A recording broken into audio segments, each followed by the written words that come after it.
Hello, everyone, and welcome back to the Road to the International SCA Closed Qualifiers. Good morning. It is Sunday, June 15th, and we are going to keep marching along here. We got two teams to qualify to TIs going to Hamburg this year for the 14th iteration of the International, representing the SCA region. No teams directly invited, so we've got two slots, and well, we've got some two casters here to bring you the action. I'm Seeking Strike, and joining us, of course, here is Winter. Good morning, Winter. How are we doing today?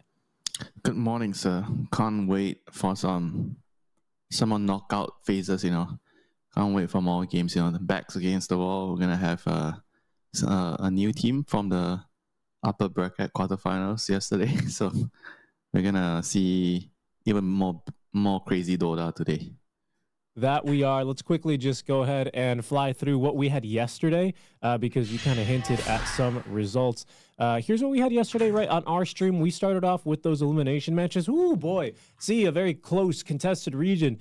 12 games across the day, ladies and gentlemen. We'll see if that's what we get today, but we saw Trailer Park Boys lose to Tech Free Gaming. Castaway eliminated Interactive Philippines after a very dramatic game number 3. Then over in the upper bracket, Talon taking the 2-1 over Copite. And then here's the shocker, Boom Esports versus Team Nemesis. Let's see where that's put them here on our bracket. Of course, Winter, into the lower bracket. I think a big surprise for a lot of people. Yeah, I think that is definitely an upset, but it wasn't very surprising to me because based on Boom's recent performance, I felt like they were really shaky. And Team Nemesis, they are no slouch, they are kind of like the remaining players or the leftover players from the Tier 1 teams in SCA. And they were able to come together. And sometimes, players from teams like this, they have a lot of motivation to prove the teams that kick them out or remove them that they are making a wrong decision, So here we are, see Team Nemesis picking up the slack here, kicking Boom down. Boom has now been stuck in the corner. They don't have any more room to make any more mistakes. They have to work their game out, make sure they come up with the right ideas and play better this time. Exactly. They'll have to do that through the lower bracket, and we'll see them actually up next. First, we're starting with this draft versus Copite and Tech Free Gaming. This first two games, like yesterday, BO3's Elimination Series. It's going to be heartbreak time for some of these guys, especially for Boom, who do take that shocking defeat. Then we're back into the upper bracket with MLP and John as they take you through Ivory versus Talon, Execration versus Team Nemesis. Those are upper bracket matches. And yeah, like you said, it's Team Nemesis who take the fight to Boom, sending them into the lower bracket, saying, hey, this is what you get for not wanting to scrim us. Here we go, though. Two teams that are in the lower bracket. Some BO3s, Winter. Our first draft of the day already getting started. Thanks, everyone, for joining us as we kick off another elimination match, this time between Copite and Tech Free Gaming.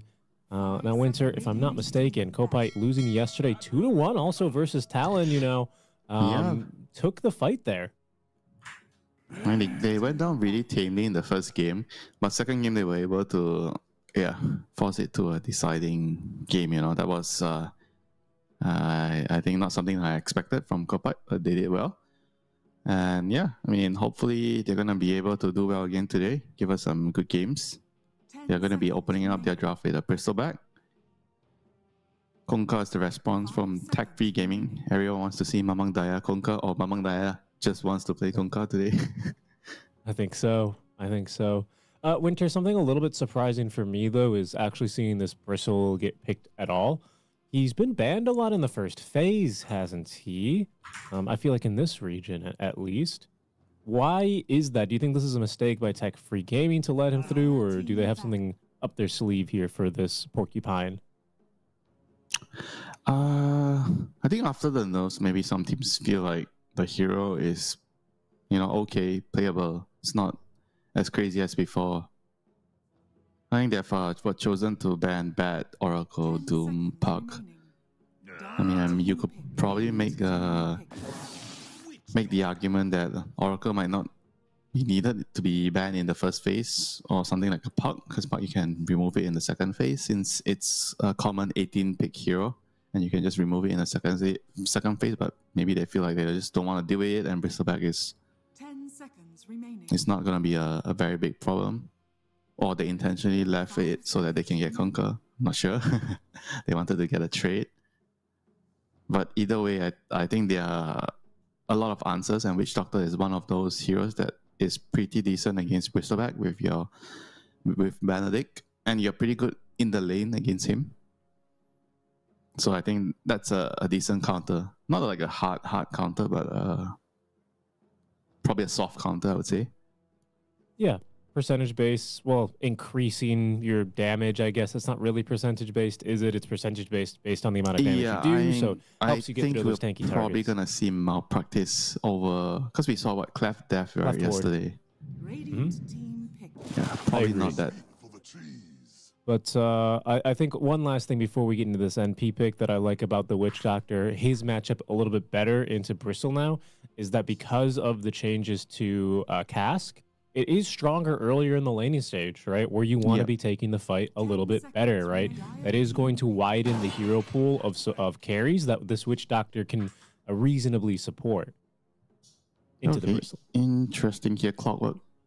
Right away. Clockwork's like a pretty decent counter to a Witch Doctor in the game. Okay, strong counter. Witch Doctor doesn't like to play into Clockwork.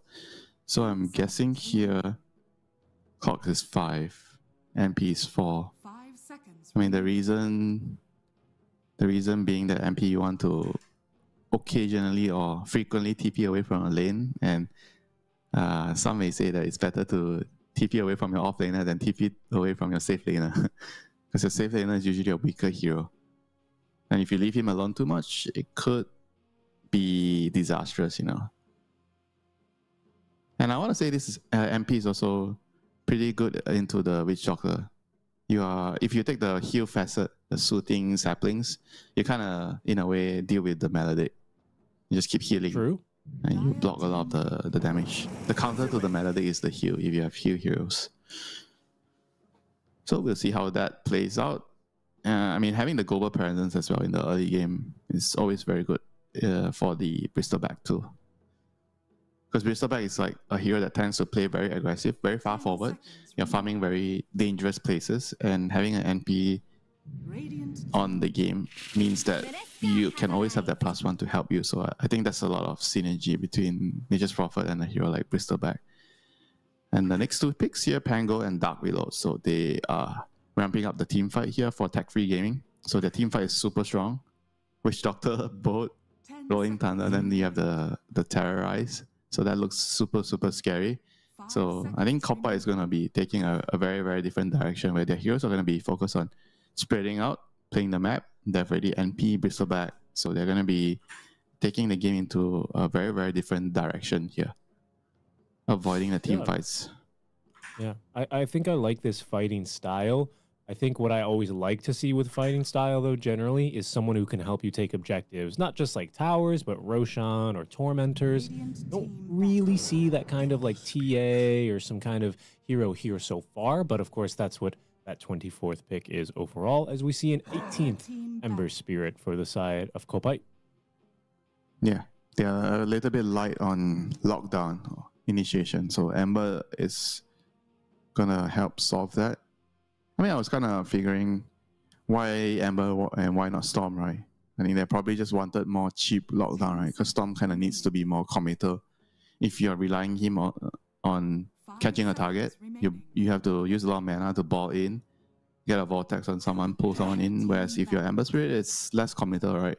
If you're going for chain gang, you put your Remnant in front and you get someone rooted. So you don't really have to go in as Ember Spirit, or you just slide chains from far. So it's a lot better for their overall composition. It's pretty decent into the Pango. You can stop his roll. It's good in the lane against Pango as well. So I think we'll probably see another mid laner from tech-free gaming here. They'll probably move it away. But then again, you know, it's Mamang Diana, so maybe he just wants to play the Kanka. Yeah, like you say, you know, if you're going to be the attacker of C, well, that means you got to get used to a lot of bad matchups, right? I mean, the Kanka against Ember is fine. I was thinking about the Pango mid. Then I realized he's probably not going to play Pango mid. Pango's probably going to be on off lane for DB here. Yeah, it's probably going to be Kanka mid, but they can still move things around. but I think that's very likely going to happen. They're going to pick another carry here. And whereas for Right. Kopai, they have to decide where to put their Bristol, safe lane or off lane here. Be a Chucky Bristle, or Seconds remaining. are they looking for I mean, something there's still a DP else? in the game if they want to go for Dire DP. team pick. Nope, they go for nice. Beast. So they have another Rolling Thunder piercing stun. So that's a counter towards the Rolling Thunder, which is always nice to have in the game. So yeah, I mean, Clockwork Hookshot is nice, but sometimes it's just not that reliable, and the duration is not long enough to kind of stop the Pango from initiating. 5 seconds remaining. So it's also good into like heroes that can't kill your Helm of Dawn, because I think Helm of Dawn could be a very, very good choice of build here for the Beastmaster. They don't really have any good answers to that. You just bring your Ball, your Hawks, your Helm of Dawn, you take control of the map. Like I already mentioned, that Copper has a drop that wants to play the map. MP, Beast, Bristol, I think they have a very, very strong timings when they have the Helm of Dawn. They're going to be able to group together, especially get some auras on MP and tech-free gaming. They're going to finish up the draft with a Razor. Probably just thinking that we need to be able to do well in the lane against the Beastmaster, so the Helm timing gets slowed down. But if I compare the two drafts here, I probably feel a little bit better playing the Kopai lineup. I kind of favor their lineup a little bit more, since I think they have a more all-rounded draft. They have some catch here and there, they have some stuns, they have a front line. Whereas tech-free gaming seems everything is very heavy on team fight, right? And doing well in the lanes. It's a little bit more clunky, I think, when they are trying to move around the map, whereas Kopai can push out waves easier and kind of force tech-free gaming to be more spread out on the map, speed up so they are not together. And when they're not together, it's easy for like the Beast, Clock, MP to gank heroes, and even the Ember Spirit. Yeah, I mean, that's true. That is true. I do always like having that long poke, that kind of way to just choose your moment into a team fight, as it is, especially when you are playing into a lot of team fight, right? Like you highlighted, you've got the Boar. I think Down with the Dom is a pretty good item. I think the only problem I really see for this Kopai build, which people can't see quite yet, is that Carlo on this Nature's Prophet, he does have that mushroom hat, and we know that tends to be problematic for these NPs, doesn't it? Usually that's a sign of it's a sign of troubling times ahead. On a serious note, though, I don't know. I kind of really like this team fight lineup, to be honest with you. I take a look at this lineup. I actually see a fair amount of control, at the ready. I see some heroes that are a little bit annoying for a Bristle to run down, not the easiest to get on top of. Maybe they can actually just kind of outfight their way through this one. That being said, it is a little bit clunky. Going to rely on a little bit more execution, but maybe it gives them a timing to hit and a way to set the tempo if they can get the laning stage to go their way. We'll see how things get going as we jump into game number 1 between Tech Free Gaming and Team Kopai. Elimination BO3. I see what you mean, though. If you're playing an elimination series, you might want to play the one that has a more clear game strategy, though. Any weird facets? Let's see. Sorry. Wait, Beast Mode? I thought he had the other. He had Wild Hunt. I swear I saw Wild Hunt just now when they were picking the heroes. So I guess he must have changed last moment. Does it mean he's not getting a Helm? He's getting Axe? I feel like Helm is pretty strong here. Expanded armature, soothing saplings, high tide, thunderhead. Yeah, I mean, everything else just... Oh, Clap Death. So he's not going for the malpractice when Clap Death. Yeah, that's a little... I mean, it's better in the team fights. For DB. But in the early game, it's not as strong. Because the other facets better in the early game. Lane and early game. And we see the throwing shade from Dark Willow. Sometimes you see the other one. I think the Curse Crown one is also very nice. I mean, especially when you're playing into a tanky target like Bristol, Mawang Daya. He does not have Tango, does not have Quelling Wave, but he is fine. Because usually when you're playing into a tanky hero like Bristol, like a target that is going to be focused, the Curse Crown facet is going to, I feel like, have a lot of value, right? Because the way it works is, the more damage you do to the Curse Crown target, that's like a portion of damage that will be reflected around that target, you know. So it could be very, very Yeah. Like disseminate. Everyone's favorite shadow demon. Yeah, something like that.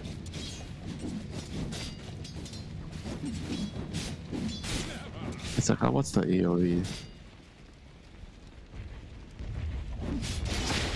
Like the same AoE as your Curse Console, maybe roughly around 300 AoE. Right? But nevertheless, he didn't choose for that. He go for the throwing shade, so he does more damage when he goes near the target. Okay, so looking at the lanes right now, I mean, the mid lane Conquer Ember, this is probably gonna be a little bit favorable to the Conquer in terms of CSing. I mean, you're always gonna do well against melee heroes with your Tidebringer. You're gonna get better harass, more lasted. Whereas the side lanes are going to be more interesting here. I mean, you have the Beastmaster against the Razor, then you have the Bristol, and bot lane against the Pango. I think those two side lanes are going to have a lot of kill potential, a lot of action happening, and on top of that, you have a Nature's Prophet TPing around. Yeah, that's right. Especially when we get more levels in Jicroy. Might see some more points in that static link to try and set things up. We talk about how Gyro's a great hero to rotate through the gate. Maybe he's still better than a Razor, but I think a Razor's got a lot of reasons to want to rotate out through. Razor can also move. I mean, not as good as Gyro, like you said, you know, but you can still move if you get a good start and you feel like your team needs you. It's not Especially like when you're rotating into a really aggressive bottom lane here. The lull fighting through this one. DB with the double jump facet, good damage here. Zombie, he's going to escape just on the regen of this Tango. DB aiming for the kill onto Chucky will fail to punch through that bristleback, and he wasn't really even too close. That's not too bad of a death, even though it was first blood. Both of the heroes took so much, you know, from the clock and the Bristol to kill him. I think it was okay to die there, because now they get the lane back, and the Pango can free farm for a little bit. He is full resources on the Pango, full health, full mana, so it wasn't too bad of a death there. And they didn't lose the Lotus because of that. I think they might be able to just snatch the Lotus away, because the clock and Bristol shouldn't be able to contest Lotus. Zombie does set up those cogs. DB will farm one, but I think once again he will be denied the kill. Chucky with first blood. Ooh, top lane. Maledict ticking away, but not enough damage here out of that Beastmaster quite yet. Can be spamming quite a bit as well, and yeah, I don't know what build we're going to end up seeing here, right? Like you said, it's beast mode time and facet for TCMG as they throw a cask his way. No lucky cask bounce there back, so it seems like they will not be able to get this Maledict kill. It seems like he's going to go for most likely the axe here with this facet, and he's already queuing up the Arcane Boots here. Usually you go Arcane Boots with this build. Usually. He might change, but I don't know. It just looks like he's not opting to go for the Helm build this time. I mean, we see MP here, just healing him up. Gotta make sure you always have that Tango, you know. You wanna use your own Tango on the tree so you get the double healing. Is that still a thing? I don't think it is, right? No, it is a thing with this guys, but you heal. Oh. You heal double. It's like planting down a branch, you know. And then you eat the Tango. You're totally right. You're absolutely brought it back. I only thought it was just the healing on the AoE. Shame on me for not alt pressing.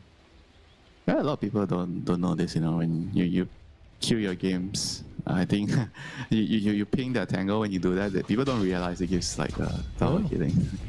I'm one of those people. I am people. But what I'm gonna do, that's why he sprouts them, right? To make sure he eats his way. Inform you of the mechanic. So now you know. That's why you're always sprouting me when we play together, right? Makes sense. Mid lane, speaking of sprouts, Carlo trying to connect you. Bami thinking about diving that tower, but Mong Daya says, oh, you like going under tower? Have a Torrent, have an X-Mark, the lull. He will rotate in, finds himself trapped inside the cogs, but with the throwing shade, has the reach there in the Shadow Realm. Good effort there on the cog to try and disrupt the auto attack, but better rotations, good response out from Tech Free Gaming. You shall not lay hands on the Lord Mamang Daya Konka. That's our admiral. Don't you touch him. Pays the price, you know. Good rotation by the Dark Widow to save them. Very early 3v3, you know, in the mid lane. Or 3v2, yeah. Yeah, I mean, the Witch Doctor was like a tourist there in that fight, right? He didn't really do too much. Yeah, he didn't He did have to TP. do anything really. Basically, the X-Mark horror. Exactly. So he did this stuff on the tower. Chucky there To the just top. hitting all a bunch of Yeah, right they're clicks going from mid lane. No level 6 for Ember. Good gank again from Dolo. He stayed around after Yeah. the TP. I'm even a little bit shocked that he gets the kill there, I'm not going to lie.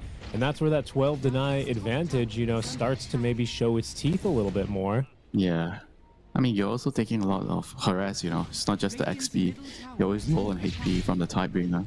Now, 6-minute rune, they're going to get it on Conquer. I mean, Ember has to be very careful until he gets his level 6 here, you know. He can't afford to go down and I mean, he's almost there. Needs to be patient a little bit. One more wave. But Arcane Rune Conquer, so he's going to eat a bunch of Tidebringer.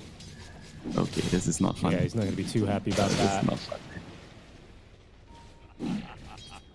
But eventually he's gonna get level 6. They just need to be a little bit more patient here. I mean, I'm surprised not much has been going on for the MP. I don't remember him TPing to gank anyone yet, but Mamang Daya is the one TPing. He is coming to kill Chucky. He needs backup. Becky eating the boat, does hit level 6, backup. but no chance to do really anything there. Yeah, maybe he can Seeing steal red the wisdom here. Can he steal the wisdom on the NP? Nope. There, he used the scan. I don't think so. Yeah. The lull's ready, and he will secure his own wisdom while the NP simply walks the old-fashioned way, does not use that TP to get his own wisdom shrine. Oh no, he is indeed still going back for the helm after the arcanes on the beast. So I kind of like it still. Very good this game. Because they need the helm to dictate the map pressure. You know, he can push out creep waves with the helm creep, force them to split up. I think that is the main goal of the draft here. You don't want the tech-free gaming side to be able to group up together with the Razor, the Conquer Bolt, the Rolling Thunder. You want to force them to be defending lanes, split up, and then you strike them with your MP ganking, your Clockwork, hook shocking, someone getting a pick off. That is the way you want to play this game, you know, if you are Team Copite. Yeah. Yeah, you have to kind of force them to respond, right? Force them into your position. Yeah. I mean, that is going to be one weakness of this tech-free gaming lineup is nice dodge there on the X-Torrent, but Mamang Daya comes out with the shield rune still. Second rune for That's him. one weakness of like this bristle kind of lineup is that they fight much better when they kind of have their positioning set up, right? They want to like get into formation, and then they become much more difficult to fight into. If you can force them to come to you, but they're force not them so to good respond. at playing the map, I would say. Like pushing out waves quickly and joining globally, not as good. We might be in some trouble here, but another well-timed fire remnant away from harms. Is under attack. He's okay. Top lane, Detroit getting some pressure here as Bombi sets up the cogs again. Mamang Daya with his second TP in. He actually doesn't have X-Mark quite yet ready, but eager to fight anyway. Hit the shield rune. Rolling Thunder is going to be down bottom. Chucky, I think he's going to be out there. As backup top lane, Carlo is going to find himself at the bottom of a boat. The roar, though, onto Jikroy. DCMG trying to pick up this kill. The regen on Jikroy. Will that be enough? Mamang Daya now turning back his attention. Finds the torrent. But it's still going to be a kill there onto the Razor. The wild the axes bouncers. come out. It will cost him his own life, and it might even be a +1 here onto the Clockwork, whose battery assault here is going to run out, and I believe as will his life. Mamang Daya, one last Tidebringer. He's on a killing spree now, 3-on-3 on the mid lane Kunkka. And it looks like Chucky ends up dying back down bottom. Yeah, he got out already, but he got greedy. He wanted to farm another crit wave, and the spells from the Pango just came back up, you know, so it was just an easy kill. Chucky's going to return the tip, though. But they have to kind of stabilize the game, you know, they're bleeding so many kills here on the Copite side. You need to just chill, wait for a couple minutes, farm a little bit, get your levels 6 to start on your supports, clear some stacks. Do they have any? Do they have a lot of stacks? Just some in the triangle, not much. But they need to take the game a little bit slower now. Heck, Free sure does. They've got some big stacks at the moment. Yeah, but they're not interested. They want to fight now. Camp. They want to fight now, Richie, because they are strong on the tech-free gaming side. They sense blood in water. they came away from the lanes with an advantage, and they want to push out that advantage, pressure them.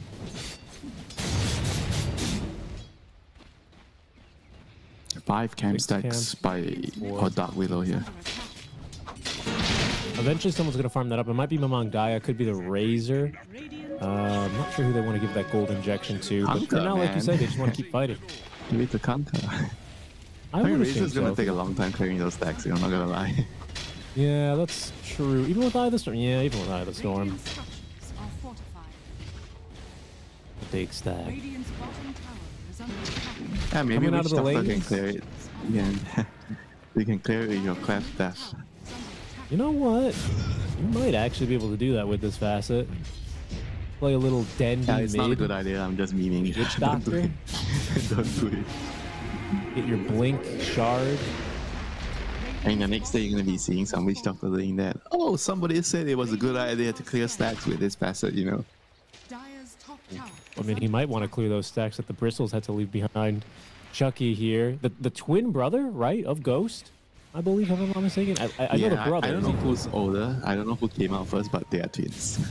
They are twins. Okay, well, that's the analysis there. That's the analysis we expect here from Immortal 600. I don't know who came out first, but they are twins. Good control here on Anya. They've already used the Sex Mark, the spot. Chain Gang, you can see on all three, even at level 2, doing a bit of damage, and that's going to be Anya managing to escape death. He's still having a bit of a rough time here, isn't he, this Ember Spirit, as he tries to get control over a power rune. Just a single one, he has, but it's the Invis spawns down bottom. The lull, maybe expecting the Ember to still play with him, at least is able to set up that Sleight of Fist kill. Yeah, Mawang Daya so far, being really, really lucky with all the runes. But he had Invis, Arcane Rune. What was the other one? DD? I don't remember. Arcane. Top lane, Varij. Carlo is going to use the Sprout to try and block him out. Bombi as well, closing the door, but Jigdor is here with that crucial slow. Varij healing up thanks to the Voodoo Restoration. Good pathing. He manages to outrun the Hill Troll Summoner. Maybe now looking to turn. Maybe just looking to kill the Hill Troll Summoner. Yeah, it's a lot of gold. Kill it. 100. What? Gold? The Witch Doctor stole it? Yeah. He secured it, man. Look, you don't know DCMG. He was maybe about to dominate another creep, okay? Okay, fine. You have a point. Sure. See, I'm that witch doctor, okay? That's me. Witch doctor, we can have a little snack every now and then, okay? We deserve it. Sure. You take a taxi and you have to tax your cost, right? You tell him death and taxes, things you cannot avoid. You cannot avoid it. You cannot. And lower bracket as well as these two teams, as well as Ghost Brother. Just make the ball to the lower bracket. Jikroy. Nice bomb. He's going to get caught, controlled by Bombi, trying to get the kill. 50 HP. That Clockwork just managing to survive, but they stick around, and he's going to be rewarded with a kill onto the carry. Ooh, that was close. The last tick didn't kill him. Brawny, 110 HP. Chainmail, a lot of armor. That shit vest. All the armor really coming into play. The infused raindrops. Very survivable Ember. Is this kind of his job to just kind of absorb and tank a lot of aggro and get away using his abilities and his shields and everything? I want to say Space no, on the map? because I think that's the Bristleback's job, in a way. Yeah, but he is the carry, right? Like, he's got to get this Ags online. Yeah, I assume so. So Ember Spirit has to do the dirty work for now. He has to go in, he has to tank. But so far, I think last couple of minutes have been stabilizing. They've been doing a good job stabilizing the game, for the team Qualifier side. They got a couple of pickouts with the clock, the MP tipping in. Now there's a smoke from both sides. They want to get the ball rolling even further. And Chucky is in a vulnerable position. They're going to gank the food street. And Chucky, he's farming. He's trying to get some good food here, but he is to become the snack instead to these supports. Hung Daya with that Blade Mail active. They get the kill there. They see the Razor. They hook shot the Razor. Bombi, he's a little bit diving a tier 2 tower here, and he's going to have to give up this chase. Really good job on the cogs and Anya. Never mind, he jumps in to secure things. Great job by this Clockwork so far this game. Yeah, Enabling these kills. Has been using the cogs really well, setting up kills left and right. So they're gonna have what? two blade mails, Clock and Ember Spirit. The blade mail is going to be extremely useful. It's Razor, Kanka, Yeah. but it's not very common to see support Clockworks position 5 rushing a blade mail. And Yeah, I solar mean, a lot of crashes uncontrolled are very damage. more common, I think. Ooh, Ember, no way. They caught him here. Rolling Thunder's Oh, they incoming. got The him. Terrorize as Nice. well. Can they push him into another Bramble? The Cleft Ward, good enough for the kill. They take down the tower and they finally get their hands on what has been a very, very slippery Ember.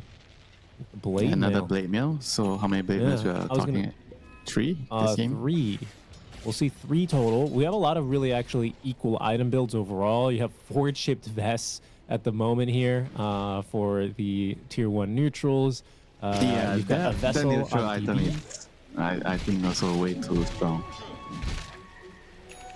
He's gonna see Chucky here. Oh, he whiffed there pretty big on that swashbuckle. He does have the lull now joining him, and that'll be another kill onto Chucky. He did buy out the Ags at the very least, so he didn't lose that much on the line. Top lane, Jikroy once again in trouble. Okay. Gets the kill onto Bombi, but eventually Anya rewarded with the kill Both the there. carries are not having the fun time. They're getting hunted down. Oh, Dyer's But this trade kind of is okay for the Razor though. I think the kill on the Cloud is quite valuable because of the streak. So I think he didn't mind dying there. He got quite a bit of gold. I did actually. 26, it's not half bad. I have to say though, Kaupai, you know, they did a good job of stabilizing through just kind of mirroring the actions of tech-free gaming.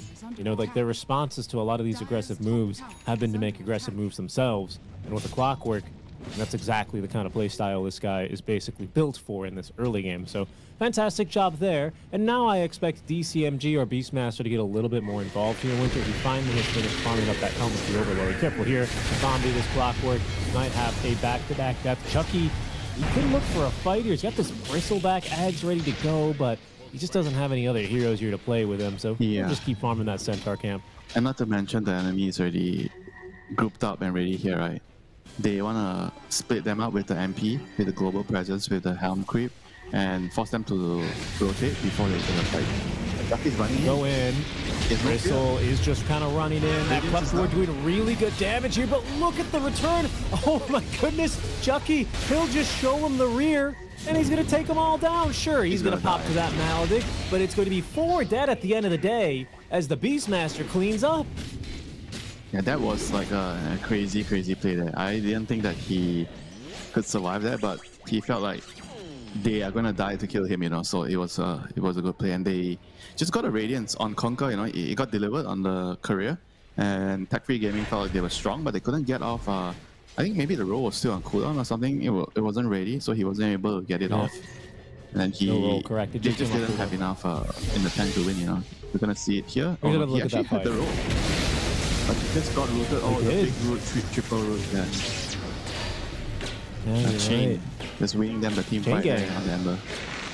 King King doing a lot of work. I guess not having a Terrorize was extremely problematic there as well, Yeah, wasn't it? but true, There's a that's right. Clockwork that dies up here. DB doing what he can. He actually is burning the mana very effectively of Anya. Now the Rolling Thunder is going to come out. Anya trying to sip on the bottle in between the ticks of damage, but it's simply too consistent. Over in the Roche pit, they're trying to do Roche. DCMG is going to lose that Ancient Thunderhide. He's going to lose Chucky Mamangdaya with the double kill in the pit. Oh my no, God. and now Roche. It's just free for tech-free gaming. Disaster everywhere, you know. They want a really big fight, went Roche, but took too long, and they paid the price, and we knew what was going on. But MP's gonna come over, they got it with the rocket. They got it with the rocket, and actually Bombi, he's going to jump in here to try and snatch the Aegis out from under Mamangdaya. Carlo running on in, and we'll be able to get the job done. Fantastic job by the supporting staff here of Kaupai to limit the damage. What They a way give to their start team your that Sunday bounty. morning, Richie. A game like this, you know. Honestly. If people ask you, so, what is it like to play Dota and SCA? Just present them this game. This is how it's like. Back and forth. One moment you think you're winning, the next moment all goes downhill. You lose Roshan, they steal your Roshan. You are doing Roshan, Yeah. and spawn, you die. Kill your mid. You kill all 3 of your cores. Yeah. And then the next moment, it swings back again. You'll never know. Yeah. You really will never know. Just keep your head up high this too. and continue fighting, you know. the SEA way. We call GG and mid, but we always defend to the last man. Always defend to the last. Always defend, boys. Never give up.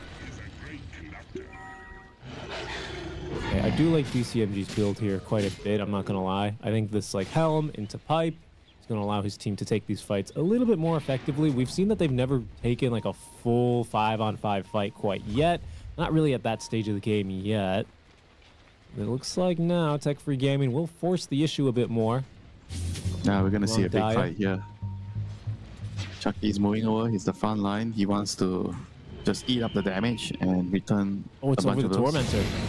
Yeah. All right. The lull will kick things off here. Yule Scepter to buy him a little bit of extra time as Chucky. He's already used the Bristleback active, so he doesn't have that. Boat is going to be used defensively, but there's no follow-up here to this roll. Anya, he's jumping on in. The Terrorize good onto the Bristleback. The roar trying to keep Chicory out of this fight. It's not going to be good enough. DB jumps back on in. The Clap Sword is going to do so much work here. Nothing to cancel the Witch Doctor as he cleans up two. Anya with the double kill does at least get back onto this Witch Doctor. Somehow this Willow is alive on 1 HP before Carlo gets in there. They try and X-mark him away, but he gets off that curse of the old growth. Pardon me. He will fall. Oh, Amber's now it's back. only Anya left standing here for probably get Kopite. the extra kill here on Conquer. Yeah, but Mangdaya, he's going to be a Oh, no tough mana. one, it looks like.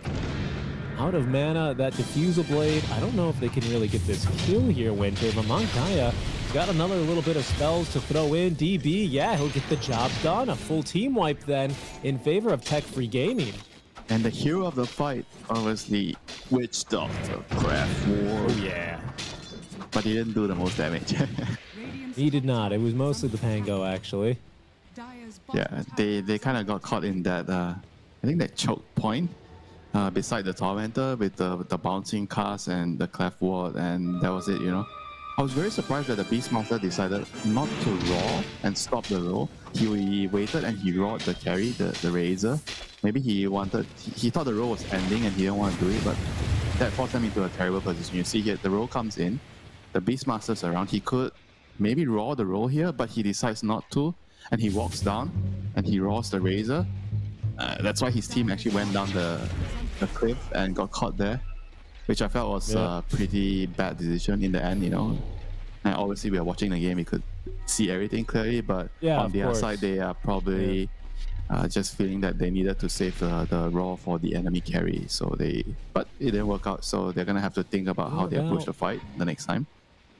Yeah, Chucky also opening up that fight, expecting maybe just a support there or something. Like, he immediately uses the Bristleback, like, in that choke, and then it's just on cooldown for the rest of the fight, and he's... Yeah, I mean, kinda Carl's dies. gonna have an okay for the next one, so good luck channeling your Pretty big. your ward. That's true. Yeah, that's true. Shard, though, picked up on Varij. I mean, Oh, hey, that's that's nice. That's nice. that's a nice one, the Voodoo Switcheroo. Yeah, as long as he doesn't get caught by the Orchid, he's gonna be able to do a lot in the team fight. So I think the Witch Doctor needs to be focused on. They have to pay attention to him. They can't ignore the Witch Doctor anymore at this point. He's doing way too much. I mean, BKBs are coming up. Honka has his Yeah, 9 double second BKB BKB. timing. Wait, they have a lot of all-round skills to get into the BKB. Hold the raw. Nice Fair dodge. Eyes, Ember Spirit. Nice dodge indeed, his self-Yule Scepter. Man, there's still a decent amount of chance to coming back, you know, for the Radiant side, you know, according to Dota Plus, around 30+%. Still got the odds, you know, 10k behind. It speaks a lot about the strength of their draft, you know, their lineup. So Team Kopite here gonna have to find the right opening, farm a little bit more. I think they need to wait for BKB on Chucky. They can't just let him go to the fight and die again, you know. Yeah. He needs to have that mobility in the fights, right? The mobility, the freedom of movement that BKB will give him. I mean, the pipe is nice and all on the Beastmaster, but the Bristol can't just rely on it. You know, it's just way too much. The Dark Willow and Witch Doctor are just killing him with like the Melodic and the Bedlam and everything else, you know, the Rolling Thunder, the boat. My pipe doesn't seem like it's gonna solve your problems, you know, it's just like a band-aid. Temporary band-aid, but you still need to get a BKB. tower is under attack. And Tech Free Gaming, they know. They know they are strong right now with the BKB on Mamang Daya. They want to look for more blood. Among Daya and also the Razor, right? So Chikroy Also holding on to that BKB. Yep, double Beast BKB mode. timing. Air game's done on the Pango as well. Yeah, very, very strong. Like, who is going to Smoke be plays. the first victim here, Richie? Chucky does not want to be the first victim. No, he does not. Doesn't look like they'll find anyone here this time around. You can see the lines drawn on the map. They're in the food street, guys. They're not here. It's way past dinner time, you know? It's a night, not good to eat before you sleep, you know, Richie? Radiant's Disagree. top That's the tower best is time under to go attack. yum cha. You told me you were taking care of yourself, you know, so apparently not. You just said that I what, am. yesterday. I'm trying to take better care of myself, right? Oh, okay. Spelled Curse of the Old Growth gives the vision. Oh my god! The Ancient Centaur, okay, is not going to be enough to turn anything around. That was a That huge Centaur had me scared there for a second. No vision, just a heads up play, honestly, there. Varish is going to be like, where's the ward? There has to be one here. Nope. Dire's middle tower is I mean, there's one Huge pickup. further up, but yeah, he's not gonna find it. I mean, this is the type of game you have to worry about when there's an MP, you know, that global presence. He's running around, they're shuffling in the waves with the Ember, the MP. The moment you speed up, the moment you're alone, bottom tower. there's always a chance of dying here. And that outfit itself is already paying off, you know, so far for Carlo here. Now, Pango has to be playing safer until he gets his Lotus Orb, you know. Yeah. It's not too far away from that one, but he is going to be extremely vulnerable to that combo. Yeah, definitely gonna have to be careful for the next, at least the next 2-3 minutes, you know, before he finishes Mid that lane. item. That smoke play into the hook shot. They're trying to go in on them here a little bit more. Willow saving herself with the Yule Scepters. An awkward fight to start with. Both supports in a lot of trouble, but Jikro, he's going to get a link off on an NP. Rethinks his commitment to this fight. We got the Pango up in 3 more seconds. But I think Team Kopite pretty happy just with the kill onto Willow. They don't want to become victim to some really, really nice BKB reveal. The first BKBs here by Tech for Gaming.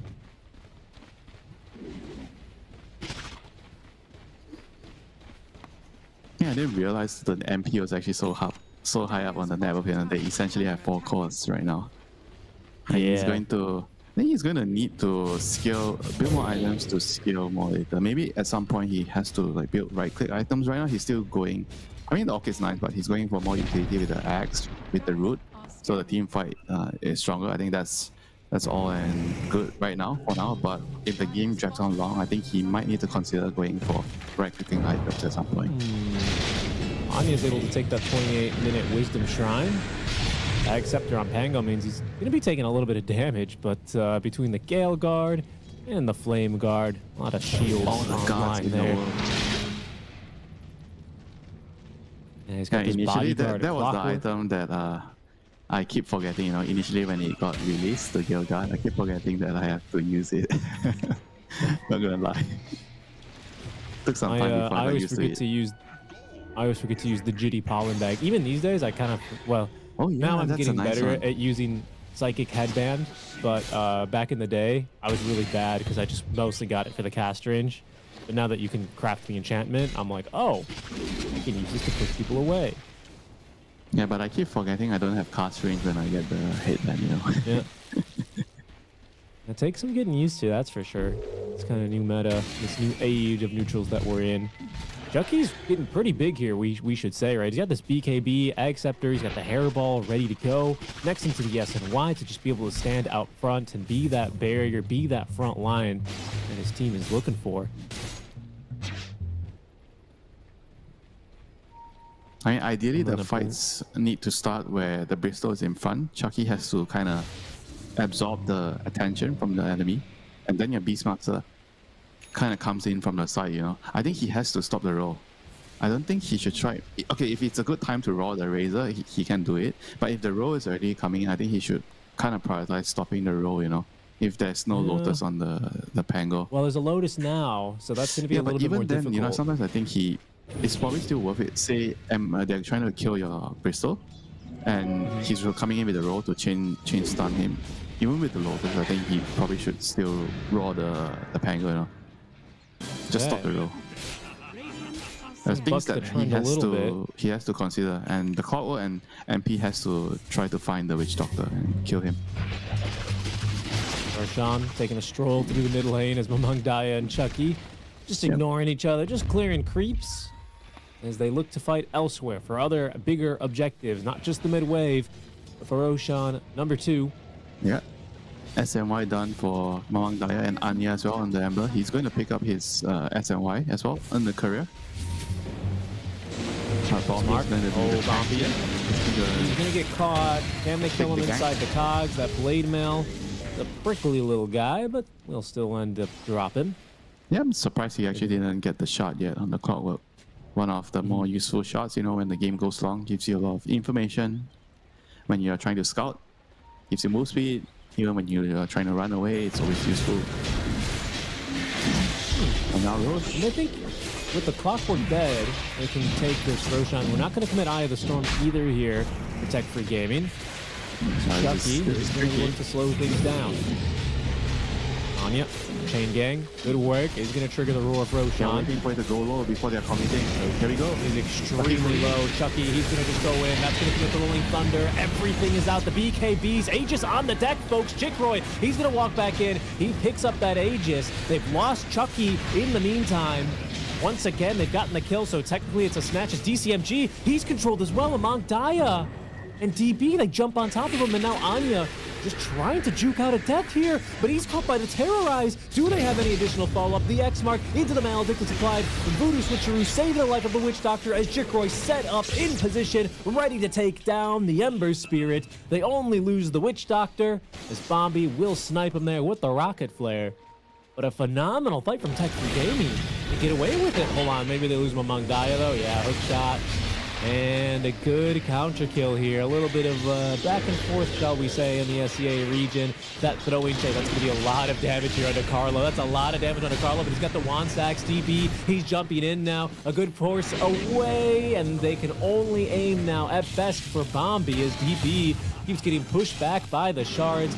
Rocket Flare, here he is. He's got this gem, actually. It was on the Kunkka. I think he's given it now to the courier, so even if he dies, they still have stolen the gem. As he's going to go in and tuck himself away in the trees. Nice. And wow, that's a spot right there. Be able to find him. I didn't realize you could go in those trees. Me neither. I wonder if this is the same on the Dire one. If you could also have a spot and hiding on top. I'll try it out later. No room to swing. Because everything seems to feel like it's the same on the other side, you know, like there's a couple of juke spots on the Radiant side, a couple of juke spots on the Dire side. It's balanced now, you know. Yeah, no, agreed. I mean, kind of a crazy sequence of events, isn't it? Yeah. Just the... I felt like the MP had to TP in though, and because he can give vision with the Curse of the Old Growth, TP in and just show his team, because there was no Clockwork, so no one to rocket except for the Slide of Face, you know. They can only scout there, you know, but he had to be close to Slide of Face to give vision, you know. So it kind of put them in a very dangerous spot. They got caught, and the Witch Doctor again, you know, with the cast and the Death Ward kind of killed the Bristleback again, you know. Yeah, long kind of messy, drawn-out fight. Oh, he's got this Ancient Croaker, actually. Okay. Yeah, that's I don't going to see be this useful. one too much. Very useful. Yeah. I mean, this one's always ravaging me, basically. Whenever the frog is in water, it increases... Wait, hold on. It increases damage of all allies in it. Okay. That's pretty good. I didn't know he had that. 16%. That's... I mean, you gotta fight in water. That's the trick. But it is a wet map these days. I think that might be like one of the better ones to take now. I used to always like to take the, they're not really that new, but the Ice Shamans for the time dilation aura, like the cooldown reduction of like 15% or something like that. Yeah, that's kind of lineup dependent. Some lineups use that pretty well. You can abuse that. I think this lineup uses it pretty well too, right? More slides, more chains, more bristles. But talking about the team fight, I think they need to re-strategize on the Copite side now. They have to figure out who's supposed to go in first. I think MP should be the one that comes down and gives the vision. You say buyback, and you go in first. Somebody has to like give up their own life, you know. And now they're gonna run into no AJs. Okay. They can burst in, Roar, they get it's the in stuns there. on. Yeah, Bombi, he's holding down the reinforcements there as he sacrifices himself here pretty much. Where is Bombi? There he is. He's up there. Anya looking to get in here, but he's actually caught the torrents. Oh no, DB's gotten right on top of him. They have the damage in the meantime. They're fighting just north as Carlo, he goes in deep. He's not going to get a kill, Winter, and he's going to lose his own life. As right now, the fight strategy, it looks a little bit all over the place. I'm not really sure if Kopite meant to take a fight there without the Beast, without the Bristle, but turns into a 3-for-none trade off of what I presume was only meant to be, you know, scouting out for the Wisdom Shrine. Yeah, that was a very messy fight. They didn't know who to go on, and I think they were afraid to commit on the Conquer because he had Satanic and SNY. They felt like they can't burst him from full to zero, but if they felt they couldn't kill him, then why even raw him right in the first place? Because after they committed the raw, it means that they don't have anything to stop the other heroes, you know, and they were just caught in a very bad position. If they wanted to try and kill him, I think they just had to all in him, you know. You have to wait until he popped his Satanic, and then you use the Vessel on MP on him, you know. I think there was a chance they could still burst him, but Chucky didn't want to go in.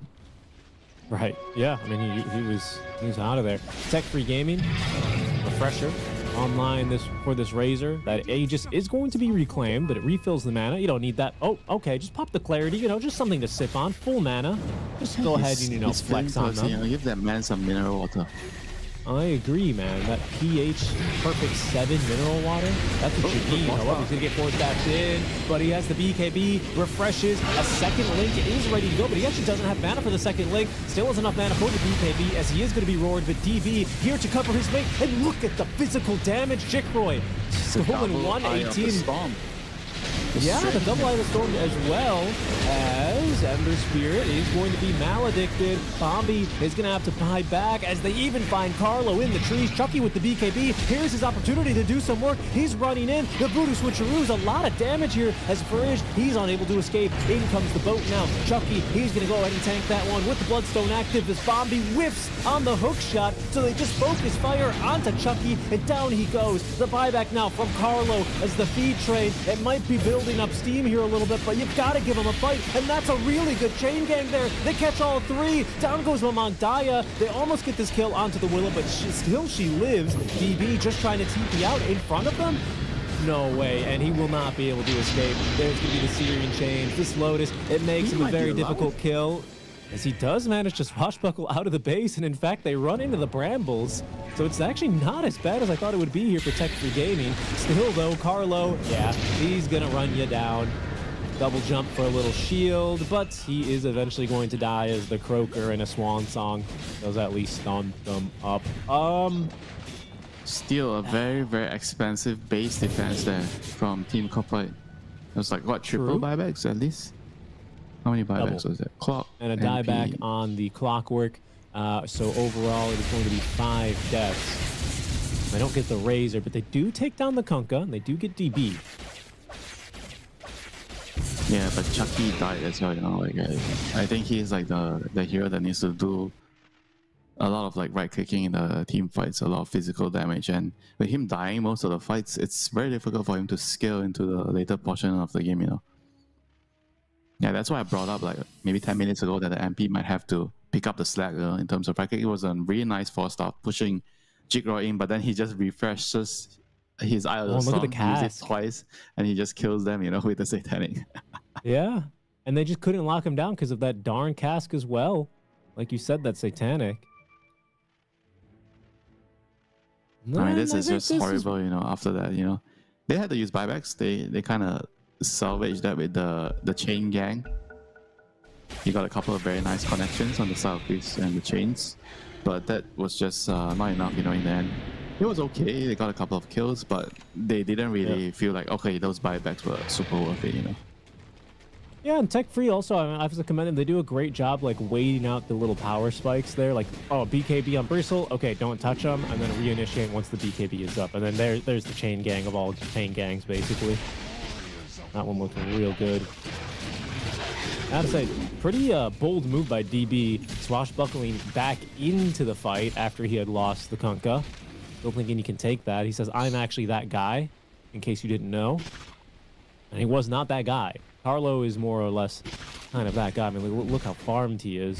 Still a pretty sizable net worth lead, we should say, for Tech Free Gaming. Yeah, but if they don't take the fight well, there's still a chance of losing it. Look at the win probability. They are 20k ahead, but it's not even like that crazy, you know. It's like 70%. So it tells you how strong the Qualifier lineup is. You know, they can still win the team fights if you mess up. And I think in the next fight, they have to really be careful of not allowing Bristol to get bursted again. You know? I think he needs to be alive. He needs to do record damages, and somebody else has to tank the gank. You know, I think maybe Beastmaster, since the supports don't have buyback now, Beastmaster has to go in, die, and then save buyback, and then he buys back and comes to the fight. You know, and let the Bristol back right click. Yeah, because we haven't really seen Chucky do a whole lot in this fight. In fact, I reckon if we just quickly toggle over hero damage, I bet you Carlo's got more hero damage than this Bristle right now. I think that's how hard this game has been for Chucky in terms of like getting on top of heroes and actually being able to dish out damage. I think the AC and Shivas are going to help. They have AC on Beast, and Shivas is going to be done on the Ember Spirit. So I think those two items are going to be very, very helpful if they can finish it before the next team fight. Whereas for Tech Free Gaming, they pretty much have everything they need right now. I don't see any very big items that they are waiting for at the moment on all the cores. I mean, Disperser is coming out on the Pango. That's going to be nice against the Chain Gang. You can remove it. But apart from that, I don't see any other big items, you know. I mean, Witch Doctor has Axe, so we could say that's the next big item. That's nice. Double bouncing on the Death Ward. Yeah, just wait till he gets level 20 and you get the range, you know, the Death Wall attack range. That's when it starts to be crazy. Even this Voodoo Switcheroo is going to hurt, but we are smoking. Roshan, number 3, is alive. Remember, if Tech Free Gaming start doing Rosh, he will not roar at them because both Roshans, even though Tech Free Gaming end up with the Aegis on their cores, both Roshans have been killed this game by Kopai. Let's see if they can break that mold now with Carlo. He does not have a single defensive item, and he does not have buyback. Dead for nearly 2 minutes. That's exactly the window that they're looking for. Oh, this is huge. He is a big part of the team fight. The Curse of the Overgrowth, the Agonyms on his Wrath of Nature, everything's down the drain now. They even go for Roche. It looks like they're just going to go for the high ground. Chucky, Tidal Wave is slightly out of position here as Anya gets that D-Ward. Chickroy, he's going to go on in. They know that there's not going to be a buyback here. It's Chickroy, a little static link, steals 100 damage. Look at the debuffs on his bar, though. They're stuck. Okay, they decide not to go in. That looked like a good opportunity to go in. Chucky used the Bloodstone, though. Chucky used the Bloodstone. I think Tech Free Gaming saw that. Still 70 seconds. Bloodstone on cooldown for 15 more, but I think they're just going to go now for Roche. Eye of the Storm kind of has been used here for not much gain. Wait, did he just eat an Ags? This guy's rich. This guy's rich. He ate an Ag. I need 35, 34k now. Yeah, holy moly. Rocket Flare into the pit. Roshan will roar.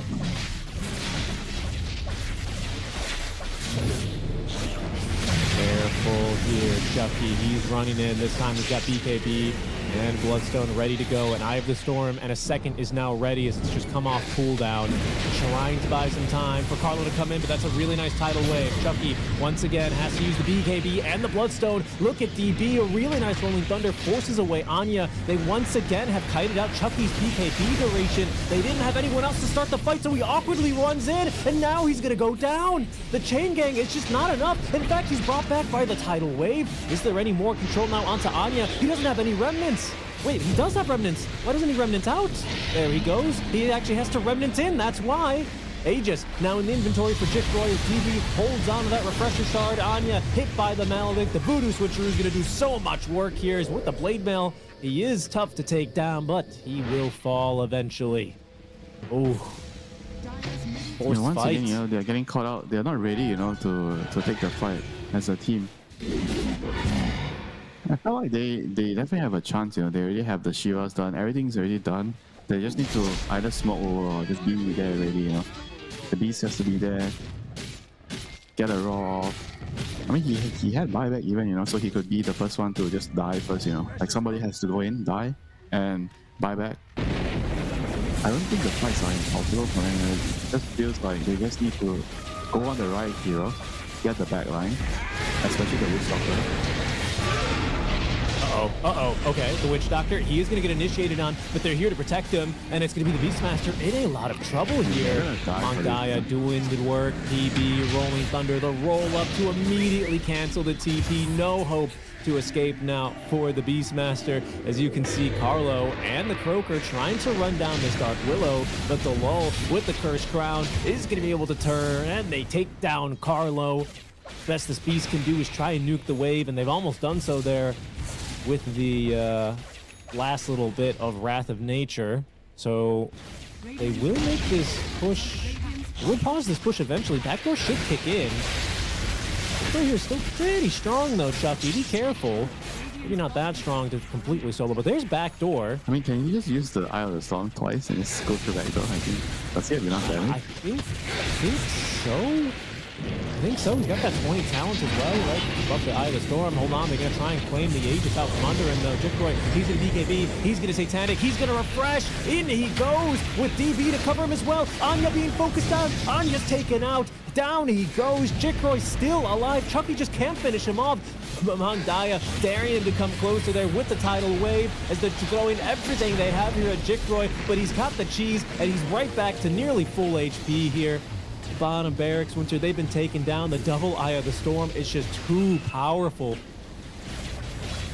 They're on to the tier 4s. Chucky has BKB, Bloodstone on cooldown for 15. Tech-free Gaming taking a moment here, looking for their opportunity.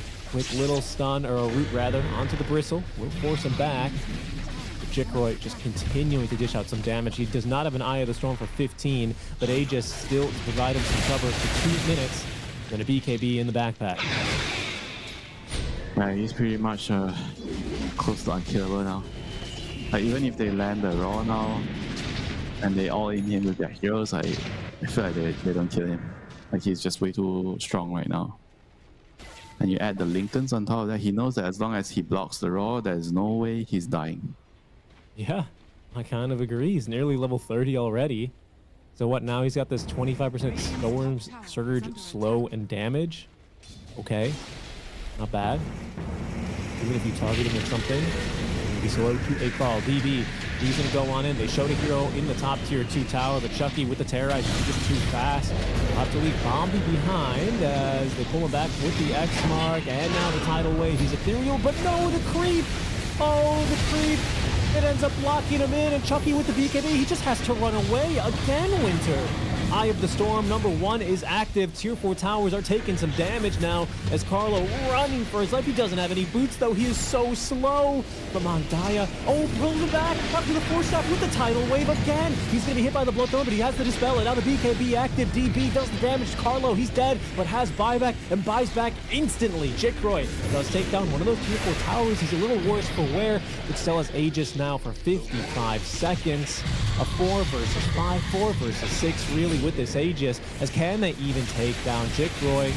He is so tanky. Mangaya pulling back Chucky without a BKB for 50 seconds as DB letting loose with another Rolling Thunder. He just has this thing barely, basically online 24/7. It feels like Chucky hit by the Mallet, hit by the Terrorize. Can they do enough damage here? Pulled back by the X into the Torrent. The title, Mangaya picks up another kill as Carlo trapped inside of his own Sprout. He is going nowhere. A dieback for him as Chucky and Anya doing the best they can. But look at the Witch Doctor. Finally, they canceled that Death Ward. It was just the voodoo switcheroo, but the damage is done. Chucky is dead. Carlo calls it. And Tech-free Gaming, they'll take game number 1. Fantastic game for them here. Yeah, what a way to finish off the game, you know, just another crazy team fight there. I tried to go for the counter, but just couldn't have the damage to finish him off, you know. I mean, it got to a point where they were just too far behind, you know.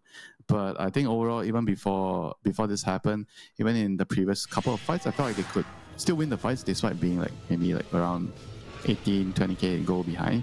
But they just needed the right kind of initiation, the right people to go up in front. This is one of those fights where it was really confusing.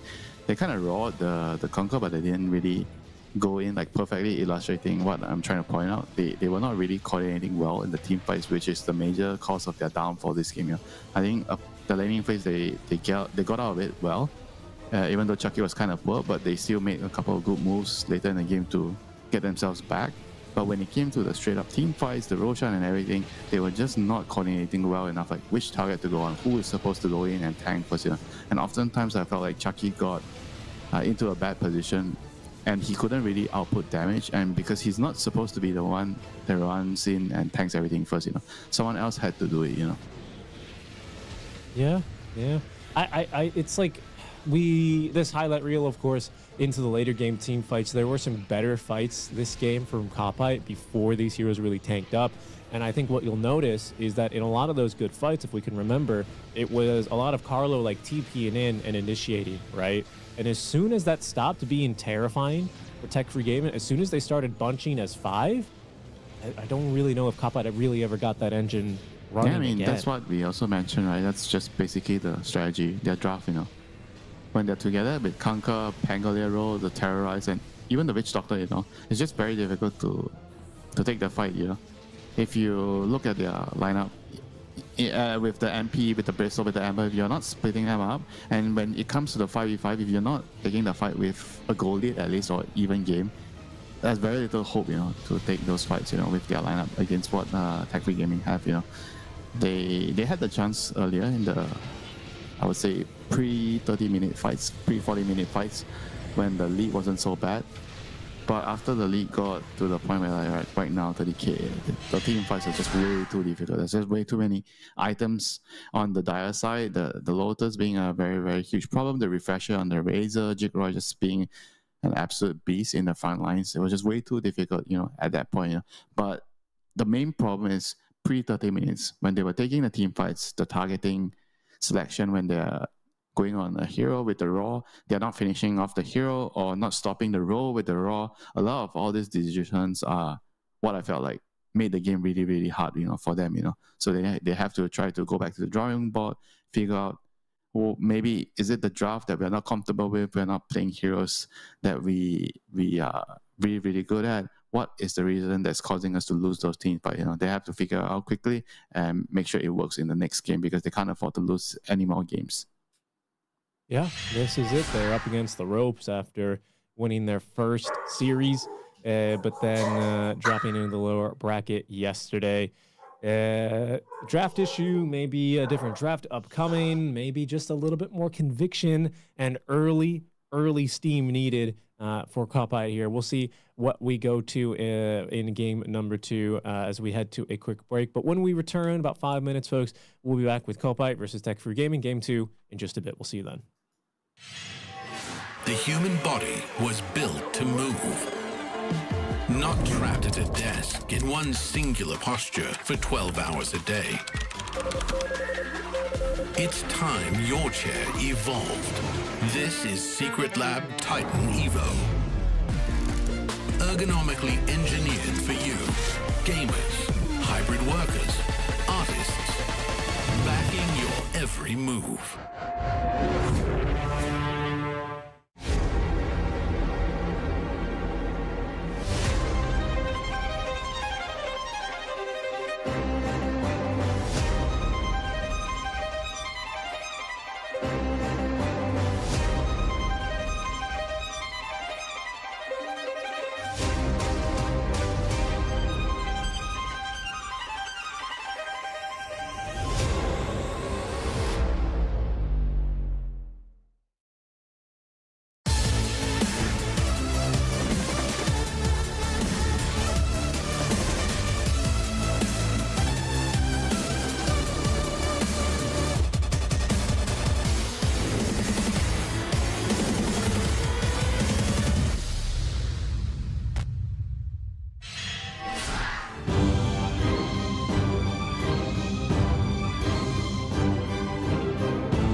Welcome back, everyone. We're on the road to the international here in the SCA regional closed qualifiers with game number 2 of Copite versus Tech Free Gaming. It's a 1-0 lead now for Tech Free Gaming over Copite. I am Construct, and joining us is Winter for our Sunday morning Dota. You know, some people, they wake up Sunday morning, they get their bowl of cereal, they watch their favorite cartoons. Oh, the One Piece, maybe this week they'll find it. We're different. We're built different. We wake up, we watch that Dota 2. We have our second draft ready to go. What do you think so far, Winter? What do you think of this series so far?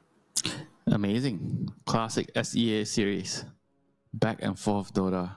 There's never a dull moment. There's always, sure, it's not perfect Dota, but there's never a moment where you would feel like, okay, there's nothing happening. Maybe I can just grab a quick, toilet break, because it's just action after action after action. And you're glued to your seat, watching mistakes happen left and right. Just when you think, all right, this team is taking control, they're seizing control, they have the BKB, and then the guy just dies, Yeah, sometimes it really do be like that in this region. 5 seconds remaining. So it's about overall first pick, Kanka this time from Team Copite. They're like, nope, we're not giving you your Kanka Mamang Daya. You have to play another hero, sir. Yeah, they're actually ban the Bristle themselves. Yeah, they ban the Bristle themselves. They're gonna respond with a Pango on the Team Tech Free side. And now we are moving into the second ban phase. They're gonna have the opening pick in the second phase here. Let's see what they do. Very common for the second pick team to ban out the Puck, because 18 pick Puck is just so obnoxiously annoying to deal with if you don't have the right supports. No Shaman, no Lion, no Disruptor. It's very difficult to kill off a hero like Puck. Yeah, in this game, no Witch Doctor either. Copite feeling like that was a really big pain in the butt hero for them. That was not a ban I expected. But I guess with Kanka is the same type of hero as Bristle, right? You don't want to deal with the Maledict. But at the same time, Kanka is a lot better because of the delayed damage. Yeah. The delayed damage that you take with the Rum actually counteracts the Maledict a lot. Sometimes alcohol is the solution. Hey. Be careful of what you say. What? That's just Dota logic. You don't want to be setting bad examples here, Richie, You don't want to be a bad influencer. It's one thing, ruining your own life.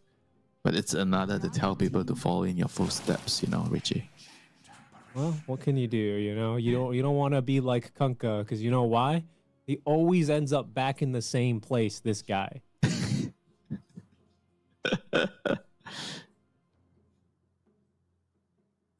I mean, he has A with him in that place now. Ice Vortex. You know what they say? More damage. The best way to enjoy a beer is when it's with ice. It's cold. No, they don't say that. They absolutely do not say that. But nobody drinks their beer warm, right? It's always cold. That's true. Everyone likes an ice cold. Yeah, they call it a cold one. You don't call it a lukewarm one, unless you're German. But this is C. That's so right, no ice. It's a good combo, but it's chill. Got it. I frequently drink. Okay, no, you know me too well. I can't lie. I was going to say soy milk. You don't drink anything. And that's okay. There's nothing wrong with that, Winter. Yeah, but it is a strong nothing wrong here, with that. Okay, they need a position 4. Dark Willow still in the pool. No Bear either, but there's Dark Willow, there's Moita. Those are heroes that are really good. Into the Tusk, the Silence, the Roots. Which one is it? Lion? Lot of magic damage. Lot of burst on those ults. I'm also a little bit surprised to see the Lion. Didn't expect the Lion to come out. I mean, there's no elusive hero coming out yet. Maybe they're preemptively blocking the Ember, or not blocking, but picking solutions for Ember and Storm. But I don't think they'll pick their mid hero here, because you want to keep the Pango flex. So most likely you pick your other support and your carry. And so your draft is a lot more fluid going into the last phase. You just draft something that's good into Kunkka in case it's carry or off, I guess. Yeah, I mean you could do that. You pick your 5 and that potential carry. Okay, CM is something Varese loves to play. Gives you a very fast tempo. CM with Pango and Tusk, they work very, very well together. They don't rely on very long cooldowns. They just keep fighting. And CM provides you with that mineral water, the drink, the mana. When you're thirsty, you go towards CM, you get the amplified mana regen, and you get to cast your spells. Especially if you have something like a Leshrac, you're going to enjoy it. Ooh. And CM needs a beefcake in the lane, a front line. Ursa, you need someone who goes in front and tanks. You need an Ursa in the lane. You don't want to be laning with some Drow Ranger, for example, behind, Yeah. Yeah, because then you just both die and the Drow gets very upset and spam pings. Yeah, the Drow is like pinging Undying. Why no Undying? Why no Ogre? Why CM? Yeah. And then you go Who's like, gonna... I was the one who picked first, because I had to pick first. I'm a support. We'll condition the carry pick, like you're saying, just a bit. We don't expect to see the mid here, so we can keep the flex up. I mean, there were a lot more melee heroes before, when they had the lifesteal type heroes. Nowadays, those heroes, they are not exactly... Okay, Razor is like a pseudo melee hero because he's tanky, he walks in front. Plays like a melee, that's for sure. So now they have to find an answer to the Razor. Jikro is he's warmed up on the Razor as well, right? 10 seconds. Let's see if he can, bring it back down to 0, because he ended that game as an unkillable force of nature. Now he's going to be a very weak level 1 Razor again. Usually you go with Morphling, but there's no Morphling. There's no Morphling, there's no Gyro. So a lot of like good candidates gone, I mean, there's like, you used to have like Faceless Void, because you just chrono him, and if he latches on you, he links you, you just jump away. You want heroes like this, I mean, Ursa feels terrible now against Razor Tusk. Yeah. It doesn't feel like a good matchup. I think you need like a hero that can jump around, move around. And they have to pick it here. You know what I saw Yatoro playing yesterday? Against Razor? Against DP. Against DP, he was playing it. What was it? He was playing. What was he playing? PL or what? Yeah. It was. Yeah, PL is like a hero that I see pop up here and there nowadays. I mean, Queen of Pain is a mobile hero. Very good into the Razor, very good into the Tusk, very good into the Pango. That is actually a bonkers pick right there. Bonkers. Okay, not bonkers. I mean, it is 18th, right? It is a spicy sambal pick right there from Team Kopite. That is a cup of black coffee. Black Kopite. Kopi o song. Yeah, gotta deal with the lactose intolerance, here. And they need something. They need that stimulant, after that last game, something to kind of get going their way. They need to, you know what? Watch Bob's replays. His Queen of Pain replay. Yeah, true. Yeah, that's very true. And for those Bob fans, don't worry. That series is coming up after this one concludes. So that will be taking place here relatively shortly. So we'll see if they're going to pick another offlane or another carry here for Team Kopite. They have to decide soon. It seems like they're probably going to leave Conquer as a carry and pick another lane into the Razor. Another Helm of Dominator here. Cat. Look at that cat. Oh, raise him a little bit higher, that kitten. ECMG. You know, I'm thinking of like, you need Helm heroes and there's like Enigma, but then Enigma is not good into this lane. So what other Helm heroes? I mean, Dawn is kind of like a decent band there. That was good with the Queen of Pain, which was showcased by Bob yesterday. Terrorblade. Okay. Yeah, Terrorblade is great into the Razor. I totally forgot. You outrange him and you outcarry him. It's very difficult for Razor to stick on Terrorblade with the Stagling. And Razor, you're gonna do very little damage to the high armor Terrorblade, So very true. Plus everything TB is physical. Yeah, now that I think of it, Tusk, Pango, Razor. So they need like a mixed damage here. Lash or any. I mean, Zeus used to be the go-to, but the hero kind of feels like it's not good anymore. So they need another solution, another type of magic damage hero. But the hero also has to be able to lane into Queen of Pain. That's the tough part. I'm also looking for one of those. Hey, Lash seems like the nicer one, but you're playing into counters for sure. Like AA is pretty decent into Lash. There's also the Yeah. Conquer Axe boat and everything. That's not easy to play into. Hit him with some like Sand King here.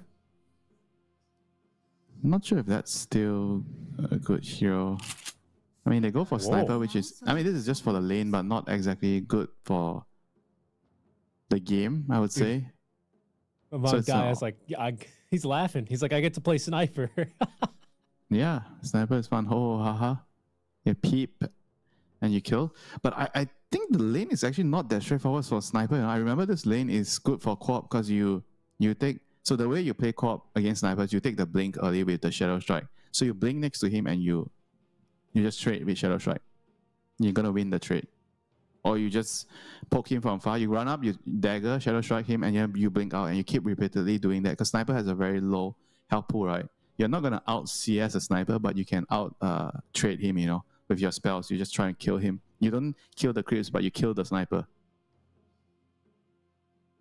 I feel like it's probably not going to be a straightforward matchup, you know, for the Sniper against Queen of Pain. In terms of CS, yes, Sniper is going to win, but he might lose his life a couple of times in the lane. I'm also slightly concerned about the gameplay of this Sniper. I mean, they've kind of gone all in on physical damage here, haven't they? Into this Terrorblade, into this Kunkka Quap. Like, they have a lot of ways of mitigating If damage. the game goes late, Terrorblade is going to reign supreme. There is no dealing with Terrorblade late game. I mean, I don't know if there's a build to do it. Maybe if you go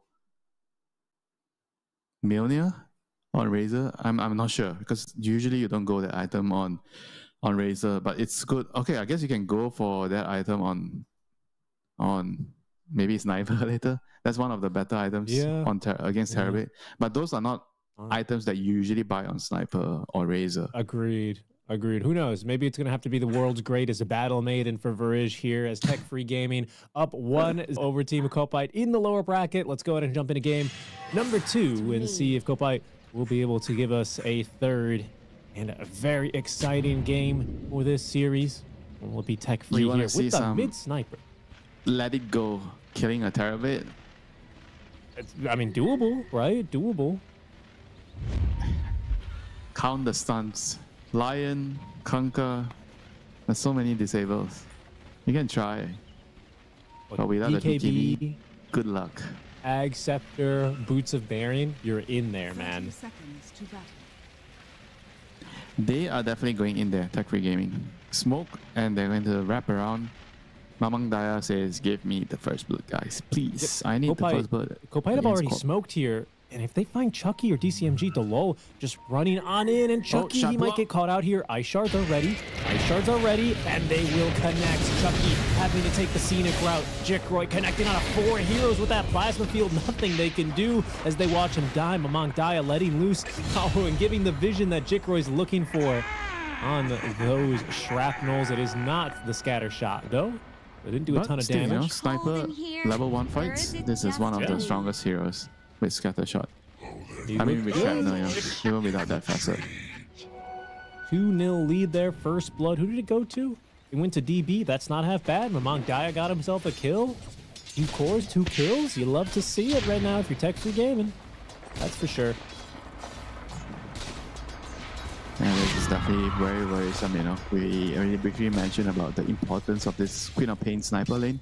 It is going to be the talk of the early game, the laning phase especially. The outcome of this lane is going to influence the game a whole lot, and I expect to see the supports running around mid, playing around mid. Sniper and Queen of Pain are heroes that you have to absolutely play around. Carlos going to take a death down bottom. Looks like that level 1 bite coming in handy there for a second kill and a little bit of a static link for Jikroy. He was trying to pull the wave, yeah, as Lion. Was he? That's why he died there. I don't think so, no. I think he just gets caught. There was no wave there. I see. Maybe he was getting in position to pull the wave. Yeah, he didn't pay attention. Huts, on the other hand, he was the one pulling the top wave. He got the wave under the tower. So they're going to be able to deny some creeps and, you know, get some safe farm on the tangle. Whereas our mid lane is going to be super contested. You know, they're going to be trading blows. They're going to be, trying to kill each other essentially instead of killing creeps. Yeah, that's true. You can see Mamangdaya doing a pretty good job. He's bullied Anya. He's actually just going for the normal build. I expected him to go for the dagger build on the quad, but he is just going for his screen. And he took the second point in screen. That was three. And DCMG running away from the static damage sap.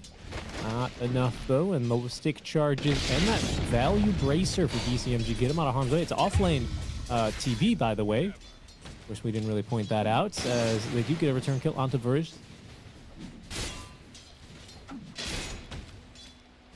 Yeah, top lane we have the safe lane Conquer, like you say. Conquer into the Pango. Should be a fairly straightforward lane for Conquer against another melee hero. He should have a pretty good farm here, already ahead in terms of CS, 11 and 4 against the 7 and 2 on the Pangolier. But like you say, the force by level 1. Not so good at trading because you don't get the barrier. But now he's level 2, he gets the normal. Power spike. Look at the damage. DCMG only had a stick charge. Does he die to maiden right clicks? Does he die to maiden right clicks? Oh, he does not die to maiden right clicks. It's a Terrorblade. Terrorblade does not die to maiden right clicks. But it was close. It was close. You're right about that. Healing salve popped immediately though, so DCMG back to full resources. Nicely managed.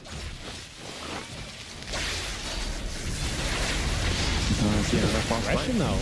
Yeah, my goodness, they have absolutely no chill. And if a GB doesn't die to maiden right clicks, Carlo, he may not be as lucky. It's actually DCMG who falls to the static link of Jigroy. Basically full duration there. That was such a huge power spike at level 2 at maiden. He opted to go for the double nukes because he had full mana, he didn't need the aura, and they landed a 2-man Nova there. They landed it twice, That was it, They just took way too much damage. The Terrorblade already used the salve, but he still died, So that's pretty bad for him in the lane. Could not rebuild those stick charges, Yeah, I mean, the Corp is actually fortified mid. Look at Mamangdaya, bro. In terms of last hit. He's not doing well, I mean, going for this build, I feel like if he's trying to just farm, on this lane, he went for the screen build with double blink, I feel like if you play the lane this way, the sniper is just going to outright win you in terms of CSing because you are not beating sniper by not killing him. And now with the infused raindrop out, it's like, how do you get back into this lane? Top water rune secured there by the Tusk, so Delol rotating around looking for a kill as the blink is forced out of Anya. That opens up the opportunity for Delol, but he doesn't have Snowball. This is going to be ugly. The Corp is going to be very poor this game, just by how the game started. He is going to struggle. His level 6 timing is going to be late, and that's also going to affect the game of the A and the Lion, because the A and the Lion, they have to play around the mid laner. And if your Corp is getting destroyed in the lane, and the sniper has like a insurmountable lead, then how are you going to get close to sniper? Because they are not gap closers, on A and Lion. They need the Corp to blink in to try to gap close and kill the sniper. So who is actually going to do it now? The sniper is going to be a huge problem. He's already starting to siege the tower a little bit as Delol will drag the wave so they can tank that extra bit more. Fortunately, the car isn't here yet. Soon. It's coming soon. It is coming soon, and that's going to be problematic. So far, 2 lanes going well, mid and bot for Tech Free Gaming. Top lane still more or less 50-50. In fact, pretty good for the Kunkka, actually. BB is worse for wear. This is good for Kunkka because it's a melee against melee. I already mentioned that this lane, Pango shouldn't be able to do much to the Kunkka, so he is absolutely cruising in the lane. Same goes for the sniper. Bot lane's a bit more contested, but they got kills on Tech Free Gaming side, so they are happier for the moment. Maybe Anya's strategy in this lane, actually hold that thought for a second. Maiden in danger of dying. It's that shield up, and that's actually going to save her with the facet. The Crystal Nova, all of a sudden, DCMG, he's in way too deep, trying to find the kill onto the Maiden, but he's Maidenless. He goes down top lane. They also get on top of the Ancient Apparition. This Kunkka more or less unkillable up here, but the A makes a nice snack here for a struggling Pangolier. Yeah, this is not looking good right now for for Team Kopai, you know, this laning phase, they are getting overrun. Mid lane, Mamang Daya runs into Carlo. Carlo kind of runs into him, but they've got supports now here with the Crystal Nova slow. Mamang Daya they're looking gonna for the lose this pigeon. trade for sure. They're No way splitting they targets lose it. here a little bit. Assassinate's not going to be enough damage. Anya's going to get away, but that leaves Bombi awkwardly trapped in the river. The Maiden, oh, she's going to die here, actually. To But they got the better the, trade. They got 2 kills. what's this? Yeah, the Death Rhyme, but they do get the better trade. They do get the better trade. This Both is what I supports was going to just now when I saw the sniper winning in the lane. You see the 3v3? If the Corp had a better lane, they could have won this straight, you know. Because he was level 6. The sniper was level 6. The bot lane just is going on to reach the end. Again, you could have seen this movie 3 Look times. at this. There's just no way out. The lull connecting perfectly from that mid rotation, and guess what? It's Wisdom Shrine time. 2 Wisdoms also for Tech Free Gaming. Phenomenal map lead so far. Phenomenal. Okay, there's the first Sonic Wave. Not good for the kill on the Jikroy. In fact, he almost turns and kills this Queen of Pain, Bombi, and Carlo. They at least will secure the kill as the lull throws his body to take down the Lion. Anya will at least make it a 2-for-1 trade. Careful here, Varij. He is under a ward, so I don't expect him to catch really much of anything at all. Does get the D ward as it's Death Rhyme slow. He's in a lot of trouble. He's got another bite He's gonna here. kill one of Careful, them. Anya. Careful, Anya. This is a battle maiden. He has built different fights to the death. Takes down the mid laner. Drops the tip. Yeah, I mean, this is the result of the Corp having such a bad lane, you know. She was weak. And now, I think even losing the Razor there was fine since they got the rune, you know. I mean, the Wisdom Shrine. And now the mid tower is going to take a huge amount of beating, and at this rate, it's going to probably go down pre-10 minutes, you know, this mid tower. And the problems are going to pile up for Team Kopai. They have to try to kill the sniper. I think the Kunkka is the one that has to come at some point to kill him. Yeah, they're just not And letting up meanwhile, on the AA aggression. dies. It was what, solo kill? Dire's bottom Yeah. tower is under Yeah, attack. it was. I mean, level 3 tag team, man. That'll do it. You close the gap, and he is going to die. Sniper just tossing in these shrapnel charges to slowly chip away at this camp. It's starting to be it's turning into a painful game here. That's for sure. Team Kopai, they have to find a breakthrough somewhere, and it might Kunkka. just be on It the is back of this Kunkka. Kunkka. Yeah. He needs to find a rotation. He is the one that's having the best game on the Dire side, and he has to help his team. He is TPing right now. The sniper has to die, but there's a snowball. Yeah. How do they close the gap onto him? Chucky, No, he they can't even can't. reach. Oh, no, Chucky. And now Chucky, he's in danger. There's a freezing field already. Chucky does interrupt it at the very least. The Sonic Wave on both supports is good, but Bridge once again not going down that easy. Anya's still alive and goes down to the right click from Mondaya. Lands one from uphill. Terrorblade is up to level 6. Gets off a good Sunder on the Jikroy, but where's the follow-up? Delul takes down Bobby. Mamang continuing to right click them down, and it's turned into a disastrous fight here. Carlo is the lone survivor. He will go down. That's only a Maiden for 5 and a tier 1 tower. This game has just officially been blown open. You know, the lead has been built. The sniper has been hunted but not killed, and now the sniper is looking like he is going to kill everybody. He is having the dream start of every sniper wants.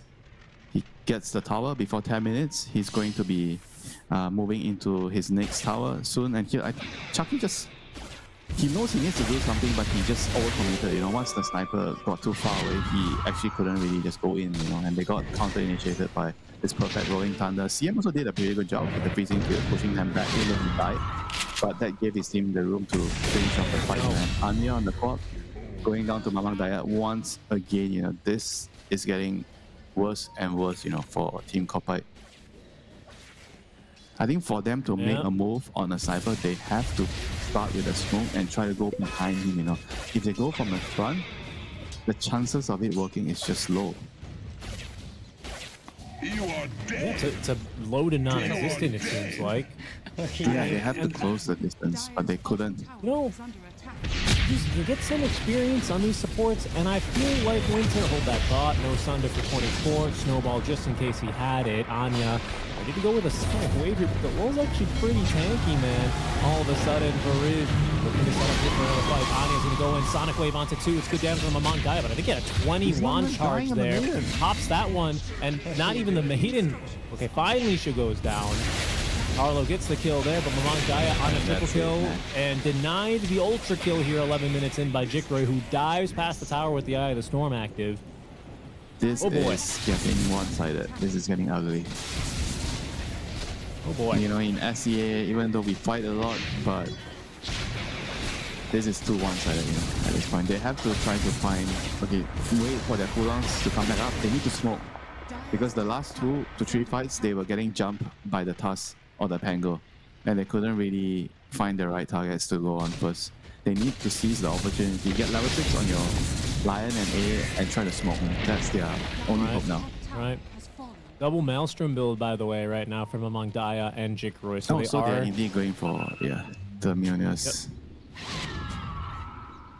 They're both going Mjolnir? Razor, probably. Sniper. It's pretty good. Probably, right? It's pretty good against Terrorblade. I mean, I guess for the Sniper it's more first. natural. For the Razor, it's not natural. I built it last game as well. Ended up in the inventory, but yeah. Let's see how it goes. The Lightning okay, Lord, so we have level 6 on both supports here. Carlo's got Finger of Death. AI Ice Blast is ready. I just feel like, you get in that sniper's face. All right, well, there's going to be his first Finger of Death. Good kill on a Delol, but Anya, with the haste, there is no running from this sniper. Roshan even helping out here as they get the kill onto Carlo. Jikroy, gotta be careful for this Ice Blast. In fact, it might just connect. He tries to avoid it, but it ends up running back into it. That's what they needed. Signs of life here. I mean, it's something. It's still not good enough. They have to find the sniper. They need to make a move again, even without the Finger of Death. Once Ice Blast is ready, they have to go in here. Because the longer they wait, the lesser of the map they're gonna have to farm. For sure. Tech-free gaming, they're doing a good job closing down. They are trying to make advancements around the jungle, seeing off the jungle from Team Qualifier. They have no access to their own jungle on top. I mean, it's just this bottom corner, this triangle that Chucky has right now. The map is very small.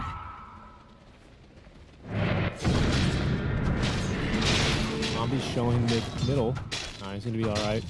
Not that dramatically bad of a game yet. This sniper is got extra reach now with that Dragon Lance, as we saw earlier, going into this Hurricane Pike for a little bit of a mixed offensive defensive item. Smoke play. They're gonna try and find BCMG. They're gonna try and get into this Wisdom Shrine area.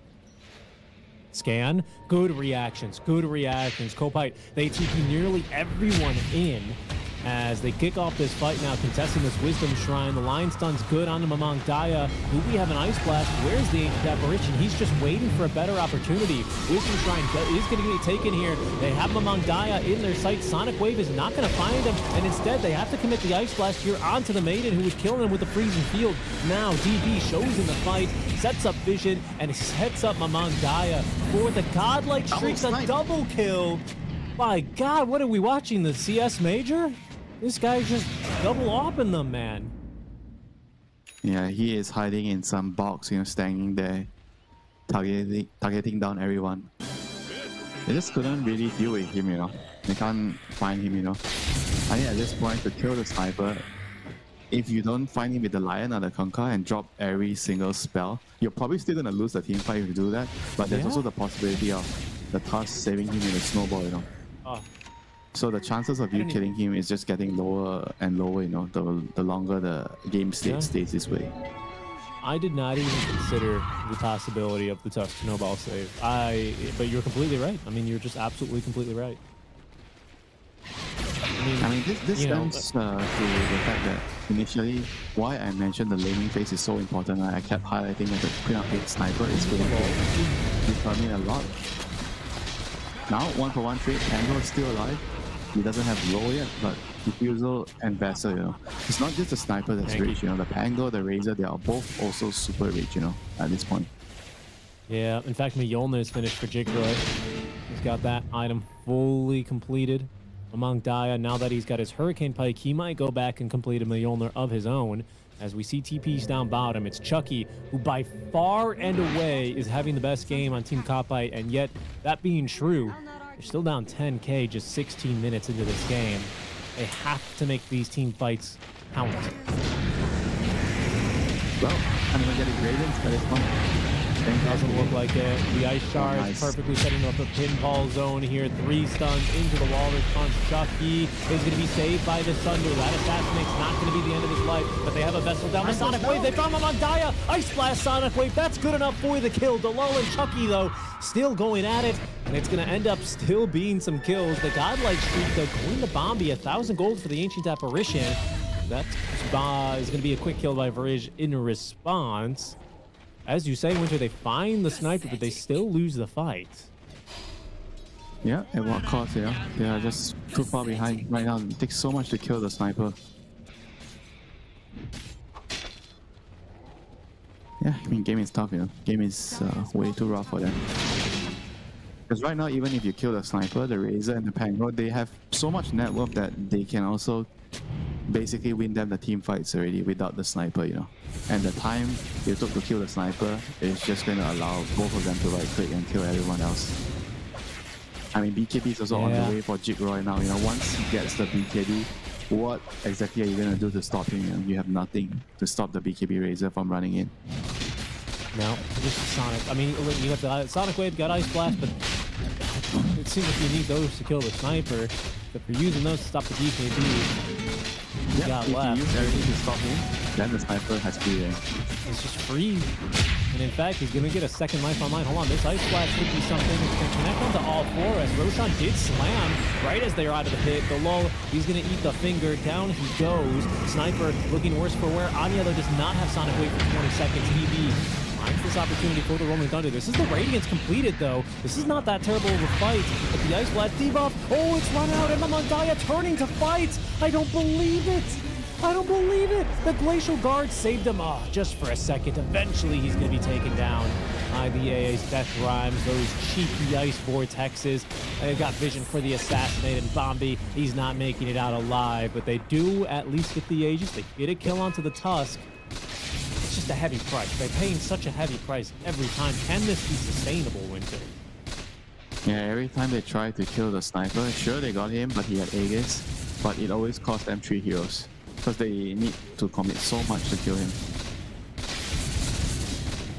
I mean, this is just the reality of the situation they're in, you know, because they lost the enemy base so much.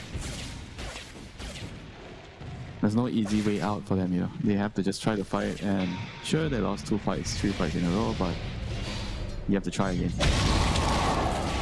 Notice. Good kill here onto the Maiden, committing the Sonic Wave just to pick it up through the Ice Blast. Just one Maiden, but they had to use so much to kill one.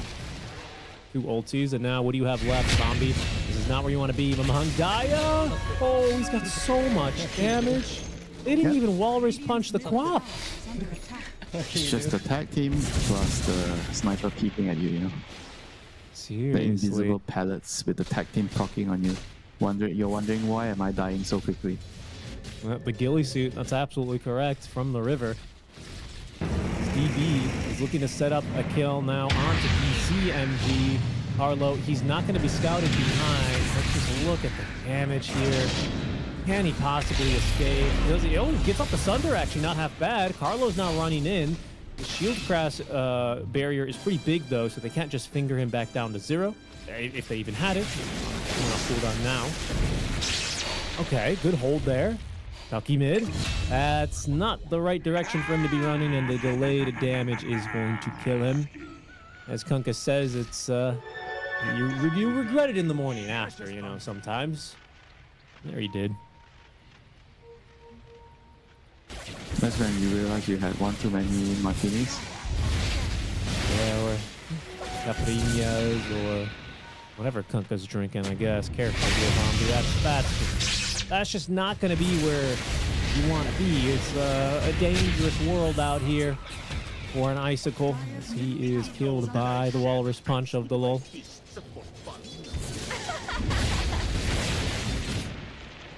Yeah, this is looking real ugly right now. Dire's middle tower I mean, I think the only hope remaining is you try to hold high ground, and when they push high ground, you have to smoke behind them and try to just take the fight from there.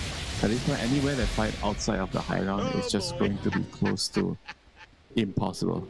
I think maybe Roshan is the next place they can fight. I mean, there's nowhere else I feel like they can take a fight. Tower is under attack.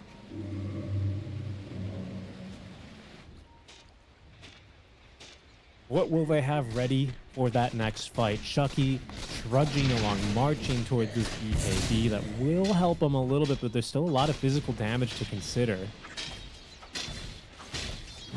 Blink Dagger Lion might be really impactful, and well, Akaya and Anya is at least going to buff his magic output.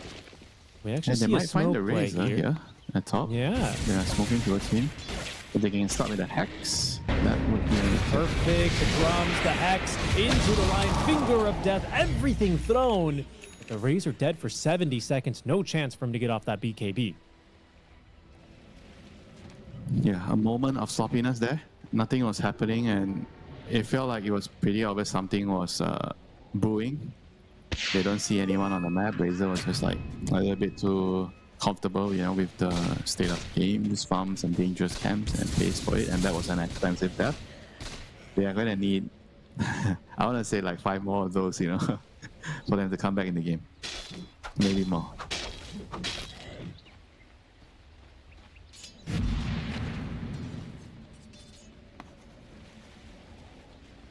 That's true. I mean, it was a 2K net worth swing on that one kill alone, but you're right. The lead's so big that that's not even, you know, 20% of the lead. 16K, 22 minutes in. Over the double the kills, 38 to 15 in favor here of Tech Free Gaming as they lead in game number 2. They're winning this first game of this Elimination BO3 series. Among Daya, I mean, this is just what the sniper gives you, just so much pressure from so far away, man. That safety. Tower is under attack. Only Thunder to back him up. Or is ready to counter initiate with the Glimmer Cape. It's Tusk with Dagger and Snowball save. They simply cannot defend this tier 2 tower. There's just not a hope. Radiant's top tower is under attack.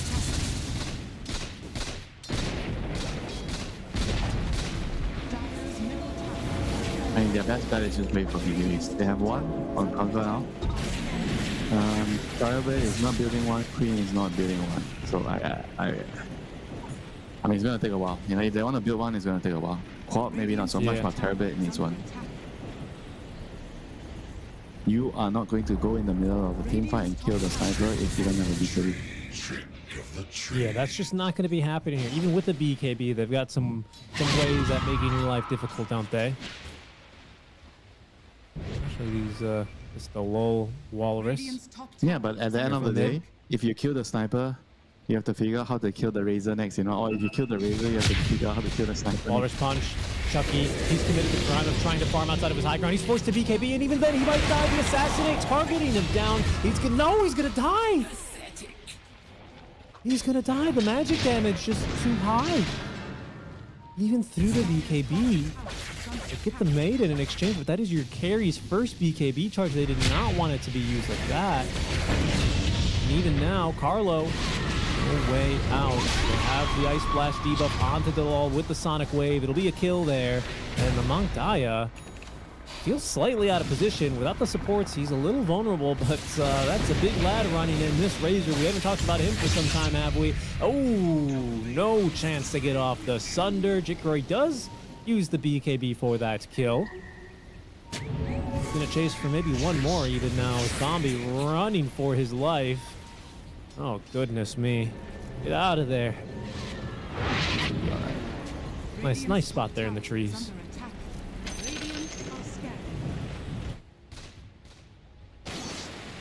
You know, if they can catch out the sniper, there is still hope to kill. The Terabit still packs a punch. And now the sniper has BKB. So the only way is they have to get Lion to go on top first before he's able to use it. And bursting. He's safe and sound. And look at the wall just blink forward. Mamang Daya force taps himself downhill. They want to take this fight. Chucky, BKB ready in 7 seconds. The boat rump up is giving them a little bit of safe space. But now without the BKB, look at them just get ran down. That's Carlo down for the count as well. He didn't get the finger of death out. And Chucky dying through the BKB. DCMG getting on top of the sniper. But without the metamorphosis, he's got to run as well. Chucky lives thanks to the rump up. But He's look how really, fast really Jikroy is fast. in this river. He's not chasing. So he's gonna get the lead on the counter. Holding here, or is it just me? And the fights for are just none. very, very difficult, you know. They have to deal with two big cores, you know, the Razor and the Sniper. And it takes so much to kill one of them, you know, that they don't have enough resources to go for the mix. And gets the now kill, and Travis then they Day. do chase down. That's not what you want. Yeah, Or is it just me? I think that fight maybe is a little bit better looking. You can maybe make a case of, oh, okay, yeah, they kill both of our supports, but we got another BKB charge out of the Sniper and the Razor. That's just not the case. Mamang Daya, he retains his 9-second charge, and, you know, Jikroy just runs in without BKB. We're still on cooldown. He couldn't have used it even if he wanted to.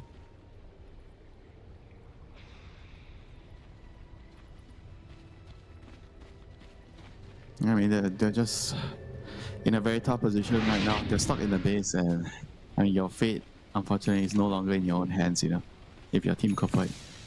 You're just praying and hoping you sit on your high ground, that your enemy makes a mistake, and you find a way to capitalize on it. And they're going for blade mills. Maybe, you know, the blade mills. Mamang Daya, I mean, blink and you miss Or it. is it Just just off of the me? observer ward. I don't even blinks in like he's.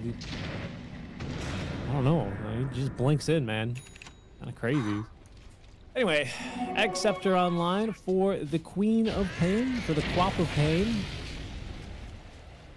Okay, a little bit of a stronger Shadow Strike. Helps push these waves and all.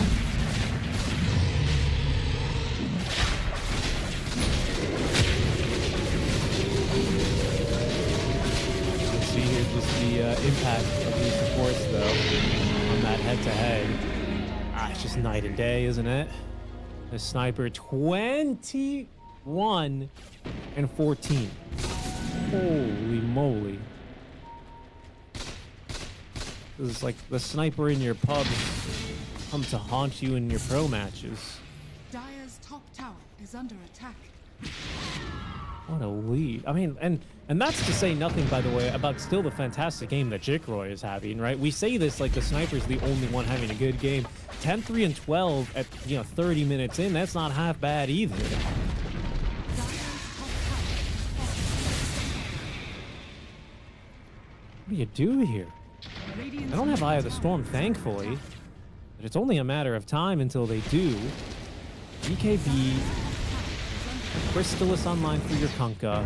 Just farming up anything that they can here to give themselves a fighting chance, as high ground is moments away from being forced. God, the Tusk has a VPV. Oh my goodness. Well, they might have to use it here, actually. He's going to go on in. The follow-up, let's see how good it is. Good enough for the kill there, I'd say. Mamang Daya beyond godlike for the second time this match. And Anya's doing a good job, at least. He did send his Shadow Strikes. These are Egg Scepter upgraded, by the way, so it's kind of a big deal. Even still, they can't even get through that Glimmer Cape barrier with it. Ancient Apparition is dead. He does have buyback. It's tech-free gaming. They will commit here. Nice two-man stun. Is this going to be a kill? No, not quite. Okay. Oh no, Sonic Wave is used just to kill Barish, but they've taken down the Quap. And up on the high ground, they've also lost the Lion. Chucky BKBs, but what? It's just so hard, man. It's just so hard. You can't even get through the Roshan banner. Down goes the tier 3 tower. They've only lost the Maiden. They have Ice Blast, but they don't have a finger. Don't have a Sonic Wave. But they also don't have any free time. I mean, they just have to take a fight. This is game 2 at losing 1-0 in the lower bracket. Mamang Daya, he kills your TV before you can even hit the ground. Then in one Walrus Punch, Winter. What can you do, you know? They're that far behind.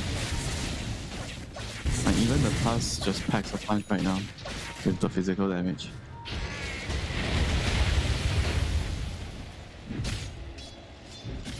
I mean, even if you give them, say, give them extra 5 buybacks, right? I don't even know if they can win the team fight. Say they have 10 heroes.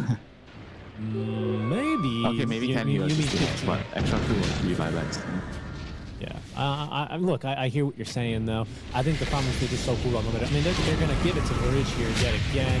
Nice torrent, but what's it going to cost him? Delol, he gets off the shards here. That catches Bombi. Chucky, really nice tidal wave to save his allies. As this Rolling Thunder is not fantastic out from DB. Chucky running back up to the high ground. Will make it alive without any losses. Finally, a good trade, it feels like, for this team. As Jikro taking a lot of damage with the BKB. He's in, and Anya, he gets off the Sonic Wave, but is it going to be good enough? Jikro, they need to connect here on this Ice Blast, but even still, he's got Aegis. What's the point? Still, though, they should kill him. Oh, he almost dies. I think maybe they thought he was going to tick down there to the Quap Ags, but he simply does not, and now Quap's dead for 45. Man, buy back the low, you imagine. He's just so confident, and he goes and Chucky through the BKB. He's murdered. Harlem is lying, running for his life as Mamang Daya just waddles up to the high ground, threatening to kill them all. Winter, he's not even used his BKB a single time this game. For sale, BKB not used. For sure. It's just for sure, you know. Guys, I have BKB, don't touch me. I'm gonna use it. See how much that Solar Crest is doing. I mean, Bombi's so scared, man. He's using Ghost Scepter all the way back past the 2-4 towers. Chucky, he's bought back, but he doesn't have buyback. Or sorry, he's not a black bars, but I should say. And DB's gonna take advantage of that. They've already killed the TB. Ramangaya on a double kill already as Chucky is dead, and DB threatening to start fountain farming them. Tech-free gaming, just moving from barracks to barracks. Aegis up in 30 seconds, sure. But what do you do against Mamangaya? Bro, he's trying to 1v5. He's trying to 1v5, and the snowball save! It's perfect from the low. They dodge everything, and now the BKB, it's doing work. Mamangaya with a double kill, and he's looking for the triple as the GG is dropped. What an absolute shellacking here in game number 2. Tech-free gaming. Mamang Daya feeling good here as the Indonesian squad continues through the lower bracket. They eliminate Team Copite in the process. Yeah, deservingly, you know, they move on to the next round. They were the better team today, for sure, in this series. In this game, Mamang Daya definitely the star, you know, with his sniper, winning his lane against the Queen of Pain, and subsequently just dominating the early mid game, you know, with killing the towers. He killed the mid tower pre-10 minutes, and they were fighting around him. And here invading the jungle.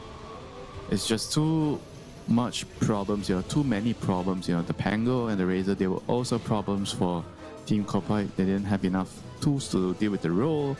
They couldn't deal with the Razor as well. I mean, I think if they got items on Terrorblade could kind of solve majority of the problems, but it just took way too long. And I think the nail in the coffin was when Chucky, he was the lone core that had a good start when he TP'd mid to kill the sniper, and they did it in a way where they didn't use smoke, and the gang just went all wrong. I think that was pretty much the nail in the coffin right there, you know. After they failed the gang and sniper just got away, he killed everyone else. I think they lost 5 heroes in that move, and the game just became insanely difficult at that point, you know. Yeah, they did lose 5 heroes. That was the early rotation to try and turn that game around. And as you say, it's just not what the doctor ordered. And it's tough, right? It's a tough way for Copite to go out, you know, especially off of the high of taking a game off of Talon in their series. You know, sure, it's still going to be a tough matchup here, but very, very winnable in the lower bracket for them. And just 2 strong games, just 2 better games from their opponent here from Tech-free Gaming, especially this game too. Mamang Daya, I mean, when have you ever seen a sniper just run in versus 4 heroes? I mean, the team play is here. I mean, this is such a great replay here with the lull just running in to save Mamang Daya. This is so funny. You could just see everything gets put out and just absolutely denied. No chance. That's basically how this game went. Yeah, just one of those games, you know. And not to mention, they got, 2 kills before the creeps spawned. They made a move, and true. Sniper and Pango got 2 kills. So that made the game even harder. You know, they just played better. You know, they had the presence of mind. They planned the strategy out. They knew that as long as they do well in the lane, they are going to be able to just roll them over, because you don't want to go late game against this co-op Terrorblade Conquer trio. Terrorblade is going to be a huge problem late game. So the best way to do that is just don't let the game get there. You try to get a huge advantage right off the bat, pressure, and make the map small because all of their cores need to farm a lot. And eventually it just became too much. They had very little food for 3 cores and they have to go hungry. They split their resources. They try to make sure everyone has something to eat, but it was just going to get to a point where it's just not enough, and the fat enemy sniper just walks in, snipes everyone down, and the game goes down as well. That it does. And with the game going down and out, so do Copite here. So tough for one of our twins hopefuls, hoping to qualify to TI, as Chucky will be eliminated. Of course, his twin brother, also a carry, a Ghost on Team Enigma Galaxy in the lower bracket. They play later today in about 4 hours versus Virtus Pro. I'm sure everyone looking forward to that match as well. We have plenty more matches here in the SEA region as well, folks. And as we are on a ruling schedule, we're only about 10 minutes away from our next series, guys. So do stick around because coming up after the break, we're going to have Boom Esports taking on Castaway. We'll be right back with that very exciting series. The human body was built to move. Not trapped at a desk in one singular posture for 12 hours a day. It's time your chair evolved. This is Secret Lab Titan Evo. Ergonomically engineered for you. Gamers, hybrid workers, artists. Backing your every move.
Good afternoon, everyone. We are back on the road to the international here for the SCA qualifiers. We continue in the lower bracket with our next series. Thank you guys for joining here. Myself, Seek and Shrek, and of course, Winter, bringing you the action for our next elimination series. It is Boom Esports. It is Castaway, who did show up here.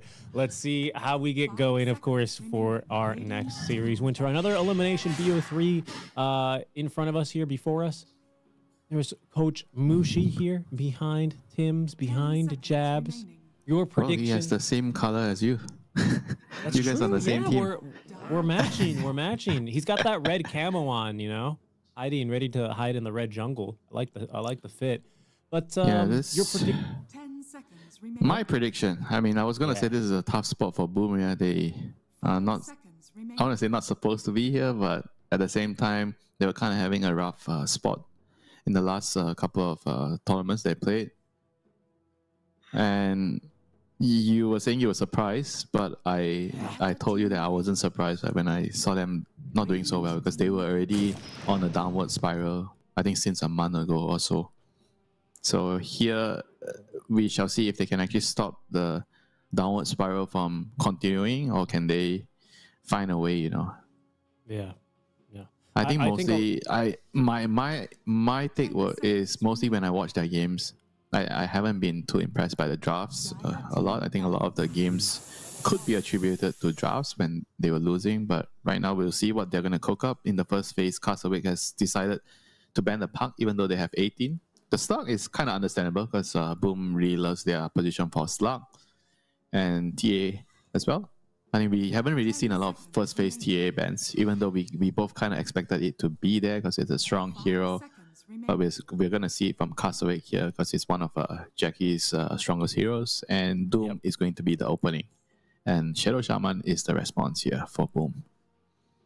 Yeah, I think just to quickly get back to the storyline here before we really get into the meat and bones of this draft, I think a lot of more maybe casual fans, people who are just tuning in for the later stage of the qualifiers, will be quite surprised to see Boom here. Will be surprised to see Boom not qualify to EWC, right? Execration usurping them for that second slot. And as you say, Winter, this is perhaps more symptomatic or more symptoms showing from what has been months now brewing. But in the lower bracket, it's time for Boom to lock in. There's no more time for mistakes. Yeah, there's also a lot to prove, you know. For FBZ, he got removed from that roster, and DJ also was previously on that roster, and they both are here, you know, playing against them, so they definitely have a lot of motivation here to show what they're capable of as players. You know, they're both seasoned players already. DJ, obviously, a household name in SEA Dota, has been around the scene for such a long time. You know, going to Korea to start off his pro career, coming back to the Philippines. He went to Fnatic.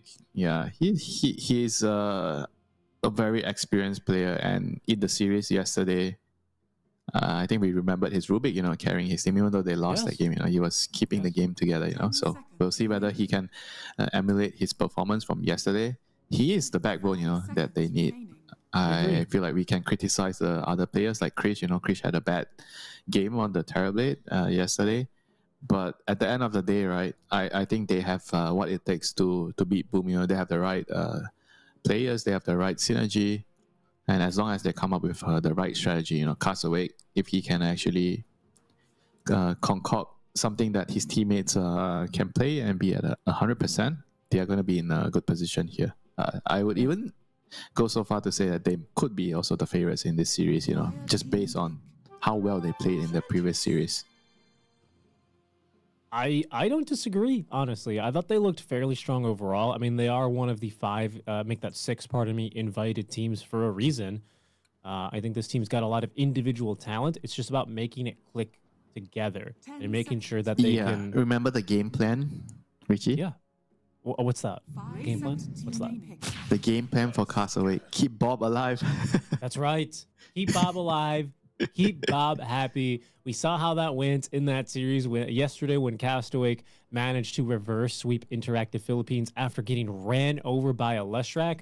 Bob recharged on that Queen of Pain game and then back at it with a phenomenal Storm game in game 3. This is going to be a man to watch. You know, if you watch a lot of SEA Dota, you know this guy. You know he likes to keep it spicy in the all chat with the tips, everything here.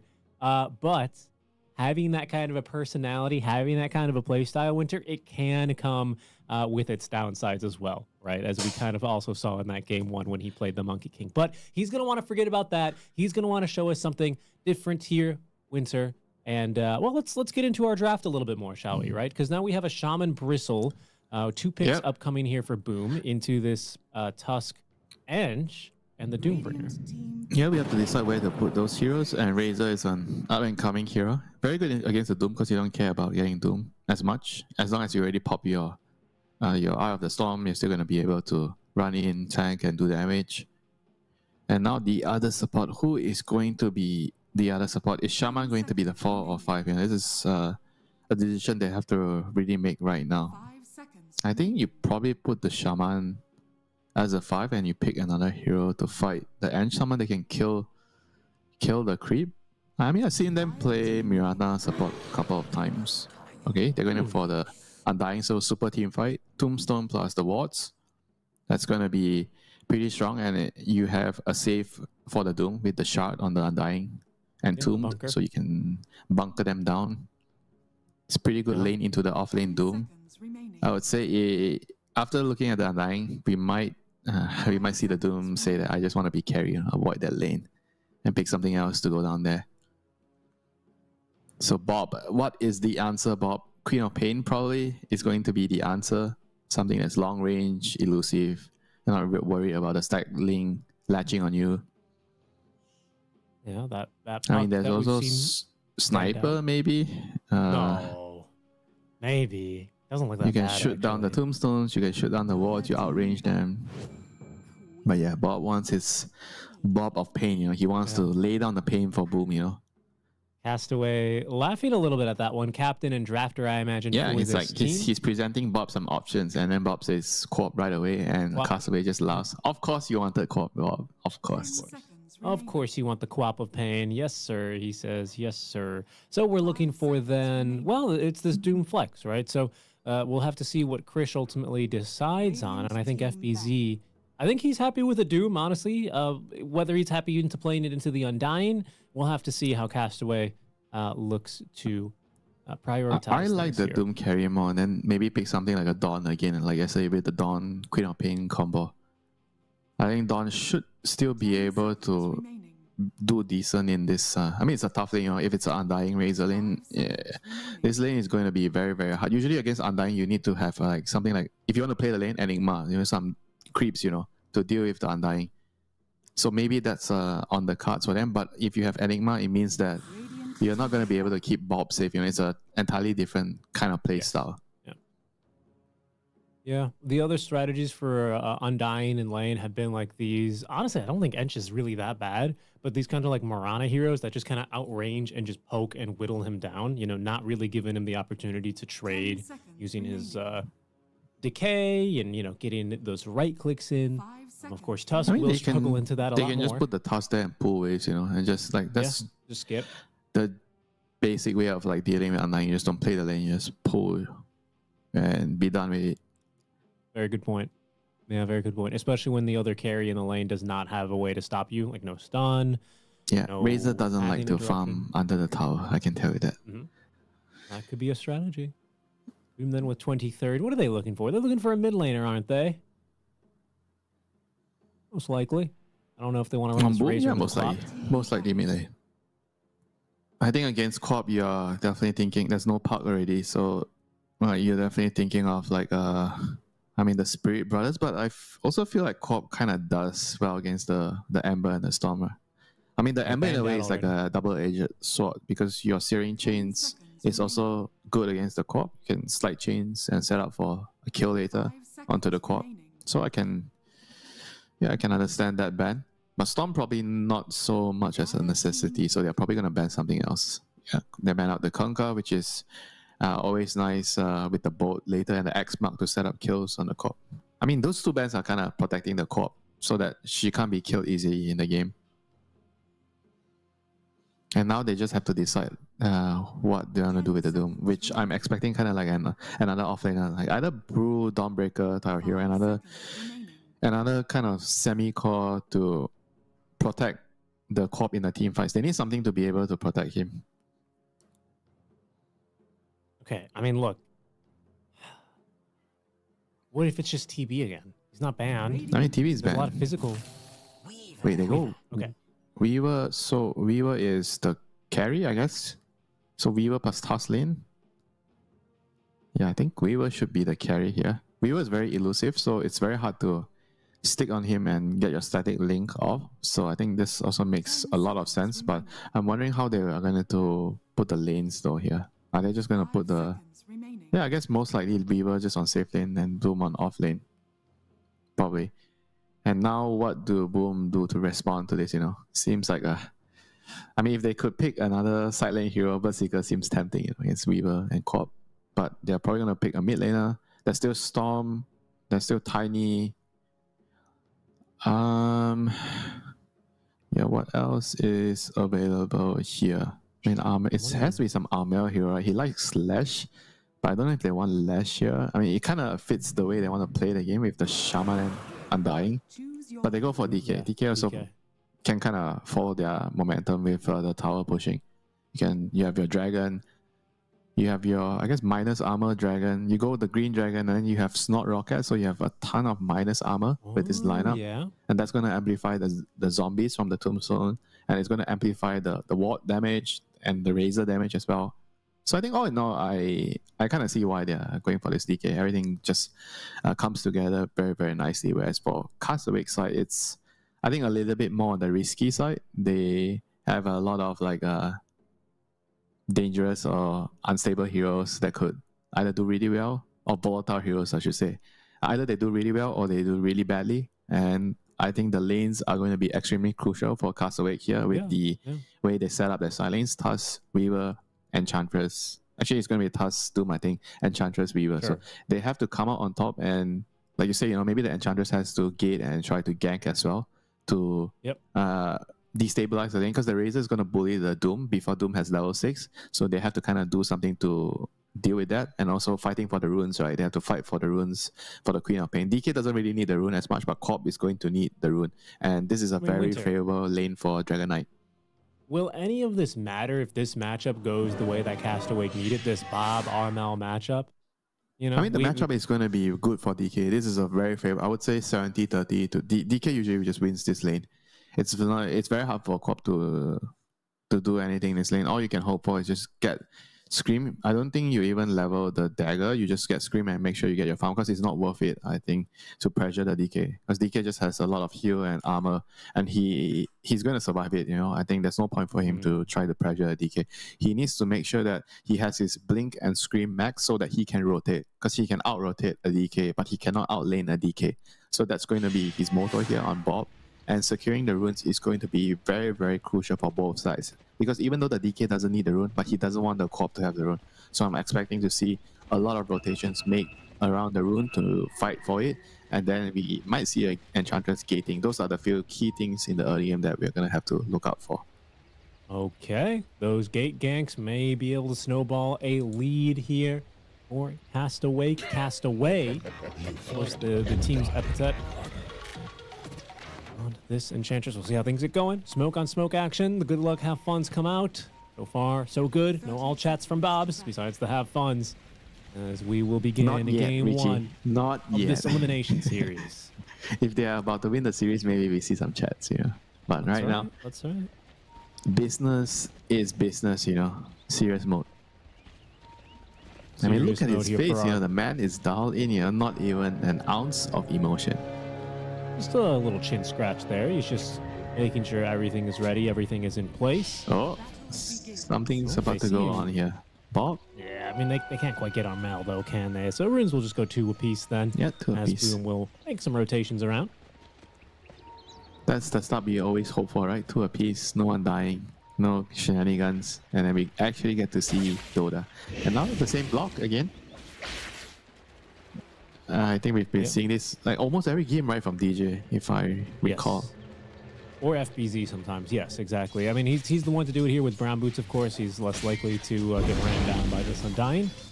Good ice shards as well. DJ just being extra annoying here, making sure that Jackie's going to miss as many creep as he can underneath that tower. That's that mid lane matchup as we'll go to a nice picture-in-picture view across all 3 lanes. Winter, you're speaking a lot about the importance of these rotations, the importance of the lanes to go well. But have you really told us which draft you prefer? I did. I said I prefer the boom lineup, didn't I? Or maybe subtly, it was too subtle, so you can It was too subtle for me. It was too subtle for me. I need you to say, yes, Mushi. Good draft, boss. Yes, Mushi. I like your draft, Mushi. Happy there, Richie? So where is my... It's a good draft. Where is my It's a good nasi draft. lemak? I like it. I like it a lot. I mean, sir, I also like this draft. I'll be very clear. Even if Chris is going to be off to a good start in that top lane, but that's just Weaver things, right? Especially with that skitter step facet. Yeah, Any facets in you are a general, real lane quick, that are dominator. If you don't win your lane, then it defeats the purpose of picking Weaver. I mean, we see the carry pool kind of evolving, right, throughout the course of the group stages. Not group stages, but the brackets, you know. Like we are seeing more razors, and I think Weaver has been a hero I've been seeing in my games. I've been seeing on and off. Sometimes it's been picked, and it feels like it can do a number on certain games if you pick it in the right game. And this game, it kind of fits the bill that they needed a mobile core that can run around so that the razor can stick onto the target.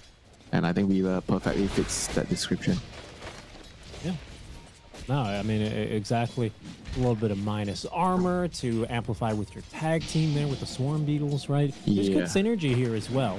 Like you said, it is just a little bit of an unstable lineup. That's all it is, compared to a little bit more of a clear game plan from Boom is how we're reading this draft. Because they don't have stuns and catch. It's very light. You know, Tusk is the only one that has the actual lockdown. You know, the rest of the heroes don't really have much way of setting up for kills. You know, so a lot of it is going to fall down to the shoulders of the 2 supports. I think the Enchantress needs to gate gank bot, allow Tusk to have a good game, and once Tusk gets his dagger at a good time, I think the game can actually flow well, you know, for Team Castaway.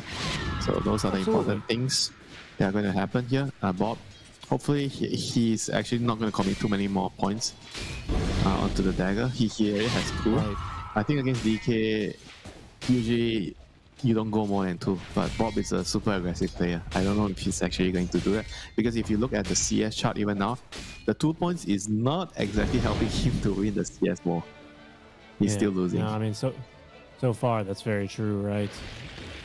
I mean, this is just the nature of the matchup, you know, like part of being like a good Dota player is sometimes just understanding. It's not exactly just conceding, you know. You have to understand that you are not supposed to win this lane, and you just have to play to survive the lane and get your own CS, you know, because the way he's playing right now as the Corp is to try to pressure, which I feel like could come back to bite him later. That seed shot was from the other neutral? Yeah, not the Ench creep. It was the other one. That was crazy. I thought the Ench creep through the seed shot. That was very unlucky for Jabs, but you know, things like that will happen. The Castaway, he's going to rotate towards the mid lane just to make sure that Bob can secure as many water runes. Yeah, Corp is going to get a ball refill. I mean, look at how much Bob is getting, you know. 4 minutes, 2 supports coming over, but it's a Tusk and Ench. It is very common as Tusk and Ench that you actually make these early moves because you're both very, very strong at early levels. Like top 3 stronger supports in the first couple of levels. I think if you exclude Bane, for example, Tusk and Enchantress are definitely going to be up there. And they're keeping the pressure. Corp is still behind the DK, which is the nature of the matchup. And here he's level 5. Let's see what he does. We're gonna see what is he gonna decide. You know, I feel like if he goes for 1 more point in dagger, that's gonna be pretty bad for his game later. Okay. Well, he's saving the skill point for now. He's leaving us in anticipation as he refills the water bottle a second time. You know, this DK among the mid laners that don't really build bottles. They just don't need it. They're built different. We're still waiting for that 5th point. I'll let you know when we finally get something here. But for now, you know, you spoke about the supports being able to rotate away for Castaway. I think what's really nice for this lineup in particular is that they have some pretty sturdy laners. You know, like this Weaver, not so easy to kill. This Doom, not so easy to kill.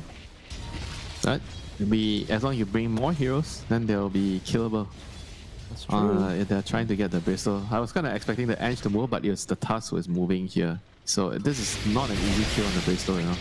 And Doom is Out of going lane, to pay the leaving for price Doom here. alone. Yep, as Tim's on John Noel, assisting Jack for that kill down bottom. First blood goes to the zombies of John Noel. And with a car here, they might be able to push a little bit more. Bottom tower is under attack. Castaway once again rotating to the mid lane just before the minute 6 power rune as Armel lets loose that first Elder Dragon form. Radiant's courier has been killed. Glyph is going to be for bottom. It's also going to help the mid here a little bit as Bob looks for the power rune. It spawns top lane. He has now committed the points in Blink, by the way. Yeah, I think this is the wise choice now. He needs to be mobile. He needs to start to move. He's level 6. Like I said, you cannot outlane the DK, but you can out-rotate the DK as Queen of Pain. He's going to pick up the first rune. This is very crucial. Haste rune. He has to impact the side lanes as soon as possible. He's going to TP bot. Going to try and The kill... tower down bottom. Sonic Wave. They're looking for John Well. Tower goes down. John trying to TP away, and he's not going to make it out alive. That is not what he wanted, though. Only a support kill with that rotation. Oh, Our forces he's alive Boom instantly. is going to be super happy with that, you know. Very, very happy. Both offlaners end up losing their tower here with the first wagon, by the way. I feel like you don't always see that much. And honestly, not something I totally expected given the layout of these lanes. I mean, after all, it's an Enchantress, you know. When you have Enchantress, there's always chances of things like this happening. She can take your tower very early.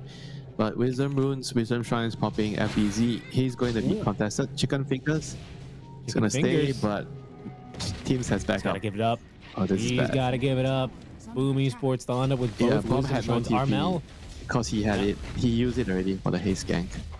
and Armel, he actually TP'd top just to guarantee that his team could secure the Wisdom Shrine. So high priority here for these sub-objectives, if we can call them that, right? For Boom Esports, on these runes, on these Wisdom Shrines. A lot of priority here for that. Although that being 7-minute said, Wisdom Shrine is, I think it's a major objective. It's not even like okay. a side one. I think you have to really get it because it has a huge impact in the game. Hurting your support's level 6 timings at 10 minutes, 11 minutes. I think the 14-minute one you could argue is not as important anymore. That's form, tag team level 2 here. That'll be enough for the kill. Actually, that's a really good point, right? Because you talked about how Castaway, they're rotating these supports a lot. As a result, you're naturally going to be in XP range for far less. And so now, as they lose on both Wisdom Shrines, it makes these kinds of defenses a little bit harder. As John Well, he drops that Tombstone here in the mid lane. It's a level 2 Tombstone, easy to be killed off for that one. As look at Castaway, they bring the numbers. Tombstone's finished off as the Shaman, he is next to go down. Armel in this Elder Dragon form, his second cast of the Corrosive Dragon is unable to really get too much more damage onto that tier 1. Suddenly, it's Castaway who are starting to siege. Yeah, but they don't have the heroes to kill down the tower now, so they just have to back off, return, retreat. Bob has no resources, so he has to go back and collect maybe some bounty runes or wait for the next rune. So it's time to unwind and farm a little bit for Castaway. You know, they have to just chill and figure out how to get XP for their support since they lost the double Wisdom Shrine. They need to try to give them a lane to farm or get XP at least. I mean, this task has a very, very important role to play in this game. And as usual, you know, if you want someone to have an important role, you want DJ to have it, you know. He's gonna be in charge of all the ganking, the initiation, because he is the only catch that they have in this game. Yeah, very true. He's also the only save they have, you know, that should be said for the moment, unless we see like a Krishag Scepter, which I kind of doubt it. He's also the only TI player in the team. That is also true. He's carrying a lot of burdens here on those shoulders of the Tusk. Bob, he eats that stun here in the mid lane. Not a lot of follow-up, and all of a sudden from the river, Krish and DJ trapping this Armel, DK, FBZ even rotating in. It's 4 heroes who surround and take down the dragon. This Tombstone going down next, and Castaway here with the perfect creep here. Now this might be the push they needed for the tower. 2 times that DK has tried to take down the mid tier 1. 2 times 5 heroes have rotated mid in response. Yeah, they understood that it's very important to stifle the DK's momentum, right? Because the Bristle and the Razor, they all kind of want to sit in their lane to farm. They don't really want to move as much, you know, and DK is the one that kind of is going to be doing the poking and prodding. But to do that, he needs like people around him, right? So I think they were kind of not in position to scout, and yeah, they got punished by Castaway. Very good play there, bringing in the numbers to stop the DK from killing the tower. Very, very important move. And yeah, I think Bob looks like he's gonna be feeling it this game. You know, his team is giving him what he needs, the rune, the TP gangs, and he is going to hopefully repay them later down the road. They have already built up a small little lead here at 10 minutes, 2k, and yeah, this is what I said needed to happen for Team Castaway. Right. They need to snowball this game. And right now they have to solve the problem of the XP on the supports, right? Because they lost the Wisdom Shrine, so they have to figure out how to get that level 6. Getting surrounded by all these skeletons with the rally. This is going to be so much damage in addition to the tag team. And down he goes. He's going to end up dying. Bob with the amplified damage room popped. He's rotating around the tower to see what he can find. Everyone else has simply run away, so they could now collect the third and final tier 1 tower. Armel, though, he's going to take this opportunity to start ticking down that tier 1 tower mid. But Krish is here to defend in response. So he can't really get a trade here, but yeah, he's trying to get something in return.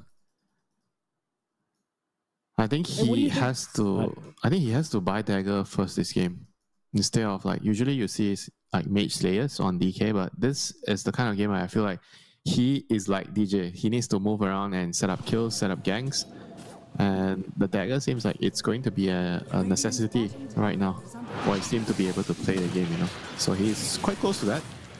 Once he gets it, the game is going to start to burst to life for the side of Boom, whereas for the side of Castaway, they have Midas on their Doom, Queen of Pain has Arcane Rune, and Dagon coming up.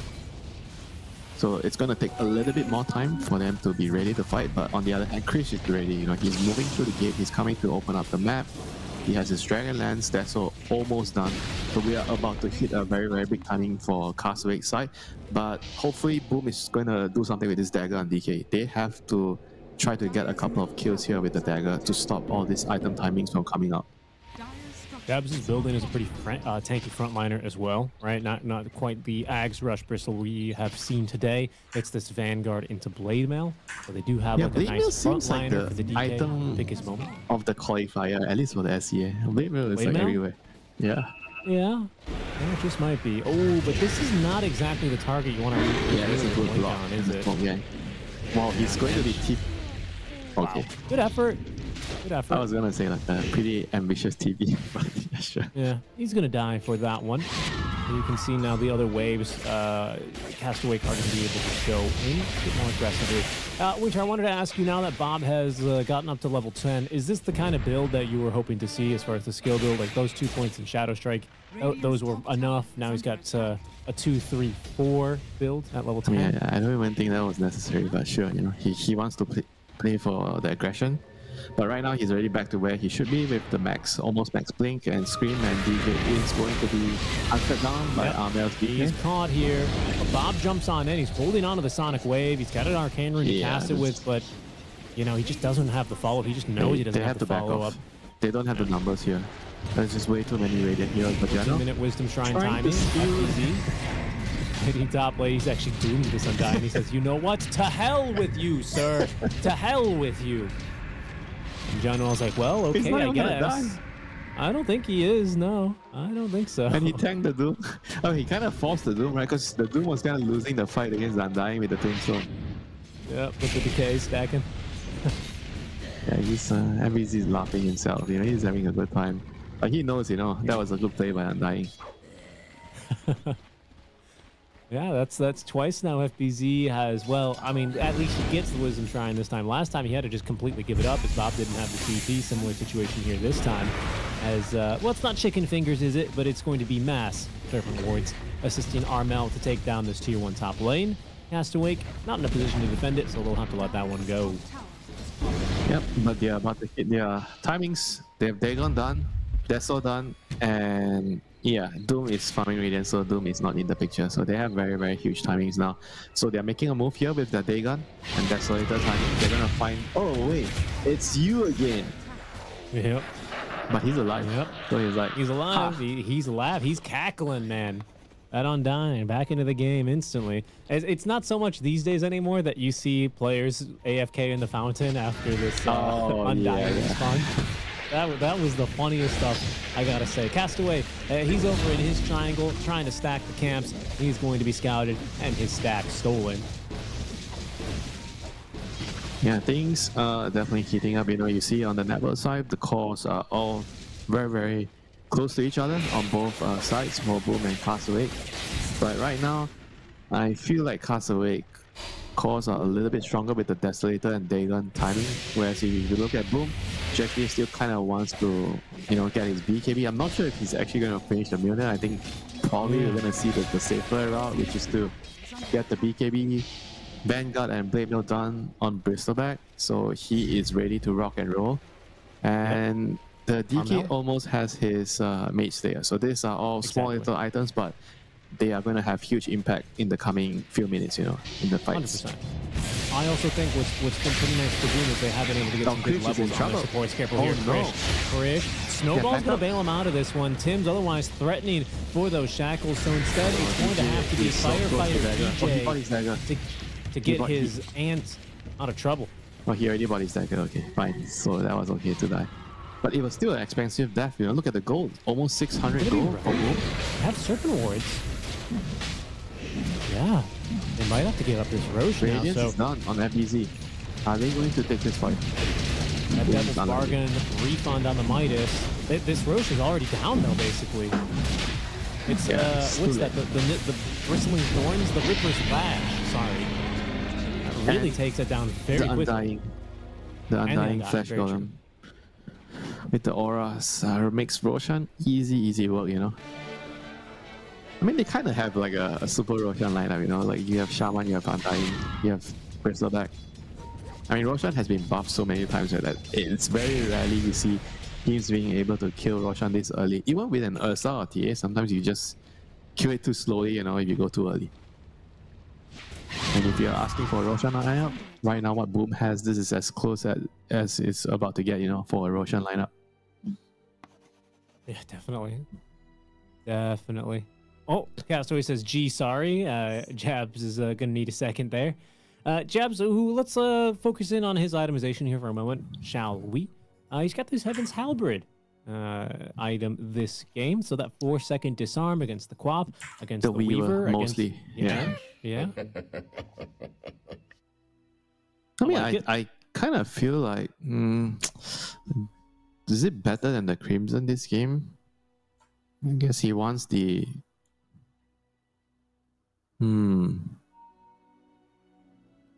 I think maybe so. Against range cost, Halberd is fine. Against melee cost, probably you prefer the Crimson.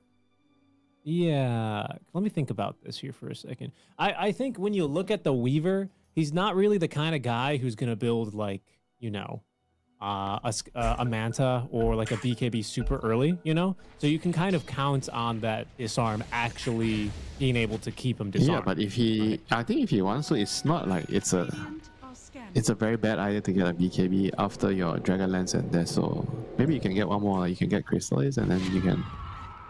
I feel like it's not that bad of an idea to get even BKB third item, you know, after the Dragonlance and Death. So I mean, you could finish your fight if you want. Damage this game in particular though against like a Bristle and a DK. Maybe that's why he has. I feel like they don't really like damage. All their heroes do a lot of damage with tag team.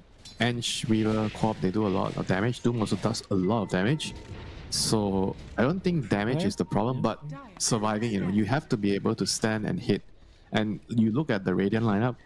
If you do not have a BKB, what are the odds of you being able to stand and hit them? You know, there is stun from DK. There is the Shaman, there is the Bristol Snot, so there are a lot of annoying things, you know. So I feel like BKB is kind of a necessity here in this game. Okay. Wait, Krish does not have one queued up just for discussion's sake. We should point out he's going for that Lincoln's first, and then he's got the Crystallis Daedalus in the quick buy. We'll see if things change here as Boom, they look for revenge on the kill of their Undying. Snowball save off the Blink Dagger. They did get a Hex on the Bob. Bob, who does not have any spells really to use here, but he still gets the kill on a Tim's. A big team fight. I think one bigger than Boom we're bargaining for is kicking off as Krish just barely gets off that time lapse, but they've lost FBZ, and Castaway, the original target here, is going to go down to boot. Bob, he ends up getting just killed off. Just the physical damage, the blade mail return is really what put him under. Yeah, that was a very, very strong fight, you know, from Boom, you know. With the Aegis, the DK, with the Mage Slayer, he is super strong. And I also didn't realize the Corp didn't have ultimate. So without the Corp ulti, they are actually in no position to take that fight, you know. But they somehow decide that with the Doom, they are still strong. But it was a very, very bad decision in the end, you know. They lost 4 heroes only for the price of 2. And yeah, now they're going to be facing a lot more pressure on the Mario General. He's going to get scouted by Krish. He is going to TP out. No problem. Yeah, good job on the Pavis. Yeah, thanks for the Pavis. And obviously the Essence Ring as well. Yeah, but things are looking good for Boom here. They have kind of retrieved the lead that Castaway had earlier, and now they are the ones with the small little lead here. And with the dagger on the DK, they are still looking to make aggressive plays. They're probably looking towards the Tormentor now, minute 20. Don't think Castaway can defend the Tormentor here. They doom the Bristle, but he still obviously can. You're not muted, so he still gets off his blade mail, kills the clock with it. And to be fair, they don't really have the best Doom targets, right? I think out of the 3 cores, you probably want to Doom. If the Razor hasn't activated any of his spells, you could Doom him, but Bristle and DK is also like heroes that you do that, you don't feel so good. But maybe DK is the one that if you can jump him before he starts doing anything. Speaking of jumping the DK, no stuns. Yeah, I think he's probably the more ideal Doom target later down the road when he doesn't have Aegis.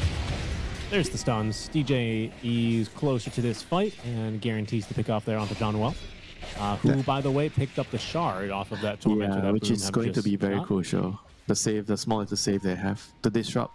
Because we were talking about how they are going to take the team fights on the Castaway side. They jump with the pass and they have to insta-burst the guy, right? But the Tombstone with the shard is going to counteract all of that. And if you don't burst the target, I feel like the odds of you winning the fight as the Castaway draft is going to lose a lot of percentage, you know. Your percentages are going to go down a lot if you don't burst a hero right away. So the Tombstone, just pay attention to it. It's going to play a crucial role in the fights. We'll have to keep our eye out for that. I also want to point out that the minus armor is really starting to build up. Not only do we have the Snot Rocket, of course, for jabs, but he's got his own Ags shard purchase, so that hairball to really quickly build up those stacks. And the DK right clicks. Yep. And the Eye of the Storm. Eye of the Storm, sir. What are we looking at here, like, realistically, as that tier 2 tower goes down? What song is it? The 3 on the Worm's Wrath. Are you trying to do math right now on a Sunday afternoon? Yeah, you know. Is there an AC? Anyone's building AC? You'll probably see an AC somewhere down the road. That's a Lotus for jabs, so not quite there. I think, yeah, Jackie's not going for one. Actually, you know what? Surprisingly, Razor, by the way, did go for full Mjolnir before BKB, but it seems to have worked out. He's got that online now. He is super farmed right now. 1 of 2, as DK also has his own BKB. Yeah, let's see. They're going to smoke out. Weaver has Lincoln's done, but I'm not sure if the Lincoln's is going to be enough to save him. There's just so many spells that he has to be careful of. The Shackle, the Hex, the stun from DK. Right, and there's a lot of easy ways to break it, right? With the Undying. Although Undying doesn't have soul yet, but Bristol back with the Snot. Pretty good one, though. They can get on top of Tims. They're trying to TP away. This is the perfect time to take a fight. Tims will TP away, as will Jab, so it's just a kill onto the Undying. That is absolutely best case scenario that they only lost the Undying. Yeah, seriously. They'll make it out alive. And as a result, the smoke's not going to find too much. I did want to point out that FBZ has a full Black King bar ready to go. I think it's the only BKB on this Castaway lineup at the moment. Indeed. Yeah, it doesn't seem like the other 2 cores are going to be building one.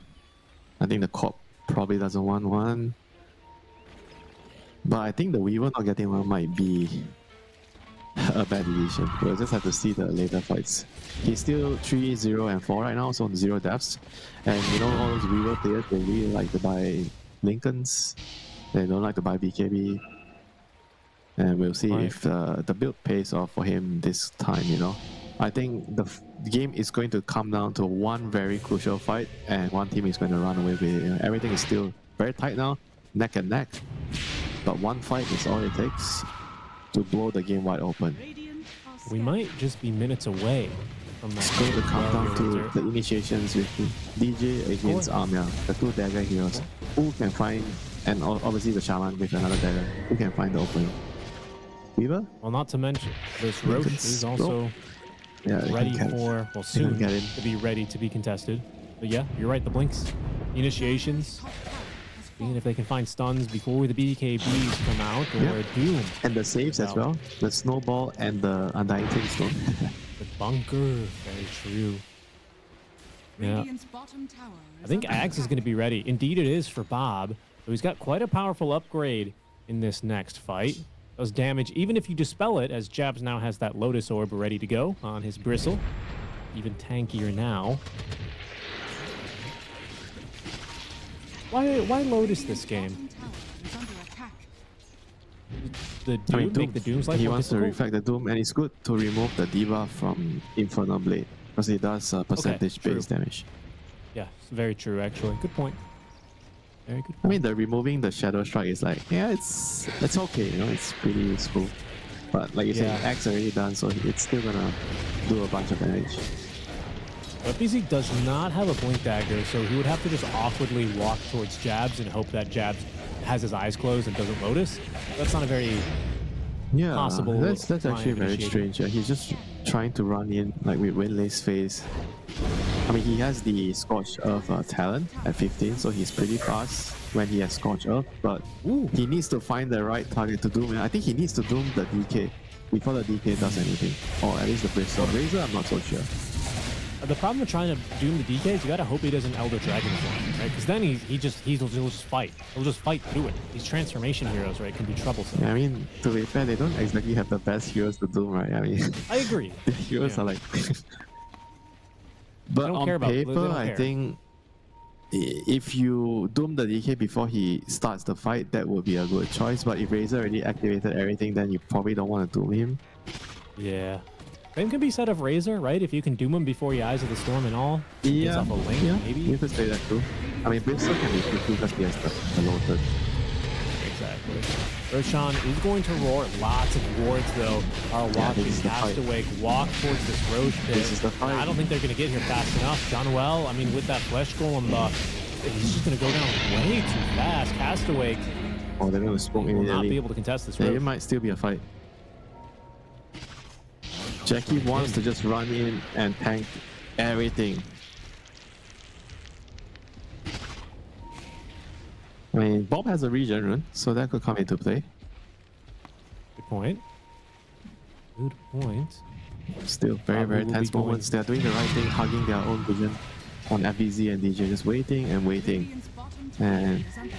yeah, looking at the items on the supports, they have double force staff as well on Right, Castaway, on yeah. the Edge and Tusk. Very good against the Razor. But the Razor is not interested in killing heroes, he's interested in killing your buildings right now. He's coming to your high ground. Yeah, that's true. Eye of the Storm is ready to go. And he's going to hold back, waiting for a occasion to fight. As down go the Serpent Wards as well here. With No, the they are not fortification TPing committed. back. Weaver has to come. Are fortified. Here we go. Bob. Does Bob have TP? Bob does not have TP for 9 seconds, so he's got Blink. He'll be here He's shortly. under a ward. They know he's not here. Yeah. Oh no, the Rex. Let's see if they can find something. They're going to make the jump onto FBZ. Force step Good into the snowball. snowball save. That's a good start here. Sonic Wave pushing them all back. Tim's, he's still going to be kept alive here as BKB's out from Boom to retreat off of the high ground. No one is inside that tombstone here. A scary moment, honestly. I don't think did they not have Elder Dragon form at the start of that fight? I don't think they did. I think Army was still on cooldown, maybe from Roche. Either way, they're not going to actually get the racks. They won't get a single kill. They won't lose this I mean, they got the Aegis. tower. It's not the end of the world. The Aegis still Yeah. has a 3-minute countdown, so they can come back later. I think all in all, it's true. a small little victory for Boom. They are kind of happy. They forced the enemy back as well from the map. So I think it is considered a win for Boom.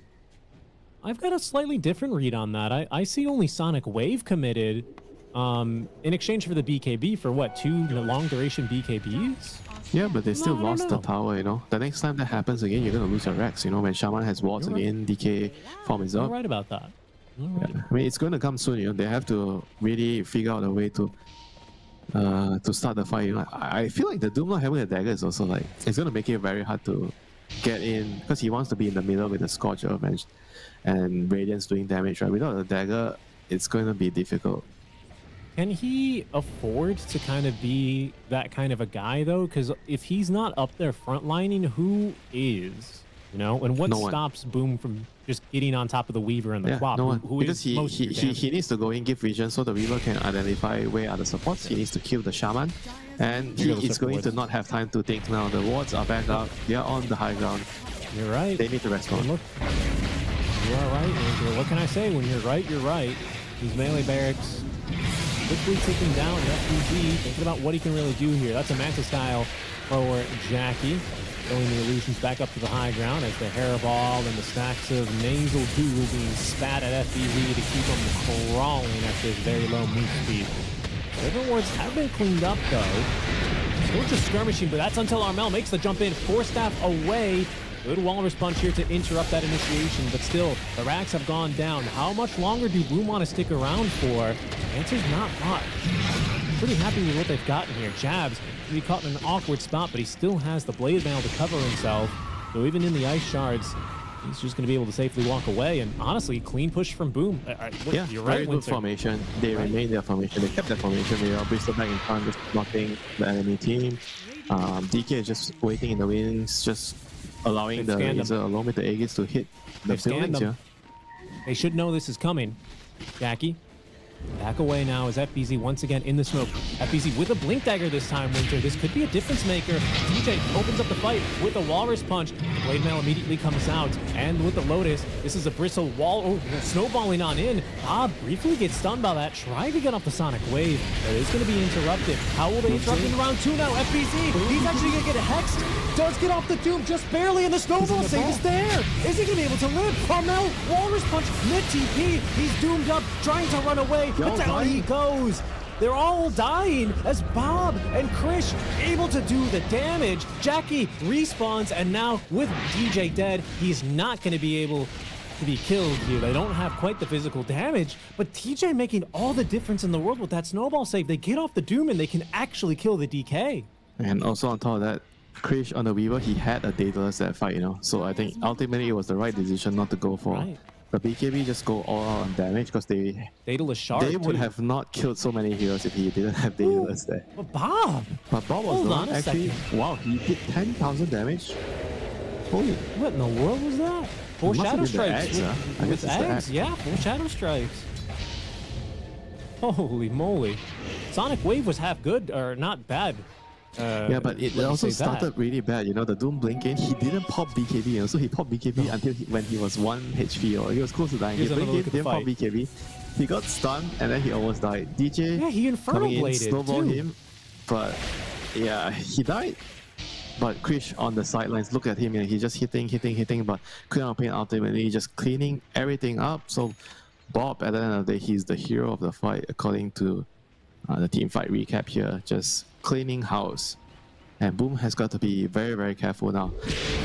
Do we focus the pop first, or we have to focus the Weaver? I think these are the two dangerous heroes. The Doom seems like it's going to be difficult to focus him. He's tanky, and on top of that, they have to worry about the snowball save. So that's also going to be a secondary issue for them. You know, the team fights are going to become very, very chaotic. They have a lot of Right. heroes they have to focus on, so it means that they need to delegate their jobs. Who is going to go on the task? Who is going to go on the quad? How do you rate that bunker save from John Noel? He actually threw the bristle into the tombstone, and that gave basically clear line of sight onto the DK. Wait, hold on, Krish. Nope, they're gonna go for the easy kill on the DJ. I think that's the right call there, actually. Yeah, but they have to kill him every fight, just like that, before he snowball saves someone. I mean, it's also very annoying because the supports have the force staffs, you know, so they can push people out. So basically, what Boom wants to do is blink in, stun with the DK or Hex Shackle. They all get countered by force staffs. So until they have nullifiers, this is going to be a huge problem. So is anyone buying a nullifier? They need to buy a nullifier. Somebody has to buy it. think. It'd have to be on Razor, right? I feel like he's the best carrier for this at the moment. I mean, it's good on Razor or DK, but right now DK has AC done, so team aura items, they are there. They have a lot of auras. Solar Crest, AC, they have the pipe on Bristleback, so yeah, they're pretty strong. But I think at some point you're gonna need Nullifier to counteract the force stuff. Very true. I mean, they're amping up their minus armor strat, right? We talked about that a little earlier. I won't try and do more math now, even if it is now Sunday afternoon and not Sunday morning. I won't do it. I won't do it. I'll spare us mental strain. Yeah, I mean, there's even going to be more. No, I'm just kidding. I don't know the math. But a lot of minus armor. I was going to say, they are really going to need some nullifiers because Krish, he is building up his own force staff here. The third one, right? He just bought something. Yeah, it's going to go into the Hurricane Pike. What did he buy, though? Yo, he just bought a whole damn BKB. Okay. Oh, he changed his mind? Warrior. Nice. Yeah. And he knows that as long as he's alive in the team fights Lincoln BKB, he is going to do so much, and he has the serrated shift as well, so even more physical damage coming out, and he has some life steal from the enchantment, so he's pretty sustainable. One of like the problems of Weaver is he is a hero that does not have any real sustain in your build, you know, because you don't really build satanic or any life steal items. You are completely reliant on neutrals or your teammates. Always nice to get Vlads on supports, you know, when you're with a Weaver to help him. But this game, they don't need to. He has the enchantment. And Rosh is about to spawn anytime now. 2 minutes. Big fight coming in mid lane. Smoke on smoke action. Crystal He's goes already used the in. Manta. Gabs, his smoke breaks. As Krish, he's just happy to cut the wave. Roshan, if he spawn, well, he will guarantee spawn time. I think they're going to put the wards on the high ground to force them back here with the Shaman. Oh. He's waiting on the wings teams. Is he going to do it? Yeah, he's going to do it. Winter, there's not only one car, but there's 2 cars here. Narmel, he's going to even blink in, but Roshan has spawned in. I mean, they should just this is going to be a towers. I mean, they should know something's happening, right? Because no one's defending. No one's defending, no one's showing. It's on cooldown. Don't have a scan, and with the tag team, this Rosh actually goes down pretty fast. He's not going to roar either because Boom got the last one. So down goes Roshan. Now they know that they've lost out on that objective. Trying to focus on the racks. We got to see the Doom blink in. He's actually caught Armel. Jackie gets off a pretty good static link as Krish joining into the fight now. He's looking for a quick kill on a Tims. Jabs pushed back by the Sonic Wave, and he gets the kill there onto Tims. Jabs, he's trapped here as well by these ice shards with the shards. John Well was trying to get in there with the save, but he's far too late. So it's Krish ends up carrying this team to 3 kills in the fight, but it's a pretty costly engagement. It's a pretty costly decision to go for Roche Winter. They nearly lost the full lane of barracks. I felt like Boom had to commit that they were like caught between 2 minds whether they want to go or back. So they did half push. DK went up and hit, and the rest didn't go in. I think what they needed to do is if they wanted to push this BKB on the Razor and Wait, hold on, Bob. Wait, hold on, Bob.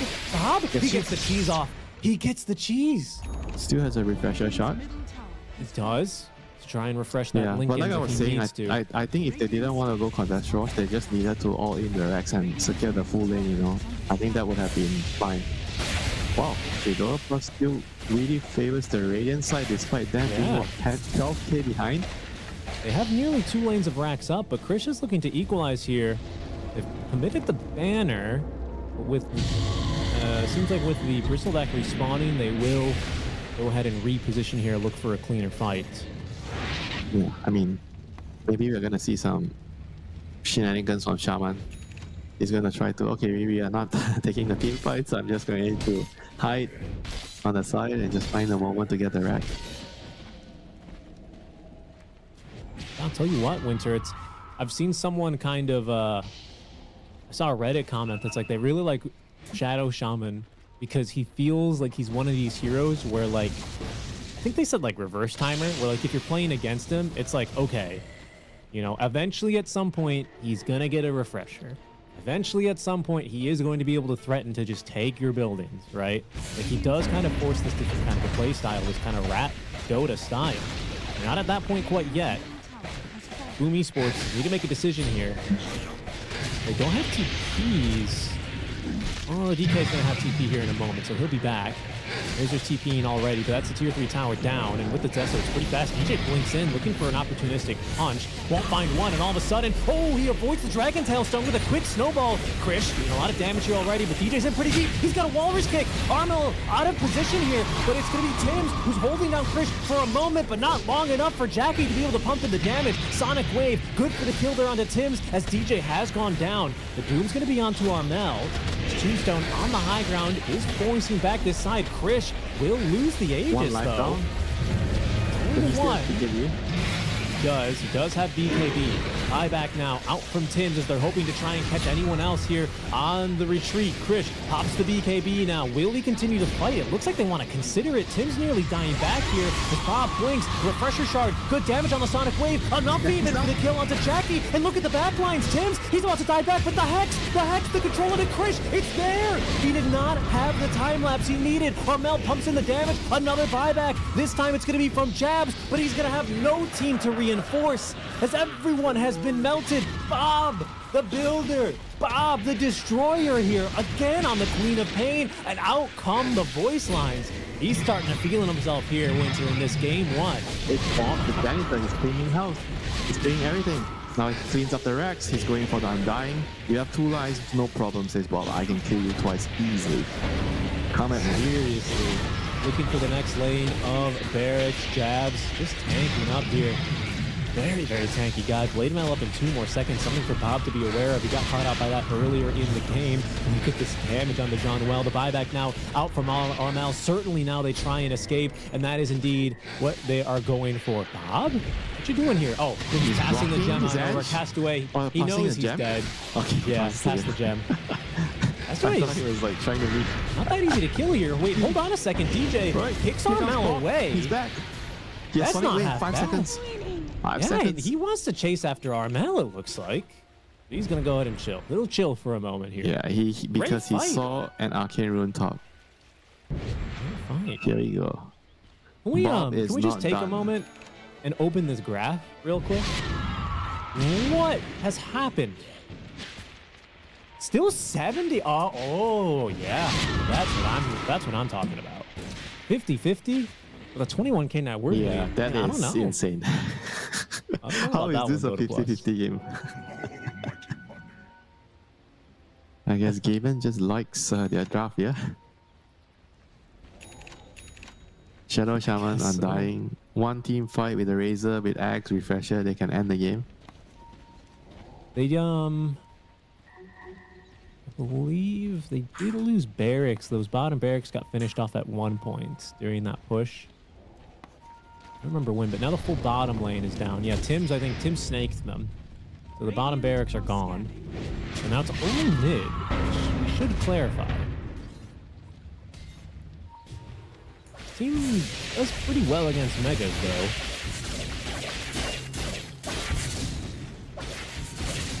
Comparison here between Armel and Bob. I mean, pretty close GPM last hits wise, but hero damage night and day. Bob is just, I mean, he's balling out of control again. Dire are scanning. And he finally has BKB. Finally. Yeah, BKB It's ready ready. for him. He's going for a Refresher next. Oh my god, I can't wait for that Refresher on the corp. Undying with a Blink Dagger as well, so look forward to these Blink Dagger Tombstone saves in this next engagement. But I don't see a lot of like really huge items now coming through for these guys. Des and Bloodright, I think Gonna do Refresher, much? Refresher for the Razor, that's a huge item. it's true. But, But at one kinda has to point- save for.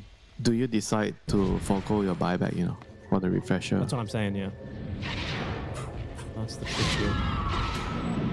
And Bristol seems like he's getting to a point where he is a non-factor in the team fights already with his build. Like he's not really contributing a whole lot. And it's mostly the DK and the Razor doing the heavy lifting. And in the previous fight, we saw how FBZ, once he got the Doom on Armel, I feel like the fights are so difficult, you know, because you don't really need to care about the Bristol anymore. He's useless. So it's like the DK doing the initiation and the Razor doing the damage, right? And Razor has Lincolns. He doesn't really have an easy way to proc it.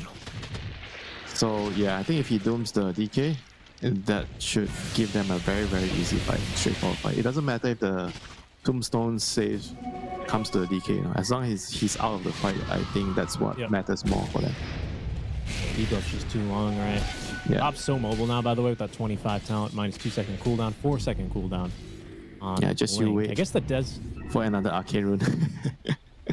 What's FBZ looking to purge here in these fights? I wonder. I guess maybe we'll see. See if that comes in handy. But just break the Lincolns. Yeah, break the Lincolns. He's looking to purge the Lincolns. Thank you very much. All right. I mean, they're pushing, they're sieging without Aegis. Roshan number 3 may respawn here shortly. Likely to spawn top. Dire's middle tower. Do they wait or do they go for the kill here? Oh my goodness, Krish, that +1 Geminate attack.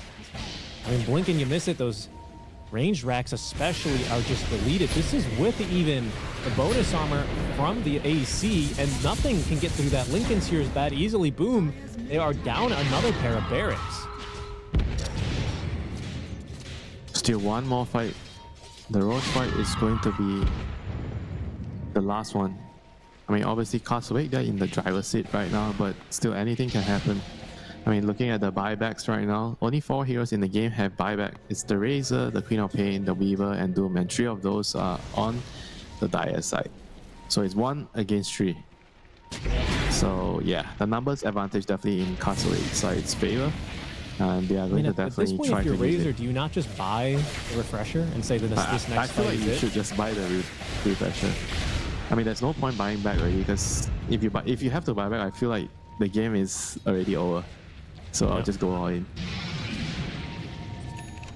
Roshan has respawned. Bob scouts him out. Yeah, I mean, they can't afford to give up this rush. They have to go. Bugs in the pit. They are starting up the Roche. There's an amplified damage that's just spawned bottom, but I don't think they have time for that right now because Roshan, he's going down, and he's going down quick with all the minus armor and the tag team. Bug is going to be cleared up. They send an illusion in early, but Krish already with the Aegis in the inventory is going to force Boom to back up. They just have to go for a high ground defense now. Yeah, Bob has the refresher and Cheese. I mean, he is definitely going to kill some heroes in the next fight.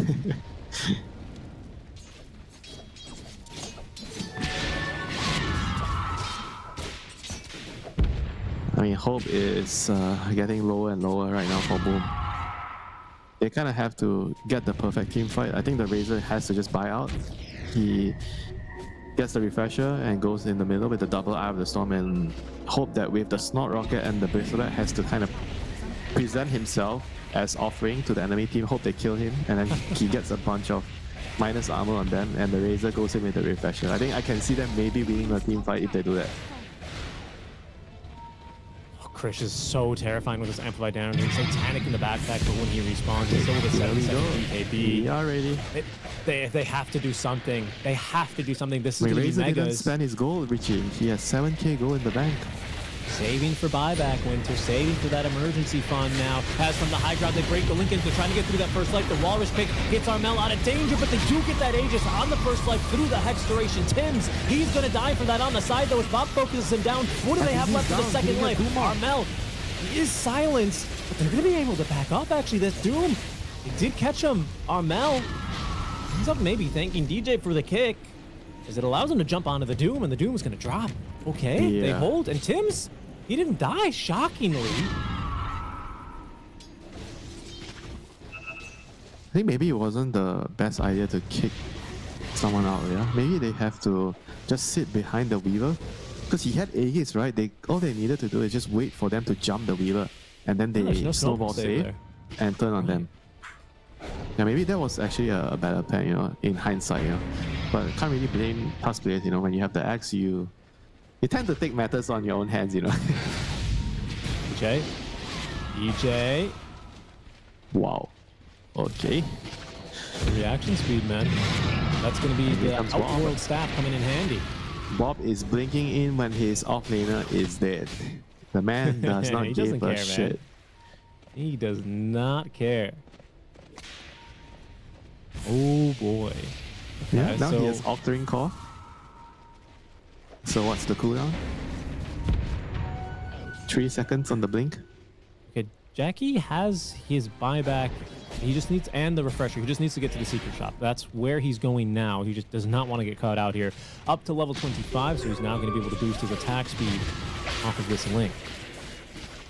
Yeah, they definitely have the damage, I think, to kill off this castaway side heroes. It's just about how to execute the team fights. How are they going to jump in?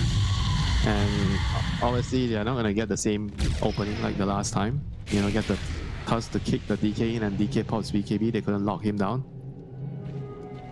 You know, if he ever does that, right?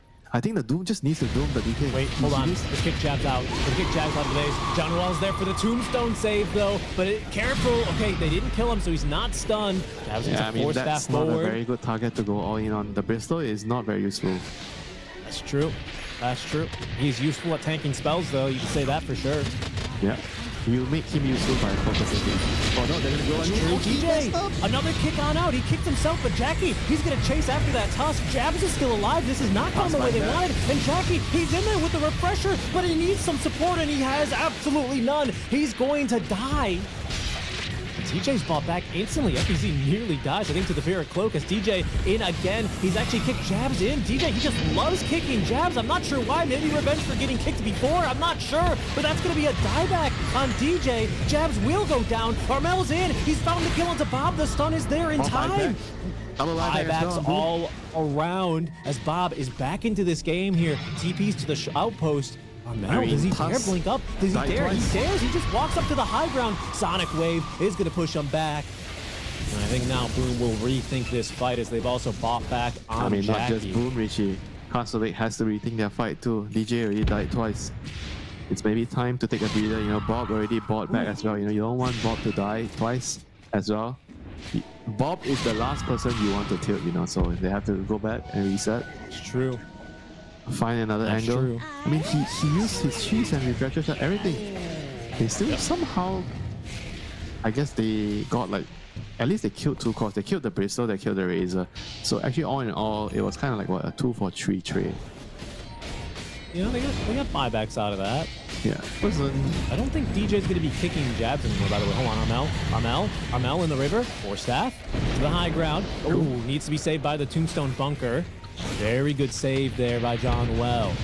Will they keep fighting? Bob's like, hell yeah, boys, let's get in there. He's going to be static linked here a single time. They need to take this fight, I suppose. FBZ, he's got Doom, but his Doom, he can't blink in because of this darn Tombstone. He needs to get out of range of the Tombstone for now. But yeah, I mean, it's getting increasingly tense, you know, for the team fights. You know, they have to, even though they have this like what 27k lead, but because they use the buybacks, I think that gives Boom a very clear plan in the fights. If they can actually target down the Queen of Pain, that is a window for them to win the fight and maybe turn around the game. So Bob has to be very, very careful right now to not get focused on, you know. I think DJ has to stay back. I don't think he should initiate and kick anyone. You know, he just needs to wait behind for the snowball save. Yeah. I feel like kicking someone in, more or less, it's always going to give Boom the advantage to turn the fights around. It feels like the only person you really want to kick in is maybe Tim's. That's it. Yeah, but how are you going to blink next to a shaman that has Hex to kick him? You know, it's I agree. I agree. That's unlikely. He doesn't have BKB. Quick D word here as Boom try and find some move around the map.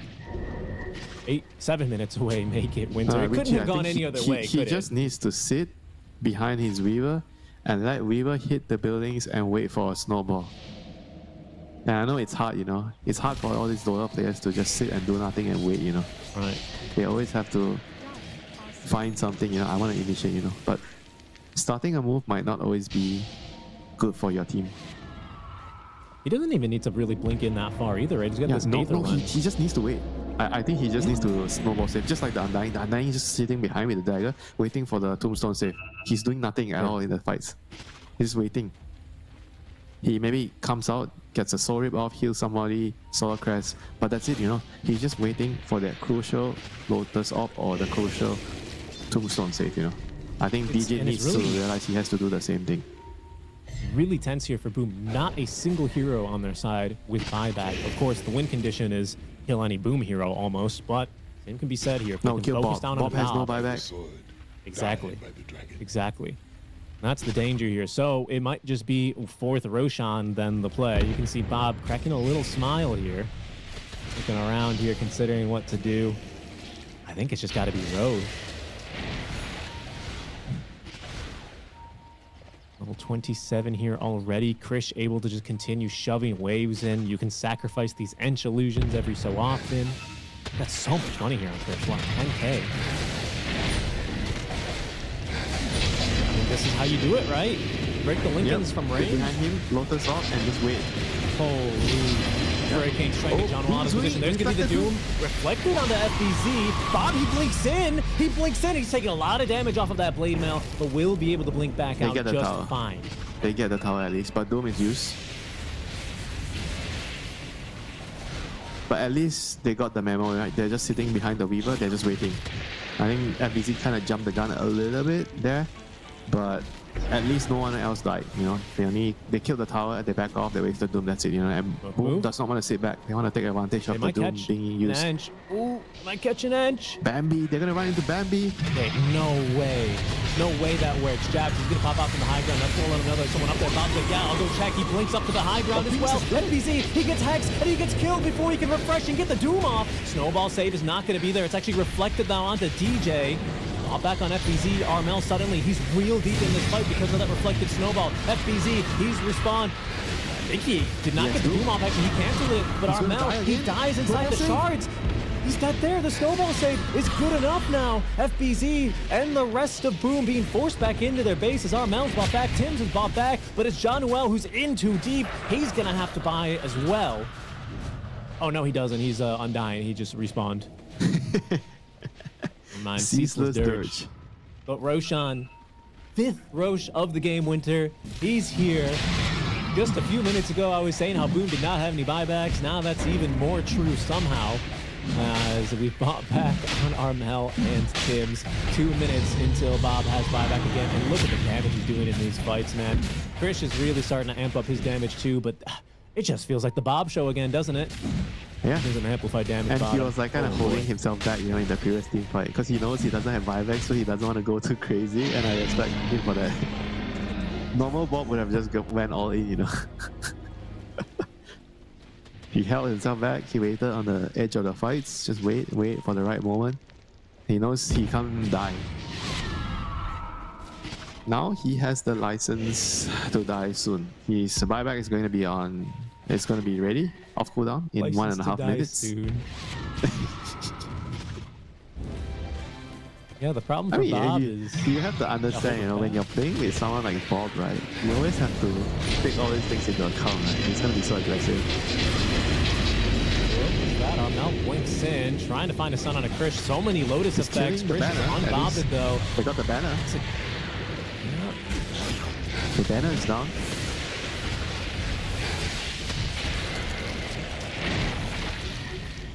And also Looks like DJ that has already learned his lesson. He knows he can't just go up and kick someone back. He's just waiting. Yes.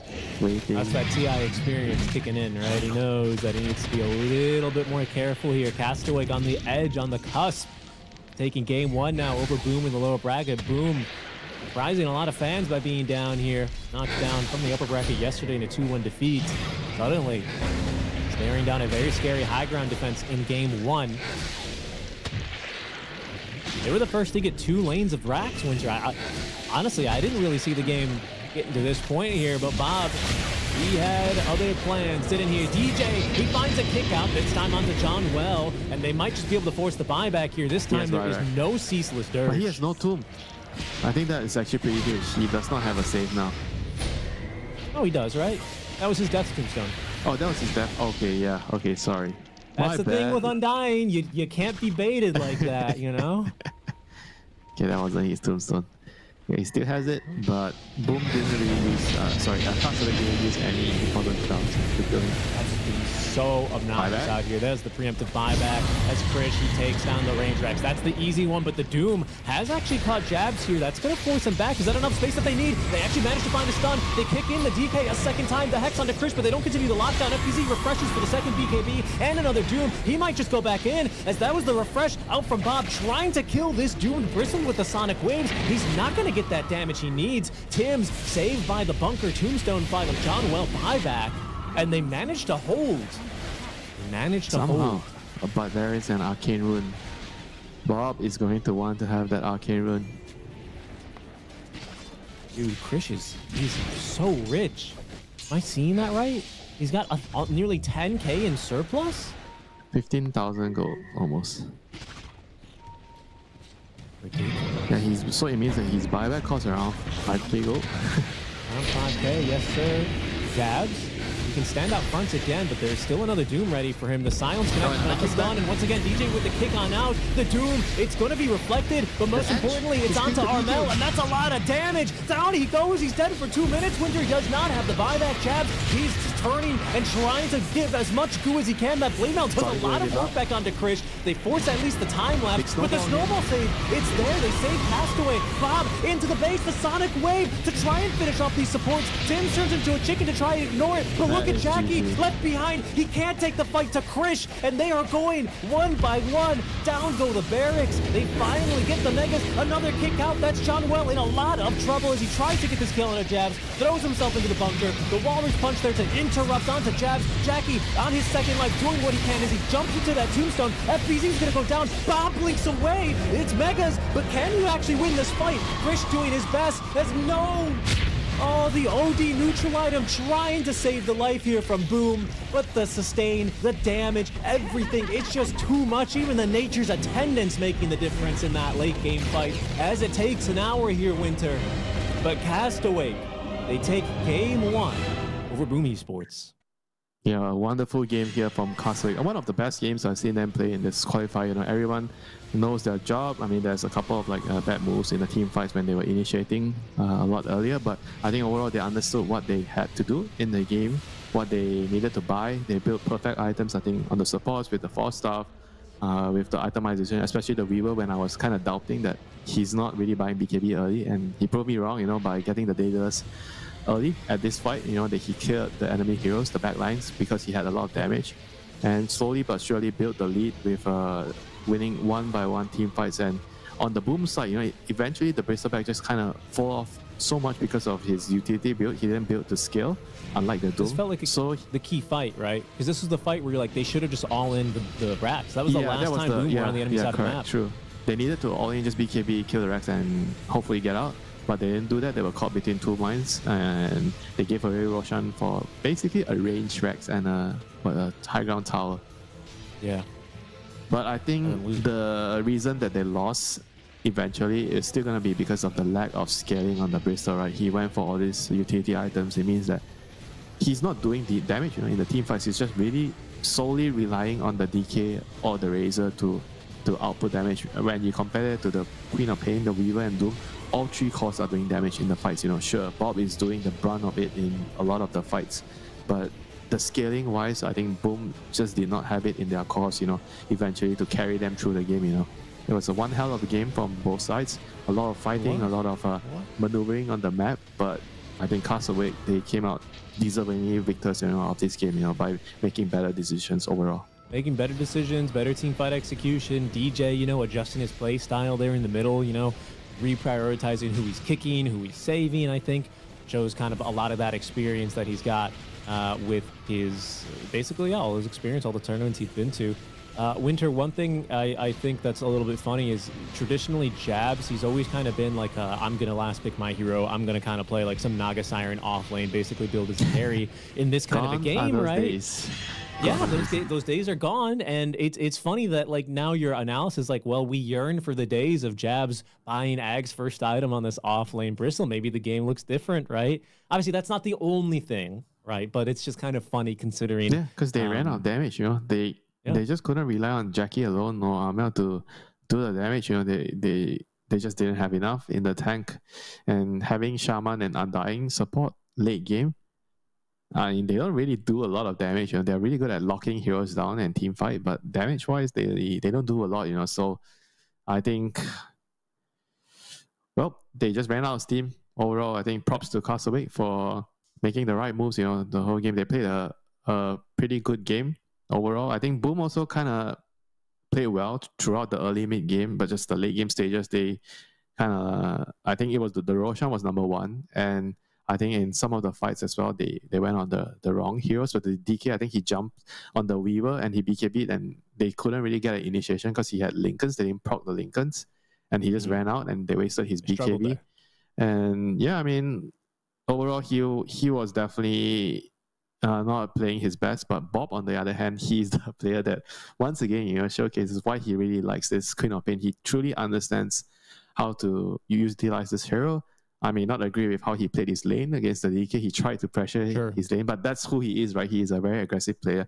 Even though it might be a risk to take skill points in the Shadow Strike to pressure the DK to try or to attempt at least, and to sacrifice his own farm. He tried, it didn't work, but late game, he still did his job as the Queen of Pain. He brought the pain towards Boom, and Boom has got to be feeling the pain throughout the whole game, and they are going to not want to feel the pain in the next game. Next game, if they lose another game like this, they are going to be going home, or they are out of the TI qualifiers. Boom on the ropes, but not out. Moosh is going to give the team, I'm sure, a chat here, and a little pick-me-up, a little motivation for Game 2 as Boom, they failed to qualify to EWC, and already in the lower bracket here versus Castaway Esports, who look damn good, who have a key condition for this team to be winning Winter. And of course, that is Bob feeling good, on a roll, carrying the games, leading the lobby in hero damage by far. We'll see if it's going to be Castaway who make this a 2-0 victory and find a pretty big upset here over the side of Boom Esports, or if Boom are going to give us another 3-game series and prove that they still have fight in them. An exciting Game 2 here coming up, folks, after the break. The human body was built to move, not trapped at a desk in one singular posture for 12 hours a day. It's time your chair evolved. This is Secret Lab Titan Evo. Ergonomically engineered for you, gamers, hybrid workers, artists, backing your every move.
A shocking game one defeat there for Boom Esports to the hand of Castaway Esports. And now it is time for them to perform. They are out of chances here if they want any hope of trying to get to the International in Hamburg later this year for TI-14. It is the road to the TI. SCA closed qualifiers in the lower bracket. I'm Seeking Strike joining us as Winter. We hope you're enjoying the coverage, folks. Thanks for tuning in on this Sunday afternoon as we get into our second draft of this BO3 series. Winter, we talked a little bit about the performance of Boom in the run-up to these qualifiers. And you said, I don't want to misquote you, but you said something along the lines of, for people who have really been watching Boom games, you know, there has been a negative trend. You call it, I think, a downward spiral, right? Is that kind of what we saw here in game one? Is that kind of what you were getting at a little bit? Well, I don't think they played like terrible. It's just they didn't play well enough as a team to win, right? When it came to the important moments, like how they are making their decisions, it seemed like they're not playing as a unit as well. Like you see Jackie going in and sometimes Armel going in, but they couldn't follow up, or they are going in on the wrong targets, you know. Whereas if you compare that to Castaway, I think they were way more clear about who needs to do what. And even when they make a mistake, like the DJ part, you know, he rectified it later, and they were just all sitting behind Krish and watching him hit the racks, you know. I think the crucial thing right now for Boom to do in terms of draft is, if I were in their drafting seat, I would try to put Bob in an uncomfortable position and take the first pick, which is the side they already have right now. Because you don't want to give them the 18th pick. I think it's harder to overall last pick a mid-hero, because a lot of them will be banned already. So I think this is going to be tricky for Castaway to try and figure out a way to solve their problems in the draft on the second pick side. I think it's a lot tougher for how they function as a team. And so far, Boom has opened the draft with Conker. They have removed Death Prophet, Doom, Terrorblade, and Bat Rider as a response. This is a hugely strong and up and rising hero as a support, one of the best ones on the position for wins you your lane and very useful in the team fight. And they removed the Oracle, which is nice, you know, counter towards the Bat. And now they have the Enchantress, you know, so they are really going all out in the lanes. Very strong early laning supports that can roam. Gate early, which is what happened in the first game. They destabilized the lane, they pressured mid. They were helping the mid laner a lot, Bob. So the Boom has to kind of, I think, at least match it or pick heroes that can kind of force the supports to stay in the side lanes, you know. Those are the two options that they have right now. Because if you are pressuring the side lanes a lot and they don't get to move, so they don't get to help Bob, you know. I think this is going to be the key game plan here for Boom to try to find a solution to. Can they actually stop Bob, you know? I think Bob is the key to defeating Castaway. If they can keep him down, keep him quiet, they are going to be in a good position to take him down. And right now, Chaos Knight is the choice. Chaos Knight is a very, very strong laner. It's very difficult to beat CK in the lane, you know, given the right partner. And CK against Ench is a pretty nice matchup because you have very little armor on Ench, and you put him in, you reduce some of the armor, you can kill the Ench very easily. You have a lot of burst. Another thing I want to point out that we saw last game that you said with these strong rotating supports from Castaway is, like, we saw them go through the gate like a handful of times, but it was a lot of rotations mid as well, wasn't it? Right? Like a lot of times. Yeah, because if you DK win your side lanes, that's going to allow you to rotate. Yeah. That is why it is very important for them to draft in a way that they prioritize the lane so they can help Bob. If the lanes are not stable, it means that they are not going to be able to move to help Bob. Because they are three babies, even though one is bigger than the other two, but you need to make sure all of them get their nourishment. You have to feed your milk and distribute it balancedly, you know. Maybe Bob gets an extra gallon, but everyone else can't be left high and dry, you know. Yeah. I think we're starting to see the strats come out from Boom, pulling out all the stops with the Venomancer. You could even see Castaway's reaction to that. I think he literally said Veno, and the shoulders went up. I think this is for the lane. Veno is pretty good into Bat in the lane, because Bat wins the lane by repositioning you and then sticking on you, right, with the Stoke facet as a support and burning you down with the movement speed and spell amp. But Veno kind of stops you from doing that also. I think that could be the idea here from Boom to try to protect the lane and to make sure that they also have a lot of team fight, right? With CK, you kind of want your partner to have team fight because CK is kind of like single target in a way. Even though if you go for the Cloven Facet, you can stun He's on still single two target, heroes, but you're relatively still kind of speaking. single target. And Venom Not kind of also reliable, solves the other problem where CK doesn't shove out lane, but Venom does, with the wards. So that's I think a perfect harmony between the two supports, the Venom and CK combination. And right now, Castle, this is the tough moment here. I think they're going to just pick both their side lanes. Bob is going to be last, most likely. But then again, if Bob is last, right, it means that he's not going to get co-op. He's not going to get any of his preferred heroes. So can they actually live with that? That is the main question here. Because it's going to be banned in the last phase. I think you're right, Winter. I think you're right. I think we're going to see the off lane. And it's going to be so an Corp FBZ is going to Dawn. be banned. They're going to ban out the Corp at least for sure. I think it's either Corp or Storm for Bob that they're really looking for. And right now for Boom, they're going to have to decide which core are they going to pick right now. I suppose most likely, most likely they're mid. I mean, they have to pick the one, because they're picking two in a row, and they have to pick the one that has the lower amount of replaceable heroes, because they're going to have to go into a next set of bans next, right? So they pick the co-op themselves. Ooh. So I think that is also a very interesting move here by Boom, picking the co-op without seeing the lane matchup, because they just don't want to give it to him. And maybe they feel like with the next two bans, they're going to be able to remove all his remaining heroes, and co-op has no opponent, he has no equal match in the lane. But let's try to figure things out. What are the ones that you want to look for? I think Storm is number one. The one Storm or the Spirits, the Storm Ember. I would maybe prefer the Storm a little bit more, but they chose to ban out the Ember because Ember is better into the Corp later in the game. You can set up with the chains, with the Solar Guardian coming down. And you can potentially dodge the daggers with your Slide, dodge the Shadow Strike. And yeah, I mean, right now, they have to figure out what is the replacement for Bob, right? The type of playstyle Bob has, what is another mid hero that can actually fit his bill? Yep. Because we're expecting the Storm to get banned here, right? Just speaking Most plainly. likely, yeah. I mean, if there's no 'cause that's Storm, that's another like Bob hero. the other heroes are like kind of not his type of hero, like the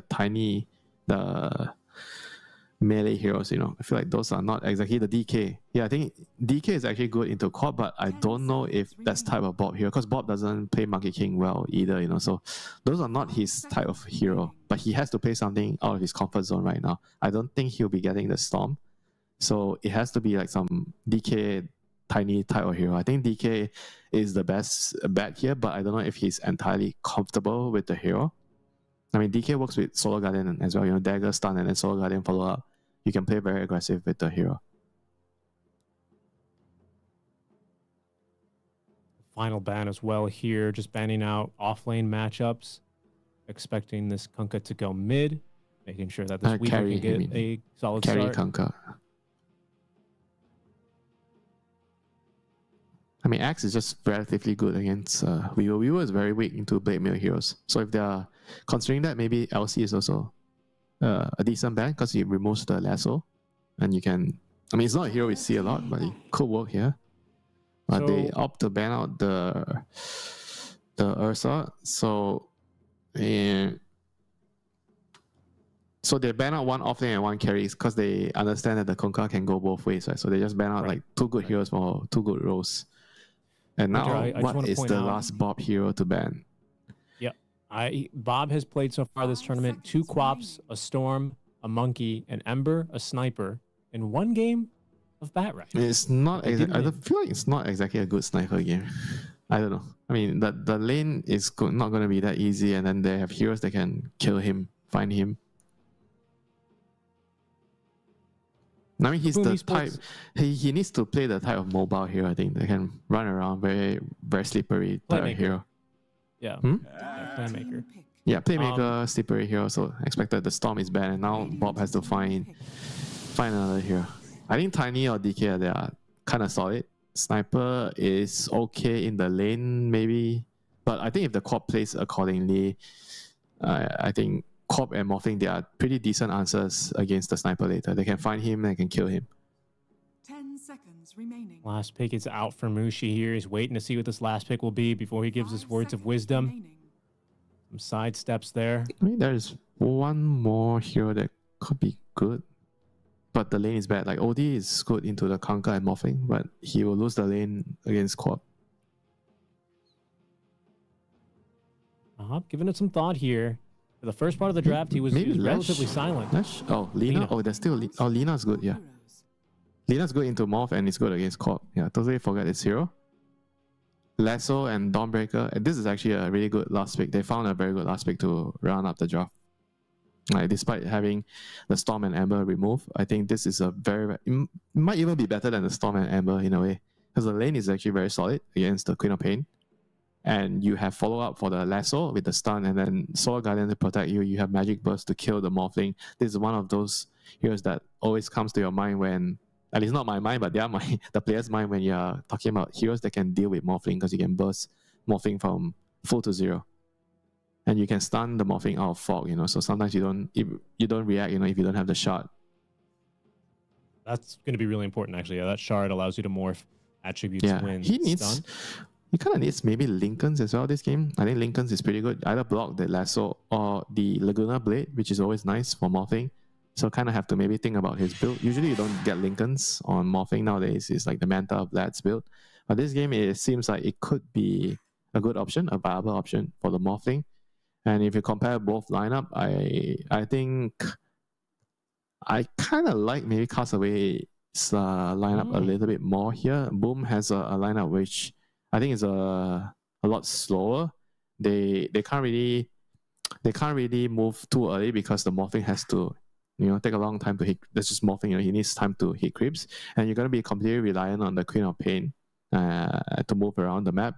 And I think that because the Queen is not gonna win, I'm expecting her not to win her lane against Lina. I think it's gonna be tough. Lina is probably gonna come out on top, so the pacing of the game is going to be interrupted. For Boom, they are going to have to maybe try to, I think, take it slower with the Conquer and the Co-op. And when you take the game slower, I think Castaway, they're going to like it, They're going to like a slower paced game because they also have a greedy tri-core, the Lina, Dawnbreaker, Wheel. And Lina is an exceptionally good call, like I said, against the Morphing, So this is definitely going to be a very interesting game.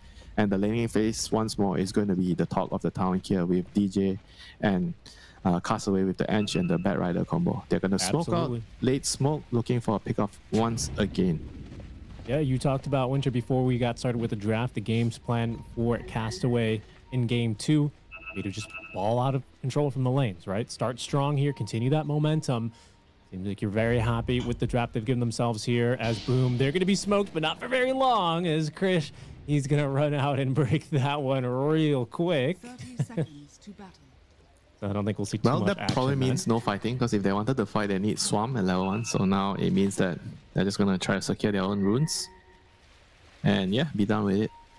Just play the game without any shenanigans happening at the start of your game. Winter, these supports, though, for Boom might be troublesome, right? Like this John Noel, Chaos, and these are pretty strong supports in the And what lane. did he get, by the way, on the facet? Oh yeah, he got the Cloven Chaos. He got the Cloven Chaos. Careful here for FBZ. Slow to a crawl. Oh no! Oh, he's stuck. He did not get the dead. Celestial Hammer downhill. DJ, he might take Flamebreak here to try and save him, but I think he's dead no matter what. So just looking for the deny. But Tim's in position to secure it. He tried. That is first blood too. Oh, Tim's? Actually, CK is not that bad of a hero to get first blood on, because you can snowball and you get boots early. I think it's a pretty good hero to get first blood on. If you are talking about supports getting first blood, I think CK is probably one of the better ones. And the fight begins, the Queen of Pain Lina, which I don't think Armel is going to like very much. Yeah, I reckon it's just going to be too much damage, isn't it?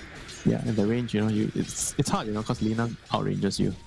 And because the side lanes are going to be very contested, it's going to be hard for them to help the Queen of Pain, to secure the runes, But we'll have to see, maybe Lady Luck will play a part, You can go for a rune and get some useful runes and help turn the game around. But as of right now, they started with first blood, but because it landed on the CK, I don't think it will affect the lanings of the side lanes too much. And yeah, this Dawn Bat Rider is going to I expect them to put a lot of pressure onto the Morphling. Whereas on the other side of the spectrum, the Kanka the Kunkka plus the Chaos Knight, I think they shouldn't put as much pressure onto the Weaver and Enchanters. I think Weaver will be fine in this lane. Double range against double melee. Yeah, so I think overall, Castaway, they're gonna have an easier time, executing their strategy. Boom are no slouch either. Their backs are against the wall. They're gonna have to find a way. Exactly. I mean, they're down 1-0 right now in the lower bracket. So they are out of room for mistakes. It's gonna get a little bit difficult here for them, especially if we see kind of a repeat of last game where Armel is constantly being harassed by these supports. You can see him now getting constantly harassed by the Lina as Castaway will still live through that one. Does have to use the Fairy Fire, and they missed the cleave, I think, right? I don't know if he would have gotten the kill, but it would have been really close. He must have came very close, if he landed the splash. Yeah. Oh geez, some nerves here, by Jabs, they're on the ropes. Things are getting tight. Ooh. Krish's courier's going to run on through. He loses his Band of Elven Skin. Tim's quickly swipes that one down. Okay, so an opportunity there. So, yeah, but look at this. Yes, Armel has gone for the double in dagger. So he's losing out in so much in terms of last hit. Lina is 16 and 11. I was gonna say, he's 7 and 2. He's getting dominated, but he is winning the war of attrition with the HP. But as long as Lina doesn't do anything too crazy, he maintains his CS lead and he doesn't die. I think this is going to be overall a very comfortable lane for Bob. Right. Yeah, Bob's sipping between the ticks there of the the Shadow Strike. Yeah, he's bringing in more regen. As long as he keeps his health up, at least I guess 40 to 60%, not too low, he should be fine. Because the Corp does not have Scream, he can't burst him. And whenever you're committing to this sort of build, 2 points in poison and 1 point in blink early, you are going to suffer a lot in terms of last hit. Winter, I feel like you call Shadow Strike everything but its actual name. Why is that? I mean, it's a dagger, right? I don't agree. I don't disagree with you, is what I mean to say. But it's just it makes me laugh. Okay, fine. What do you want me to say? Shadow Strike. No, it's okay, fine. Shadow Strike. Call it whatever your heart desires. Poison, dagger. Okay, Shadow Strike. Fine. I'll use Shadow Strike. I'll keep you happy. Shadow Strike. The Shadow Strike. Yeah. Just that's all I'm saying, my friend. That's all I'm saying. How are the other lanes going though? Mid, we're starting to see a little bit of a breakout lead for Bob as he is going to have to go home to refill the bottle. So Armel, maybe this 2 points in Shadow Strike is giving him some more breathing room to recover in this lane. But like you said, his CS is at the worst for it. But top, bottom. Yeah, Jabs is the one on top of the board, 24 and 4. Yeah.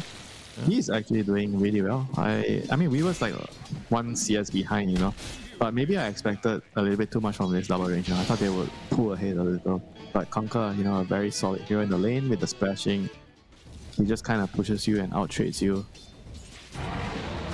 He has double bracer, he has the Lotus. So yeah, I mean, it's tough. It's tough to push him out of the lane. So, I mean, Weaver is also not the best hero with sustain, So he has to rely on the heals from the Ench. He has 1 point of it. No points in impetus for this lane. So yeah. I think Kunkka is going to play a huge part here in leading Boom back into this series. He has to lead the charge because Co-op is definitely going to suffer this game. So he has to be the one that dictates the momentum of the game, All right. And here comes DJ to rotate on over already. Bob's pretty close to level 6. Yeah. Can we get it on the range creep? Not one quite. more creep. He needs to kill the siege. Needs to kill the car. I think he one-shots him if he gets level 6. I'm pretty sure he does too. DJ rotating around with Flame Break ready to go. He's saving a skill point. Armel underneath that tower taking a sip. Castaway, they're hunting after this Queen of Pain. They want him. There's that Mud Golem. They throw in the rock. The blink on out does avoid the blood grenade, but here's DJ. Takes that point in Firefly. Armel is not going to live here. There's just too much damage. Tim, he steals away the amplified damage rune. But Bob lets loose that Laguna Blade. Can he actually reach him here for the kill with the boots and the windlace? He's actually pretty fast. So he's going to burn some time out from Bob. He doesn't have a point in stun, so how is he going to do this? Yeah, it's just too fast, honestly. Tims will TP away. So at least prevents the amplified damage rune into the bottle, but the sports a fantastic job there to secure the kill on the Quap. That was necessary, you know. He can't afford to let Bob refill his bottle there. I mean, Armel is already in a pretty terrible spot here. He's what, one full level behind Alina. At this point. Yeah, now Wisdom Runes, Wisdom Shrines are gonna pop. Should be one apiece here. Castaway, At the look moment, at him. FBZ has his level Micro. 6. The mid lane is going to get even spicier. He's almost there. A very, very good bit of micro there, using the Shard Golem to throw the rocket on Mel. Got in the Thunderclap. Thought he was going to leave the creep there to death throw and buff, but actually the Hellbear Smasher's still alive, so never mind. That's what I know. Wisdom Shrines low, like you say, one apiece. No big rotations this time around, as Jabs has just hit level 6 down bottom, so that boat is in play. Yeah, I think they might actually have enough between the two to burst the Weaver from full, you know, if they land their combos well. Stun, the CK has to stun first, and you land the Torrent Bolt combo after that. And he has to be careful in this lane, you know, if he doesn't Heroes have up strength top. threats. Krish is rotated through the gate. DJ and Castaway both Guess now what? trying to make a Jabs is play on a TPing. Jackby. He's gonna catch one in, of them, make a decision, Jabs. catch one. ready with the boat. He's going to decide he wants some deer. So they will open up now. Bambi, unable to heal even through the level 2 nature's attendants. Nice reaction. cool, right? They get a +1. Yeah. X-Mark's not going to be ready for a while now. So the TP Gonna be away is close. not going to pan out. Or FBZ make it. Sorry. Yeah, Jabs. Big death for him. Making the moves here. I mean, initially I thought he should have gotten a bigger kill. He decided to X mark the end because he wants the easier kill, but then they managed to get the Dawn in the end, so it was worth it. I think Stun. he got caught there off of the Chaos Bolt. He's like throwing on at creeps, I think, and they're bouncing to heroes. DJ, he's gonna fall next. Yeah, this is what the doctor ordered for Boomer. They needed the Conquer to kind of relieve some of the pressure. Now Armil, he gets some time to recover. I mean, his net worth is just so low. Look at his net worth. He is so near the Venom. Yeah, he is. Bob really wants this kill, but Armel dancing around him just with that 1 point to the blink, 3 points in the And poison feel the dagger heat, shadow you know? strike. From Malaysia, you know, the Lina burning the Queen of Pain. And Armel is having a very rough time. I mean, I can't believe he actually took another point on the dagger, the Shadow Strike. Gosh, he is going to be in Struggle City for a long time. Venom is on the other hand rich, farming with the wards, you know. Power's gonna go down. Again, pre-10 minutes, power drops. How is he gonna farm without the screen? When you can farm with Shadow Strike, I know, You but don't you farm farm faster with screen? Heroes, Ricky, not creep. Well, okay. That's fair. I'm But not there's a lot of saying it's a good sustain. idea, But but- look, they're trying bottom. Krish hit by the boat. Armel's in Yeah. Sonic Wave. Farm There's heroes. a kill. There you go. There's the first bit of farming. You were right. When you're right, you're right. And right now, can he farm more heroes? He's gonna need so much more than that. Like he's not too far behind the Lina now. After that kill, Yeah. 500 gold. Oh, and GJ is gonna show here. He's real fast though with Stoked, although that was all of his move speed. Tim's running on in a 3-second stun with the minus armor, a +1 for Armel. Okay. Dawn is still holding on to his Soul Guardian. I mean, with Bob on Lina, it's not a hero that can be super aggressive like a Corp. You know? He still needs to Yeah, fight slowly. that's true. How does Alina transition out of the laning stage? It's not really like you just go. BOT's Lina I think days, you go is it? right click this game. Go Lina. Just go like Maelstrom, then you farm. Bottom. Trying to find More the stun? CK here, but without a lasso and without a That stun in is sight. There you A go. 10 out of 10 TP out immediately. Jabs being a little cheeky here with the X marks, knows that they can't really stop him here. Clears the wave. Now it's just the car and a castaway. Trying to continue sieging for their own offlane tower, as they have lost theirs top. But they won't be able to finish that off. Yeah, this is looking really, really good for Boom right now. They've successfully gotten out of the lanes with a pretty big lead, substantially 4k gold at 10 minutes. This Yeah, is wow, where did that come from? this is amazing, you know.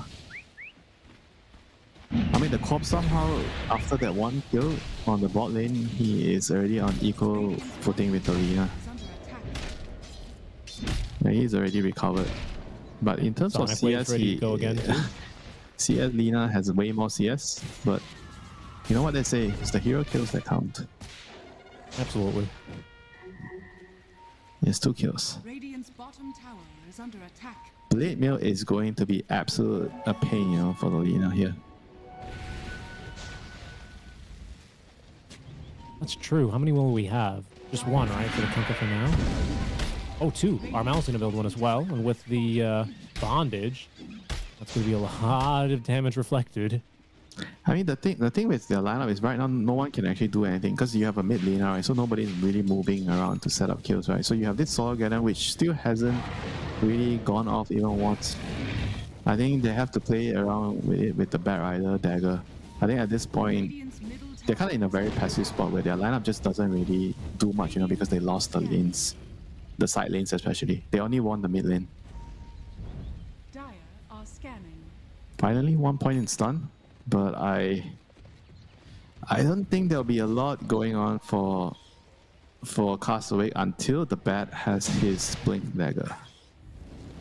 And whereas for Boom, they don't have to wait for no Blink Dagger. They have Chaos Knight. Just pull them in. Yeah, just run in, man.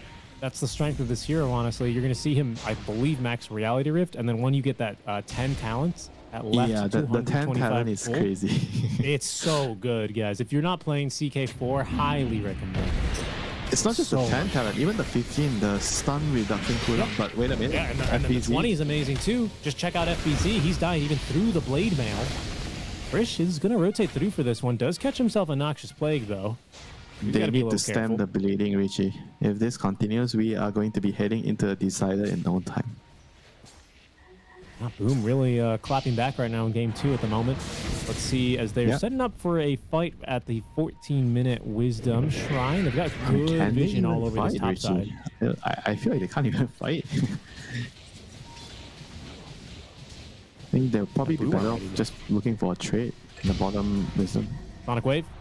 Used for the kill there on a Bob. Jabs, he rotates on over, drops a boat directly onto the Lina as they catch the Lina farming. They'll give up an attempted stolen Wisdom Shrine, but they'll pick up an even bigger kill. Yeah, onto Jabs the has Bob been Lina. definitely showing up this game. He made 2 really impactful moves. You know, the top one defending the tower and getting 2 kills, and now he picks off the Lina in the jungle, or in the river. Is under attack. And those 2 moves, I think, has already brought them the fruits, you know, with this 6k lead and going up even more after they claim this tower. I mean, Jackie has been uncontested already thanks to Jab's rotation. You know, that 1 TP, you know, it sounds little, but it just built up such a ginormous lead for Boom, you know, at 15 minutes right now. Yeah. 6k lead. I mean, imagine if we're in a world where Armel does not have now max Scream of Pain. He's got 3 points in Shadow Strike, like 2 in Blink, and he's just not farming, not killing heroes. Yeah. Jabs makes that move, and as you He's said, gonna be so poor, you know, if that didn't happen. yeah. And now we're in a game. We have a game, ladies and gentlemen.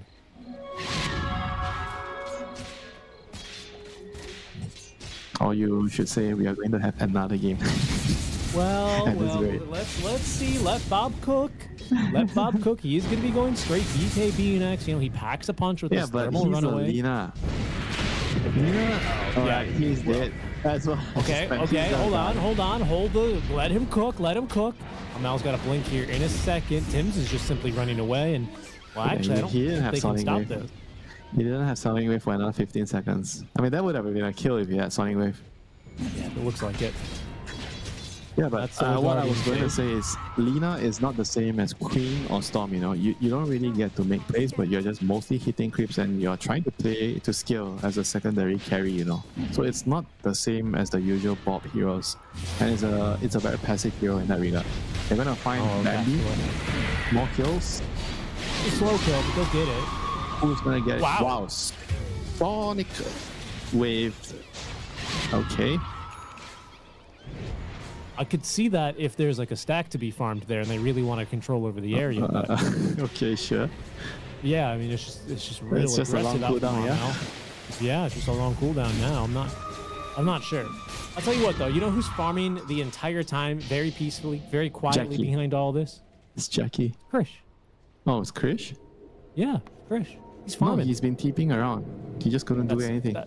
Yeah, I mean, I guess that's kind of true. That's kind of true. But he's been a little bit more mode farm now. He's almost got his best Guess of what? one. Jets again. Yeah, that word's paid off for 3 kills now, it looks like. Castaway's going to finally get rid of it. A little too late already.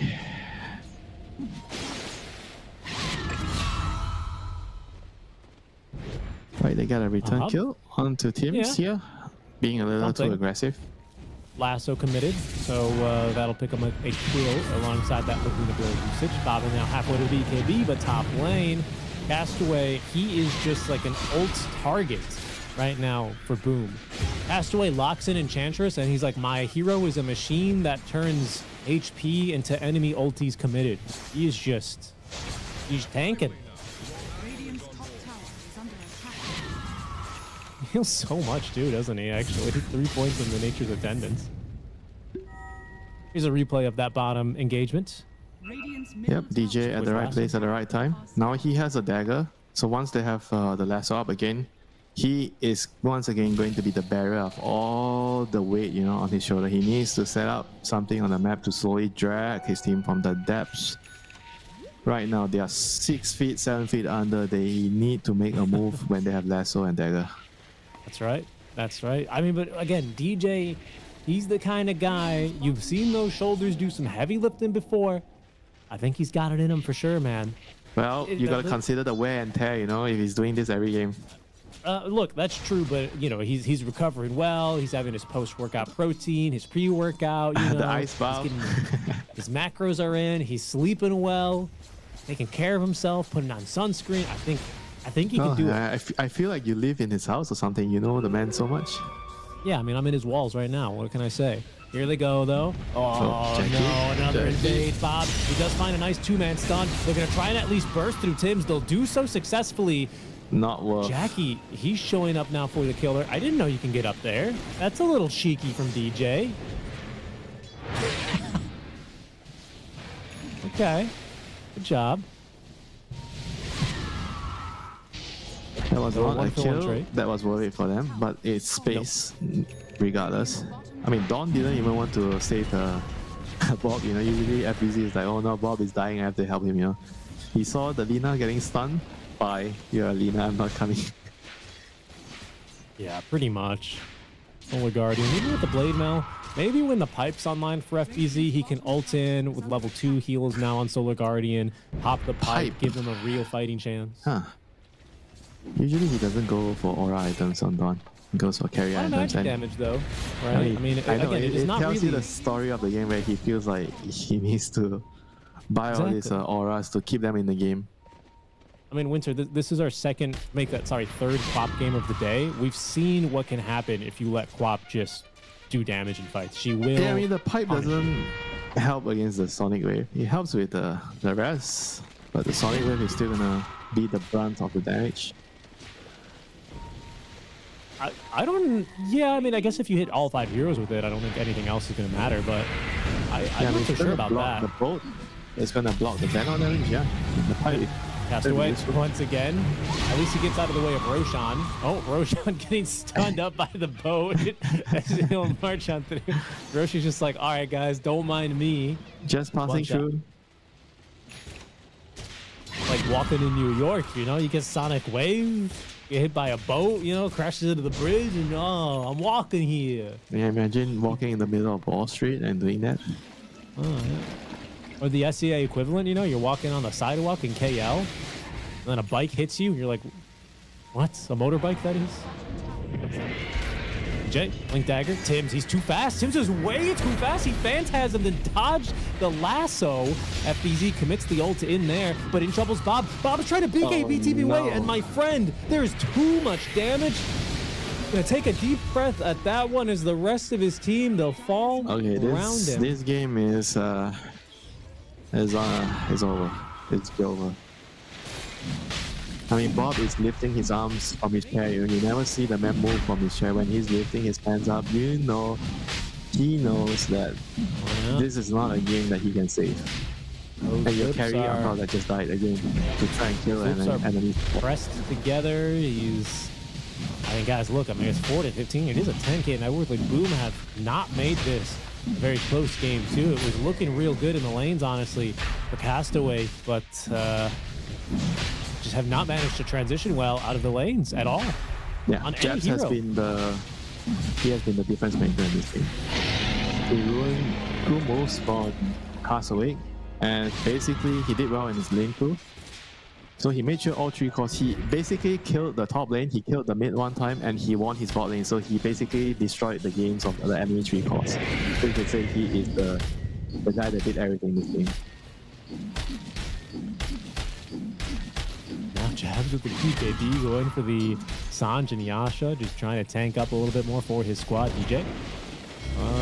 Let's see if Jabs can get him. Did he X mark him? I don't think he did. No, he did not get him. But boat is used. Yeah. But I don't even see an opening, you know. Sure, boat is down, but can you realistically fight? Yeah, not in this Aegis, I feel, right? Because I tried to make a point that, guys, don't worry, Krish is farming. Yeah, you know who's really been farming? It's Jackie. He is very rich on a hero. Yeah, he more really bad news likes for to you, play. Richie. Weaver does not out carry a Morphling. No, don't think he does. I don't believe he does. So much damage as well, right? With the Vlad's offering build up on that we see so much on the Weavers. Sorry, Nate, that the Morphlings, what I meant to say.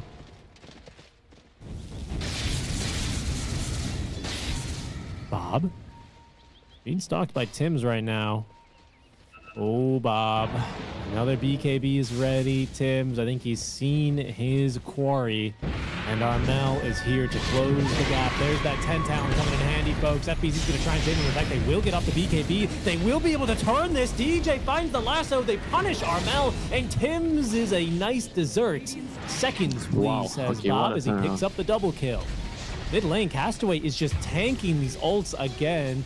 Dies to the noxious plague and right clicks of Jackie. They actually didn't have Lovely enough trade. damage to kill him with 2 heroes. He somehow doesn't die there. Yeah, I even And do this that makes me Sonic wave. wonder why the first 2 times the Dawn didn't try to save the Lina. Yeah, if he didn't die this time, he probably shouldn't have died the last 2 times. Yeah, wait, hold on. Bob without BKB. Okay, nice stun there on a Morphling. They've glyphed as well, so these tower auto attacks are stacking up. Krish is going to show up. Swarm Beetles applied all around, but he's just going to have to back up. Winter, I'll tell you what makes a big difference there, actually. I thought it was the pipe that FBZ had queued up earlier. It's the Ag axe. Scepter. Yeah. Come on. Wait, Krish? What do you... Huh? Like, he got surprised by the ward. Good warding there by Boom. Good warding there by Boom. I mean, I guess this means the tower is gone. Yeah. Kind of neutralizes that good play that they got fighting for his life.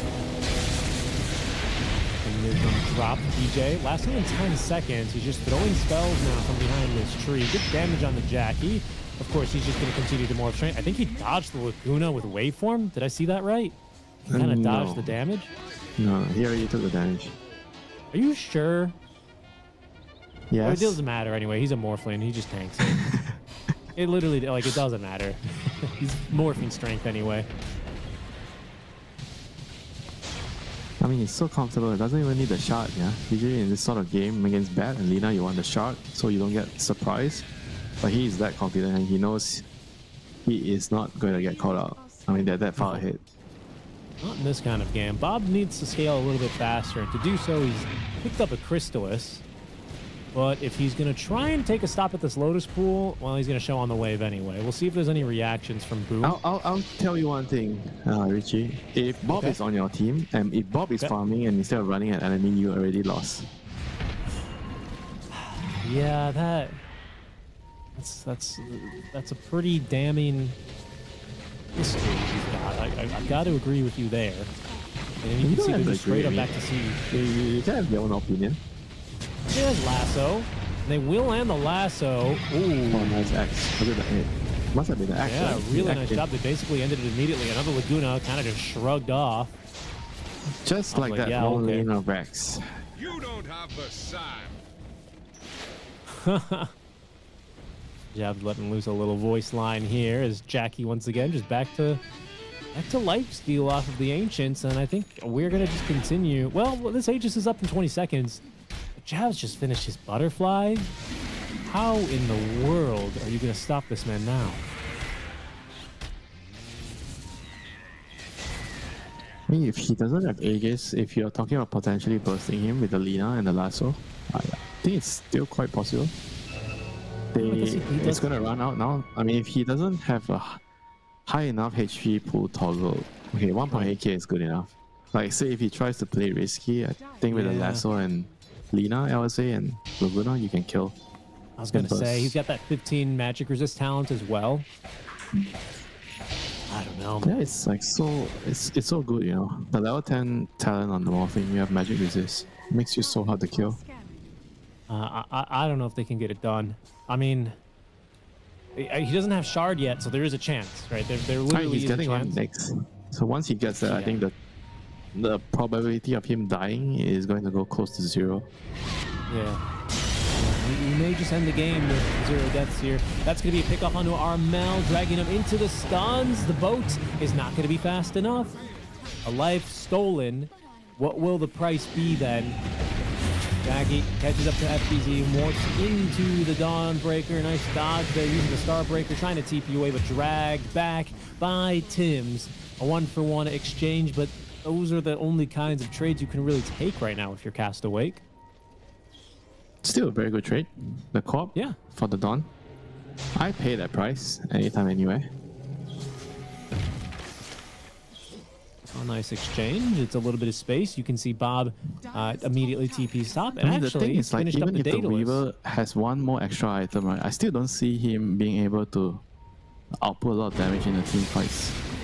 Like, one thing for sure, this game Lincoln's alone is not enough. There's like too many AoE spells that he needs to be wary of. You know, the boat, and then the stun from the C. I think the stun from the CK actually just kills him. You know. Yeah. Like, one stun, he's gone. The Morphing just needs 1 second to kill him. Can Ench no longer dominate Ancients? I think so, huh? I think they removed that entirely. Wasn't it like a 25 talent or something before? Is that crazy? Maybe that was Chen. Maybe you're right. That was his old Ags and they changed it or whatever. Because what I'm thinking is they are going to struggle to build like some MKB or something here, right? Bob has damage, but the problem is, can he actually land the attacks? That's Ancient Rumblehide, right? Not the big Triceratops, the little guy.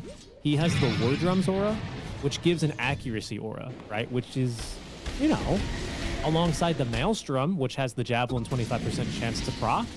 It's a good amount of accuracy. But I just, like, because how else are you killing this morph? That's the biggest problem I see right now. MKB is going to be miles away. Miles. Smoke play here. It's going to have to be magic damage. And Bob doesn't have a lot of mana for this fight. Has the bottle sips, though, as they will blink in. They're going to drag back jabs. Can they finish him up through the Sonic Wave? Indeed, they can. Bob has used the BKB a little early here, though, as Castaway will be caught with the Reality Rift. Bob doing a lot of damage here to Tims. Finds 2 crits there. That's not a half-bad fight now. Hold on. Castaway awake in this game. We've seen back Jackie here as well, thanks to at least the Blade Mail, but Jackie decides he can fight through it, and he's correct about that. A double kill for him. Now everyone else looking to try and run. Krish, they have procced his Lincoln Sphere, but I don't believe they have really any stuns with the Kunkka and the CK dead. Not bad, Castaway. Yeah, not bad at all, but your issue remains the same. The Morphling is unkillable, and what do? You know? Well, he's gonna come high ground.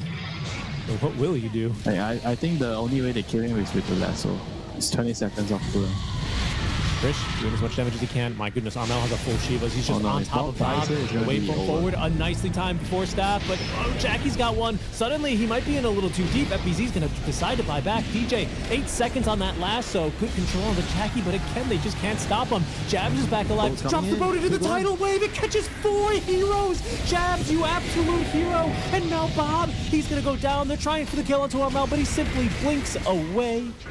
An FBZ, an effort was made here. It looks like it's going to be a dieback for him. Bobby's going to buy back. Hold on, they're really trying here. Oh, Armel, he shuts down the hope there as DJ was trying to wrap around. In the meantime, FBZ is going to be killed off by Jabs. And Boom Esports, they will simply walk away, having not lost a single hero there, having gotten a buy, 3 buybacks make it, having gotten a die back onto the enemy. Offlaner. What a fight. Oh, did you see DJ? What a little cheeky guy. He tried to actually snipe Jackie there, and he's going to pay the price. Jackie jumps back on in. It's Bob and Chris here left to try and defend, but Jackie's got 9 kills, 0 deaths, and he's back up to the high ground here without an Aegis. Armel makes another jump in. Bob's got a BKB. He actually gets dragged back by the reality rift, and it's just not going to matter. Sure, he ignores the X. Actually, Armel jumping back on in. They have a Glimmer Cape to protect him. Blade here to at least prevent the physical right clicks from coming through is going to be good enough to save him. But the Lina lives. Top barracks, though. Game cannot be set. Boom. Eventually focus back to those. We've seen this story before here. Castaway becomes the 10th kill here. Jackie this game on his Morphling. Throwing bodies, Winter, but I don't think this bus is stopping. This is like the bus from Speed. Keanu Reeves is driving it. Guys, this bus is not dropping below 50 miles an hour. There is still one more stop in game 3. The bus will stop in between this game, but it's not stopping until then. And that's the Megas completed. Bob, he's got no BKB now. He's trying for whatever he can do, but this game with the Megas, Boom are going to play it ultra safe. They're going to play it ultra safe, and you got to respect them for that here. Down 1-0 in the lower brackets, leaving nothing to risk. We will back up and go for second row. They found the formula to beat them. Yeah, first pick, ban out all Bob's heroes. I mean, I think the next game is going to be, a lot riding on who gets the first pick, and if they are the second pick on Castaway, so they have to figure out what to do. This is the fight. This is the one that they're trying to find, but Krish is already dead. FBZ, good damage here. The Laguna used to commit for the kill onto John Well. Bob trying to fight through this one, but the Blade Mail. Jackie turns it into a triple kill. Timms is going to complete the team wipe there on a DJ as the GG is dropped. Game 3 it is between Boom Esports and Castaway. They will not be denied. 2. Well done. Yeah, they put Adam's them there in for Boom too. They put them in the corner for sure, They were able to ban a lot of the Bob's heroes. They forced him into a situation where they didn't really like. And I mean, the drop just kind of, it's hard to function when they don't do well on the side lanes. I think the Weaver into the Conquer was also a lane that I initially thought with the Enchantress in the lane it was enough, but yeah, it wasn't gonna be enough. This Ench didn't really allow the Weaver to have a very, very good start. And yeah, Jabs on the Conquer, I think MVP for me. He made the first 10 minutes, 15 minutes work for Boom, and all those moves just make the subsequent game so easy for the rest of his teammates. Sure, Armel got bullied in the lane by the Lina, but that's just the nature of the matchup, and he was allowed to catch up later. Once that already happened, the Lina just went into AFK farming mode, and like I already said, if Bob is farming creeps and not heroes, you already lost. Yeah, I mean, it was a 24 Lina, right? So you kind of have to expect that sort of, even if you do get, like the 18 Queen of Pain. Yeah, I think if their second pick again, they have to pick Bob's hero earlier so that it doesn't get banned out. At 16 and 17, take a risk and pick his hero. Because if he leaves it to 24, there are just not going to be too many options remaining, because they are all going to be removed from the pool. So yeah, I think the next game, pick order is going to matter a lot, and if they don't get their preferred pick, I think Castaway or Boom, both of them are going to be wanting to get their hands on first pick. The second pick is going to be a big challenge on how to design a draft that can kind of cover up the holes, which we saw in the first 2 games, which both the second pick teams lost. That pick side priority is going to be a big discussion point here, something for us to consider. But first, of course, the scoreboard for this game. I mean, I got to agree with you, right? Jabs with 1 death, whatever, right? I think he is my MVP here as well with the rotations made. Just totally enabled Jackie and most importantly, Armel early in the game to be able to just continue the snowball, right? Make sure that draft never had a chance to kind of build on what it was meant to do out of the laning stage, and that Bob just couldn't farm heroes. Nicely done. Yeah, nicely done. Indeed, Jabs, the man of the moment here. can he do it again in the next game? You know, or someone else has to take over the mantle, you know. You cannot expect the same person to be pulling out the weights every time, you know. We have to take turns. You know, just like us, you know. We take turns in the early game, the mid game, the late game, and then we buy each other some roti, some nasi lemak, and sometimes I buy you some takeout, you know, some nachos. Sure. You complain, but you still eat them, you know.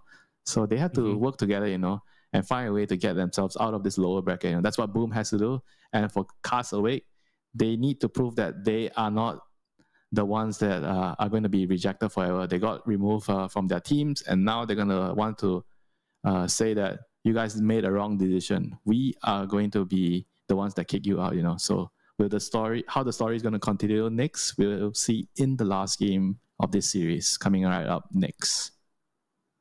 Yeah, absolutely. I mean, I think you painted the story very well, folks. It's not going to be a story settled in 2 games.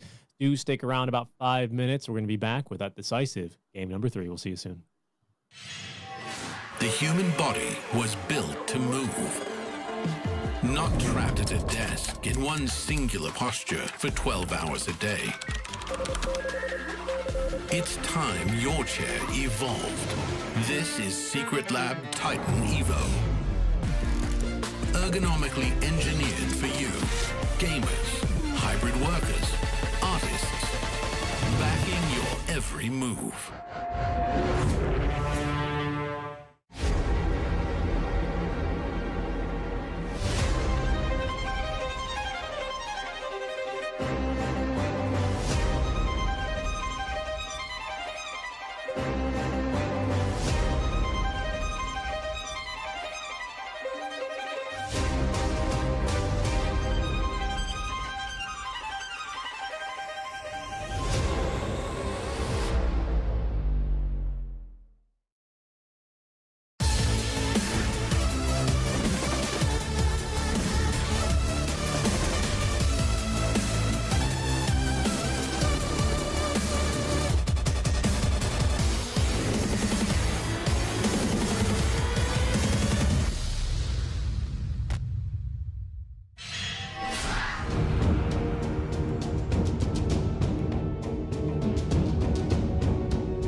It is do or die time for both these teams in the lower bracket for the road to the international SCA closed qualifiers. Boom, Esports, and Castaway, a game apiece here as we head into game number 3, our third draft ready to go. Thanks for joining us here, Seek and Strike and Winter on the cast for you guys. I hope you are enjoying your Sunday afternoon with us as we already see Winter. The toss win for Boom Esports. I did check in the lobby. They had priority, and they were very quick to select first pick. Rip Bob. Okay, let's see if they can find a solution to this. I think the solution is 16, 17. They need to pick his hero. They cannot wait for 24. They cannot absolutely wait for that long. I think leave the last pick for, say, who deserves to get the last pick. Just last pick at BZ. 5 seconds remaining. Just pick the other 2 cores early. Yeah, I think that they have to try and do that, or they have another way, you know. Because I think that Boom are just too smart at drafting that there is no way there's going to be like some 24th pick for Bob that can just win the game right there, you know. It's very rare nowadays. It's not just for Bob or not just for this team, you know. Just Dota in general, everyone is just so good at drafting now that they are very good at using all the bands wisely, so you don't have that 24th gotcha pick. It's very rare, you know. You see that, oh my god, that 24th pick just absolutely dumpstered the enemy's plans, you know, in this game, you know. It's very rare to see that, you know. So I truly believe that they have to try and figure out where to pick his hero up earlier so it doesn't get banned out. Castaway, or sorry, make that Bob giving some feedback here to Castaway for this final ban into this phase. Of course, I think they have they have 2 picks, right, upcoming onto this phase, so it's important. No, they have one. They have one pick upcoming. They're gonna pick the other support or a flex core. Pick one of the side lane cores here. Is there any like? Oh, there's no Pango. There's Konka is already picked. There's no like good side lane cores that can show. Can be flexible. I mean, am I leaving anything out? I mean, they could go Darks here if they want to. Yeah, no Oracle ban though, right? I think you want Darks here because against Conquer you need someone to build auras to help the team fight. But I don't think that's going to happen because it's FPZ. His hero never comes out early. So what I'm expecting is they pick another support first, and then they pick Krish and Bob next to. So they go for the Silencer. Silencer Tusk. Silencer pretty good at stopping the Conquest combo. It's a combo breaker. And now let's see what Boom choose to go against the Silencer. Silencer gets bullied by a lot of like those annoying invis heroes like the Ricky type. Anything that can gap close him and just murder him, you know, like Clockwork. So he's really weak against those heroes. But we'll see whether Boom decides to go down that route. They go back for Chaos Knight. Chaos Knight is the same. He's under the same category. He bullies the shit out of Silencer. It's very easy for CK to kill him. And Jabs is once again most likely going to be back on his Kanka. And obviously it's still going to be a flex pick, but most likely him and the position 5 hero here with CK. 5 seconds. What's John Wall looking for here, I wonder? He's laning into the Tusk. So what is he going to play? He needs to be like some tanky range hero. Tanky range hero, Ench or something. I think Mirana, you can jump out of the shots. And there's X mark into arrow. Chaos Knight stun into arrow. Yeah, good follow up here. The Moonlight Shadow, but of course. It's like very all in on lanes again, you know. When it comes, these 2 supports like outside of lanes, they don't really contribute a lot of team fight. Yeah? If you compare that to Tusk and Silencer, Silencer especially, you know, it's very, very strong in a team fight. That's true. I will say the Mirana CK I like for their contributions to making initiating a lot easier, right? The CK4 really does that with the Reality Rift talent. Mirana, of course, with the Moonlight Shadow. But you're right. It is a lot of laning focus here, which kind of has dominated, I think, our discussion on how these drafts have been going. But I think for good reason, right? Because it's just night and day when Bob has a great start out of lanes versus when he doesn't. Yeah, it's going to be crucial here. I think he's already going to be figuring out if he wants to pick his hero here. There we go. Here it is. Yep. 16 Storm. I think the next one will be their carry. Or any hero that can be flexed between the 2 side lanes will be good. Yeah, so FBZ is going to get the 24th pick here 10 for them. I mean, seconds Storm, you kind of just need like more frontline heroes, and you have Silencer, right? So Storm Silencer remaining. is already something we've seen being very successful so far. And the other thing to consider here is because you're laning with Silencer, the carry needs to somewhat help the Silencer in the lane against this Chaos Knight. So that should be the consideration. Something like, I think Tiny carry would be good to kind of I was thinking protect, Tiny. protect the Silencer in the lane. But they actually go for Dawn right away. So they are also afraid of Dawn getting banned. I think, and Krish is going to be the person that has been blessed with the overall last pick here. You know, he gets the choice of the 24th pick. Yep, blessed, but maybe also like a 10 little seconds remaining. a Bane, not like literally our Bane that we know, just BANE Bane, like maybe not so blessed basically, because we're gonna get 2 more bans. We're gonna get a very strong 18th pick here. I wonder if we'll just see the mid pick into this Storm Spirit, something to try and shut it down and make sure Bob can't have the game he's looking for. Yeah, Corp. I think Corp again. Why not? Corp is good into Storm in the lane. You pressure him. I think Corp and Ember are both reasonable picks, but Ember doesn't beat him in the lane, but he's good in the game against the Storm. I think Corp, on the other hand, is just going to be good at slowing the Storm down. And you have supports that are excellent at rotating mid to kill him off. So I think Corp would be a good hero here again, you know, for Boom. They picked Corp here at this junction, the last game. It worked out for them. They're definitely considering that. I mean, there's also another option to run the Conquer mid, you know, if they think that would be wise. But I think lane matchup wise, Conquer mid doesn't really bully the Storm much. Dire team ban. Queen of So now they just need to ban like the carries that can stand in the lane against Conquer, yeah. Like Ursa, Lifestealer are still in the game. Those are the heroes that are a lot harder to push out. Because the nature of the draft for Castaway right now is the 2 side lanes need to be able to sit in the lane to farm. And Dawn has global and Storm can rotate to safe lane. Because I think the way the strategy is going to work is Bob is going to keep coming to the safe lane to kill the safe lane and Dawn can ulti in. So they need to ban the safe laners that can sit in the lane against Conquer, which I said, like Ursa, Lifestealer are those 2 big ones. I mean, if they go for something like, obviously if it's a Drow, it's going to be a terrible lane. Any range hero will be, I think, quite difficult, you know, with the Silencer, except maybe Razor. We saw Razor earlier. Radiant team Razor ban. could be the one that sits in the lane. But I still can see the Razor dying if Razor is the one down there. They ban out the Medusa, which is also kind of, okay, it's kind of hard to kick the Medusa out, but at the same time, I feel if your lane is Medusa Silencer, it's kind of easy to kill the Silencer in the lane with the CK plus Conquer. 5 seconds remaining. And on the That's other the side, problem with the Castaway, silencer pick. Radiant they have to- team ban. they're looking to ban out the carries. Morphling, I think Drow is also a decent ban. I think Drow is nice. It's pretty well-rounded lineup from Boom. Like considering it, maybe they're looking for a little bit more team. Well, you're pretty good actually. Teamfight? Yeah, they have pretty good teamfight already. 5 Yeah. seconds And remaining. they're going to have auras. I think Mac is going to be purchased by Mirana.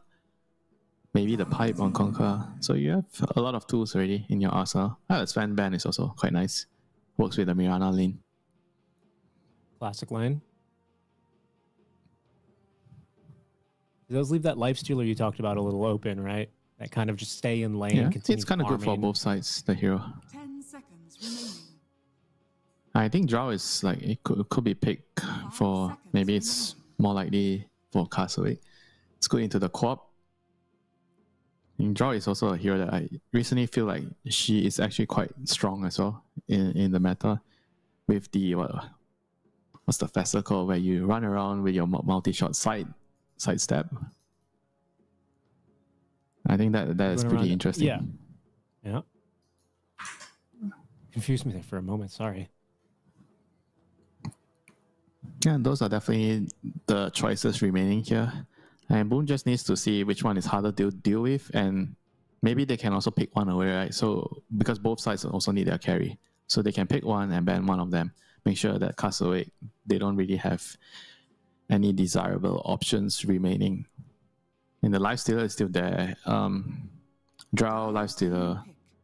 Monkey? Okay, they ban out the Razor. And which one are they going to go for here?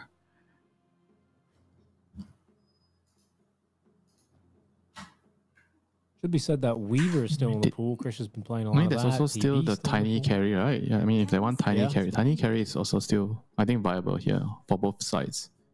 5 I mean, the thing with seconds tiny into remaining. their, if you pick tiny on boom, the tiny is pretty bad target for Storm to jump on. Then you have armor Ooh. against the Dawn.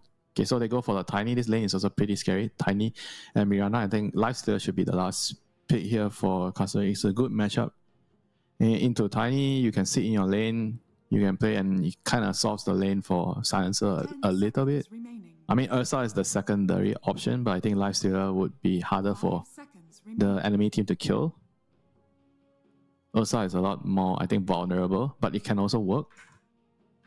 I think outside there's two heroes. I don't see any good third options. Maybe I'm not thinking about it.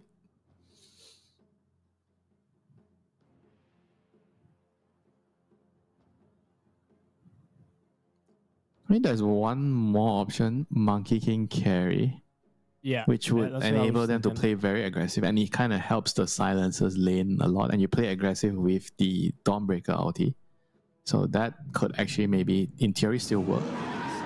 Okay, they chose the Ursa, which is the, I think the higher percentage pick, yeah, like it's a safer pick. The Lifestealer one is, I can understand why they didn't want it, because the hero is not that great in the meta, but it's good for this game. But they decided Ursa would provide them with a lot more stability in the game. So I can't blame them. I think it's a rock solid last pick from both sides, the 23 and 24th. Tiny Ursa. Winter, But I have overall- something. Overall, I have something earth shattering. I have something earth Yeah, shattering. no. But overall, I think I would be happier if I'm Castaway, because Bob got his hero. I think that's what matters a lot more. And he has Dawnbreaker to save him, and he has Global to save him. That is the recipe for success for Bob. And I believe in that. I'll tell you what. You My Nasi might Lemak also is on Bob to take this home. I'm willing you to may put also be my Nasi Lemak online, my coconut rice course. online. you may be bolstered even further to hear that Boom in the last week across the EWC quals and even earlier yesterday in their loss versus Team Nemesis. Boom have picked Tiny 6 times and they have won with it an almighty 0 times. This is not a hero that Boom has found a lot of success with. And they Time will go to break the egg. Time Tiny to break carry. the egg. 23rd pick in the lower bracket in game 3. Let's see if they can shake that off, man. Because I think that's something to consider here. Well, you also have to consider, is Bob going to do everything, take everything onto his own hands, That's always the story about Bob, I it might sound like I hated him a lot, but I want to say my true feeling about a mid player that plays like this is I love mid players that play like this. I want my mid players to have the confidence. Sure, he might fail sometimes, You're not going to be successful every single time. But it gives me the feeling that I'm going to have someone that is willing to put his own life on the line to win the game, to do something to win the game, take some risk, I don't like players that play mid that, just sit back and play with the percentages, don't die, I think as a carry, maybe you can do that, or as an off laner, but as a mid laner, if you do that, it's going to hinder a lot of your team's movements on the map, right? Because you're the highest level in the game, and imagine if your highest level hero in the game is playing safe all the time, and you are the other teammates, and waiting for him to do something, it's gonna be bad, So Very true. I kind of like the Bob type of play style in general, but when he takes super uber risks, maybe that's when I get stressed out. But it depends on the trade-off, right? If we win the important games, then maybe your teammates will be more understanding, right? Look, he's got saves. He's got a snowball save. He's, like you said, you've got the silence to cover him, and he may even have a first blood here. Jackie does kind of manage to escape here. Double blood grenade committed. Jackie Bob wants the trying to first run blood. for his life, Let but him they take want the to first give it to blood. Bob. No. And there it is. His first galvanized stack of the game. A kill onto the carry. 2 You wounds see that apiece. small little grin on Bob when he got the kill.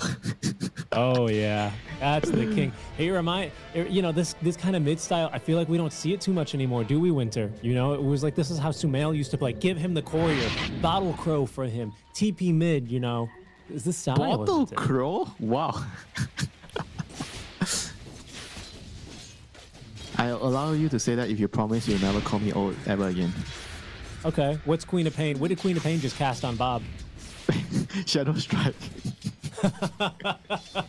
Here it is, folks. Game number 3. The Queen of Pain making her 3rd appearance for the 2nd time in a row now for our Mel in this lane. It is a enthralling 3-game series elimination on the line. Castaway with a great start here. They have, again, what the 16 we said, right? Bob Storm Spirits. They've drafted for it.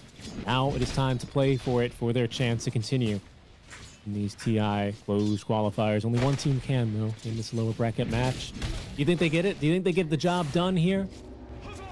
Yes, I'm confident. Bob has first blood. Wow. Boom with an uphill battle then, folks. We'll see how they get things going here. The lanes, so far so good, right? All the way around. Not seeing anything too dramatic. I mean, Jabs definitely has something to say about that, you know. Last game, he was the star and the conquer. This game, it won't be so easy because this time the lane is not that straightforward. Last time he had conquer against Weaver. That's a favorable lane matchup. This time it's conquer into Ursa. So we know what Ursa does to melee heroes, you know. He's going to be swiping you left and right, you know. And on top of that, when it comes to a team fight, I have to give Castaway side, I think, quite an edge, you know. Global Silence plus the Solar Guardian with the Storm balling in. I think that team fight looks a lot scarier than what Boom have, you know, which is mostly going to be hinging on how well they land the Torrent and the Bolt with the Sonic Wave. It's going to hinge a lot on the execution, especially a lot on the initiation, right? Of this. Well, who is it? I guess this Quap, this Marana. If they can land some of these combos, you can very well see the single target lockdown being maybe too much even for an Ursa Warrior. Try and ignore without its status resist. But again, I think it just depends so much on the kind of game that Bob is having, right? 11-4 at the moment. In this kind of a matchup, do you prefer any kind of scale build? How much for the Poison Dagger Shadow Strike here? Is 2 points acceptable? This matchup is fine to get 3 because you want to slow the Storm down as much as possible. Storm is a hero where you want to ruin his level 6 timing as much as you can. So I think he has the license to get 3 points in the dagger. But DJ not going to be able to fight for the license for the Lotus here. He has to back off. Jano is going to happily collect it, and because he's Mirana, it means the Lotus has more value to him than his team. So true, dude. What's the innate cost? Selemene's Faithful. Selemene's Faithful. 50% more effective on his team. It's a small little thing, but I think it's quite impactful in the lane. That's up Tim's. Oh, very good job on that Torrent. I just caught Krish on the edge of it. Yeah, even in the late game when you have like all the big Lotuses stack up, and this innate is going to be useful. He might have this kill on Castaway, actually. He's going to try and maneuver into the trees. Jab's just looking for that last little tie to bring her to secure it. And he picks up his first kill of the game. That's the danger of Silencer, straying around the lane. I mean, it's going to happen once or twice in the lane when you're contesting for a kill, contesting for the Lotus. You're going to be out of position, and you're slow hero, right? So the CK is going to be able to punish you. But Bob, on the other hand, he is, I think, holding his ground pretty well into a Queen of Pain. I feel like it has a lot to do with the first word for sure, you know? Like, otherwise the corp should be slightly ahead here. Yeah, he is running home to get some more charges in the bottle. At that point, he'll TP back and try and continue just, you know, building towards that level 6. I'm eager to see how the rotations start playing out. So far, no supports have rotated away from the mid lane for the first 2, well, for the water rune spawns. And we're a minute away until they need to start moving for the power runes.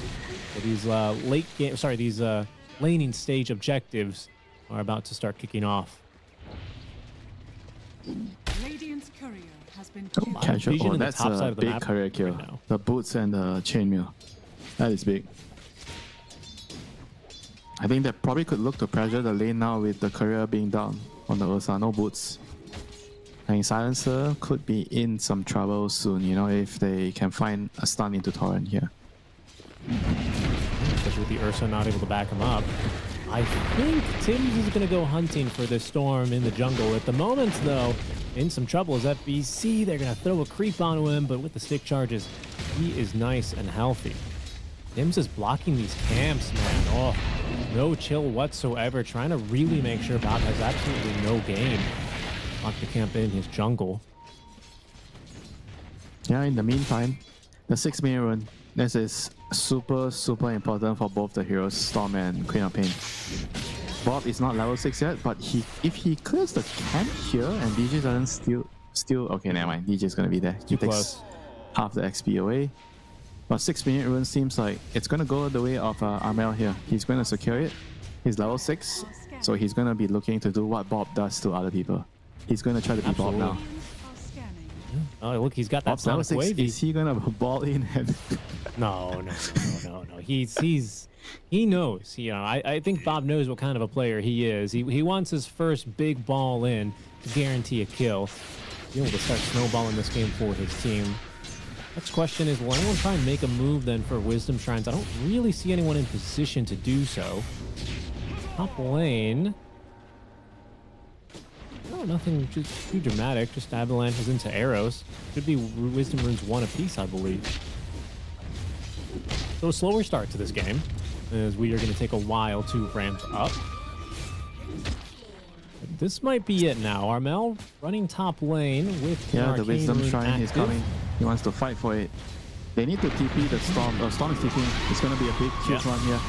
Sonic Wave. FPC is actually still alive. Manages to get saved by the Snowball. Armel. No, actually, he was dead. But Armel, blink in 1 second. Not good enough. Oh, the shrine is going to be stolen by John Well, who cliffs himself onto the high ground. They've got vision, but they don't have a point in Electric Vortex. Snowball still on cooldown.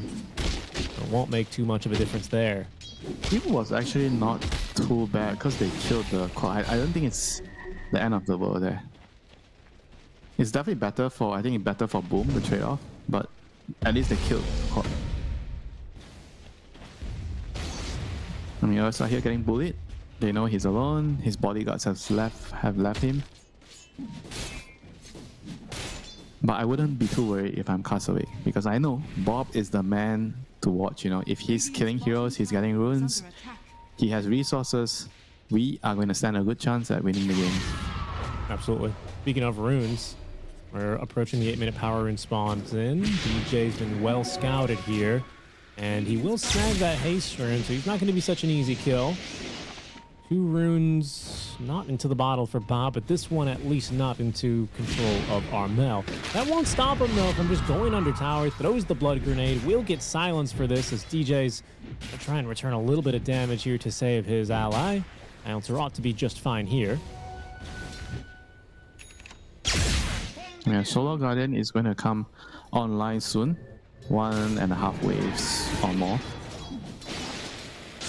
That's when Bob is going to be playing even more. Bottom now, actually. Dabs calling in the boats. The Enrage, of course, ignoring, well, rather the Torrent ignoring the status resist of Rage, such as Life for the airborne abilities. Solar Guardian not yet ready there either for FBZ. He now just has it is enough just now experience. ready. But it was good enough. I think the Ursa needed that from his team, you know. He was getting pressured by the 2 heroes for quite some time. Someone had to come down and just push them back. I mean, you see now Boom already starting to build up a solid lead. 3k gold, 9 minutes. Apart from the Corp doing well, like the other 2 side laners, once again, you know, doing well, you know, for the Boom side. But the team fights are going to be approaching soon once the global silence and everything is going to be up. But the good news for Boom is they stole the Wisdom Shrine, right? So the level 6 on the silencer is going to be a lot slower than usual. Yeah, he's just middle. He's been mid for a few waves now, but he can't really even show too hard. Otherwise, Armel just makes a quick jump on there. Bob's here again, though. Has a soul ring, so he's got a little bit of mana reserves if he wants to try and make a move. But there's that level 6 advantage paying off. John Well First cast of that Moonlight Shadow. Pings here, scouting out onto Krish as they hit him with the X mark into the Torrent. Torrent's gonna miss, but the arrow does connect. 2-second stun to follow up. FBZ able to save his life though, and in fact, with an enraged, Krish still wants to keep fighting. He's using a little bit early here, so Boom feel like they can actually go in for the kill. Abs does so successfully off that Tidebringer cleave.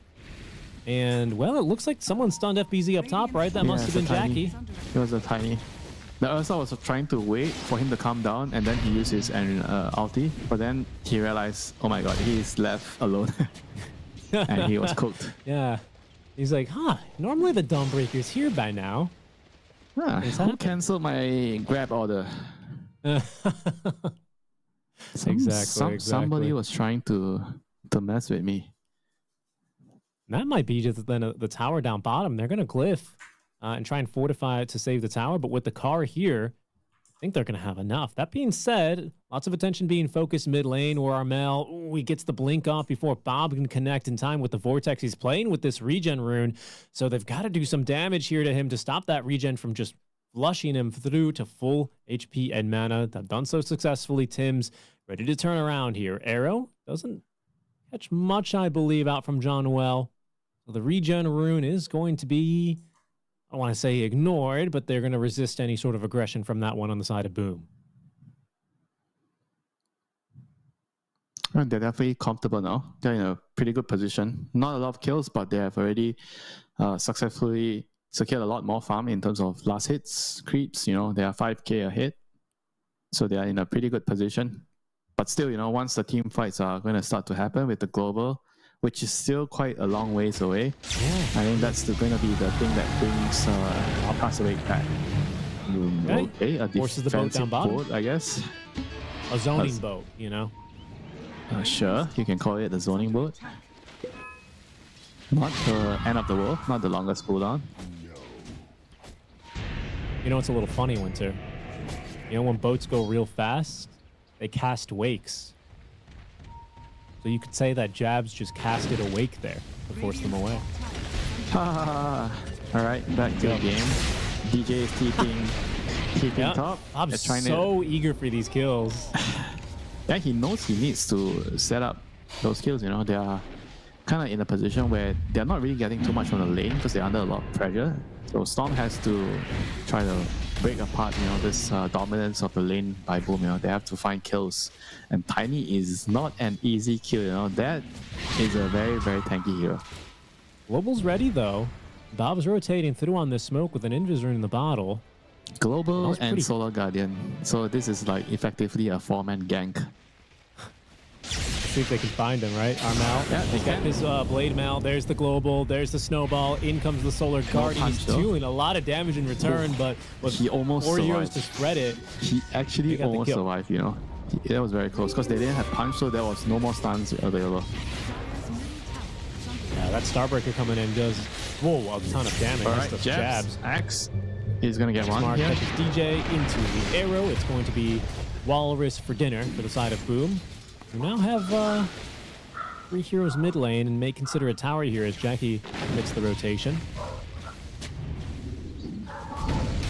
Yeah, no global. They have already used both their ultimates. No global, no Solar Guardian. This tower is gone. Good move by Boom. So is Castaway.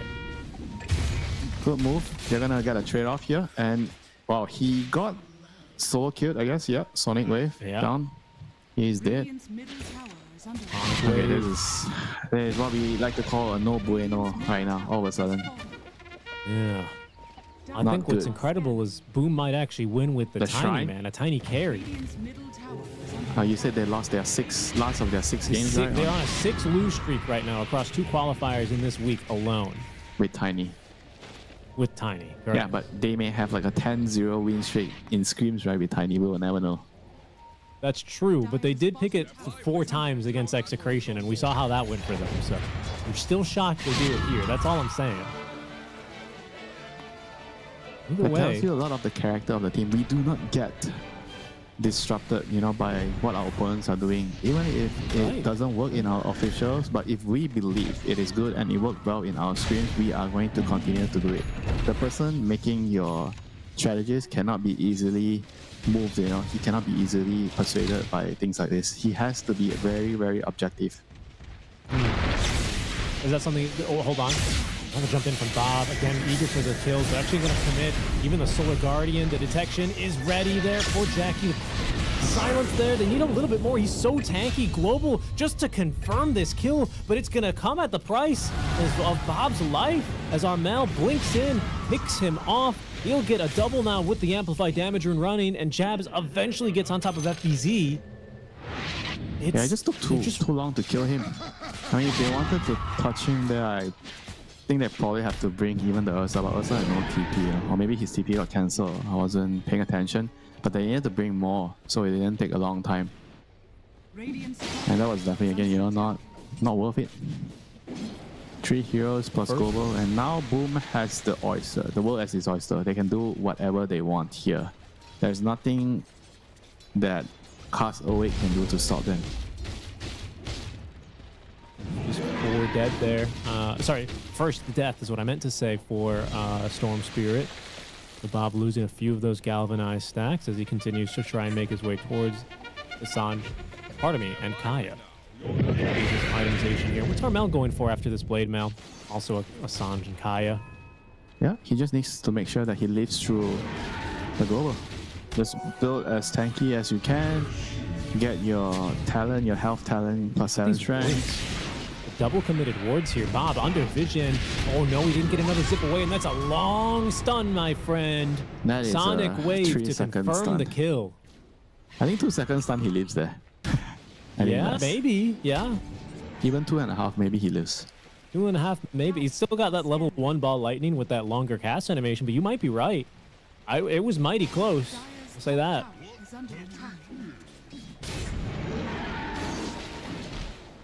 Bob is down. Now Krish, he is in trouble.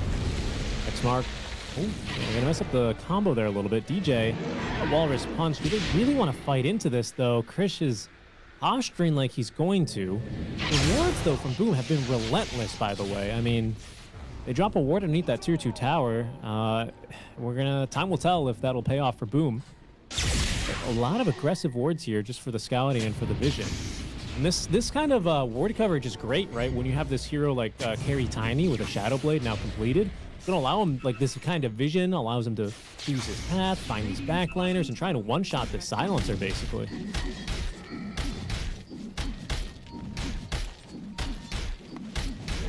I mean, Tiny and Shadow Blade now is going to get worse and worse with the vision, plus being able to just run around in this. Yeah. I'm afraid kills are going to happen even more frequently. I think this is the right call here by Jackie here, getting the SB. Speaking of Invis, he's not even disassembling his Echo for the BKB, he's just getting an overclock. Time the arrow connects, waiting on the Torrent. In goes John Well, the 3-second stun thrown. The Cloven Loft actually catches DJ, prevents a snowball save, so they force out the Enrage. Gotta be careful with the Cloven Chaos, man. Jabs running in a little deep here. Bob eager to at least throw a bit of damage his way as they do silence up Armel, preventing any further damage from him. Uh-oh. Hey, DJ. Oh, nice job. He snowballed actually onto the creeps. I thought it was onto Jabs, who is not going to be able to take off that kill. Okay, but some utility forced. Castaway scouted underneath the tier 2 tower. Oh, that's a Phantasm there spawning 2 illusions. Another Reality Rift ready here in just a moment. Castaway trying to go to the Croakers, but he's going to croak Dim. Oh, things are definitely taking a turn for the worse now for Castaway. I'm afraid they are not going to have too many more opportunities left remaining. I mean, maybe if they can sneak a Roche with the Ursa, somehow kill Tormentor. They have to try and maybe do one of those 2 things here. But Boom, they are not going to sit and do nothing. Smoke is coming. They're coming towards the top. They've seen Bob on the Watcher. Yeah, they are going for the Ursa. Oh no. Maybe they're going to go for Bob, actually. Torrent's going to whiff. Bob gets the zip away in time. That was pretty close there.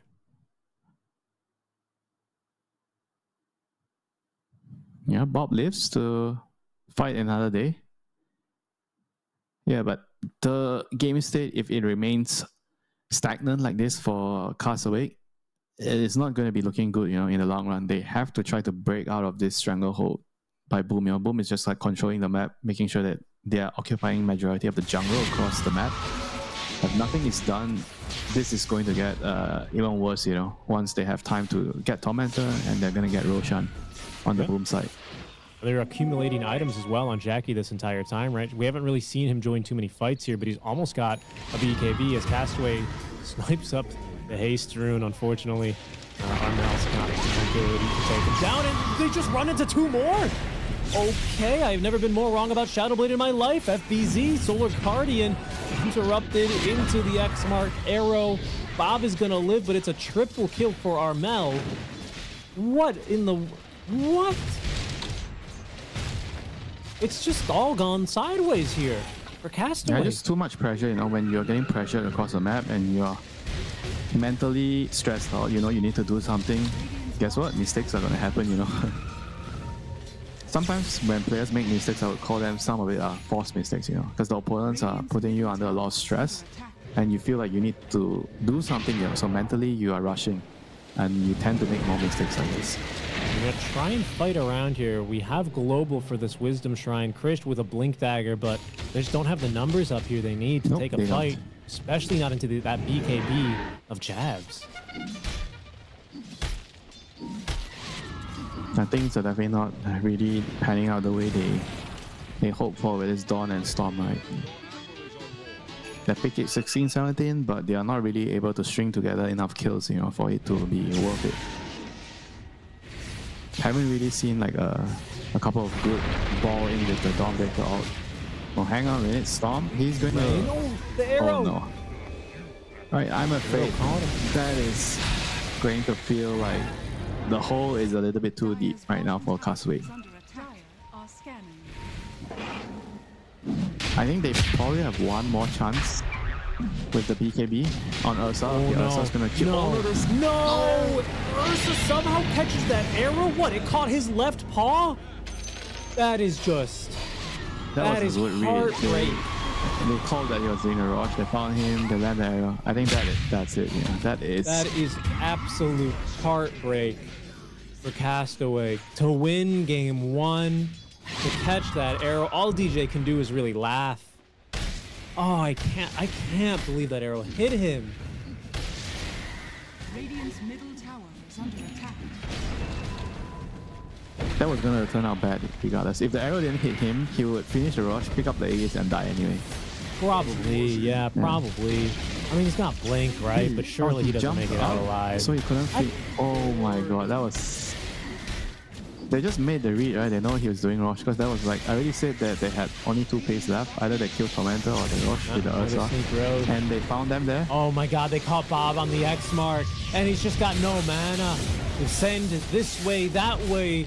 Just no control whatsoever over this game. All Bob can do is just slow blink there. I think he's out of galvanized stacks, and I think Castaway, they might be out of hope. They might be out of these TI quals. And you hate to hear it, right? There is always next year. Yeah.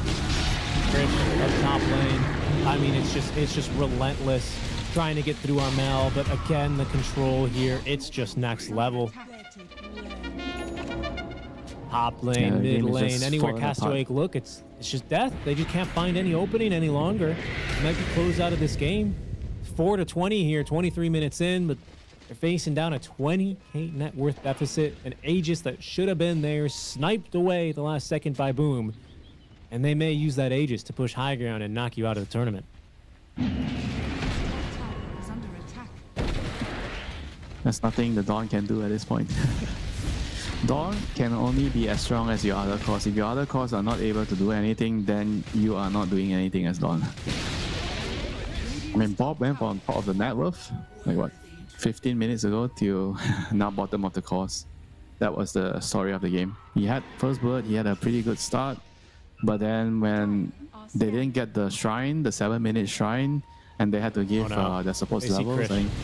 The ward just expired, and he's run straight into the torrent. Global Silence is going to be used to cover him.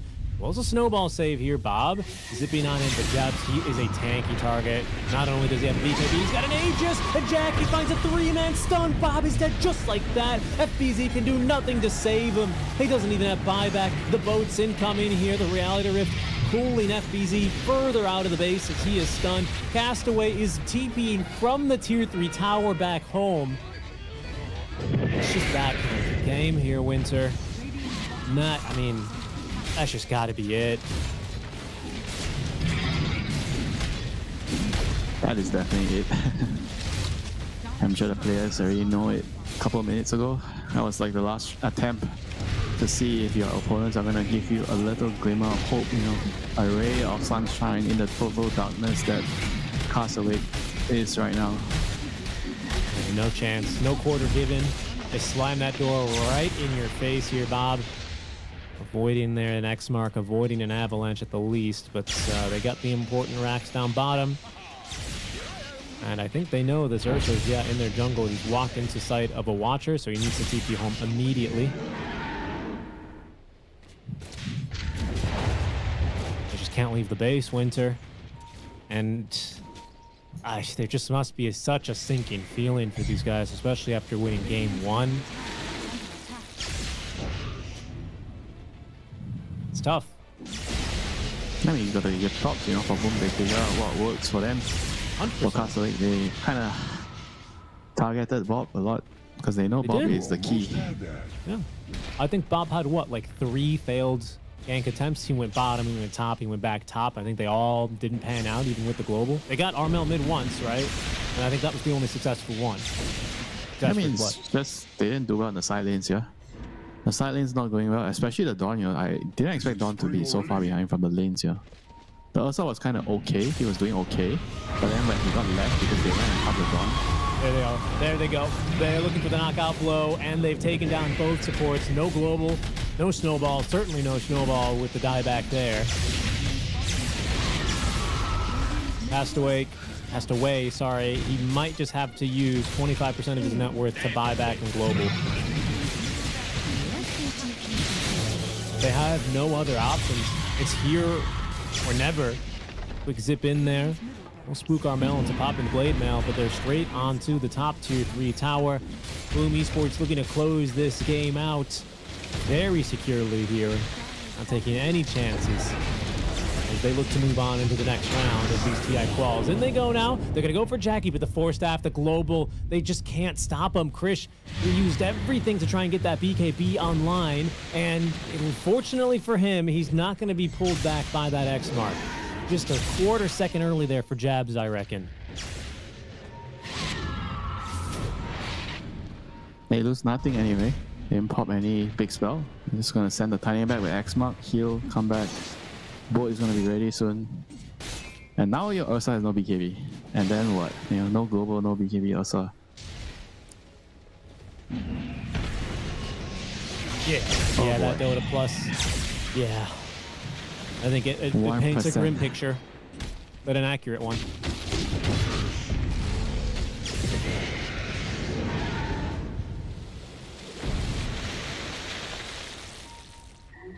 I mean, the fact that it's your last game and you gotta try, you know, no matter what. You gotta try. There is no GGing out for this one here. Not preemptively for Castaway. Last opportunity here. Bob refilling the mana. The barracks going down at an alarming rate. And in they go. The initiation by Bob. He's immediately rooted, stunned, sonic waved and killed. Armel on the godlike streak. Jackie is unstoppable. Boom Esports take the series 2-1. GG's, good lucks, thank yous all around. A hard-fought series here, but boom. They will be able to get it done. Oh, and I love the happy Father's Day. Well, that's good to see. That's good to see.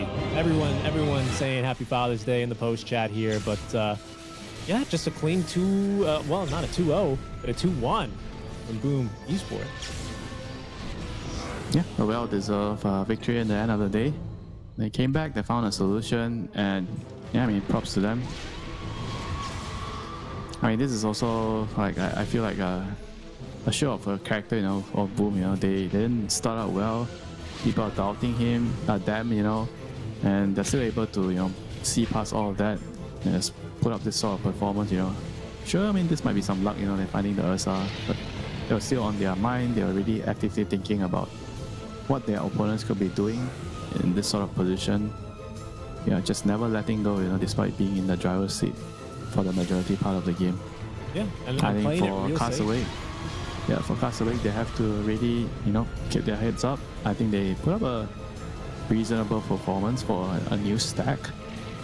But moving forward, there are a lot of things, they have to improve on, and I'm sure they have already learned a lot playing these qualifiers, and we hope to, be able to see them more, in the future. Yeah, I completely agree.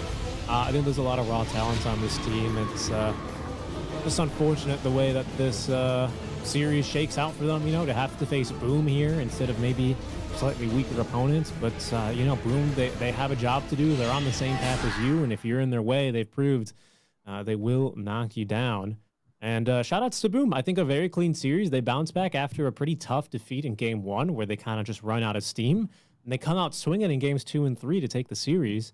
Very, very well done. Off the back of this Tiny, which is now 1-6 across the last 7 games for them. So there we go. We finally have seen the carry Tiny do something here positive for Boom Esports as they move on to the next round. And Jackie with a good game, right? Not a lot of mistakes from him, if any at all. Yeah, I think probably close to perfect game. And they set up the game really well with the side, how well they played the side lanes. I think the two supports, Teams and Janelle, they secured the lanes. CK totally bullied the silencer in the bottom lane. Mirana top as well. Somehow with the Tiny, they totally out CS. They didn't really get a bunch of kills, but they just controlled the way they CS well. Dawn had very little farm from the top lane. And as well as, I don't know how much the Lotus came into play, but probably that's also part of the reason why they wanted Mirana. They knew that as long as they were able to secure the side lanes, game would have been easy despite Bob, getting first blood initially. But one thing I do have to say about Castaway is maybe they should be moving more towards the Ursa, right? Because they were trying to help FBZ more, when I think maybe it was the Ursa's lane they have to be playing on, because the Don had level 6, he could go to the Ursa's lane, right, to create a numbers advantage. But they felt like, because FBZ was having a hard time and they're trying to help the lane that needed help, which I think in theory, usually what teams will be considering is, if I'm helping a losing lane, right, what are the odds of us doing something there? Very low, because you already lost that lane, so you're under level, you have less items. So it's better for you to play in a lane where your team is doing better, which is the Ursa, right, against the Kunkka. And because they left him, they couldn't win the top lane, and he was alone against 2. He got ganked. So they kind of lost both side lanes because of that. It wasn't just because of the laning phase initially, it was also the moves they were making. Bob went top, with, I think it was the Tusk or Silencer, I can't remember. Yeah. But if they would have went bottom with the first Solar Guardian, I could imagine things would maybe turn out different, because the Ursa had a huge role to play this game. He was picked on 24th, so he was a pick where they felt like this is going to be a good game for him. But where is the help? He is actually Bob this game. They needed to give him some attention. But they couldn't really balance between giving all the costs, the resources, and attention well enough. So I think that was probably their biggest downfall this game on Castaway.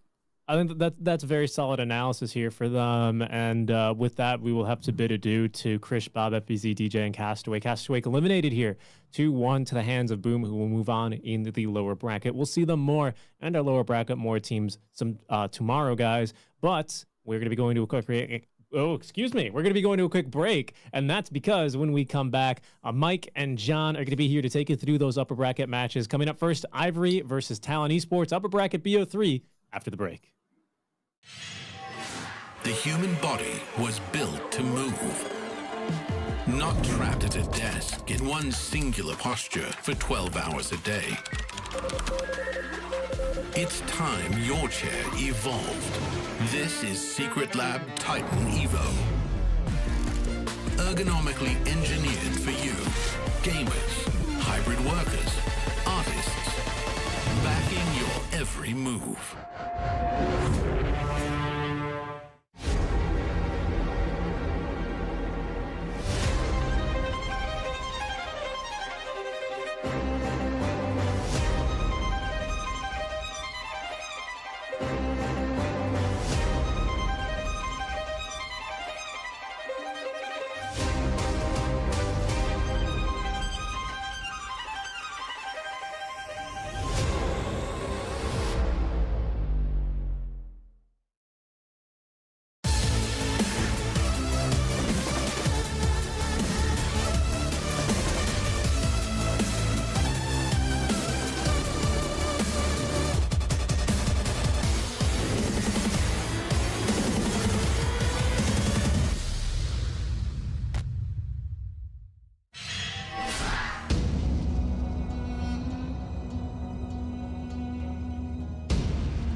Welcome back, ladies and gentlemen, to the road to the international SEA qualifiers. It is MLP Dota and John X Fire taking over for Seek and Strike and Winter. Jonathan, welcome back, sir.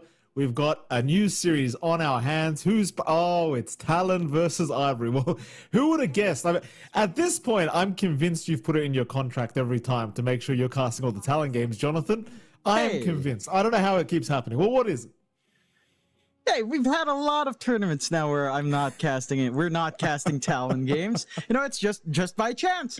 You know, they're making it true. We're on the upper bracket part of the qualifiers right now for today. Yeah, upper bracket. We're still in the upper bracket. So they're still there. Is that my fault? Huh? Did I do this? No. It's just by chance, Mike. I didn't realize that if they're in the upper bracket, you're in the upper bracket too, is all I'm saying, Jonathan. But there we go. A bit of a Freudian slip from John X Fire right there, as we do have our draft underway. Doom is the first pickup for Talon. John, I promise you, there'll never be a day where I don't make fun of you about Talon while we're casting together. How do Ivory start? They'll go for the Kunkka. Yep. No, it's been an action-packed day though. Like, to be serious here, like we did see Castaway take a game off Boom. I was very trepidatious about watching that last game from Boom because they picked the tiny carry, but they finally win with it after 6 games in a row of not winning. So they're now 1-6 with tiny. So they do make it on. And again, we had that earlier surprise as well. I believe Tech Free Gaming made that series look relatively easy with a very clean 2-0. So I'm looking forward to this one. And this, Mike. Let's bring out the memes. What did a certain 23 Savage once say about a team of 5 Filipinos? What is he playing up against now? A team of 5 Filipinos. It's the thing with 23 Savage. But you never know. You keep saying that as if Talon are the underdogs, John. Obviously, Talon are the favorites here going into this series. You know, I appreciate how hard you're trying, John, but, you know, we all know. Don't even try anymore. Talon, final ban out before we can keep going. And they'll ban out the AA. Ivory, one more ban to go. Is it hard for you, John, knowing that you're part of an org, but they're versing 5 Filipinos, John? Does that make it hard for you? No. Yeah, it makes it funny, to be fair, because I did get some good dunks in on the last DPC when Talon blew it out up against Execration. That was fun. And that could happen again if Talon make it up and Execration make it up as well. In fact, it could happen no matter what. Like if Talon makes it up and Execration makes it up, that's going to be funny. If Talon makes it up and Nemesis makes it up, still 5 Filipinos, that's still funny. If Talon drops down up against Boom, which has 3 Filipinos, equally funny. We've got comedy all along if Talon starts to bomb out. And for their sake, hopefully not, but we'll see. For Ivory's sake, again, this young promising team has been surprising a lot of people. And from middling performances in qualifiers now to the upper brackets in my finals, quite an improvement for this team as they do start off with a very stable draft as well. Kunkka Shadow Shaman doesn't reveal too much. We've seen this flex on the Kunkka, onto offlane, onto safe. The mid Kunkka certainly not the way to go nowadays, but certainly safe and off have been very viable. Shadow Shaman, the Chicken Man himself, has been looking sharp. I did see in the story, I don't know, but I did see in Savage's story that he was being inspired by Itachi. Apparently, Itachi! Yes. Oh, see, I was about to say he looks like he's from Konoha, John. Now you would have no idea about Naruto. Let me take over. He does look like. Are you telling? Look at the hair, John. He's got the split going. He's Itachi. Yeah. If his hair was a little bit longer at the back, it's literally Itachi. He just needs to take his glasses off. Obviously, the glasses are somewhat lore accurate, John, because, you know, Mangekyou makes you kind of blind. You wouldn't know, John. I'm not going to go into it, right? I'm not going to go into it. I know you like your slice of life where they're writing in diaries and Evergarden or some crap like that. I don't know. But this is real anime, John. WS has got it under control. I think Talon might have a 2-0 here, just based off this cosplay from WS. I'm just going to say it right here and now, John. Mikey, with how much filler Naruto had, it might as well be a slice of life. What do you mean? How much filler is in that anime? You can't defend that. Bad. It is a slice of life. It's barely an action anime, Mikey. I went through the whole of high school. I went through the whole of high school waiting for that damn show to finish, and it wasn't until after I started a job that it finally finished the damn thing. Not as bad as... What do you mean?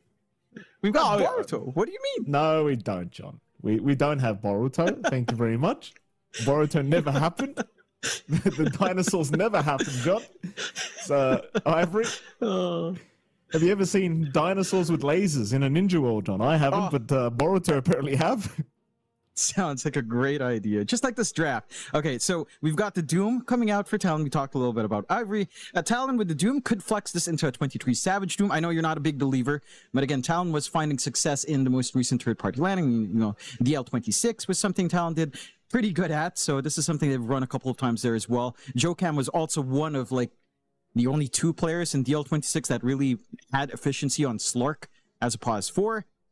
And, well, Warlock, there's really not much to say. The pick speaks for itself. Black Grimoire is the facet. It's stable. If you're running Doom Warlock as a lane, chances are the Doom's never going to die because he's got Scorched Earth and healing on him. So that's going to be a very interesting time to get some aggression here for Ivory. For Ivory's part now, this is mildly annoying into Slark because you can't poke it out with Shadow Shaman. This is pretty sickening, though. Okay, Ivory's cooking. They're going back to the Eisen Underlord pause 1. And they're going into Witch Doctor on top of that. This is not a bad Cleft Death game. Mind you, I do feel like the Maledict's still better overall. Malpractice is just an insane amount of burst, especially into something like a Tiny. If you manage to kill them off with Maledict, and if the game drags long, that plus 8-second Maledict talent is just obnoxious. The burst damage from high HP heroes, if you do manage to drag them down in the middle of a fight, is quite insane. So, I appreciate this from Ivory. And the one concern is Depth Shroud will kind of save you from a lot of this, right? Like, you do have AoE hold, Torrent, Boat, Pit of Malice as well, to kind of catch heroes while they are in Depth Shroud. At the same time, your Shackles are not going to be effective. Death Ward itself is not going to be effective. So in that sense, you're giving the Slug a little bit of extra value, but there's a lot of counterplay coming out from Ivory. Again, that Pit of Malice during Depth Shroud is massive. The Boat, the Firestorm, the Torrent is going to be big. Challenge is going into the Mikado Storm now, so they are keeping that last option open for WS and Savage to make that decision. And if you are going into a Conka mid, which Ivory could flex into, but chances are you're just running this for Rupido on the off lane, it does lane fine. And now you can kind of protect that Storm. They ban out the Puck. A lot of mids are still available though. Stuff like Lina, Quap, Ember Spirit's still there as well. You're not going to be wasting bans on Ivory, taking care of some of those heroes. Very smart ban of the Timbersaw now as well, considering you do have Underlord and Kunkka. So that tends to be the one here we look at to rip through those strength heroes. You don't have the quickest burst damage here from Talon, not even from the Storm, especially as the auras come in. So this is a very well stitched together draft from Ivory. Very interesting answers to what Talon's planning. I mean, Talon's fairly tanky as well, again, with his Doom, but it's only really Doom, right? Sure, the Doom can get Depth Shroud healing, Shadow Word healing, yes, but your Warlock's going to be really squishy. That's not going to have a fun time. If the Storm is caught in this insane AoE hold you have with X-Mark, with Pit of Malice, this has to be a BKB game at some point for Mikado. It's not a very safe kind of risky Storm game to play just because of all of those AoE holds. You might have to opt for that BKB in this build-up, which never feels comfy for Storm. It's very hard to decide where to slot that item in your build order as this hero. Final ban to come here for Talon. The ban of the Omni Knight on Ivory, which is respectable because we did see a pretty disgusting carry Omni Knight game from 23 Savage just earlier. Well, that was yesterday, of course. What about Razor? I mean, again, I keep calling for Razor, but it did show up a little bit today. It didn't look amazing when Boom was playing it, to be fair. But you just run WS offlane Doom. You're on Razor safe lane for Savage. And suddenly standing in the middle of all of this mess doesn't feel bad. You have 2 melee heroes you can already static link. A BKB is going to be amazing this game. There's nothing to pierce through debuff immunity. I'm surprised the Omni Knight's the one to get the sack, as Razor might be a more credible threat, even something like Lifestealer in this game as well. Just because, again, you kind of double down on 2 strength heroes. The Lifestealer, I'd say, is a little bit too slow, as they will, again, ban to protect Storm with the Ember ban out. Razor doesn't look bad. In fact, if you wanted to really bully out Eisen, run off lane Razor, safe lane Doom. They'll go with Ursa, so another thing that just rips true strength heroes. My concern is that it can be kited. Mind you, once you have Enrage up, and if you're smart enough here in Savage, which he ought to be, he should know what he's doing, it might not be as big of an issue. I just feel like it's also not the easiest one. Again, utilization here. I haven't Halberd out in Conquer is not so bad. It's a little bit unusual, but it can happen. You're playing into Underlord, a lot of minus damage already. Again, there's consistent, persistent control with the Pit of Malice, which sure, your Enrage shouldn't really stop you too much. At the same time, it does make it almost feel like you'd want your Shard here. On the Ursa, you want to manly buy it out. If your timing, though, on that Battle Fury is good, then running down these Strength Heroes does feel amazing. So there is that to consider. The Quap was left in the pool, and it is picked up. So that's our Ken Hero matchup on mid. And it's going to be interesting to see how this plays out, because when you and I saw this pause 1 Underlord, Mikey, it felt amazing. This game around, it's not the freest one. There's not a lot of summons to clear out. You're not building up as fast into your, what was that, Abyssal Lord's Reach, or whatever it's called, Facet with a Cleave, something Reach. And it's not going to be as crazy as, say, playing against a Beastmaster, playing against an Enigma, playing against Chen. But it still has that potential here. It certainly does. I'm looking forward to seeing how Eisen does pull off this this POS 1 Underlord. It definitely is a much harder game to pull off Position 1 Underlord, though in fairness, you already pointed out the Ursa is going to be a big problem. Not going to be very fun here for Eisen if he does fall behind. And Talon, quite frankly, John, I really like the draft they've come up with here. Obviously, a little bit of scariness with the Slark POS 4, but I think Jokam does run it pretty well. I like what Talon have got. I like what Ivory have got as well. I don't think it's a good POS 1 Underlord game because they are up against Ursa.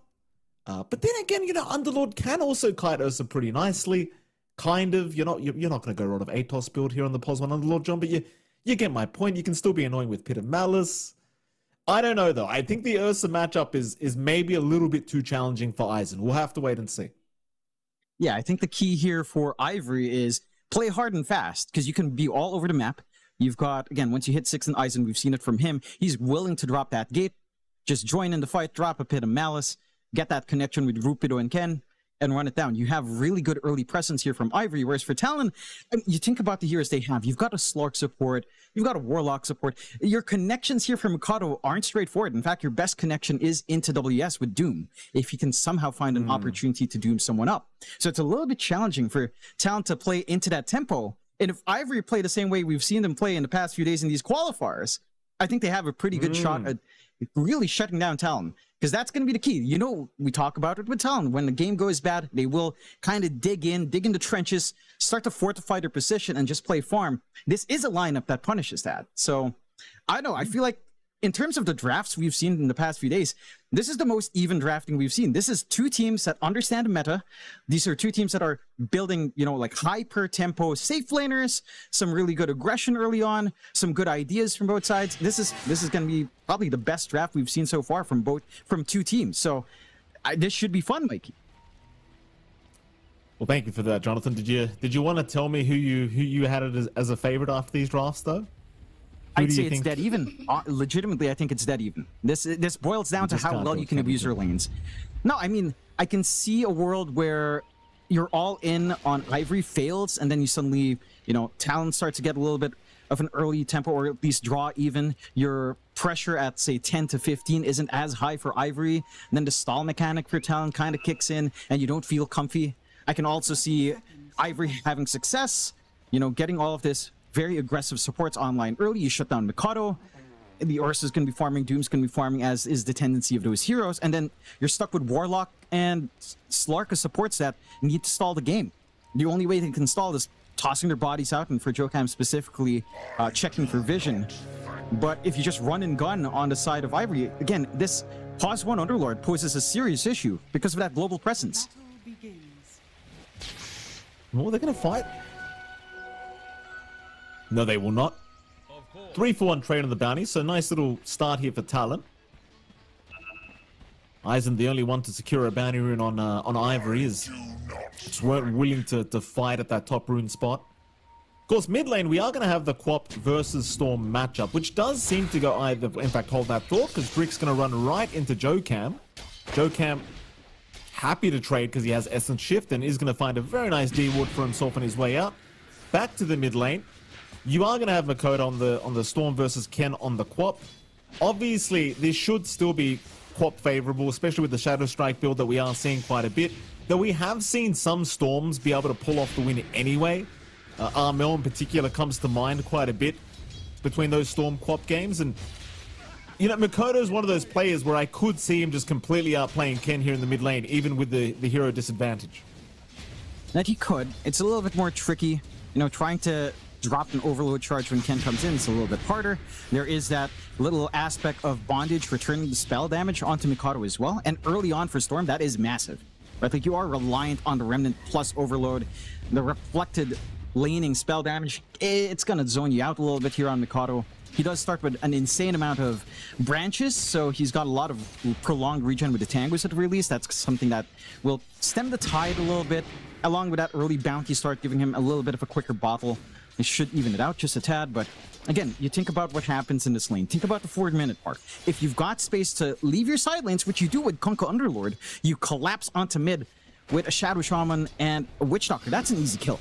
And my concern is at that 4-minute mark. No matter what the Storm does, the supports will have room to go because you have tanky side lanes. And that is the thing that's going to collapse here. And that's the thing that Ivory has to play around. Taking a look at one of those tanky side lanes. Again, Aizen on that pause 1 Underlord that he's made look pretty damn good. We've seen a few teams kind of dip into this tech as well elsewhere in other regions.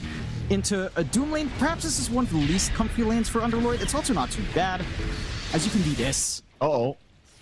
Absolutely. WS is going to go down. Grims will take him out. Very nice pickup already here for Ivory. And a very simple one about it. It's classic Witch Doctor right now. Once you have Cask and Maledict, just so easy to secure kills. And I also appreciate that we do see a level in Pit of Malice from Aizen to ensure they can just lock him down long enough. Of course, WS and Jokam going to have to play a lot more cautiously now because they know the kill potential is very high once you have these spells up. That it is. It's not a very important lane for Underlord to have Atrophy Aura anyhow. You really don't need it. You could just go for maybe a 3-1-1 build, still get a little bit of the Atrophy, again, to utilize that Demon's Reach to get the cleave, but you can go all in aggressive. You can just play off of that early Maledict. Grim should go for the 1-1 tree build that we've seen as well, and you can run down. Again, this is the one thing with the Slark Pause 4, it's really inactive. Like, there's theoretically a position where you could pounce, run down with Scorched Earth and Infernal Blade. Very difficult to commit when, again, you've got some sustain, you've got really good turn potential here on the side of Ivory. So it is going to have to be a much more passive game for Talon. I'm keen on seeing if Jokam will actually have that impact in this game. We'll see later on. Last thing we haven't really managed to discuss about is up top, where, again, you've got a Savage on the Ursa, laning along with that Black Grimoire, the Warlock for Cuckoo, and they're playing up against Rupido, Rupido and Rick on that lane. It's a very passive lane. Ursa can threaten, but you're always going to get poked back with Tidebringer. Eventually, when the X is up, the full commitment might not be too easy to find either. And Rupidosh, again, he's already fine in the solo lane. You're getting that space out for the supports to rotate, even on the 4-minute rune.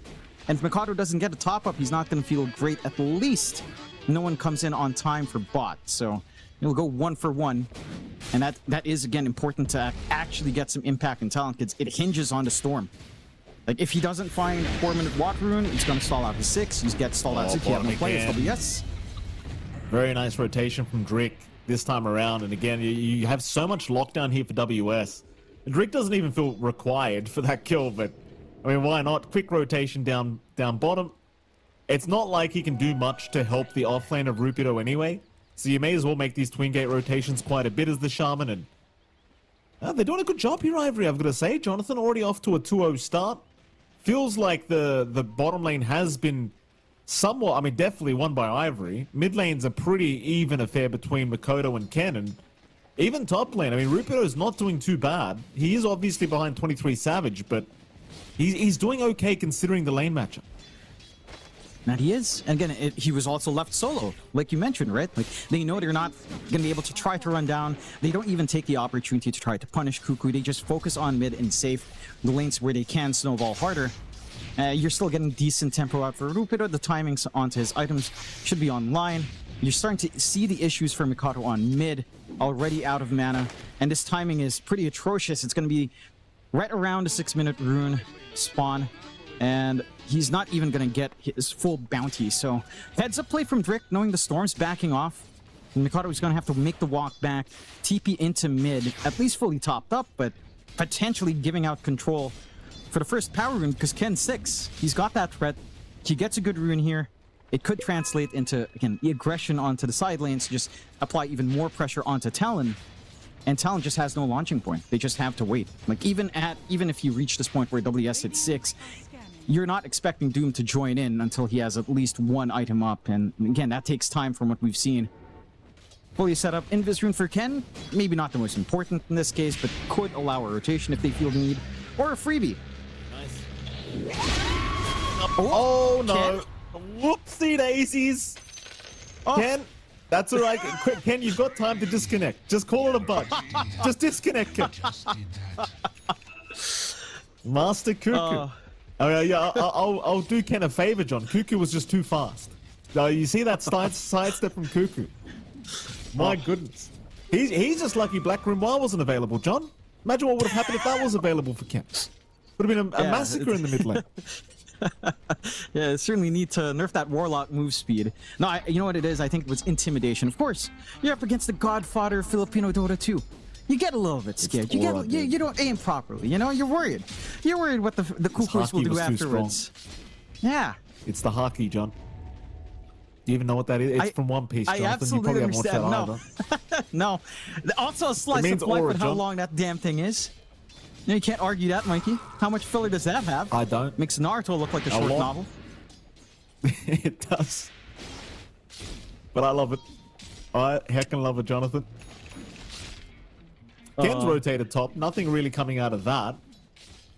It's a pretty awkward start for Ken. Like, you had a good lane.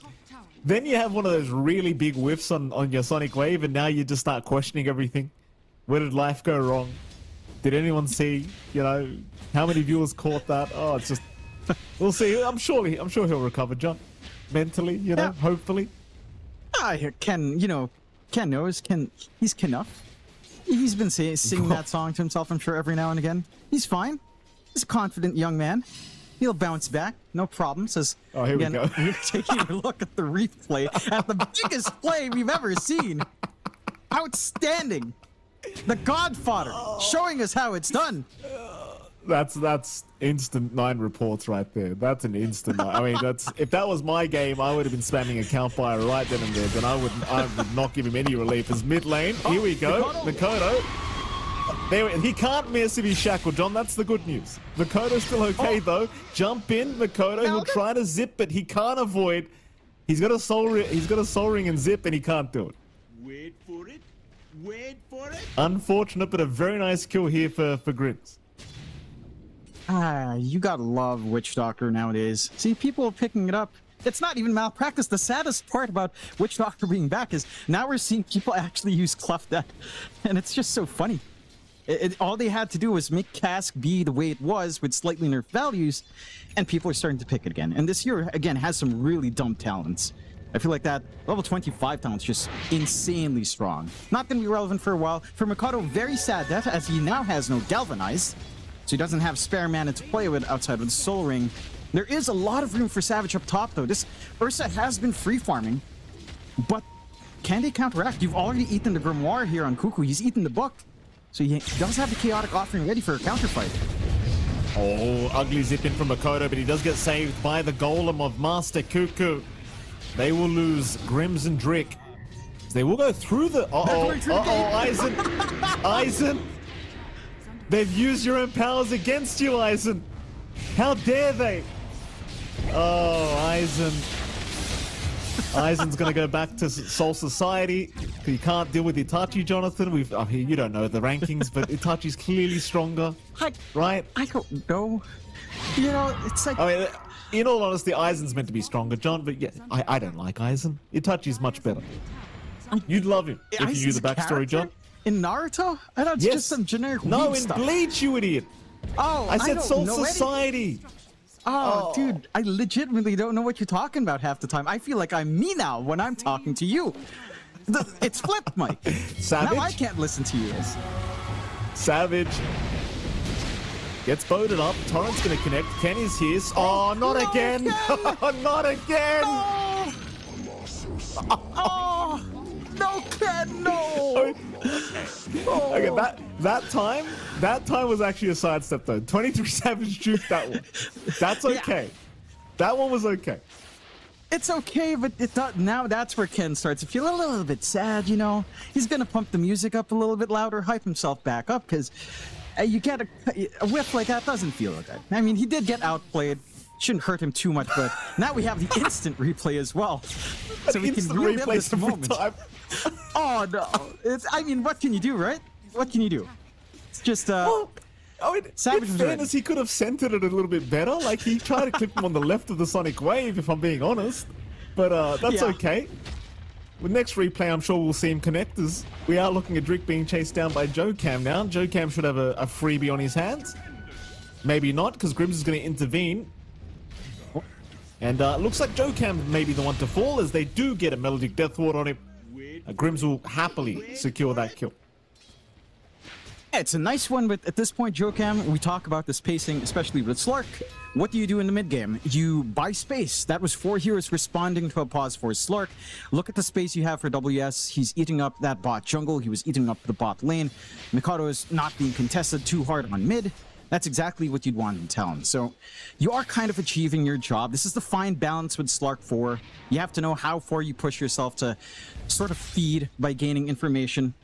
And Jocam, I mean, they're utilizing the space in Talon. Instead of grouping up top, where they were clumping around a little bit earlier, Savage is again free after he dodges out. They're grouping up now. But again, Jocam is in position to just cut off, and suddenly you're just forced back. It's a lot of space for Talon, which is concerning for Ivory. Again, we talk about that power spike around, okay, maybe 10 to 15 was generous, around 15 to 20. It's looking a little bit stalled. You are getting room out for Aizen. The Mask of Madness is up. Echo Saber to come out next. Cuckoo is ready with a Golem and a Smoke. They can't try to fight into this. The stacks, not the stats. Oh, anything but the stacks. Oh, Aizen. Aizen's gone. So, the Sonic Wave, it only connects on one. At least WS does die. There's a positive. Here comes Savage, though. And, well, they don't really have much to do with him at the moment. Savage will find one, looking for a second, but they will shackle him up, but he had the enrage going, so it lasts no duration. They'll find a Shaman eventually. I think even Ken is going to go down to Makoto. Makoto will survive. They actually can't kill anyone. Savage? Woo. He's okay. Chase is on. Towards Savage, what are you doing? Oh, Makoto! Oh, God. Makoto's jumping in. Savage will survive. Cuckoo keeps him up. Drick will die, and it's going to be a full team wipe. Oh, they've got him. They all make it out here, Talon. And Ivory, not going to be too impressed with themselves after that fight. And that was such a sneaky smoke out from Talon. They almost get Savage. A little bit shocking. He walks into the wards. It's maybe Jokan. Oh, perhaps. Maybe. Oh, he has his ult, though. He'll pop it. It's gonna be just fine. What a support.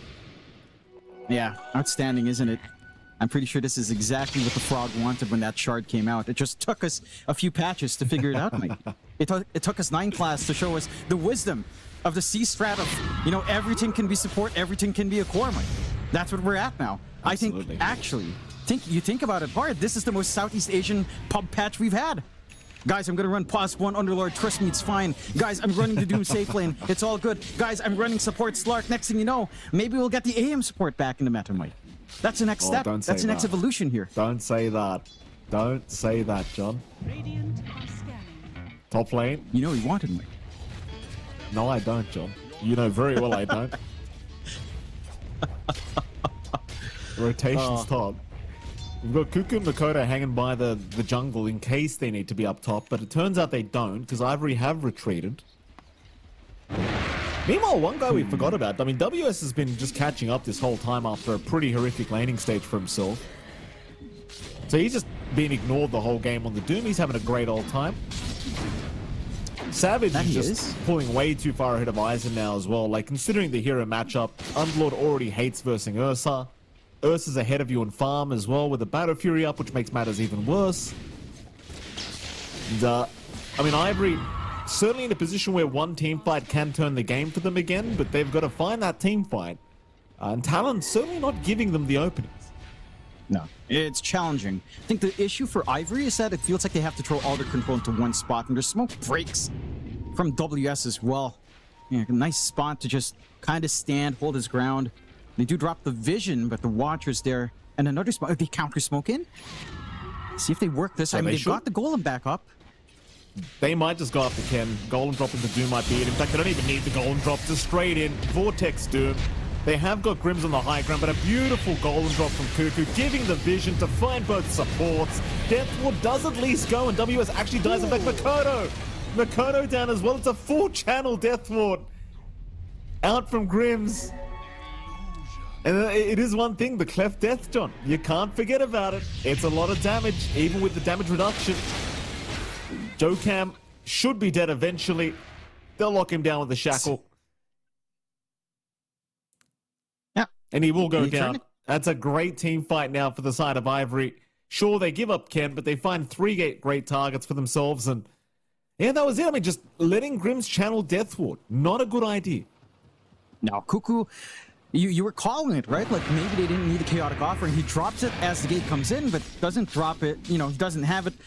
Even when Aizen goes through the gate, he drops it before the Underlord actually gets through the gate, before the combination comes in there from Grims, and that cost him. A little bit hasty there for Godfather Cuckoo. Does get caught out, and Talon gets punished hard. Good momentum swinging back the way of Ivory. You also didn't really have Savage in position. He saw what happened. He's like, nope, bailing out, just going back to farming, getting that build up on the Ursa. So at the least, your number one net worth doesn't fall back. But now you don't have your ultimates. Cooldowns aren't too long here on Ivory to maintain this tempo, and they're clumping up hard up top here. They are jump in. They'll try for WS first. WS will have some help incoming. 23 Savage to join. A big Sonic Wave connecting on two targets, but it doesn't do enough as now Drick down onto Ken. They'll find a secondary, and in fact, it looks like a third. Drick, or Grims rather, not going anywhere. Double kill for 23 Savage, and he might just rush Roshan. He will. No need not to. It's Roshan time. He's got the Battlefield, he's got the Blink.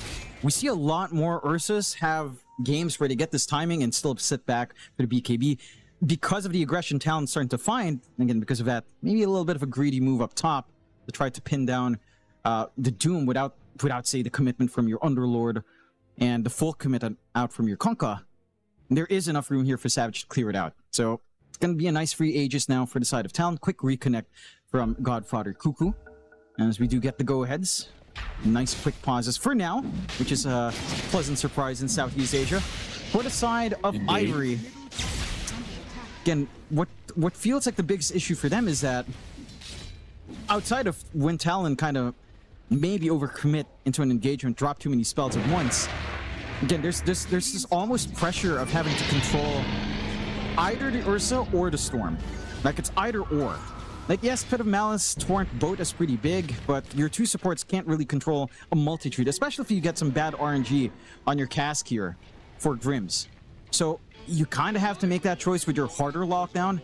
It's going to be hard to identify that in the middle of these engagements, and we haven't even reached a point where Jokam will have, say, his full Ag Shard up, which could be his in like a minute 20.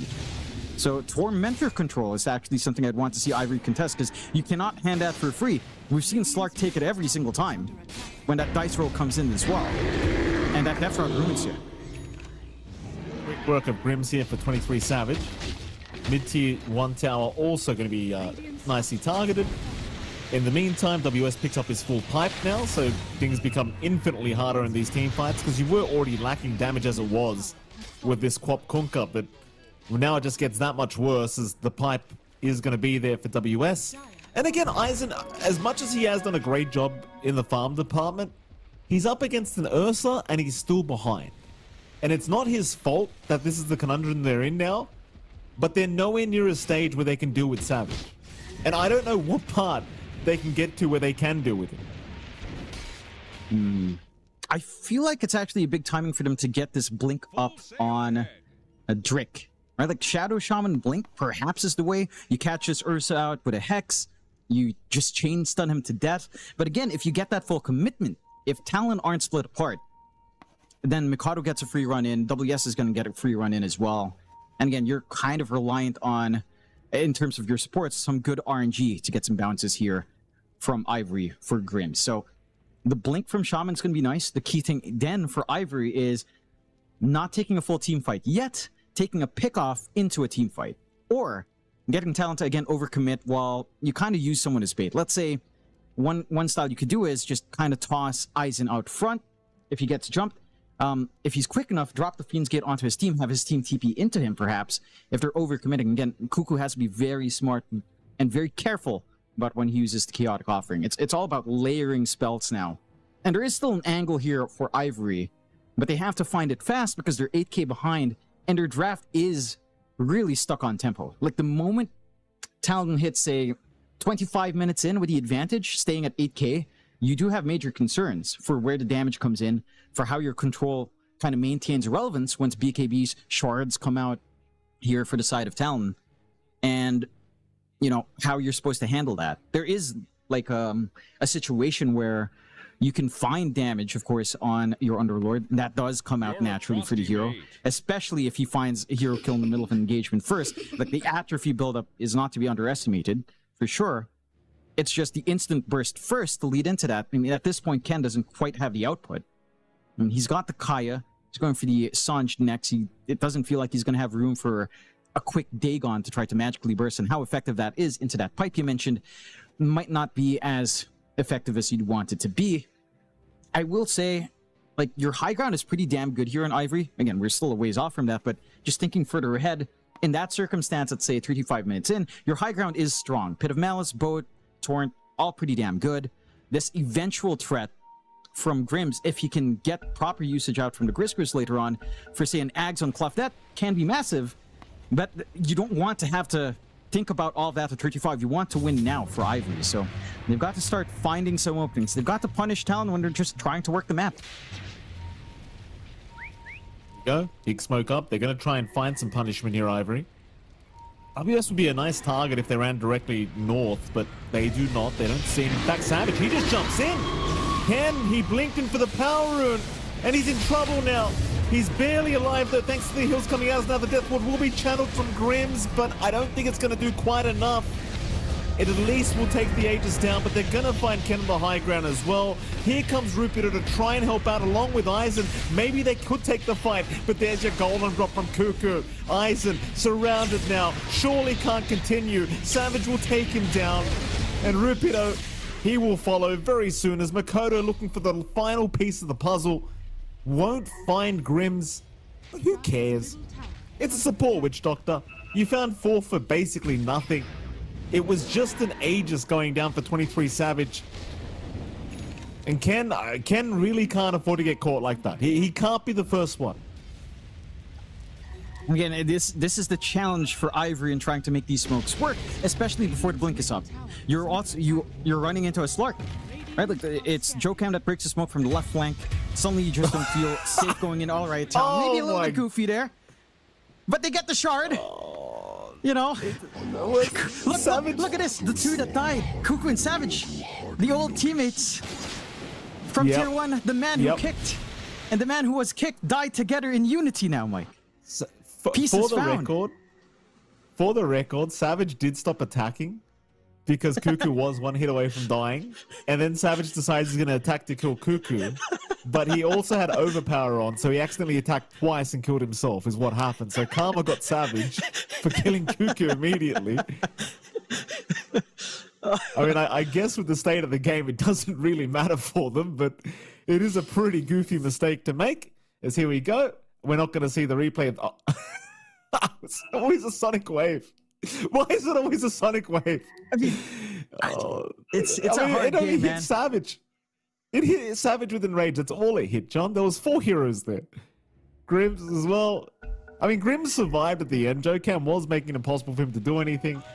And Aizen still can't do much, John. As soon as he comes through the portal, they just drop the golem on top of his head. And then he's got an angry bear on him. It's not very fun. That it isn't. I'm curious to see if the BKB makes a difference for him, because I feel like it's really not on any of that. Hey, you pop BKB, you're still going to get either Doomed or Chaotic Offering anyway. You do have that Blink on Drick. Again, you have to go for pickoff somehow on Ivory. That's the only way this works now. They'll try with the smoke. This is going to be the blink reveal on Brick. See if they find flank angle out. They do have chain control with that Atos as well on Rupido. Mikado would be a very juicy target if they can find that. From the low ground, or a little bit challenging. Smoke broken. Rod of Atos there to lock him down. They've got the target they really want, but no, the shards from Jokam, the Depth Shroud coming in clutch, and here comes the rest of the cavalry now. They're still trying for Drick on the Shaman. Eventually he should die. Meanwhile, the Yule Scepter to cancel the Death Ward of Grims. That'll be 2 down already as they're chasing. Even for Rupido, Makoto going to be right on his tail with a big zip in. Doesn't have Vortex yet, but has it in 3. In fact, they may not even need it. Chase continues. Rupido desperately trying. He's going to turn eventually. I think he knows he's just dead. Or is he? Eisen's here now. Pit of Malice out. They've chased pretty far in. There's no golden drop for Cuckoo at the moment, so hard to stop them. Doom, though, can! Can! I mean, WS, of course he dooms him, John. Can blink right into him. Yeah. It's a tough game for Ken. What can you do? You're trying to take the opportunities. You wanted to get that Sonic Wave out into Mikado, but that blink angle is certainly a little bit aggressive right in WS's face, not respecting the War Stomp that they should have seen on WS at that point, and the Infernal Blade as well. And you suddenly find, again, quite a lot. If you just lost your 2 supports there, on Ivory, I was going to argue it was actually fine. You force a BKB charge out from Mikado, sure you're feeding Galvanized, but at this point you're looking at small wins where you can find them. And it doesn't pan out that way. You lose Ken on top, stalling out some timing, giving a bigger kill out, more Galvanized as well from Mikado in general than they would have actually found. You're seeing the issues now as well. Just that depth on Jokam. And again, it just ruins your initiation. Just ruins that window where you want to play Burst. Harun not spawning top, but they are going to go after Rupido, who did X himself and move in. Jokam, meanwhile, also going to show up. Grims will get pound stomped, but they don't want to move in blind to that high ground. Talon showing some... Well, in fact, Makoto doesn't care. He just moves right into the Shaman, apparently. Could give no craps. They've got Golem Drop already for Cuckoo as well, and he's got a very nice angle for it. Ken waiting to wait for the right targets. They'll jump in on the Golem, but he has already dropped. Is now WS still getting targeted by the Death Ward, but he's going to be fine. And Eisen the one to go down. He just can't fight Savage. I don't blame Eisen at all. I just think if you're going to choose Poswon Underlord, you really should ban Ursa. That you should. Again, there's a couple of considerations, but Ursa is looking like probably the bigger nightmare. I think they maybe doubled down on just this 2 tanky sides as well, right? Like the Kunkka offlane as well from Rupido. Didn't feel like it was doing much directly in the lane up against Savage. And yes, there is this amazing rotation potential that we were seeing as they catch Ken again. Oh, Ken. Ken. 0-6-4 is the scoreline for our Queen of Pain today, Jonathan. Not very good days here for Ken. And I dare say he's probably going to want to play another hero next game. In fact, I'd recommend it. Yeah, I'm sure they'll look at changing up the draft a little bit, for sure, on the side of Ivory. I think Talon... I appreciate the ideas. I think there was a way to execute the Ursa, certainly just causing a lot of issues. And I think even then, it didn't feel like we got really that moment of brilliance from the lanes. Outside of that 1 kill on WS bot and bullying out the Doom, your mid just didn't do enough. Oh, look at Savage. He's just running into all of them. Look at him. He doesn't care. I mean, he maybe should care, Don, because they've applied Melodic now. Has he gone too far? Savage, gonna get shackled up. Sonic Wave out. Savage has died. Oh my god. Well, it turns out he should have cared, John, but he sure didn't. He sure didn't at the time. No. Cuckoo. Wondering how he got into this position. Probably thinking to himself, does Execration need a captain? Maybe he can go to Execration. Oh man. You know, I saw chat a little bit, having a little bit of fun, calling out that Agent K would show up. I think we got the letter wrong, guys. Maybe it's Agent S, or maybe Agent S and Agent K. Again, working as a unit, back together. That team works back, Mikey. The game, Savage just gets a little bit too overconfident. Still, Mikado Oh, not to be outdone by Eisen. Oh, Lord. Eisen gets his BKB, runs. He will be safe for now as Grims does go in for the very nice paralyzing cast, locking everybody down as they'll continue the fight without Eisen. This is risky, but they will be able to get away with it. In fact, the chase does continue, but Makoto zipping right back in, trying to find Grims, will spot out the Witch Doctor. And poor old Grims is going down as they will bring in even more from Clips the Talent, just in case. 20k advantage now for Clips the Talent. I imagine they should be able to hold that unless 23 Savage continues to want to die. And Roshan will be up in just a second. Mike. It's not Yes. just Savage who wants to die. Perhaps Cuckoo's feeling a little bit melancholic as well. He will watch Rosh. Yeah. He will ensure that he's pinging the right thing for his carry to go to, and Ursa will oblige. Savage will listen to the captain, and will find himself a freebie. Look, it's still dire straits for Ivory, but you look at the state of the map. High ground hasn't been pierced yet. You still have 2 tier 2s. You still have the high ground hold play with a lot of AoE control. Well, you're not going to have Drake. That's one thing you won't have. John, he's going to go down. Go on, John. Keep telling me. Keep convincing me that Ivory's going to make a big comeback here. Here we go. There's a smoke. Tell me, John, how's it going to happen? It's the pit. It's the good death ward. You know, you bait out some spells from Talon. Ivory can do it. You just need to believe. Just need to not get caught out by the smoke and not randomly die like this for Eisen. No. Oh, the Crocus stun as well from WS. You see, Jonathan, because Yeah, okay, never Sharingan, you mind. can copy things. It makes sense, you know. It's actually very low accurate the way WS is playing, by the way, John. It's the Fire's Amaterasu. Oh my god, it's perfect. WS's cosplay this game is so perfect. It's so well done. Oh Lord. And Ken's like you are Sasuke. That's what Ken is. He's displaying too much weakness to Itachi, and Itachi's disgusted by it. His bottom lane. Here we go. They're onto the Shaman.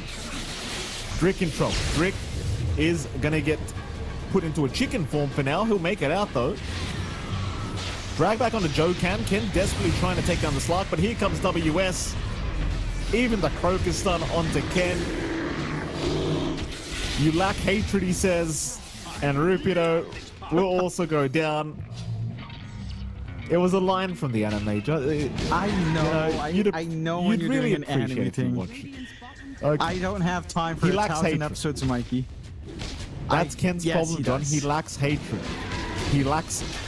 Well, I don't know if he lacks hatred, Mikey. You know, I don't think he's feeling that he's enough. I'm pretty sure there might be some self-loathing and hatred right now, but hopefully not. Again, this is something you have to Just like reset now Sasuke. from Ivory. Yeah, I don't know how you had the time to watch 1,000 episodes of that, but you don't have time for Boruto? You know, you should get the kids started on Boruto. They're young enough to appreciate the concepts, Mike. The deep lore. I'd never do that to my children, John. Even I've got a few standards, you know. I wouldn't do that to them. Not that bad of a father. Torn out. Savage gonna get dragged back, but Grims is not happy about that drag back because he gets killed. It's like a flood, and the river brings a bear along. You know, you don't want that, John. You jump in, Hex is out, but 23 Savage couldn't give a crap. Sonic Wave connects on him at the very least. He still has an Aegis up, but maybe they can take him to the fountain. Maybe they can convince 23 Savage to have a bar feature. That might do it. Depth Shroud's too much. Still looking him down. In comes WS now with a big stun out. Ken getting caught with the Vortex. Makoto getting to work. Ken slowly dying. Gets the blink way into the fountain and will survive as they X back Savage. Can they drag him? No, they cannot. A beautiful blink away. And that'll be 1 racks up now for Flips the Talent. In fact, Makoto going it again. Will be just fine to zip back up. I don't think Talon have done that thing. They're going another time. No. And they found Ice. I mean, just look at that. If that doesn't want to make you call GG, I don't know what will. Yeah, it should come out soon. I think Ivory, look, they had great ideas. Didn't really pan out. And this Ursa last pick certainly put a spanner in the works. I don't think the co-op solution to Storm was particularly amazing as well. I feel like this could have been... Like, and I get the mindset of just having a good hero to connect onto the side lanes. Quap is that hero, but you might have been better off with, say, maybe even Alina this game. Just went out your mid as Mikado is free. Oh, Mikado. Yes, right onto galvanized. Grims. Good lord. He's a galvanized boy, John. No rust here for Mikado, I'll tell you that. That's an accurate joke, by the way, Jonathan, because galvanization avoids rust on metal, in case you weren't aware. Look, just because I don't know anime doesn't mean I don't know what galvanized means, Mikey. I didn't until the last time we were having that conversation. I remember. All right? I remember. Well, you could have at least pretended to laugh, John. Joke's not as funny if I don't have my laugh track behind me. Yeah, This mid-rax is going to go down. He didn't talk about building a home on a 1 square meter lot. It's not funny without that. What do you mean? I love that guy. Shout out to everyone that knows the TikTok guy that loves galvanized steel. So they are going to jump on Savage. I'm joking, by the way, John. I'd never download TikTok. Savage, he's going to go onto Aizen. Aizen, oh lord, getting caught out. Aizen absolutely destroyed here. Gets the BKB off. Makoto says, put that in your pipe and smoke it. BKB means nothing. Ken is burning in his fountain, and GG is called. And there you go, Jonathan. Flips the talent. Game number 1 to go their way in quite a convincing fashion. And props to Ivory. They had a good idea, but really, I'm just going to put it out there, John. Obviously, some of the performances here for Ivory weren't the best. You know, their mid lane didn't have the greatest time. As well as that, though, I think it's fair to say it's a bit of an outdraft in some sense. Oh, there he is. Lane's here to check on 23 Savage. I think it was an outdraft, but let's talk about Lane for a second, Jonathan. In fact, let's not talk about Lane. He's out of here. Get out of here, Lane. Thank goodness, because I'd start dissing him for my games last night. Still, we don't need to diss Talon for this one. They do deliver the goods. Sorry, Lane. I don't mean to call you out like that. And for the side of Ivory, I was going to say I was worried about these highlights just showing Ken a couple of times. At the least, we do have some actual, none of that. We're not memeing too hard on Ken. Hold on, John. Oh, no, this wasn't the one. My apologies. Go on, John. Yeah, he got it here. I mean, he doesn't find a kill. He dies. But, it's not a whiff, and he's fine. But again, for Ivory, I feel like they're on the right track. They've been on the right track. They have these ideas with the Underlord Quaz 1. Where it fell flat for me was maybe that Quap mid. I think we needed to see more coming out from Ken. He got a little bit outplayed like 2 times in a row, and that kind of sets back your tempo. And you were all about tempo. You kind of did go all in. That's where we saw Ivory find success with the Underlord, when you're running them down, when you're using that gate, when you're finding these angles. They did have at least one good gate fight on mid, which I believe was earlier. The fights past that was all under Talon. I think they needed more of that. If they had a stronger start for Ken, if he was snowballing and you managed to pressure Mikado, there could have been a game. But because that Quap isn't, at her best, you don't have that launching point. I mean, again, you need someone to set up, you need someone to jump in. Your 2 supports don't necessarily want to initiate. They can. We did get the blink on Drake. It's just difficult. It feels like the Quap has to make that first move, identify a soft target to pick off. But it was just not an easy game for Ken. And again, for Talon, they had that first pick Doom. They had a support Slark this time, which I feel like most teams have been banning up against Jokam. And I think that's something Ivory has to consider. Maybe not the Doom so much as, say, the Slark. Jokam also did break a lot of smokes. He was like the one guy that was dying a lot next to WS in the lane because of that pressure coming out from Ivory. Jokam did do a lot of work. I wouldn't say he's the standout player, but the impact he has on the Slark cannot be understated. Breaking up smokes, taking vision away, dragging 4 heroes to kill him while his Storm, his Ursa, and Doom are farming up, and that caused issues as well for Ivory. It sure did, John. Standout player-wise, though, for Talon, you said it's not really Jokam. I'm leaning towards Makoto on the Storm. Yes. I think Makoto just had one of those classic Makoto games. Well, you know what? It feels like every game you just want to give that man the standout player. Makoto, again, performing very, very well here on the Storm Spirit. And I think he was the standout here. See, the thing is, Savage, his game was straightforward. He was versing an Underlord as an Ursa. Him losing that matchup would have been embarrassing for him. But Makoto, he's got the Quap matchup. He still owns it anyway. He's up against the Shadow Shaman who can... Makoto actually put some effort in, John. No props to Savage. He was playing Ursa versus Underlord. Yeah, we had that moment where Savage had a bit of a callback to when, I guess, He was on Ginespris when you know, some of his earlier era where he would just run in and randomly die. We see a little bit of that callback from Savage, but Mikado is all clean here, and he does rightfully deserve the standout player of this game. For Ivory, again, a little bit of a reset. I think the most important thing for them is don't let go of that draft identity. You have to identify the weaknesses, and I think they can't go out of that game feeling a loss of confidence. No, I think, again, they got outdrafted, they got outplayed, but this is a team that, again, has ideas that I feel like a lot of teams are starting to gravitate towards, and they have a really good understanding of that. They just got a little bit caught with their pants down as the Ursa kind of ruined it, and the Storm, I think, just crushed Ken. So rectify that a little bit in the draft. You're going to be set to go. For Talon, I worry about game 2 with Talon. Like that's where we've seen Talon, you know, they do some stuff sometimes in game 2, so we'll see what happens. Maybe they don't do some stuff, Mike. We'll see if they do some stuff, John. We're going to head to a break, and right after that break, we'll be back with game 2 between Talon and Ivory. The human body was built to move. Not trapped at a desk in one singular posture for 12 hours a day. It's time your chair evolved. This is Secret Lab Titan Evo. Ergonomically engineered for you. Gamers, hybrid workers, artists. Backing your every move.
Welcome back, ladies and gentlemen. Road to the international qualifiers here. Once again, we've got Talon, we've got Ivory, and we've got a game number 2. In case you weren't watching Ivory, they've got their backs against the wall now because Talon, they did take game number 1 in, I want to say, a pretty convincing fashion. They did have the superior draft. Again, Ursa vs Underlord, not very fun. If you're Ivory, game 2, John, apart from maybe the Underlord Ursa issue, did you see anything else that you'd like Ivory to change up here in this second draft? I think something else for Ken, like something that crushes the Storm matchup a little bit more consistently, because as you mentioned, we've seen other Storm players crush the matchup as well. So I don't think it's specific to Ken misplaying. I think it's down to Mikado outplaying. And you'd want something that's just maybe a little bit simpler to match up against Mikado, because we've seen what happens when Mikado falls behind.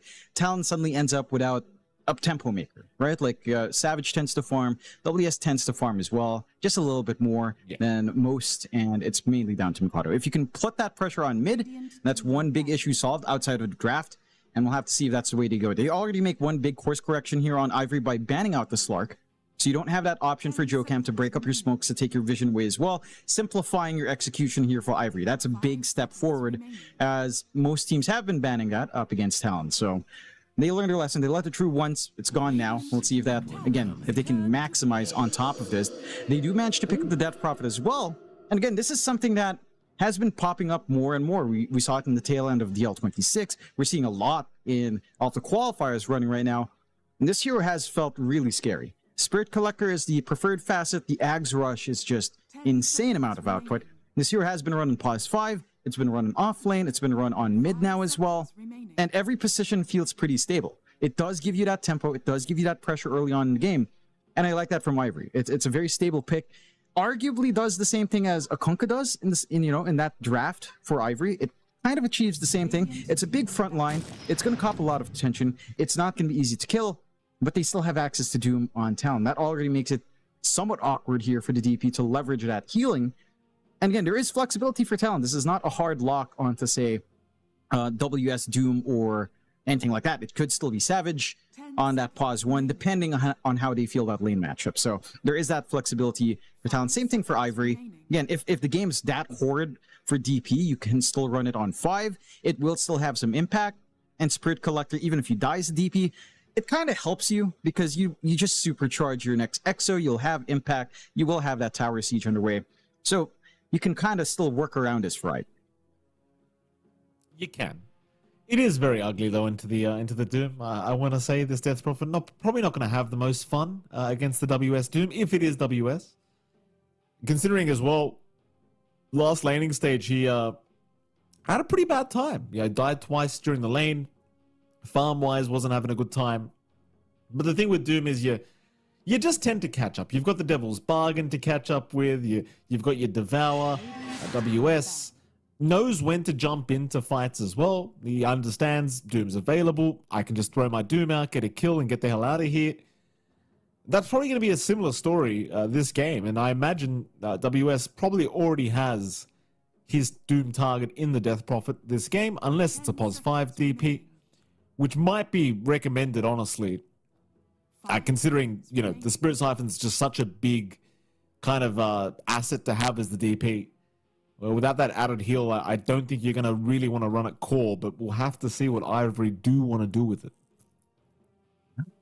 I'm wondering as well, like, if you are thinking about, like, further synergies, I feel like 1/6 synergy is DP Silencer, because you get free silence to play with your Arcane Curse that pauses, and that could be a very oppressive way of running it. It's, again, maybe not the most high impact sort of combo, but it certainly can be one way to try to add value, I think, if you wanted. And Silencer has been left in the pool. We've seen that hero diminish in priority, so I don't know if it's even a consideration for Ivory, but it can be that one thing that turns fights. It's very safe to initiate. When you have that, you're going to have to wait out for BKB timings on Talon. Once that Silencer hits 6, that can get extremely stalled if you maintain the offensive on Ivory. So I wouldn't mind that as at all here, if that's how Ivory will kind of build up on this DP. See the bans on Undying and Batrider, along with the AA Tiny and the Ringmaster out from Talon. And for Ivory, they again took care of the Slark, the Naga Oracle, Shaman, and the Storm. So showing a lot of respect for Mikado in taking that out. They go into the Pangolier and Dark Willow, again, keeping options open with what you'd want to do with the DP, as you can still run it mid, you can run offlane Pango for Rupido, we've seen that before. The Dark Willow has been a rising star as well in popularity. We have seen this hero. It is something that you always pick into the Tusk, but now Talon get another specialty. You know, we were talking about Lina and her win rate not being the best, but again, it's Mikado that kind of brings this hero up, right? Like, again, in DL26, he was probably one of the big reasons it had a somewhat of a win rate. Like, it still had wins in its win rate. He was one of the few players that made it work, so they know how to work this on Talon. This is something that Mikado has shown prowess with for a very long time. So now if you're matching up against, say, Pangolier mid, you win out as the Lina. Up against the DP mid, you should still win out, but DP with Crypt Swarm at least can still maintain the lane, or at least still farm from a safe distance. And it kind of becomes just a nuking farm lane. Get the Bane out now as well on the side of Talon. So now you have a solution for the Pangolier on top of all of this, which maybe is a little bit of a double down. We don't tend to see hard counters to Pango. And they go into the puck. All right, so mid-match against Lina now is stabilizing for Ivory. That does shift your DP onto 5, which is what we were asking for up against the Doom anyhow, which, again, it's quite safe. I'm curious how they run their lanes, though. Like, the Pangolier Dark Willow lane is pretty fine, but what do you want to run with the DP? It does feel like it needs a frontline body, and you can just ban to protect the Doom at this point. You know, take care of some big tanky heroes, melee heroes that you wouldn't want to face up against. Perhaps something like the Ursa could be banned out here. You know, honestly, if Ivory want to run it back, this looks like a... I was going to say try the Underlord again because the lane looks good. I don't know how to feel about the scaling in this game again, because there is a lot of ways of just keeping that Underlord away, so maybe not. Maybe a Sven, but that's also not the best against Doom. But again, it plays nicely with DP. So it's just a matter of, do you pick something that works great in lane but isn't the best for the game? Or do you pick something that's really good for the game but doesn't really stop WS from just playing the lane normally anyway? I mean, I think you might have to choose the latter, John. I don't know if you can stop WS farming. You're probably just gonna have to sort out some kind of carry that can deal with it later on. I don't mind the Sven you brought up. It feels like a pretty decent option, especially against heroes like Lina, who do kind of rely on right click these days. It's a bit of a hard one, this one. Even an Ursa would probably be okay. You know, that Enrage would probably be very, very impactful. In fact, Ursa might be the pick for Ivory, considering that would be a hero that can win the lane against Doom. And as well as that, it does pretty well against heroes like Lina once you've got the blink up and a couple points in Enrage. The Bane doesn't really enjoy Ursa very much either, John. So maybe they've got to choose the Ursa this time for Ivory. We'll have to see if that's the way they'd want to go. They do have to pick first, so they're going to show their hand first overall, and Talon can still look to shift this Doom around if they feel the need to. We're seeing Talon again look pretty fine. Joe Cam seems pretty pleased with what he's going to be playing. He does love his Tusk. They seem fairly calm about whatever they might ban. I'm a little bit surprised Ricky actually gets banned by Ivory. I'm not sure if that was even a consideration for Talon. Sure, it's really good against the puck, but it felt like a little bit of a all-in. To be fair, if Talon were thinking about Ricky, thank you, Ivory, for banning that out, because I don't know what they would plan to do. That scares me. As the DK comes out, a stable carry, so it's not going to lose lane. It should win most lane matchups. Against Doom, maybe you don't win as hard, but it's still certainly DK favored, for sure. And it's very stable for Aizen. We have seen DK scale up. My main issue is that where we see DK work the best is with like a little bit more minus armor. You don't really have that in this game. You tend to go Corrosive Dragon nowadays, so you kind of want to double down on it, and you don't really have that. So some of that physical output will not feel as impactful on its major power spikes. It is still a strong hero. For Talon now, the question is, what do you want? Because, again, you could run a Savage Doom. I believe Savage has also played Lina 1, but not in recent ones, of course. It has been pretty much Mikado on that hero. I want to say they can go back to Ursa here if they want. Yeah. Apart from that, I think TA is available, which is kind of crazy. Morphling's still available as well. I think all three of those picks are pretty decent. The Ursa's the one I like the best because it really just doesn't care about anything this game once Enrage is available. Just a matter of whether Savage feels the same way. And no, they are going to run maybe a POS 1 Doom or even a POS 1 Lina. We'll have to see very soon, as the Beastmaster is the pick up here, and that should be a WS Beastmaster, I'd assume. And it is going to be the position 1 Doom for 23 Savage. So I suppose in some sense they're just kind of saying Makoto's the rule carry this game, and Savage is going to be more of that utility style carry. And he is. And again, for Talon, I think that covers the basis, right? Like, the Lina tends to play greedy. You can give that farm away to the Lina without taking too much away here on Doom, because you just devour, you play the creep wave, you're fine. You don't need to eat into too much jungle space. It might be a little bit more straightforward to play for Ivory, but you do have Catch and Talon, right? If your concern is this Puck, you've got Roar, you've got Doom. 10 seconds. If your concern is the Pango, you've got the Grip. And you can kind of just nightmare the DK until a BKB is up. You're going to force one of the supports to kind of get out of the picture here. So there's a lot of play back and forth for both sides. It is a much more simple draft for Ivory. This is even, in a sense, a little bit more forgiving as well, because you have safer scaling with the DK. And Ken should have himself a better game, right? Like, Puck matchup, it's almost like the DK where you're not going to lose lane. You shouldn't be losing lane. You should be drawing even. If Ken does lose lane to Mikado, I mean, there's no way to explain it, but complete and utter outplay, I think. So for Ken's sake, he should at least draw 50-50 in the lane. He should have impact. I think it is going to be a very important mid for both sides. So chances are you're going to try to rotate very early on here to block out probably the 4-minute rune. You're not going to have time in the 2-minute rune, I don't think. But 4-minute is when we see some initial denies. 6 minutes when you get that full commitment. And for Ivory, while I do say their game is simpler, Mike, it does feel like they still need to play tempo. Because to an extent, Talon is looking to play faster, but their scaling also hits in a lot quicker. And if they're allowed to hit that timing, especially with, say, WS and the Overlord timing, things do get dicey. Yeah. I think we've seen WS also go for like Overlord and AC kind of build up, going all in on the attack speed. So that Beastmaster, I mean, you're talking about Mikado being the scaling hero. It tends to be when WS plays the Beastmaster, he's that tempo hero. He's the one just actually running at you from a free lane. So you want to stop that here from Ivory, for sure. Well, we're going to find out if they can stop it. John, Ivory now, game 2, trying to get to a game 3, and game 2 is now officially underway. So we can have a look and see exactly what their game plan is against Talon to try and get us to a third game of this best of 3. Things aren't completely out of the window yet anyway, if Ivory do pull off this loss, because they do get knocked down to the lower bracket, so things aren't over yet for them if they can't pull off a victory here in game 2. But yet, again, I keep saying this, you don't want to have to go through the lower bracket, because it's a much longer run, much riskier, no safety net. And chances are you're going to run into these guys again anyway, later on, even if you do get through all of it. So you'd much rather just beat them now if you can.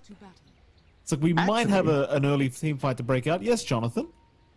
Before a team fight breaks out. Actually, if they do drop down and Talon stays in the upper bracket final, then potentially you don't. That is assuming Talon wins, all the way there. If they don't, well, that rematch does happen. Could be a nightmare. Speaking of nightmares, oh, they actually don't spot him out. Thought maybe you could have gone for a shards there on that staircase to block in Grims, but just don't seem quite quick enough. Doesn't really matter. It's going to be a nice even trade this time around on the bounties, 2 for 2. And this mid lane matchup is going to be quite intriguing, as it is going to be that the mid Ken Puck versus the mid Lina. I'd still dare say that it is going to be Lina favored in this matchup, so we'll see what Ken can do to try and win the lane matchup this time. Obviously, last game around, he did not have a great lane. Hoping for a much better time this time, but the problem is the Lina harassment's pretty ridiculous. Like, look at this. Yeah. What's Ken meant to do? Nothing. Just stand back, try to soak level 2, and hope for the best once you have that phase shift up. Puck doesn't tend to lose most lanes, but this is the one lane that is harder than most. And ideally for Ken, you at least aim for a 50-50. You try to use your Puckish as much as possible. Dodge out the Dragon Slave whenever that commitment's out from Mikado. The cooldown matchup is in your favor, of course, so you should always have phase shift available once you get the skill point. It's just that Mikado's working this early level spike quite nicely. I mean, You're down to just This is so 90 painful. HP. It's not a good time. But with Puckish and Phase Shift, this should start to, have some play if you can dodge here for good old Ken, which, again, it's fairly telegraphed. You should be able to, just like that. And, again, you have more uptime in Phase Shift than Mikado does on Dragon Slave. So this is where it equalizes a bit, but the damage has been done. And it's not too overwhelming. As long as you're within like 2 CS here for the puck, you're fine. And again, rune control is a big part. Oh, but If you can get the rotation Look at in the at way- 4 minutes, you're going to feel good. yeah, but look what he's doing, John. He's using Dragon Slave to force him to phase shift, and he doesn't get the regen because it's not an attack. So it's like every time he has phase shift off cooldown to get that little regen, Makoto just Dragon Slaves and he doesn't get anything out of it. No, I mean, So it does annoying. work. It's 3.5x if you dodge out the Puckish. Is he auto-attacking Oh. before Dragon Slaving? He's doing something, John, because I'm not seeing the figures. That's Maybe fair. it's just my PC. Who knows? I think he's not dodging all. I think there's a weird window for Ken. Yeah, he's getting hit by it, actually, so he's not even dodging Mikey. I see. All right. Well, there you go, John. Turns out I'm blind. Anyway, top play, 23 Savage. And Cuckoo. Against Rupido and Drick, Nightmare is nice here from Cuckoo, but it was taken off of Drick, who was the target they were trying to secure. Oh, Ken's lost his bottle. Yeah, nah. Oh, Ken, he lost his bottle. And the worst part is he was going for the water rune. The courier was running right past that mid ward, so Makoto just snipes it from the low ground. Oh my god. That's horrible. Yeah, and every single spell dodge you miss here on the puck just amps up. Look at it now, 17-6, 9-2. The puck is just losing out massively. And you're a level behind. It's going to be a nightmare build up into 6 now for Mikado, where he can't just threaten to burst. And he's not dodging. I know it's difficult. It is difficult, to be fair. Like, I'm not saying that anyone can do it, but he has to do it. He picked the puck into this matchup. I'm pretty sure it works the way I was saying, John, because it's not a targeted spell Dragon Slave. Like, he's targeting the ground, which I think removes the puckish thing. I have to watch I think that's- closer. I feel like I've seen it work. If he targets him with it, but if he doesn't target, then theoretically it shouldn't work. If he hits the ground with it, I don't think it works. Anyway, we'll keep an eye on it, John. We'll learn. Bottom lane, of course, you're going to have Joe Cam and WS against Eisen and Grims. Shard's out. They're going to lock down Eisen. Tag team activated as well. Nice little stun out from Eisen, and naturally, of course, he is going to be fine. Chances are Eisen won't be dying too easily this laning phase as he is playing Dragon Knight. And I've got to say, WS also having a very good time, and the Pulse 5 DP not really having the huge impact you'd hope for yet, as we continue to look back at Ken, who's getting absolutely mauled here by Makoto. Yeah, it's a rough time for Ken. At least he has his bottle up now. So he gets the refill. No contest, though. Mikado gets his as well. And again, you're happier on Mikado courier. overall. Oh, Yeah. God. Yeah. And what can you do? Didn't That get was that his D-word bottle. earlier enough. And it's all compounding, right? Like 26-13 now for Lena, off of all these advantages. Level 6, halfway through now for Mikado. Again, going back to the bot lane point just a tad bit. It kind of works in WS's favor to not have a threat, because you're also tanky. You can't really maximize the DP chase down with Spirit Siphon and say Dragon Tail here because of the creep threat as well from WS. So you're pretty happy and just sitting back and farming, because your early timing here for WS is more threatening. The Dominator is just a bigger issue. You're not going to have an easy way of clearing out the creep. The full Overlord off of that is going to be a menace. And there's not much you can really do on Eisen besides breathe fire and hope for the best. And that's kind of it. And Grims can't really fully help if he spams out the Crypt Swarm. I mean, he runs out of mana fast in the support, of course. So you just kind of really have to temper it. I'm surprised the large camp was just left alone. Jokam still having access to this pole camp is also causing a ton of issues here. Oh, Cuckoo's coming. Ken. Oh, Cuckoo's coming. Oh, he's gone. He's gone. Makoto's going to take it. Of course he is. Cuckoo, he's not a selfish man. He's just here to set up. Makoto, first blood drawn on the Lena. Oh, Ken's having a bad time here, John. He's having a very, very bad time. that he is. Not just a bad time, he's having a pretty bad day. Maybe an opportunity bot, perhaps? Not quite. WS is just fighting them back. They wanted to try and get the secure on Joe Cam, but Joe Cam casually walks out of there just fine. And well, the side lanes aren't exactly being won out too much by Ivory either. The one lane that's going really well is Rupido's lane. And that's against the POS 1 Doom, who's not even really carrying the game, let's be frank. Yeah, no. I mean, this is the one lane you'd expect that, right? With a Pango, you should be able to poke. You've got much more stable durability. You've got a barrier to play with.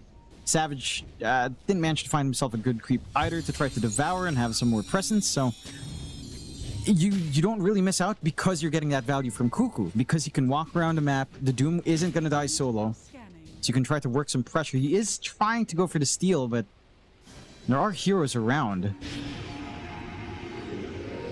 Well, Nightmare's going to fly out. Cuckoo's still going to try for the Shrine of Wisdom, but it is going to be contested, of course, and well, chances are Cuckoo, maybe getting a little bit greedy this time, will go down to Rupido. Be very happy to claim his life. 1-1 now between these two sides.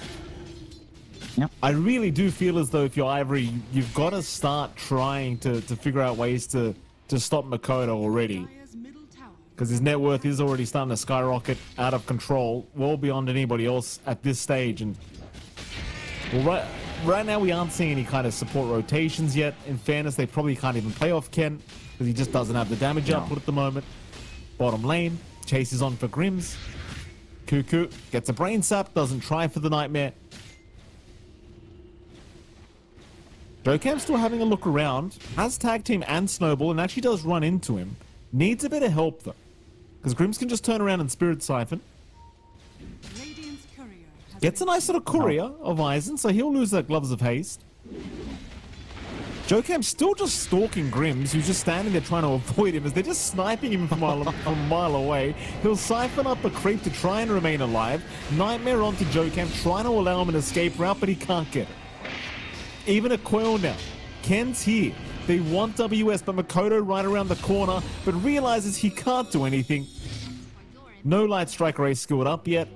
Ken would love a kill onto Makoto, but naturally is not going to find one as they just don't have the lockdown. But still, those two kills, very, very good here for the side of Ivory.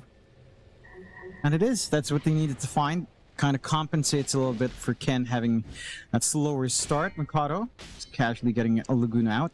Not going to be able to get a follow-up there, but I suppose the one big thing for Talon is that, again, you're getting space out. For Savage, you still have this superior farm on Mikado, who is very close to just finishing up the Boots of Travel, and then he can start to make those plays with less time wasted. So, you do still need to keep that pressure up here. We're going to see Cuckoo. WS is around. They might actually try and force a fight if this goes on too long. Ivory need to play with a bit of caution. Rolling Thunder making it hard. WS, they're going to trade by taking the Dark Willow's life, and now the cavalry's incoming. This is where things get a little bit scary now for Ivory. They are disengaging pretty well though, and it looks like they will get out. So it is going to be end up just being a 1-for-1 trade on the supports anyway. Ivory, they'll take what they get. A kill's a kill. Doesn't really change the state of the game though at all for either side. Like, you've still got this laner problem. On the bright side, Eisen is farming extremely well on the DK and is starting to pressure that bottom tier 1 tower quite a bit as the DK. But you do have a laner problem, and you're probably going to have a Beastmaster problem rather soon as well.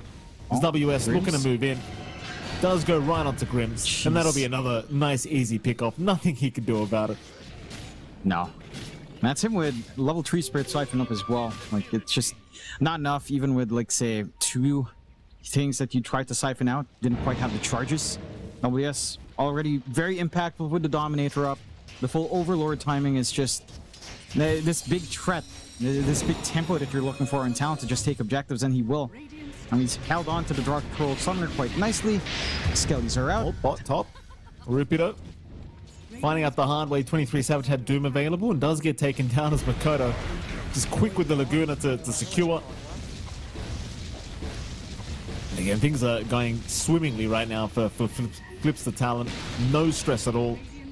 Bottom lane, even the tier 1 bottom goners, they're going to try for the DK. This is a bit of a tankier target, but apparently not so much for WS. Oh my goodness. Just WS is just so confident in his ability to just burst down anyone right now, and so he should be. He makes it look very simple. I mean, he's getting 62 increased attack speed from his Wild Hunt. Yeah, that's kind of insane.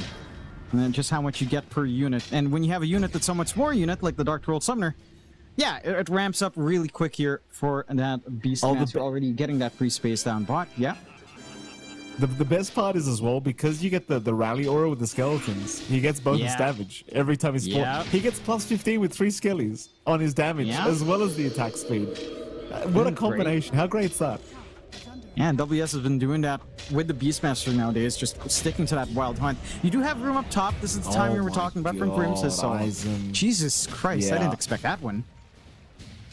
Yeah, he literally just got Fiend's Grip by Cuckoo.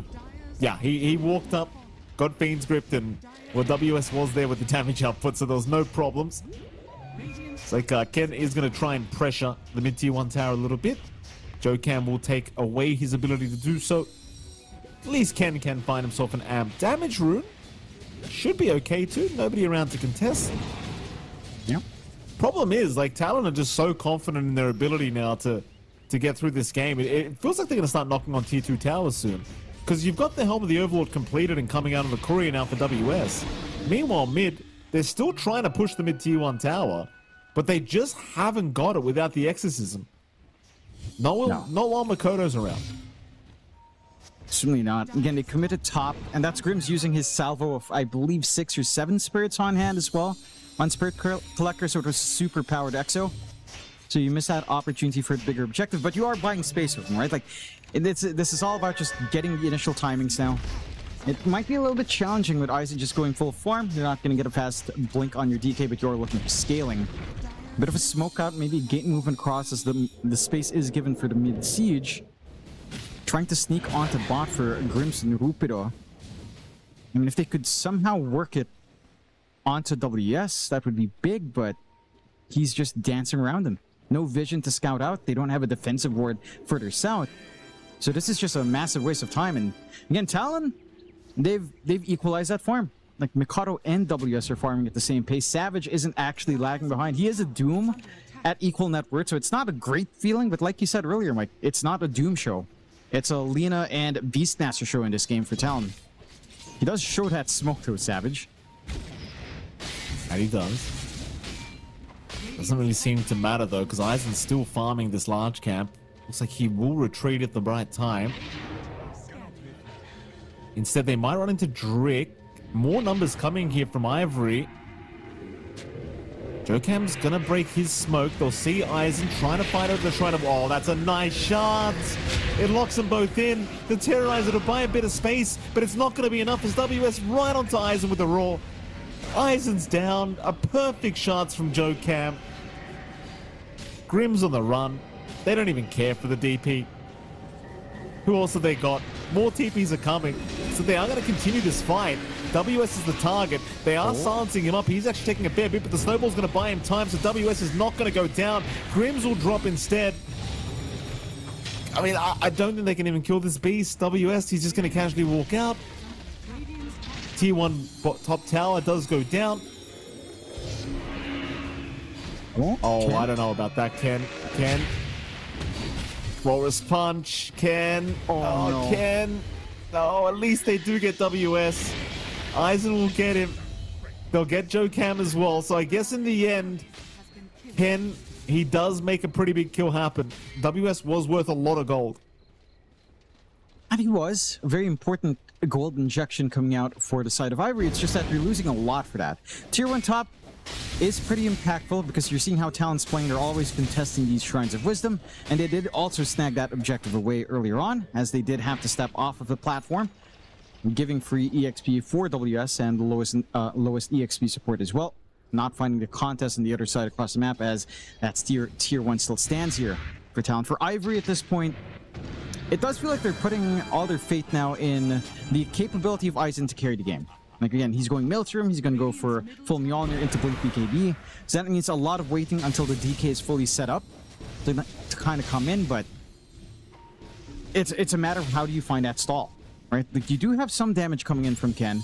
He's getting progression into the Blink, not as far as you'd expect now. Coil on 1, it's just Jocam here stuck on the coil. pretty awkward fight because now the TPs are incoming. Makoto's going to join in. Grims gets caught and immediately gets bursted down. Desperate times. It's top lane. They do have 23 Savage. This will be a very nice kill, but the sidestep from Savage. Not getting stunned by the Rolling Thunder as even Ken dies. 23 Savage walks out top. And now the immediate connect from Flips the Talon to try and see if they can find the stragglers top lane, and I think they are going to find them. Cuckoo will not see Aizen in time. Aizen will be okay. Meanwhile, Savage, he might eventually die, and he does. Drick will get him, but he got the Doom off beforehand. The chase is on. They should eventually find Drick. And Jokan will do exactly that. And Roshan naturally has begun. And, I mean, as much as I want to say Savage dying is a big deal, it's really not. Because Makoto and WS, they're the real problems. They are, and again, the gold just goes solo to Drick, and this blink is somewhat impactful in your Dark Willow. I don't think it's enough, right? This isn't the hero that you're looking to make turns. It's really down to the cores. Like, if Rupido maybe gets his blink, he's working as well into the Lotus first, something defensive. It gives him a little bit more play, at least protects him from the control that Cuckoo's trying to implement here. Aegis up on WS is a major concern, as, again, we're seeing his damage output just skyrocket, just with the Overlord and drums. He's going for the full pipe, so they do understand there is output, as we're seeing. When the turn does come in from Ivory, the magical damage is quite oppressive. Well, it at least need one ore item up. And again, the stall has managed to go well for Aizen. But if only all near the farm pace is starting to kick into full gear, it's just a matter of waiting for 6,000 more gold. And that's the issue right now. It's going to take 6,000 more gold. Maybe the blink alone, 2,000, would be enough. But there are just too many holes that Talon can exploit. And even the BKB might still not be comfy, right? Because you've got grip, you've got lore. You can just change your prioritization on who you'd want to pin down. You have the Doom as well. And I don't know, like, the BKB is one thing, but you have 3 separate debuff immunity piercing spells on Talon that you can leverage. It might not even matter, that BKB. So if that's what you're banking on for your return here for the side of Ivory, it's going to be still a bit challenging. The game is not simplifying by any means just yet. And for Talon's part, a 6k lead at 18 minutes in is significant. They're starting that siege down bot. It doesn't take too long for WS. And they still have a lot of time in the Aegis, Mikey. High ground can happen if they were willing to take a risk. Chances are, you play it safe, you clear more tier 2s, and you start to eat into that map. Again, fully try to choke out Ivory here. Welcome.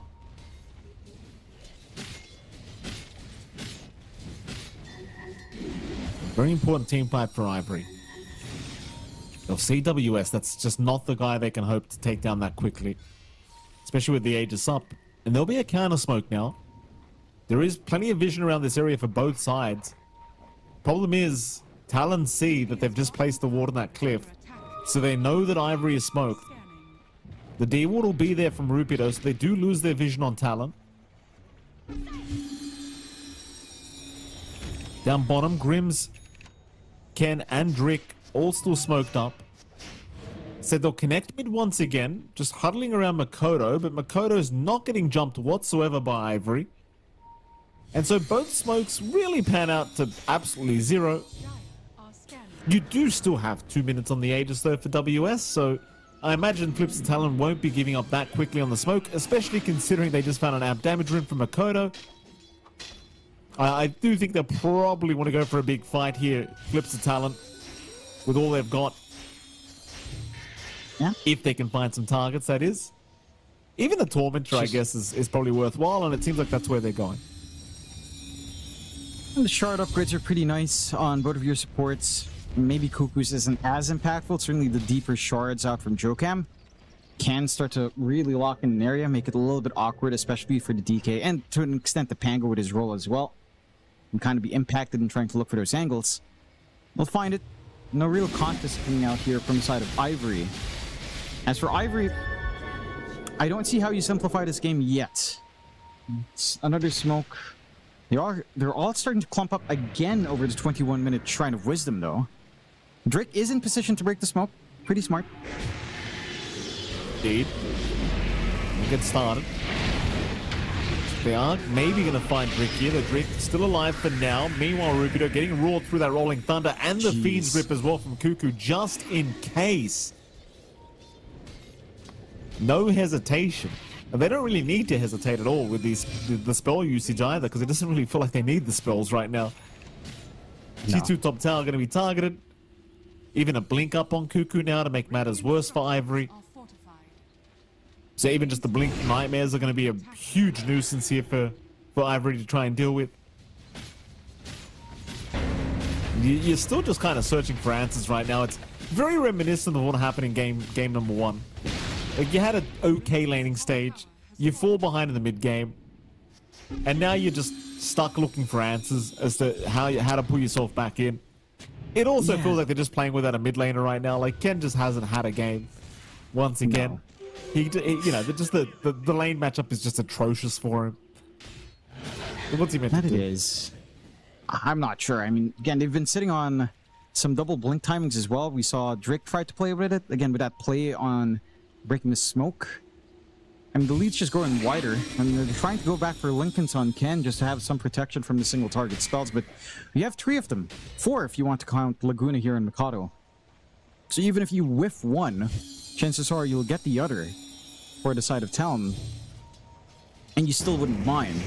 I'm still trying to work like a timing that makes sense here for Ivory now after such a rough early game. I suppose it's just down to pickoffs again, right? Like, try to isolate town, try to get some vision down. They don't really have the highest impact wards. They do have one watching by mid-tier 1 area on Radiant's side, but it's not doing too much. They have the standard cliff ward as well on that bot jungle. But again, it's not giving them real angles out here. To be fair, Talon's positioning is all over the place. They hug top, they hug bot, they're just working the entirety of the map. So looking for those opportunities is a pretty big challenge overall. And again, yeah, I mean, this game is just not simplifying. BKB now for Savage with a Radiance up, going back for the Blink next. Mikado's just going full Daedalus. So the right click on Lena's going to be fully online. You have to make this work somehow with some of these blinks. You sure do. How, though, I don't know. Mid-tier 2 tower is going to go for free. There'll be no contest from Ivory. Lines being drawn through the bottom lane as well, so flips to Talon do not seem like they're done at all. They'll just start with the easier lane to take Arax in. And of course, while Makoto's just hanging back and hitting away, chances are you're not going to be able to defend very effectively. As Ivory, they are slowly moving in. A lot of caution required here, especially for those Doom targets of 23 Savage. And in fact, it looks like Flips of Talon, after doing a crap ton of tier 3 damage, they've had enough. Yeah. No need to stick around. They just leave. Arcane Rune picked up from Makoto. He'll come back a little bit later on. And in fairness, Makoto is now working towards that full Daedalus, so you may as well just have the Daedalus up before you try for high ground. That basically ensures, you know, the high ground victory. I feel like with all that bonus damage. Pretty much. I mean, you could also just wait out next Roche as well. We're a few seconds away from seeing how long that timer will be, visually at the very least. And Talent can kind of set up. I mean, when you're 15k ahead at 25 minutes in, you can do whatever you want in the game, and it's not necessarily wrong, as I still don't see the opportunities for Ivory. Yeah, it's allowing a little bit of a catch-up, but you're not actually lowering the net worth disparity by any means. So even though it looks passive, even though it looks like you're giving space, you're using that space better on Talon anyhow. A little bit of a smoke. Maybe you can catch one. I mean, Makoto would be massive if they could kill him. It'd be the first time they have killed him this game if they got him too, but he does retreat once again.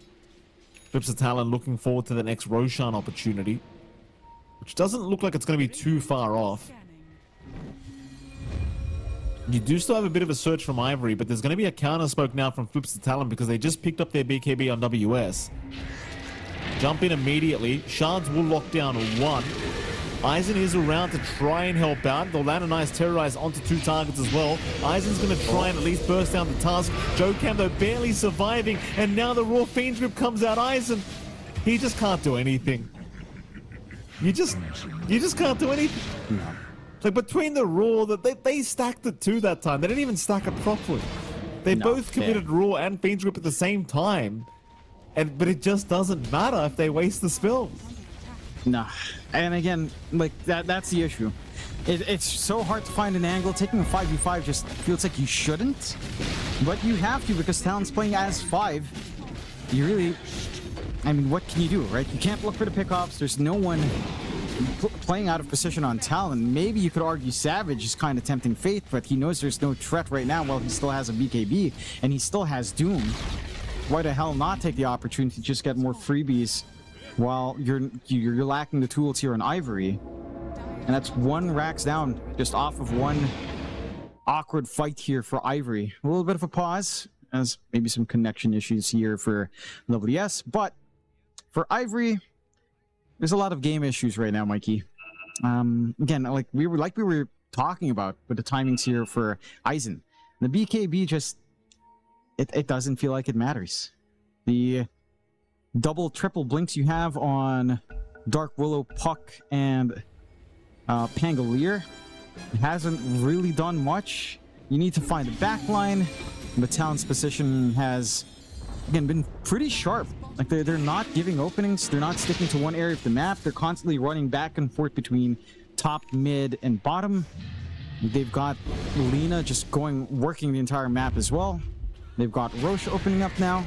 Perhaps this Lincoln's on Ken can allow some gameplay, but he has to be pretty clever about this one. Can only block 1 spell. Decent start for Ivory. Savage, Doom gets blocked. The Lincoln's out. Aizen, he has no worries about Doom now. Rupido is down though, so it is a 4v4 once again. In fact, 4v5 now that the buyback is there from Joe Camp. And that's it. They get a nice start. They still lose Rupido in the end. And thankfully for them, 23 Savage messes up the Doom so they could not chase Aizen. But Roshan's still going to start. Oh, they're going to jump in and check with Ken. They'll know that it's still around half HP. WS. Meanwhile, WS is spotted, but he has help. Makoto's going to be here. Aizen, he's going to go for the BKB and the manpipe, but WS is taking no damage. Coils in. Savage to jump in as well, going after Grims. Meanwhile, a Terrorize, no, it's not even committed. That's about it. Daedalus up now for Makoto, as they are going to smoke up. Try again, they say. Problem is, Raw's back up in 10. And I think Raw's the real scary one, but you've also got Fiend's Grip on Cuckoo. It's not going to be an easy fight. Wait, they'll start Roshan. trying to sneak it? They're trying to sneak it, and they're getting somewhere, but here comes a big Croaker. Oh no, Drick is down. Drick loses to Roshan. He'll buy back. Here comes WS, getting stunned up by Rupido. They'll try and just focus down the Beastmaster, but again, he's taking no damage as Roshan is down, and WS does pick up the Aegis for himself. 2 lives available. They'll try to get at least 1. Now the Fiend's Grip on Ken from the back as well. Cuckoo just holding down the puck forever. It's Ken forced to retreat as they've lost Aizen. They'll lose Grims. They've even lost Ken to Makoto. And the chase continues. They'll try to find Rupido, who's trying to just clear the creep waves before he does either die or go back to the fountain. And Makoto's onto the racks. I mean, Savage is just chasing this Pangolier, and there's nothing he can do. He'll try for the he doesn't even have a TP for another second. He's gonna wait. And that's but all it's Mega's coming. need.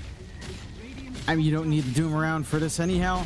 I thought it would be a better angle to force the fight because Mikado was pretty low on mana. Instead, forcing out the Roche when you got free checks here with just the shard on Tusk just, again, felt a little bit optimistic. And that Talon just punish. 10 to 21, sure you get the dieback in Jokam, that's pretty nice. It's not enough to turn the game. You can see how far behind you are though. That kill in Jokam was 404 plus 668 gold. A pretty significant amount. If you could find it like 5 more times, like killing off either Kuka or Jokam 5 times in a row, either one or a mix, then you can kind of drag the game back, but Talon aren't really giving you a lot of openings. They're just so slippery. They're keeping every lane shoved out. There's no easy way to go hunting. Your wards just aren't staying up for too long here on the side of Ivory either. And now it looks like probably waiting out. No, a smoke out now. Eisen? Eisen? Oh no. Oh, Eisen, no. No, not Eisen. Well, there goes Eisen. Yeah. At least Ken is safe. No, he tried to snipe a courier. They know where Ken is.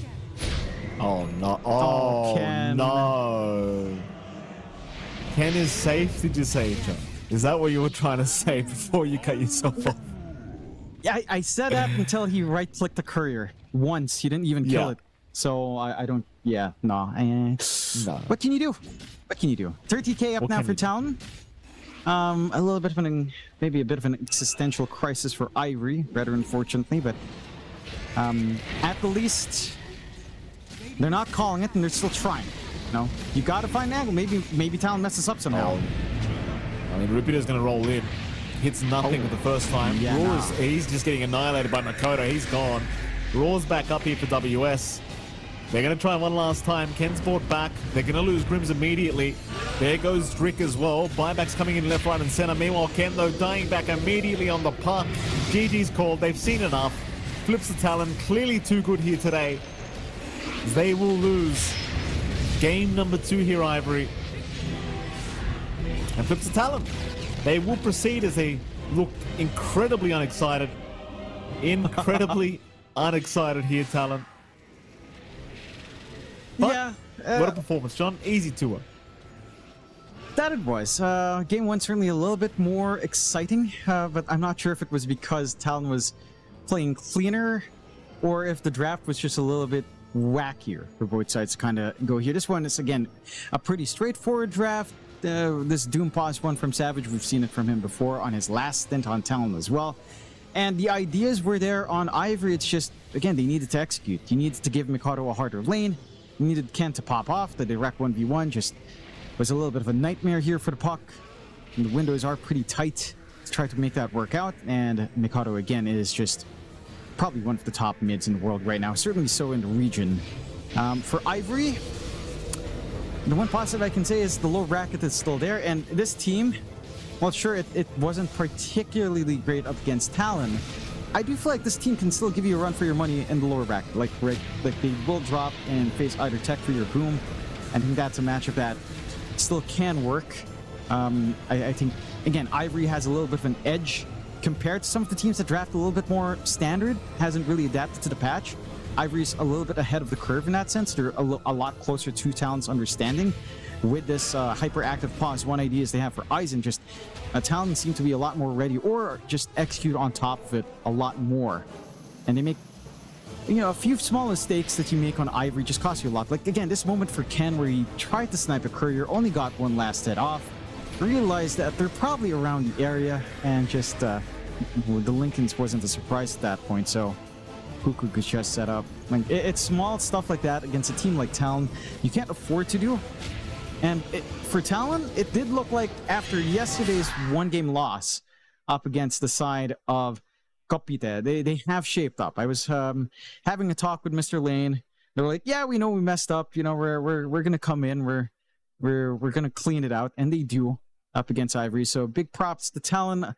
I guess our standout player of the game is probably Mikado because hey, he's 10-0-12. He crushed mid lane Puck, and Puck, for the most part, draws 50-50. Not the case for Ken in this game. It was a complete shellacking from Mikado.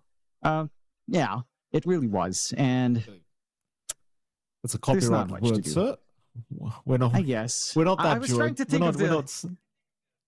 Yeah, no, I was trying to think of the word we use to slap someone as cool. Just because gets it, which is fair. Yeah, he does get it. He does get it. He did a great job, John. Right?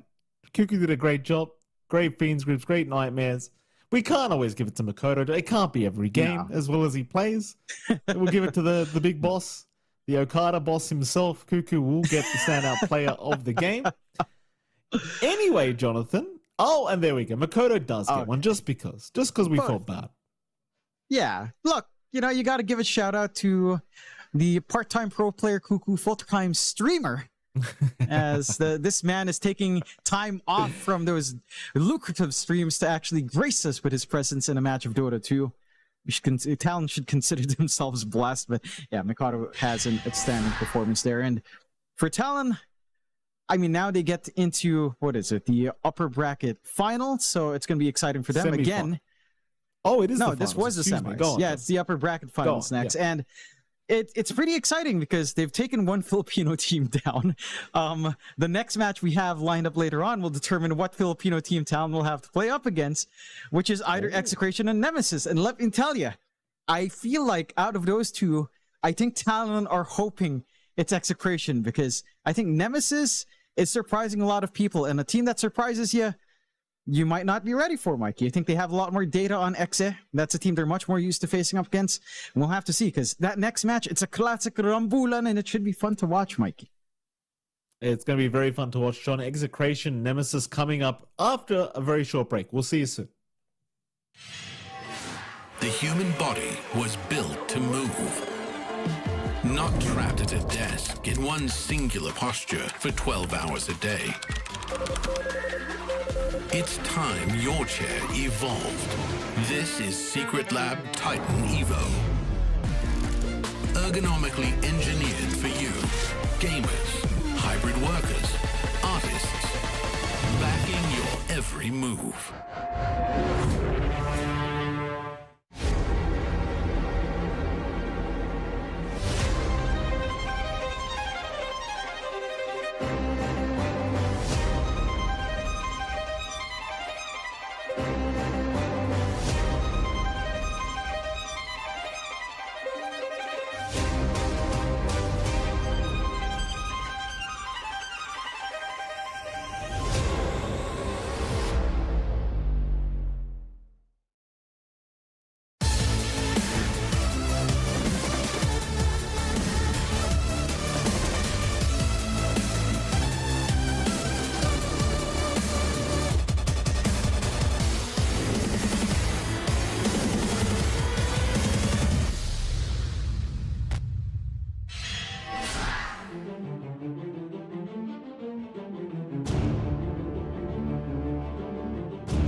Welcome back to the Road to the International. We are into our final series of the night for the qualifiers. It is Execration up against Team Nemesis now.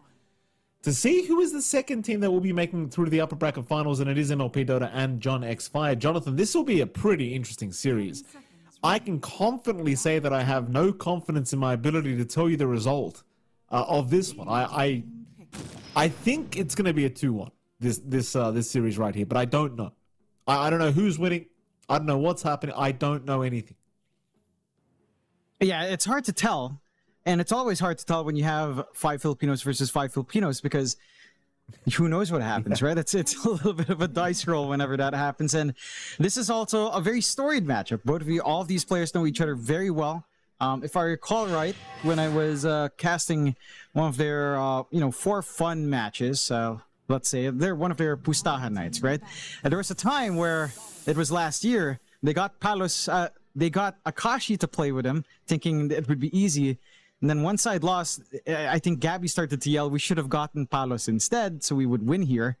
And that was certainly an interesting bit of shade coming out, considering that Palos is now doing a lot better in this year. So, again, there's a little bit of banter back and forth. I'd expect some all chat, but I'd also expect both teams to take it very seriously, because this is their chance to just have that easy ride into the upper bracket final. They don't have to take any risks in the lower bracket yet. They get that safety net and, just that security. We'll see how that affects the gameplay as, again, both of these teams have been surprisingly very strong. Execration makes it to EWC, Nemesis getting this far, beating out some big teams.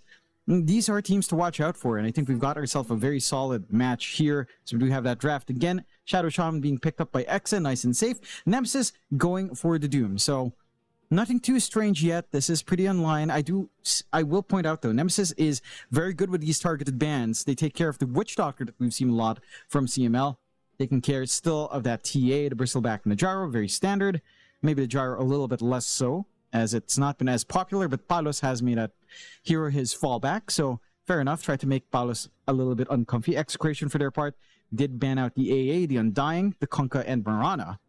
So again, maybe a little bit quirkier, but the AA and Undying certainly are still our top heroes right now. The Marana, we've seen a little bit more value, and I suppose that's a little bit of respect for what Jing can do on the hero, as he has shown himself to be very effective now on his range supports that he was once criticized for not being familiar with. You get the Brewmaster ban into a terribly pickup for Exe, leaving things open. That could be our Palos hero very early on. It could be our Tino hero as well. Mind you, you're picking TB into Doom, but it does also provide a little bit of counteraction, at least if you aren't the one sundered. The Terrorblade should have a good time. He can try to save as well if you can, but chances are it's just not going to be too comfy. I'm curious what the main idea with Doom is, or with the Terrorblade is. In lane up against Doom, it is pretty damn good, as long as you have Metamorphosis. When it's down, Doom has that rundown potential with Scorched Earth and Infernal Blade, so that could be the annoying back and forth. Curious to see, again, which way Exa would want, because when I see the Doom, when I see the Terrorblade, I don't really associate it with Tino, right? Like, you think of Tino, you think of Beastmaster, you think of, like, Enigma Magnus. So I don't think Execration are looking for flex, and this is a stable enough hero for Palos, so I wouldn't mind it. Again, it makes some sense into the matchup, so long as you play around your Metamorphosis well. Nemesis taking a lot of time for this. They'll actually pick up the Silencer, which has been missing quite a lot throughout these qualifiers, at least for the games you and I have been casting, but it finally makes its appearance once again for us. I still think that the support Silencer are very strong at the moment, especially against heroes like this Shaman. Just being able to, pop that global silence, just cancel the shackles immediately, always very effective, even if that's the only reason you've got it. And another very effective hero is this Bat Rider, which, whether it's a core bat, whether it's a support bat, we don't know.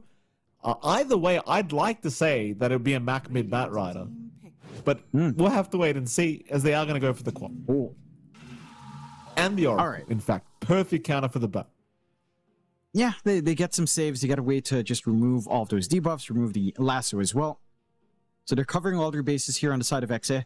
There's an argument to be made that your support duo is a little bit passive, but we haven't really felt that in Shadow Shaman, at least for the most part. Some games have felt rough, but I think this is pretty playable. as again, you should have enough jump in. You have enough connections as well with the Oracle, some control. And that does allow you to start to be aggressive.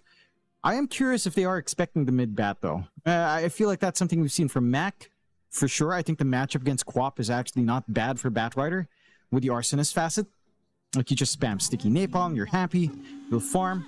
They'll go to Puck though, so they'll go with a much more standard mid for Mac, and this is fairly straightforward. You're going to be able to phase shift off a lot of harassment of that Quap. Your uptime on phase shift, of course, does allow you to just basically dodge everything, and you should be able to kind of draw even. I'm surprised it's the Puck over something like the Death Prophet, but perhaps the Death Prophet matchup just a little bit rougher for Mac. So stick to the Puck, give you some good control, good reach into the backline as well. There is some hard hold for the Puck, but like you mentioned, the silencer covers that. So if you are caught out with, say, the shackles, then you still have the silencer. And that is also the issue here for the Oracle pick, right? If you start these fights with Global Silence and you isolate that Oracle or you kill him off, I mean, it gives you that opportunity to get that burst window in. It is a fairly long duration, long enough to find that kill.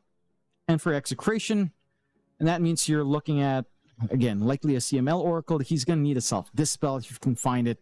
Not the easiest thing to farm up if your game does go as slow as it does for pause 5s. Curious to see what they ban.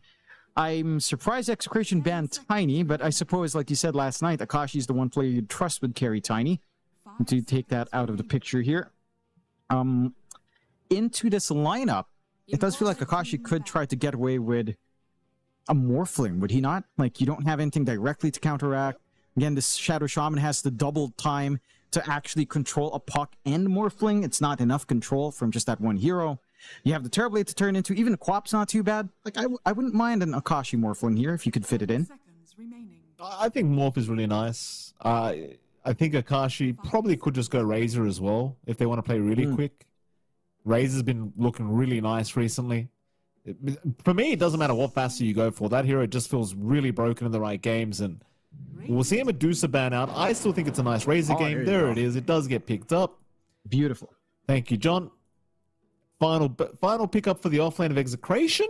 Well, they're up against the Razor now, John, so it's not going to be a very fun offlane, unless it's a TB offlane we're looking at. Which it could be now that they're up against the Razor. What do you choose as a pulse 1 if it is TB off? 5 seconds remaining. Like, you're going to drow or something? Is that what we're doing? No. Oh. Like it. Okay. Okay. I like it. Yeah, I'm curious to see which facet Tino goes for. We've seen a lot more go back to pack leader. Tino's sticking to Alpha Wolves, and that's going to be sick because you don't really do much on the silencer about it. I would say Batrider's probably okay, as you do have Flame Break. You have Stoked Facet as well, so you can just kind of run out. And Tino switches back to pack leader. So it's good old Lycan, where it's old Lycan. You find a kill, you extend phase shift. Yeah, you extend a shape shift, not phase shift. And you do get that rundown. There's not much to hold the Lycan down, to be fair. And it does feel like a good game for Tino. So I want to see how much you can get out. The lane, though, I would say it isn't great, right? Like, laning into Razor is just not going to be fun. Akashi is sticking to Dynamo, so he's going for Spell Amp, which is fine. I feel like there's more value in Thunderhead here, though. Imagine if the creeps are running up. You've got the strikes coming in an AoE. It'll help you clear out the creep army. It'll help you save your supports. But we have seen carries just go back for Spell Amp and just trying to boost up their Eye of the Storm. So fair is fair. Very solid drafts from both sides. It's hard to say which one's easier to execute. On the one hand, it's more forgiving for Execration because you have Oracle. On the other hand, it's not the easiest Oracle game because there's a silencer, right? Global Silence ruins not just the Shadow Shaman, but the saves. So it's like a back and forth. I think the secret sauce here for specifically Execration is Tino. Like, if he can scout forward with the Wolves, if he can chase down those enemy supports first, kill the silencer, Eris is a bit of a sitting duck to the creep army, and that's how you start to make this game a lot easier for you on X's end. But that does require a bit of a good laning start, and Lycan into Razor is, again, it's not exactly a fun lane lined up here for Tino, Mikey. No. But Tino's one of those players where, when it comes to heroes like Lycan, he's one of the players that I trust wholeheartedly on Lycan. It's just one of those things that, who's the other player I'm thinking of, John, from the Mongolian stack? Oh, Fortune 3 or 11? 4-2-3 or 11. Yeah. Either one of those two. Obviously, they bring up a lot of confidence when it comes to Lycan as well. As we are seeing a Quia Brile call here from Jing. Yeah. Whose name is Brile here, John? I don't actually know the first names of these players. It's CML. Thank you for that, Quia John. Brile. I apologize, Brile. Is that a Filipino name, John? Brile. Sounds very American, I want to say. My name is John, and I'm Filipino, Mike. We were American for like 50 years. We're an American Commonwealth for some time. We weren't integrated into America, but we had the worst chain of colonization in the Philippines. Our history is fascinating, Mike. So we've got some downtime. 300 years with the Spanish. I believe 1 year with British somehow. That was a messy transition handed to the Americans after some time, and we had our Filipino Revolution against the Americans. From the Spanish, we ended up from fighting the Spanish into fighting the Americans and losing badly. I figured that one out. And then after the Spanish and the Americans, we had the Japanese during World War II. And then we finally got our independence, Mikey. We've had a long history, the good old Philippines. Thank you, John. So we end up with names that are Japanese. We end up with names that are American. We end up with names that are Spanish. They're all still Filipino to an extent. Yeah. Okay. It's just how it is, Mikey. Yeah. Thank you for the history lesson. Shanks Tino best eater duo. Eater duo. Well, hold on. Well, what's that? That's an inside joke, is it? Do they eat a lot, John? They didn't look too, they look very fit to me, I dare say. I was about to reference somebody else he's been being picked on a lot recently, John, but I'm not going to pick on the poor guy. No need to. The implication stands, Mike. People know. Yeah. You have implied enough. Unfortunately, or fortunately, yeah, they've got to stop with the fact jokes. They've got to Shanks. Arcane Curse is going to connect. Won't be enough slow though.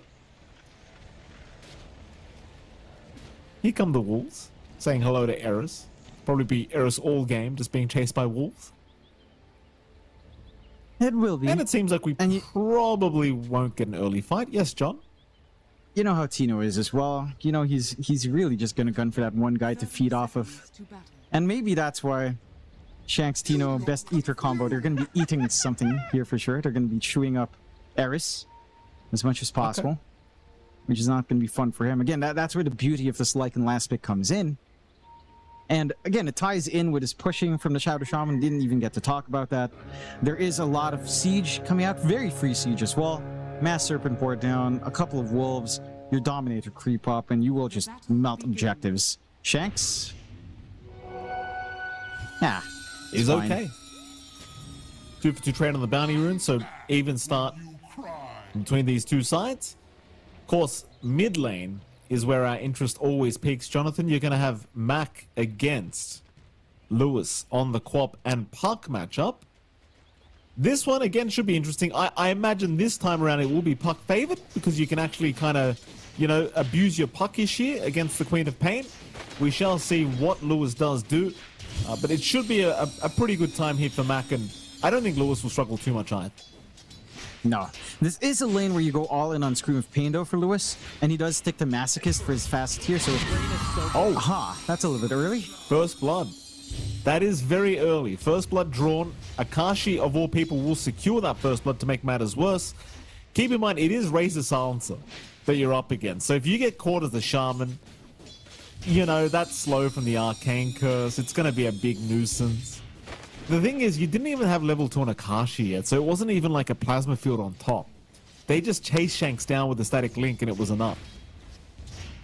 Yeah, I have to be a little bit cautious in the top lane as we do get another pause. Hey, again, Mike, what do we have here? The Filipino team up against a Filipino team. You're going to get this quite a fair bit, as we will get an instant G from Tino, so at least it's a little bit quicker. As quick as that of Shanks was. And like you were mentioning, right? Like, this does not bode well. It's a melee matchup into Razor anyhow. This lane was never going to feel great for Tino, and that is the weakness, I think, as you are seeing aggression down bot as well. This lane, again, we talked about it. The Terribly doesn't necessarily have a bad time. It also doesn't have a fantastic time against Doom Bat. There is magic damage here. You kind of have to play around Metamorphosis. You at least have an Oracle to save yourself from the stacks coming out. Like, there is a Dispel to play with. So you're not going to be burning down too badly here on Palos, but there is always that threat. And it's a bit of a fine balancing act for Palos. He's going to have to think hard about when he wants to pop Metamorphosis, when he does feel safe for it, as there is a lot of opportunities here once that fades away for you to maintain that aggression. That mid lane for Mac starting to shape up to be a little bit tougher. Again, in a Scream of Pain, you're not getting as much of steady value from your phase shift overall, but you are still finding enough value. And again, you're not completely outrange in comparison to what Ken had to do. Like, the Quap is a little bit up close and personal into the puck, so it's not as brutal as it was for the Lina matchup, and Mac is, again, comparatively having a good time here. Look at that bottom lane. Like, we haven't really talked about bottom at all. You've got Raven and Jing, of course, against Palos and CML. It is a pretty passive lane, in fairness. Like, you could see some kills come out maybe towards CML or maybe even towards Palos, but the thing is, as long as CML's there, chances are you aren't going to be able to get enough sticky napalm stacks to actually start chasing anyone down. Even if you do, Fate's Edict will eventually be available for the Oracle, and that means you're just not going to do any magic damage.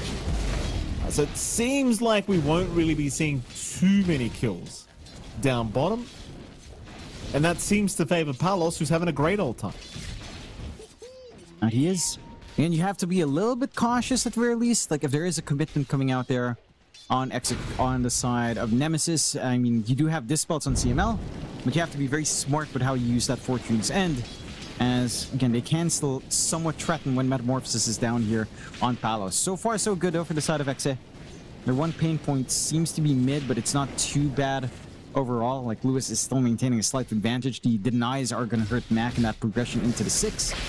The lane for Akashi has slowed down, but they are finding kills. His brain is at least. They are. Eris, he'll find another one. It's going to be onto Shanks again. The Shaman really having a pretty poor time. Apart from that, though, both other lanes are going pretty swimmingly for both sides. It's been quite an even affair. Small chase onto CML. He's going to be okay. Palos is going to get knocked back by a flame break, but he'll also be just fine.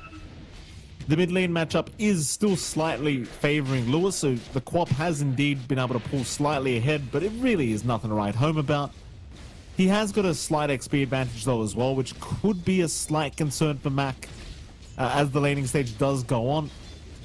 But honestly, as the puck, you're generally not very concerned about Sonic Wave, you know, because it's pretty easy to juke out as a puck. So I don't think Mac's too worried about the level disparity right now. It's not even that big anyway. No. Should be able to work it just fine. Again, he's getting enough room. The rune control is really leading to some early problems for Lewis. He's forced to walk back home. They managed to get the rotation out from Eris to just snag another water rune away.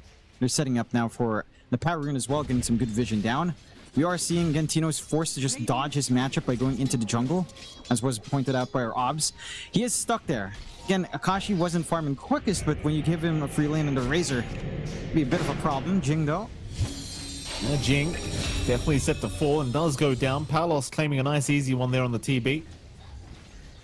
Just a little rotation out from our Shaman as well. So they are going to try and maybe connect onto Mac mid. You don't really have Hex up yet on Shanks. So chances are you can't actually kill the puck yet. We'll see if he wants to try and give the Shackles a crack, but it seems like they're just going to stick around for the 6-minute power rune timings, of course. Try and ensure Mac doesn't get it, and maybe Lewis does. You do have Eris here as well on the silencer, but you know he's going to be kind of outnumbered as they are moving in onto Lewis already. Lewis will be okay though. CML starting with the Purge in the hills.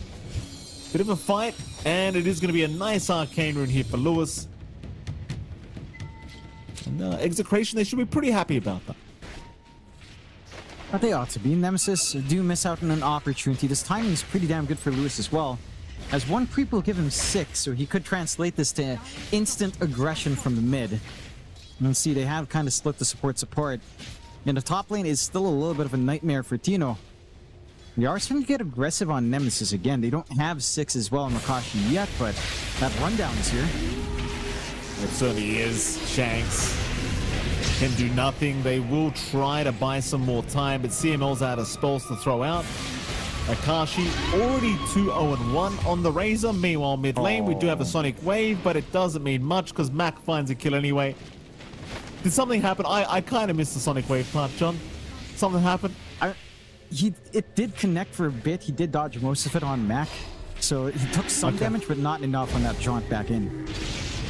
Well, that's the main issue with the Quack vs. Puck, as they are still fighting over a Shrine of Wisdom.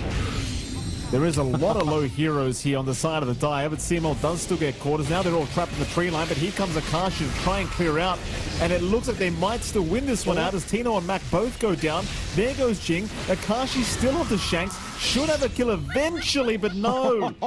Lewis walks away with a triple. Yeah. A bit of an overcommitment, to say the least, there, coming out from Nemesis. And, well, after our Quap almost got solo picked off by Mac, now Lewis is going to be laughing himself to the bank. He's going to be quite happy with that gold injection. Has a sizable lead now over Mac, considering how much he found there. And what looked to be maybe a big brain play in finding a lot of brain drain ends up not panning out. Palos ends up getting dived, though, down at bottom while all that was happening. Raven just committing the Doom immediately to secure that kill once they knew he was alone. Meanwhile, mid lane, they are still trying for Lewis. Lewis with the Dream Core just going to wait it out as the Sonic Wave does get pretty much whiffed. And it looks like Lewis is going to have to die. So he will go down. Eris to claim the kill with that last word damaging. There's something about Sonic Waves today, John. This top lane. Akashi now being shackled up. Hex out as well. Akashi, he is going to drop. Great pick off here for Execration. And that's a very important one for Tino to find, because again, we were talking about how bad his lane was. He was just jungling at around, what, minute 5? Just forced to go into that early. Does get his Dominator timing up, and does get that Siege. Again, that early Dark Roll Summoner makes short work, with Palos connecting as well. And now the threat does start to materialize, because Tino's approaching 6. Tino can start to find Eris in the back, just eat a free silencer, run him down, get extra time on your shapeshift after the fact with Pack Leader. And for the side of Nemesis, again, it was a strong start, but you don't really have an advantage. It feels like you haven't quite found enough, and that little bit of overcommitment on the Shrine of Wisdom offsets whatever gains you had, because Lewis equalizes. Like, at equal net worth levels, you are happier here on Exa. Akashi again being chased here. Tino wants to land that stun. Doesn't really get there, though, as they don't want to continue diving into the T2 tower with those kind of those TPs coming in. This is that part, of course, where Tino is going to feel very scary on this Lycan. We'll get a little bit worse as well with the Helm of the Overlord set to come out. But definitely, it is a time now where if you are Nemesis, you've got to play with some caution against this hero. And you look at the net worth as well, John. I mean, Akashi's at the top, but all 3 cores after him, all on the side of Execration. Mid lane, fight to break out. They'll try to jump the... Oh, not again! Huh? Not again! What's happening today? What's happening today? Why can nobody hit a Sonic Wave? It's like the biggest... Like, can we change it to Ravage or something? We need a bigger AoE. Yeah, no, look, you know what it is? Bad juju. That's all it is. Dazzle's feeling sad. He's sending out some bad juju because it doesn't exist anymore. So that's all it is, Mikey. He's feeling sad. It's passing on. Quap, the cursed hero of the day. Yesterday it was Tiny. Not as much today. Today it's Quap, Mike. It's time for you to get some live Quap reactions as... Look, to be fair, that miss isn't the worst thing in the world for Lewis. They do miss out on an opportunity, but it's not like they lose heroes in exchange, so it could be worse. You're fine. You're fine here. Well, they did lose 2. In fairness, they did lose 2 heroes. Okay, fair enough. Yeah, I miss out, but it's all right. You know, Lewis, he can still kill. He's going Dagon. He can't miss with a Dagon, right? Can he? Well, I mean, we'll find out. Here we go. Here's our live replay. We're going to see it again here, Jonathan, because we're not missing any misses. Oh my god, right through the middle. Meanwhile, Raven, bottom lane, in trouble, still ends up running away. Now the dream call out from our Puck. Lasso committed as well, right onto CML. Kuya Bryle is not looking Kuya happy here, John, as we are going to find one down. I know that made absolutely no sense, Jonathan. It's good. No, it's then good. they will get away with Keep one going. kill. That is perfect. I like that. I mean, I guess it well, kind of makes 17-11 sense. now. It works, Kuya you know, happy. I we mean, Filipinos, whatever. You throw something out, we'll love it. You know, if it sounds fun, Mike, we're down for it. I'm down. That's in my good. defense, you're in the groove. there was a guy in my high school that his name was literally Happy. That was his name. And I'm pretty sure he might have been Filipino. I'm not 100% on that, John, but his name was Happy. It Shout out to him. legitimately could have been, or It was that was genuinely his birth involved name. You could have been secretly involved in, I don't know, Happy Gilmore? Is that the name of the film? I forget. The Adam Sandler film. One of them Are is you Happy. kidding? Yes, it's Happy Smoke out? Gilmore, John. I forget. I mixed it up number with 2 Happy coming out Madison. soon, That's by the the way. studio. I don't know what to look forward to there, but it sounds fun. Smoke, this is something to look forward to as well. Surely Matt Did you can't rip a mean dream Madison? coil. Oh, they're going to jump in. Raven, he's in trouble. Immediately down. Mac, though, has Dreamcore back up in 1, does commit it onto 3 heroes, and now they're just all locked in. A beautiful flame break. Try and unlock them out. They will find at least Shanks for their trouble. They don't quite find Palos, though, who barely walks out of there. So it's still a pretty favorable trade for Execration. They'll end up finding a Doom for a Shaman. You can't complain about that if you're Exa. As long as Palos gets out. And that's actually a pretty nice exchange. What is it, John? That it is. I think one thing I'm looking forward to in this match, and we briefly touched on it, but this potential for Tino would have the Overlord to get one of the Croakers, even the Boglets, all of them have some form of stun for whatever reason, some of these guys, and have them run at full at full shapeshift speed and have a devastating AoE. It's gonna be a bit funny. Those creeps are just horrible. Amazing, the best, but horrible to play against. Tino has that helm of the Overlord now. He will stick to a good old Ancient Black Dragon, but you know it. If he sees a Boglet or a Croaker, he's gonna gun for it, Mikey. Little Tide. You gotta. Tide Hunter at home. You've got to do it, John. Dire's top tower is under attack. Oh, we have a bit of a lull period here between these two sides now. Very slight net worth lead for the side of Nemesis still standing, as we are going to get a wolf form popped. Chase onto Mac. Mac's going to be okay. I guess you kind of you maybe just go for the mid tier 1 tower there, John. Maybe that's the idea. Suppose. Get there faster. The moment Jing saw the phase shift from the cliff, he was still pretty far, instantly TP'd away. Like, nope, not dealing with that one. And I suppose for Tino, like we were talking about the strengths of the Lycan.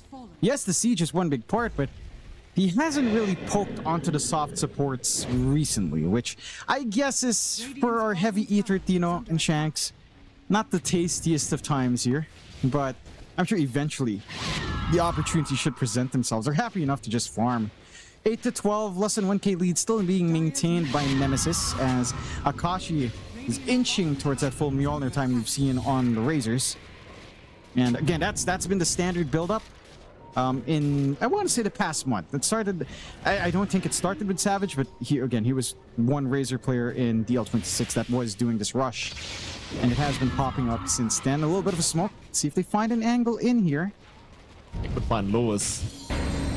They will not, though. Lewis does retreat for the right moment. Instead, now looking for some supports right into the Shaman. And Tino on the Lycan, also getting caught with his pants down here in the Dire Jungle.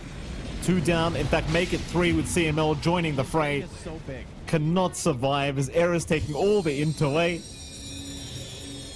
And, I mean, Nemesis, props to them, Jonathan. They understand how to run this draft. Everything's very smooth sailing at the moment. Maybe you get somewhat concerned about Palos as he is still free farming on the TB. But Akashi's doing the same, and I honestly don't believe the Raze is too much at a disadvantage here against the TB. You're really only ever worried about Metamorphosis with Eye of Skadi, really, if you're the Razor.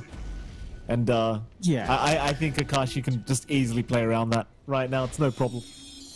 No, it certainly isn't. I think one concern as well here for Palos is that it feels like it has to be a BKB game here for your Terrorblade, right? Not because of any sort of control, more so because of magical damage from Akashi. And this is where it kind of circles back to the fastest choice. Yes, you lose that presence with Thunderhead and clearing out the creep army and the illusions, but with a threat of really high spell amp from consistent static link, I mean, you melt through the Terrorblade with your Eye of the Storm.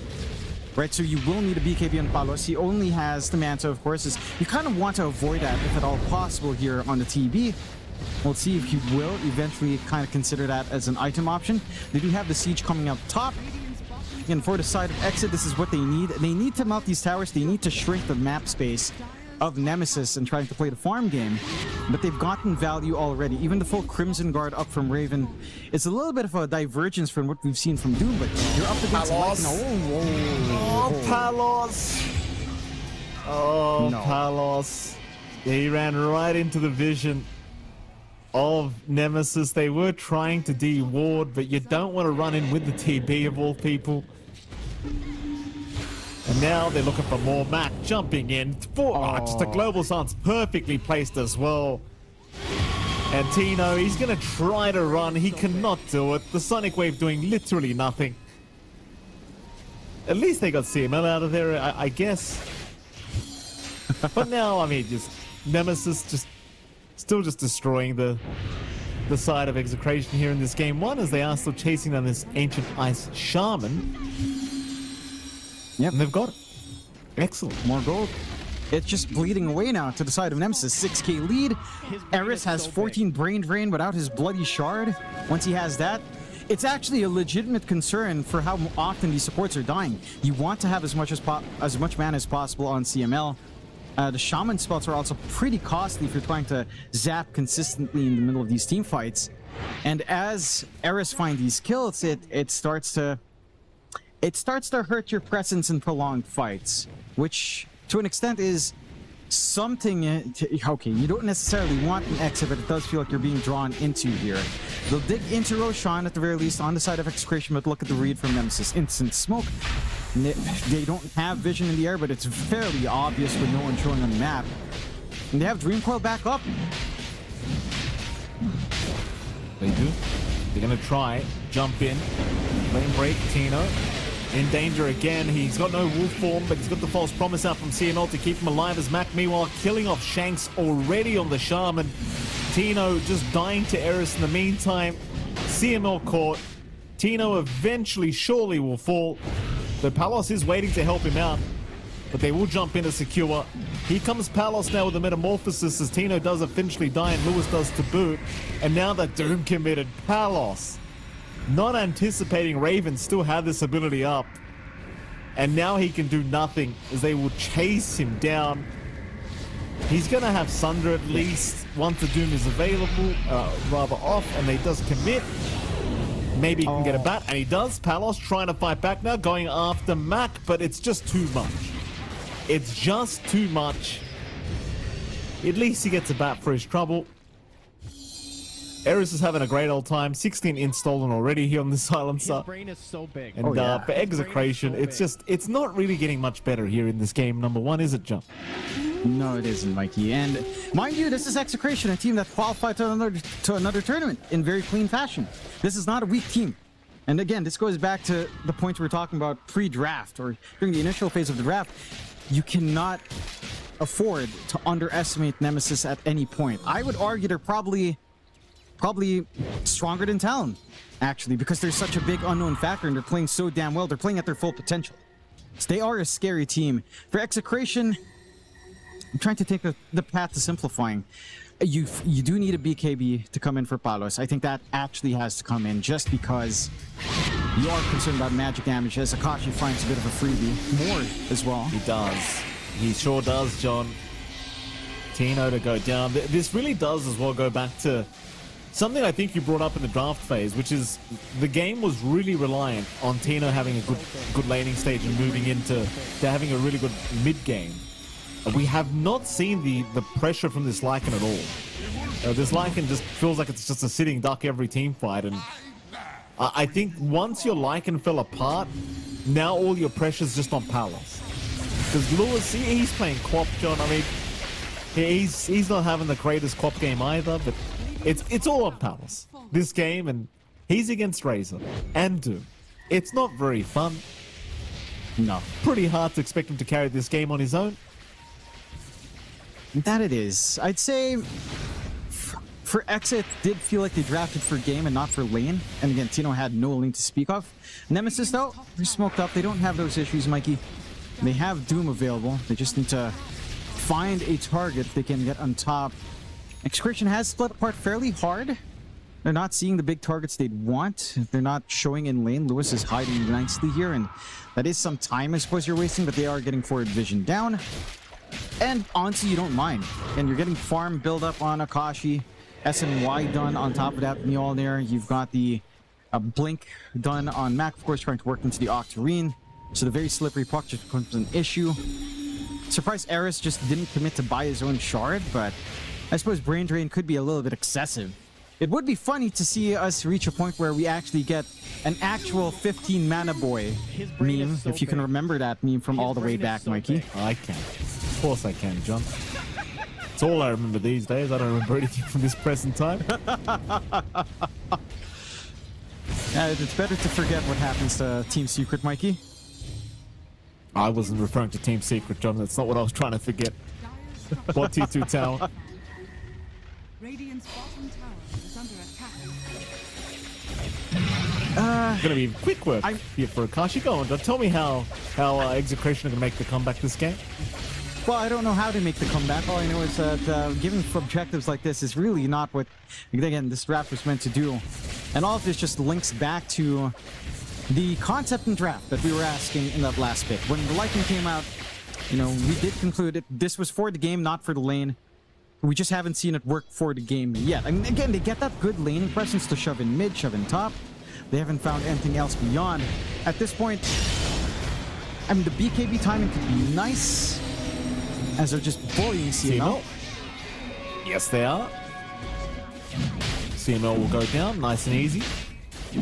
Roshan, of course, continuing while all that's happening. Does it bother you at all that Storm got a facet, or an innate rather, named after galvanizing stuff, but Razor didn't, John? Yeah, but he's also like he's the actual Storm Spirit, Michael Phoenix. Razor is a Revenant. Well, Storm is a in Storm defense, Spirit. I'll defend for you, John. Okay. Akashi on the Razor is playing a Thunder Spirit. Storm Spirit is all about electricity, right? You don't galvanize with thunder, you galvanize with electricity, right? Yeah, but the implication of a storm is a lot of electricity. Natural electricity.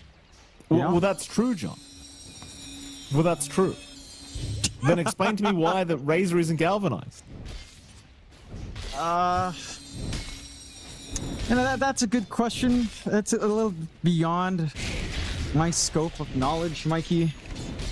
You know, well, we have a down period of literally nothing Execration can do right now. And you're playing it, you know, perfectly fine here on Nemesis. You're scaling up, you're finding more items. I had a little bit of a shower thought today, Mikey. And it disturbed me. I was thinking, if life is indeed a simulation, and let's assume that life is a simulation. Just assume that this statement is true. Does that mean there are, you know, like, are there exploits in the simulation that we can abuse? Like, well, yes, you know, like wormholes. Surely they must exist as a bug. Then another question rises up: if we are a simulation, are these exploits intended to be in for us to find in the simulation? Or is it just an oversight? And if it's an oversight, does that not diminish the prescience of our simulation overlords? Think about it. It's disturbing. Sweet summer child. My sweet, sweet summer child. The exploits you're thinking of have already been exploited, right? All you've got to do is have billions of dollars after exploiting many, many people. As we do see CMO go down, Jonathan. Well, that is the exploit, John. How do you earn billions of dollars in a lifespan? What is it, John? No, I'm not talking about like economic exploits. Like an exploit built into the nature, into the very code of the world, right? You think about the concepts of universal constants. The value of C, Mike. The speed of light is a universal constant. So therefore, the one exploit that we've discovered in modern physics that we can't debunk yet is concepts of gravity folding in on itself. Is gravity a bug, or is it a feature? You know, because it warps time-space. Think about it. Don't think about it Do too us hard all as a the high favor, ground John. siege begins. Spend much less time in the shower, John. We'll put up with the smell. Don't worry about it. Just don't go in the shower again. In fact, just stop thinking. That'll help us out a lot more. Jump in for a Kashi. Kashi's going to be fine. It's going to be one of the dumbest thoughts I've ever heard, John. Why would you even think that? Dumbest thoughts? What's wrong with you? It's a philosophical question. You know, because I You're was not very thinking of it in philosophical, though, relation. John. No, I was thinking about it in relation of Dota 2. Like, you know, Pudge Hook existed. You know, the Pudge TP Hook, the good old days for Denny and Navi. And that was not intended. You know, surely some weird physics interaction exists if we are a simulation that we haven't discovered. And it just, I don't know, it's deeply disturbing. If it's on purpose, then why? If it's not, then maybe the creators of the simulation aren't as smart as you think, you know? It's disturbing. This is what happens when you get brain drained down to What's 16. wrong with you? I mean, you're just being so sacrilegious as well. I just don't know where to go with you anymore with this conversation. It's just making assumptions and, you know, like a little bit of a thinking exercise, Mike. Don't you do that sometimes? You wonder, like, let's assume this is how so-and-so functions. What does that imply? I think you should stick to normal exercise, John. Mid lane, they are going to go in. A big global silence, though, coming out as they are going to jump on the Shaman. Although Akashi might die. In fact, never mind. He's going to heal up with the Satanic and hold on to that Aegis. Nobody dead yet on Execration, but surely it will be pretty soon as they do find Shanks. I'm pretty surprised it was only Shanks that gets caught. And with that, they still hold the Aegis, but they're going to go for the reset. Here on Nemesis, no need to rush this one out. Though I would appreciate if they did, John, so I don't have to hear any more about this stupid topic you've come up with. No, I know. I know, like, yeah. If you think about it, don't you think about stuff like that sometimes, Mike? Maybe Yes. I knocked my head a little bit too much. I think, you know, I played too many games of Dota with good old Lane last night. They're not his fault, but sometimes those pub games can be a little bit interesting when you're with Lane. And definitely not that line I would use here on Eris, but sometimes it can be. And, yeah, no. You know, like wormholes, is that a bug or a feature? If it exists. Oh, We're not fully... Lewis. Oh. Can he get away? They've got to blink up on Jing. Oh, he's going to make it. He's going to make it. That's unfortunate for Lewis. You know what you are, John? You're the kind of guy that will die, go to heaven, and start questioning God about everything. That's what you are. That's the kind of guy. You're going to be like, well, I've got some recommendations, if you don't mind. No. Well, if you want to get technical, Mike, I believe a certain series of books, The Hitchhiker's Guide to the Galaxy, once quoted that it had some good quotes there. I would just repeat those quotes verbatim. I would. It's a great book. What do you mean? Have you not read that? It's a great book. Haven't, John. The movie's all right. It's kind of funny. It's British. Make that of what you will. It's fun. I preferred Harry Potter, John. Right? Back then. Fair enough. It's a classic, though. And wormholes. It is. They could. You might want a wormhole in Execration to find a loophole back into this game, Mikey. 9 to 29. I wish there was a wormhole through my ears right now, John, as they are going to go on to Akashi. Akashi, he'll get 4-staffed out of there. Save me, Nemesis. Save me, please. Get me to this next break. There's only so much I can handle of John's philosophical thinking. Can't even pronounce it right anymore. No. You know, it's like you think about stuff like, you know the stuff about Ship of Theseus, Mike, where you start with a ship and you do repairs in the ship, you replace the floorboards, you place the nails, eventually every part's replaced, but by design it still looks the same. Is it the same ship? Is it the same? It looks the same, but it's not the same parts. Is it the same ship? I'm pretty sure you can't change the bowl of the ship, though, so it kind of is. As we are going after the TB, it looks like Palos going to be in pretty big danger as all his damage been sapped away here by Akashi. There's a false promise of the sun that does give him a chance, but he's got no damage to play with. It's all sapped away. CML and Shanks going down. There goes Palos. It's probably time to call it here as they do finally do so. Thank the Lord for that. We're finally out of this simulation. Game 1 will go the way of Team Nemesis. Now, Jonathan, the game's officially over. Do you want to conclude your thesis? I'll give you the opportunity to conclude because we're not talking about it again in Game 2. I promise you. Trust me, if the game goes this one-sided, we'll have a lot of time to think about the reasons of life and existence, Mike, as I'm sure Execration are asking themselves certain things as well. After that, strong victory from the side of Nemesis. Again, Nemesis, this is a team that you just can't underestimate. And they show up again. They run a draft that also is pretty bog standard. They get access to the puck, somewhat left in the pool by Execration. A little bit of a whiff there, as puck has shown itself to be probably one of the top mids. It's also just been an awful day for Quaps. Lewis has been pretty on point in this entire qualifier, and all of a sudden, again, these early Sonic waves are actually very important because you need tempo in the hero. You need to find those early kills. You need to really get that snowball going. One miss like that and you just lack out. This philosophy as well for Execration to draft for game and not for the lane with Tino's Lycan. I mean, yeah, it makes sense because the Lycan can rip through the silencer. Not really a bad rider, but it has the support to bully. But the lane was just horrid. Right, Shanks died at one time. Akashi just chases down and constantly pressures Tino.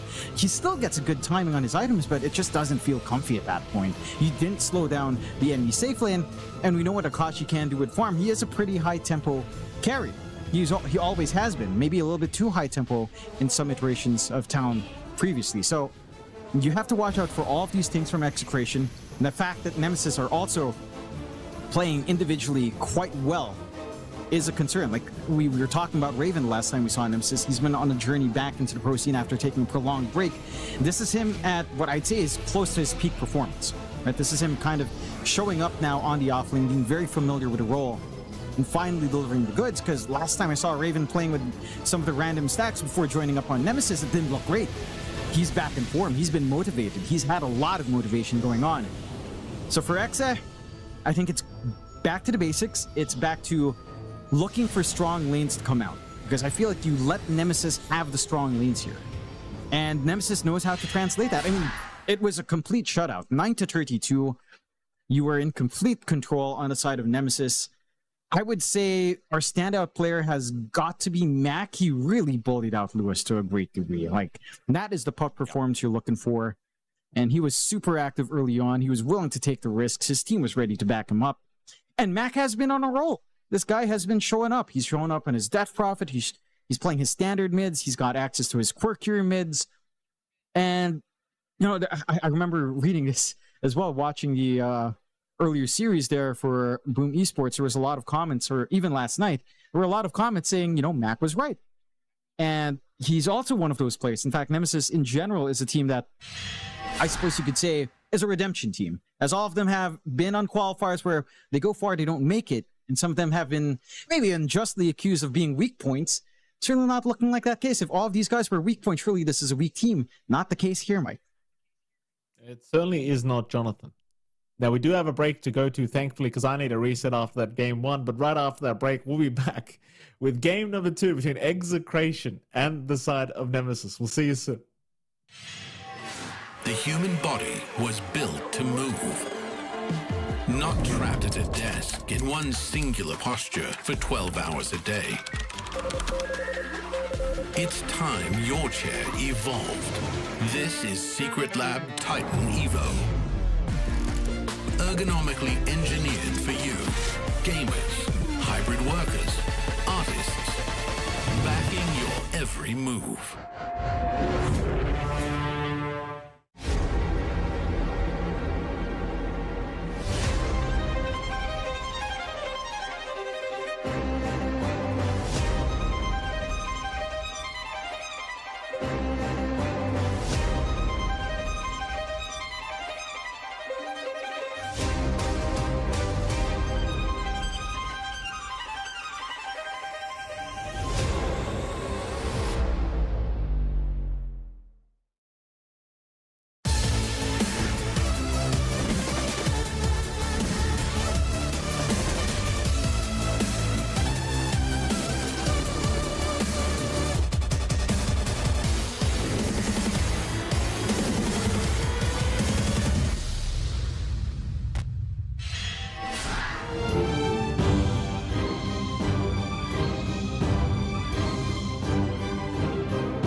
welcome back to the road to the international qualifiers for Southeast Asia and, of course, Philosophy 101 with John X Fire. It is MLP and John. John, welcome back, sir. Game number 2 between Team Nemesis and Execration is now officially, at least the draft is officially underway. How you doing, John? I'm not even going to ask what Execration needs to change. How are you doing? Are you okay? Do you need a talk? Do you need help? No. Yeah, don't you get that sometimes where you're just hit with some existential question? And I don't know, I was just thinking about, but I was thinking about TI3, then I was like, oh, you know, that's a bug in a game. That's funny. What if our life is a game and there are bugs? You know, let's ignore all that because it's a rabbit hole. What was a bug was maybe this game for Execration because they did not have a good time. It's looking like Quap is in a little bit of a wormhole of her own where you're sonic waving stuff that don't exist. I think the voices are getting to Lewis's head, as that was a little bit rough. And just continuing the trend, Mikey, I think we need to make you give us a verdict on Quap. What's happening with Quap, man? You gave us a verdict on Tiny. It's hard for me, Jonathan, because Quap is my in-game waifu, as you know very well. It is my in-game waifu, so it's hard for me to go against her. But I mean, I'm not gonna lie, it's looking like straight trash to me. There's no other way to put it. It's looking pretty bad. Look, maybe if they don't miss the sonic waves, maybe it's different. I'm just saying, I don't think Quap's that good in this meta. I'm pretty sure we'll see it picked up again here by one of these two teams. I hope for Execration's sake it's not them, because there's been too many misses going on. That there has been. Would you prefer a team to pick a Quap over a Tiny? Or do you prefer the Tiny? Now, it won a game. And Tiny won today, Mike. Boom won with it. After 6 games of losing If Nemesis are choosing, they should choose Tiny. If Execration are choosing, I still think Quap is better. I still think Quap is better. You know, if there's a gun to their head, they have to choose one.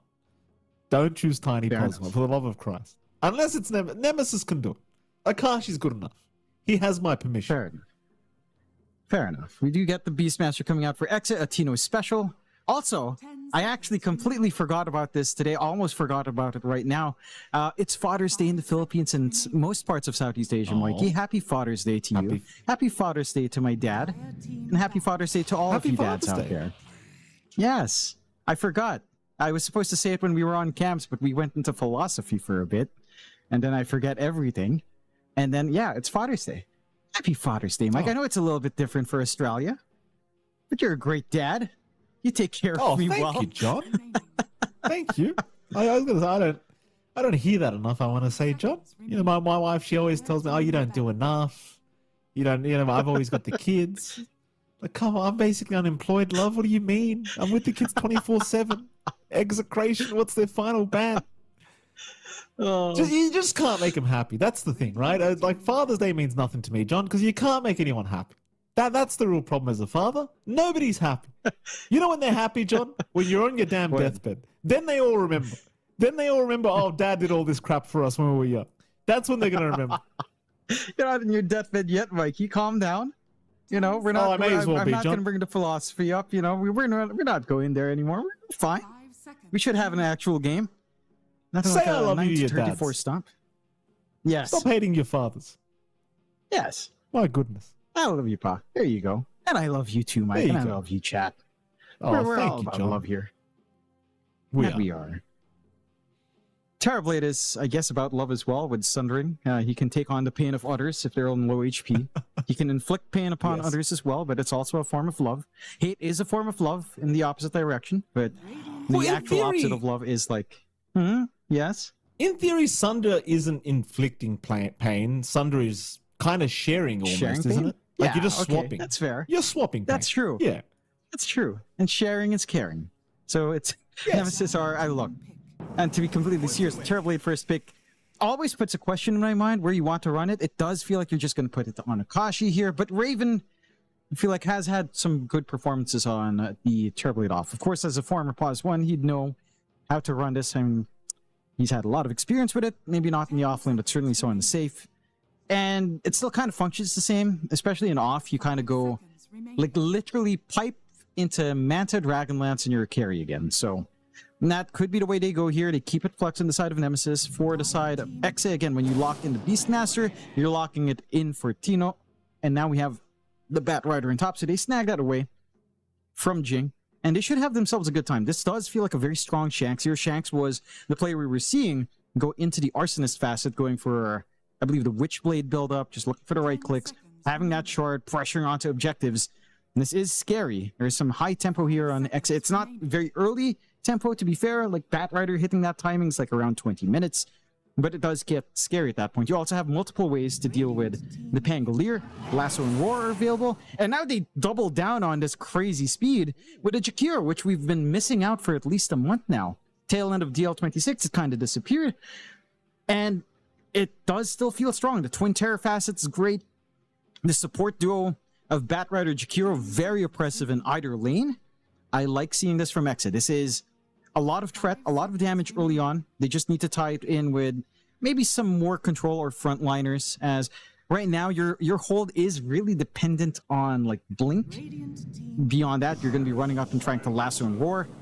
And Nemesis have the good counteraction again. The Silencer of Eris comes out. You see any of these heroes show up when you're trying to run into them, Global Silence, they have nothing to do. Especially our Bat Rider and Jakiro. Nick, you are not building a Yulds in time to counteract that. It's a little bit more feasible on the Bat. Certainly not so on the Jack if the game is slow.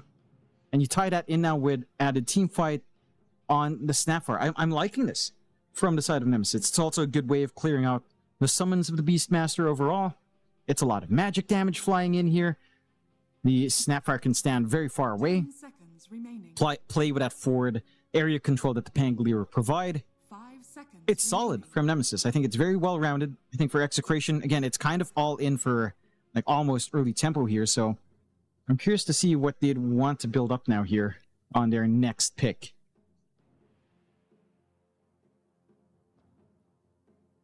Let's find out. Execration, 2 calls to go, you'd imagine. Still would love to see the Bat Rider mid come out here for good old Lewis, but I can't remember seeing him play core Bat, and you know it hasn't really been that popular in the core role unless particular players want to take it. Mm-hmm. Like I think it's only been Bob that ran it, and like no one else has kind of dipped their fingers into it, and that is just like Bob's specialist we talked about before. And you're really taking your time on reserve here for what they'd want. Maybe trying to figure out Palos here, as Palos is the one giving feedback. With the Terrorblade matchup, I mean, again, there's always the argument for like a Morphling, maybe even the Razor could be the way to go. Like you take that back here on Exe. We'll go for the Sven instead. So kind of tying into that high tempo. Like Sven can join these early engagements. You have the trifecta of items to farm up on. The Mask of Madness, Echo Saber, BKB, usually in that order as well. Sometimes you sneak in the Blink before the BKB. It does feel like likelihood is you're going to need a BKB faster here. And now they can ban to protect. Timbersaw taken away.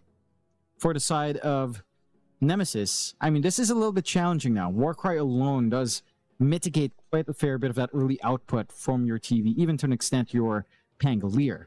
So, I'm wondering what the ideas are for Raven off. If it's going to be Terrorblade offlane, it doesn't feel particularly amazing against Sven.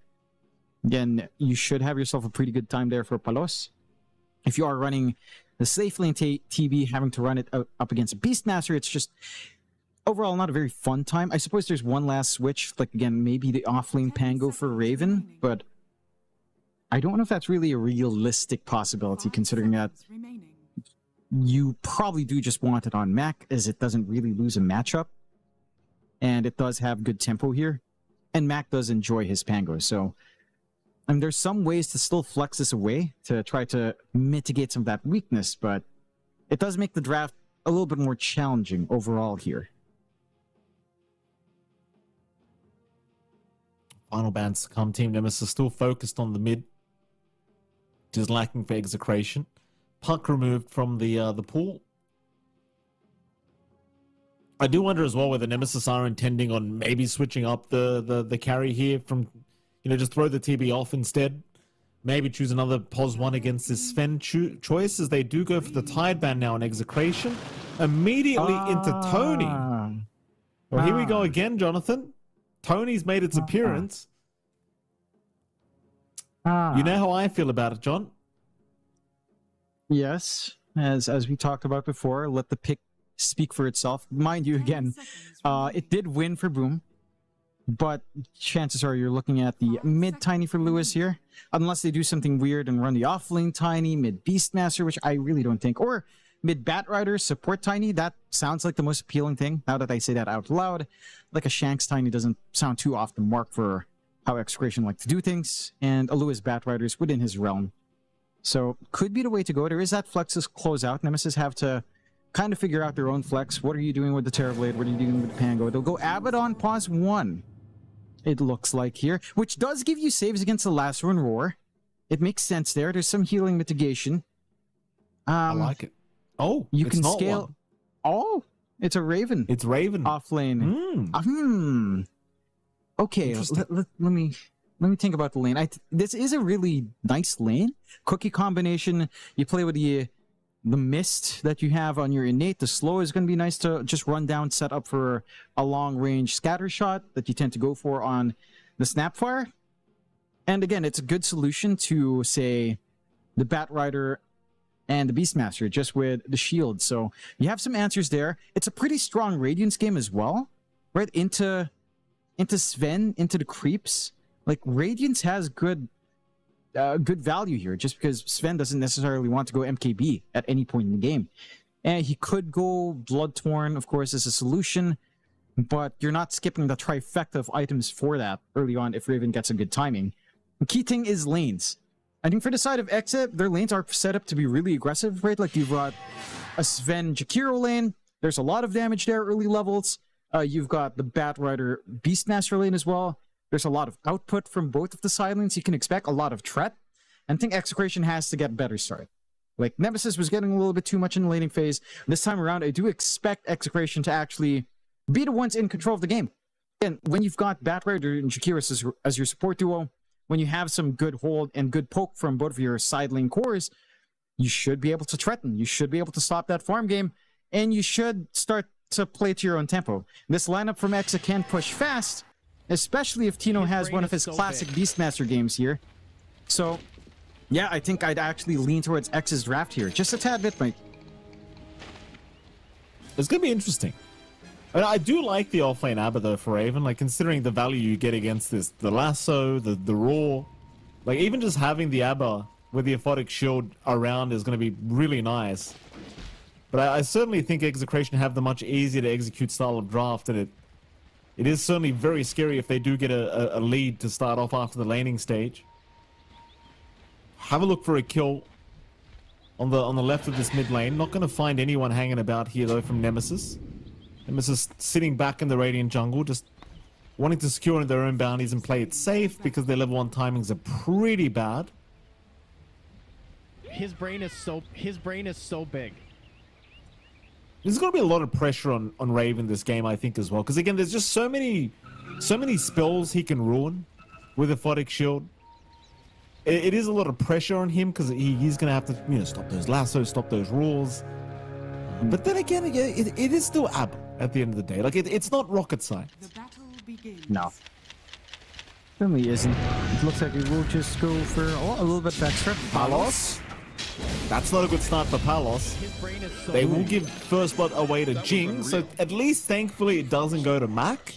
That would have been a way worse start for Execration, but already a nice start as they do hand first blood over to Jing.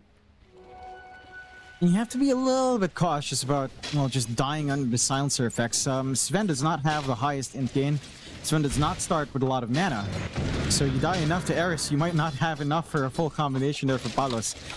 We could actually get the 15 mana boy eventually here if you're not too careful. So, taking gander at that mid lane, you've got Mac up against Lewis, the Pangolier versus Tiny that we've seen a couple of times in this qualifier. And this one, again, is pretty fine for Pango. You've got the shield crash, you've got your ability, you've got a way of playing poke from further away with a swash.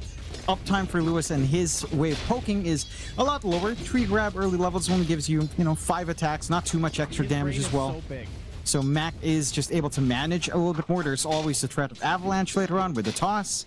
You do have Crash Landing, of course, on the mid for Lewis.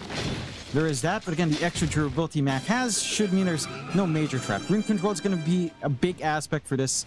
And that's where maybe Execration can shine a little bit more. You do have really strong support rotations that can come in, but you shouldn't underestimate Nemesis with the Silencer and Snapfire later on either.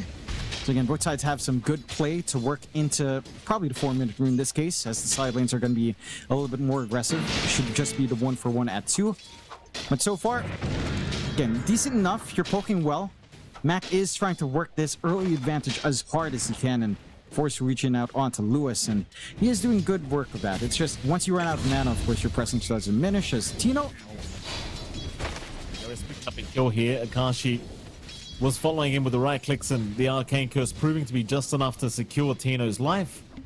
Another nice laning start here for Akashi. Sure, he doesn't really claim to kill himself, but he'll be very happy to see Tino dying like that. And this is something, again, you don't want to see from Tino's lane, because Tino's too important to this team, as they are going to try and at least trade now, as Akashi, sticking around with a very low HP, is not actually going to die. He will make it out, which is a bit of a shame for Execration, but I suppose at least they leave Akashi with basically no HP. if they do, let's see if they can shove the wave out in their favor as well to take control of the Lotus. That's one way for Akashi to have some free HP to play with. We'll say playing into this lane specifically as Beastmaster and Batrider up against the Silencer is hellish. Arcane Curse drops, you can't spam your spells, especially for Chanks. Diminishes your presence in that lane, and it is providing that spacing for Akashi to even have an opening during downtime on Metamorphosis. So Eris will have to just kind of always spot out Shanks, ensure that the Arcane Curse is there to trade away, and he will. Batrider, Shanks gonna be okay, but the Arcane Curse still ticking away, and the Reflection gonna be there as well. Akashi, no mercy here for the Bat, though can he actually get the kill? I think this might be a waste of time, and he will indeed agree and leave the Bat alone. And it doesn't seem like Shanks is even gonna go back to the Fountain. He will make it out and just reset slowly with some tangos. He did have to eat through that Mango, or the Lotus at the very least. And they still have that complement of spells. Again, this is just free pain for Shanks. Can't do much about it. His brain is so Top lane, Palos in danger. They're trying to chase down Jing, but Jing will survive. Palos will go down. CML still trying to secure. Should eventually have the snap, but he might be giving another kill to Raven, who gets the slows, has the Aphotic Shield. He can just run him down if he wants. Oh, that's really scary. You know, Raven, he's been involved in 2 kills already. You'll see Palos die, and I think you really don't want to give Raven a good game as well on the Abba, because the Abaddon already has too much value as it is, just purely based on draft. That does. And again, we were talking about what Execration had to do with their lanes. Like, I expected them to have a lot stronger presence. You know, you've got Jakiro. Maybe the Icebreaker not the best in terms of finding that early aggression, but you know, you've got a stun setup. You could line up for just dual breaths and getting some free liquid frost off. But again, this damage output that comes in once you've got the cookie on Jing with the level 2 Scatterblast, that long range poke doesn't care for that durability that the Sven has. Because they'll go again. Right? Just keep running him down with his cookie setup. His brain is so This big. time, Palos will be okay. They don't have the damage for the Sven this time around, but it's really scary for Palos. Even with his CML Jakiro hanging by, you just can't feel safe, because Raven could just purge off all the damage with his Aphotic Shield. Though this time around, they're going to try and abuse him while the Aphotic Shield's on cooldown, but they just don't have the damage output for it. Raven will be perfectly fine. See if they can get him later on. As mid lane, Lewis almost ends up dropping here to Mac, but will narrowly survive.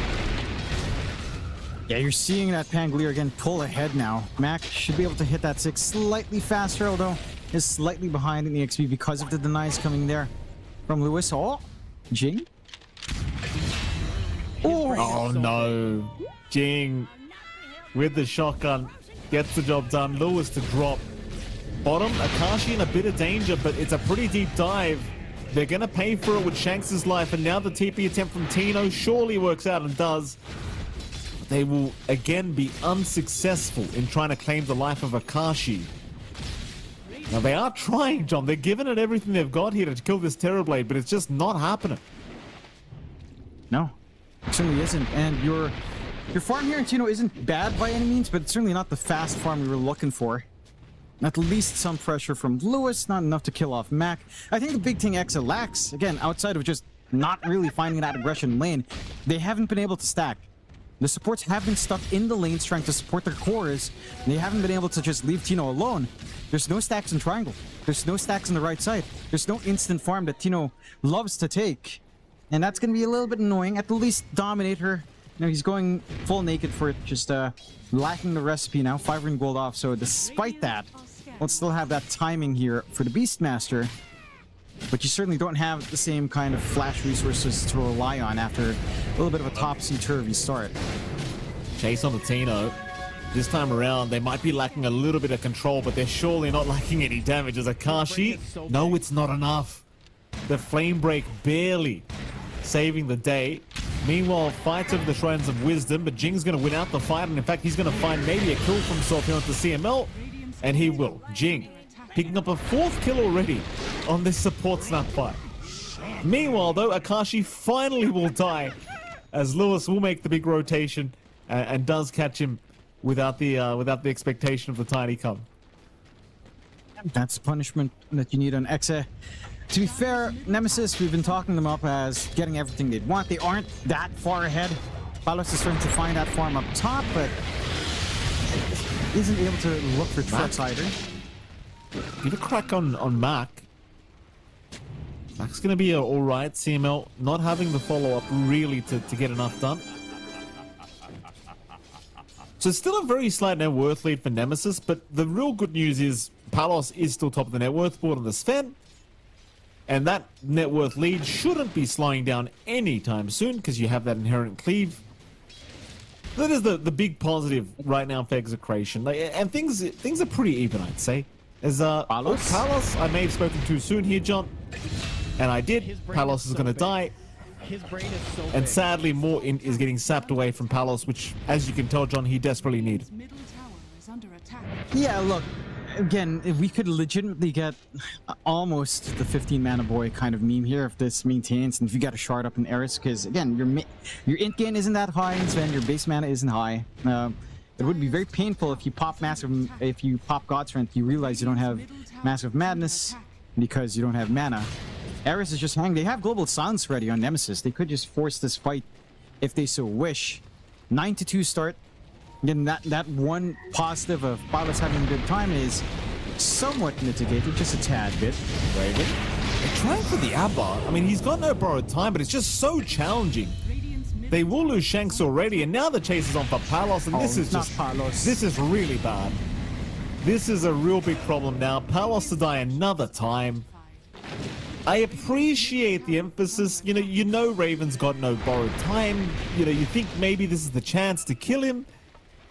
Turns out it's not really the chance, John, and yeah, borrowed time's nice and all, but he's still always going to have a Photic Shield. It's never going to be that easy. Nice attempt, I guess, but it cost him so much. And it does. And speaking of cost, because they die near Raven, he has borrowed time back up. He does have that quickening facet, good. So, it's a positive feedback loop for him. They got the space to siege mid. You're not finding really anything here from Exit. You've been stuck mid. CML is trying to siege on tier 1. At least they are getting that non-committal siege out with the Liquid Fire. You eventually should find the objective. But we're almost at the same point from the last game already, 11-2. You are getting more play, and again for Exa, they are getting free space from Tino, right? Like bot lane's completely free now for the Beastmaster. The Dominator's up, the Overlord shouldn't be too far. We know how much damage Tino can do with the right clicks once he's got his armor ready, and he does. Has himself the Dark Troll Summoner as well. So there's some good timings here. Execration does have that foundation if they'd want to connect, but it looks like Nemesis, they know what Tino's up to. They know what he does in Beastmaster, they just ignore him. Just let him run with bot, take everything else here on Exe. And again, they just shift that farming location. Akashi's just contesting Palos' farm. Like very aggressive on that Terrorblade. But he knows that as long as Tino doesn't connect, he's relatively safe here on this hero. It is. I mean, the net worth is really starting to climb up quite quickly here for Execration, regardless of how this game has been going. Raven just casually chasing down CML bottom. Not going to amount to too much. a lot of huddling around in the mid lane from Nemesis. I mean, they are just kind of sticking by each other, making sure nobody gets caught. But nobody's actually hunting from Execration. Here comes the hunt now from Nemesis. They'll smoke as 3 along with Mac. Run down towards the bot lane where you will find CML and Tino. CML's going to block the way though, so they've got to go for the Jakiro if they want something. Unless they can wrap around the long way, but it doesn't seem like they'll settle for CML. Oh, Ice Path in the macro is nice, but nowhere near enough to actually get a kill. Not without like a roar. Though Mac getting kind of stuck, but Jing still finishes the kill. Very messy, as they do have to pop the global silence as well, just in case. But they'll get something for their time. And that's going to be about all she wrote for that. Considering that commitment out from Nemesis, you should be feeling pretty good on exit. They're going to try for a smoke. They've got the Arcane Rune up on Lewis. This flank onto Akashi could be the big kill they've been waiting for. And it is risky. There is a TP point still up top, so they can respond here. Let's give it a crack. Chase is on here for Akashi. They've got him locked down, but the aphotic shield from Raven. This is the problem you're going to have. He'll survive Akashi on low HP, but he's alive. They'll find even more. They'll barely miss out on Palos, sadly. But they will save Akashi's life. The chase continues as well for Lewis, but the Ice Path will give him a chance to get away. So Palos and Lewis just barely making it out of that horrible scenario. But another kind of poor team fight for Execration, and that problem is not going to go away. Like, these lassos, they're not a sure thing. Far from it. Certainly not. And Raven, that was a beautiful movement out from the gate, like working his way from bot, sensing something was awry. Gets in, even hides in the right spot. I'm surprised that Exa just doesn't have, say, usually you have a ramp ward at this point, or a gate ward starting to build up into, say, maybe it's a bit early for the 20-minute tormentor, but certainly is something that kind of starts to creep in with gate vision as an aspect. Not quite there for Exa. At the least, the lead of Nemesis isn't really growing, right? Like, it's still leaning towards Execration. Farm distribution is very staggered out, and Mac has slowed down a tad bit on this Pangolier, although he has hit that initial item spike of the Diffusal, so he can threaten. It has just been a little bit of a challenge in looking for those big pickoffs, as this time defensively Execration are playing it a lot safer. You need that build up into the trifecta here for the Sven, which is still a ways to go. Massive Madness up, Echo Saber should be flying in next, and it is. But now you need a BKB or a Blink, and then that's when you start to get maybe a little bit more comfy here. You have that Overlord up on Tino. So there is this constant threat of pressure, and he has been hanging around bot freely farming. The Beastmaster now number 2 in net worth. You just need to kind of always force this in. Always try to force a response out. He's being very cautious, not showing his body. It certainly is at least using space freely given. So Nemesis aren't able to punish, and again, when it comes down to a farm game, I think overall on the side of Exe, you're kind of happy because this 20-minute timing, once they have a couple of Blinks up, they have a couple of BKBs up, does get scary.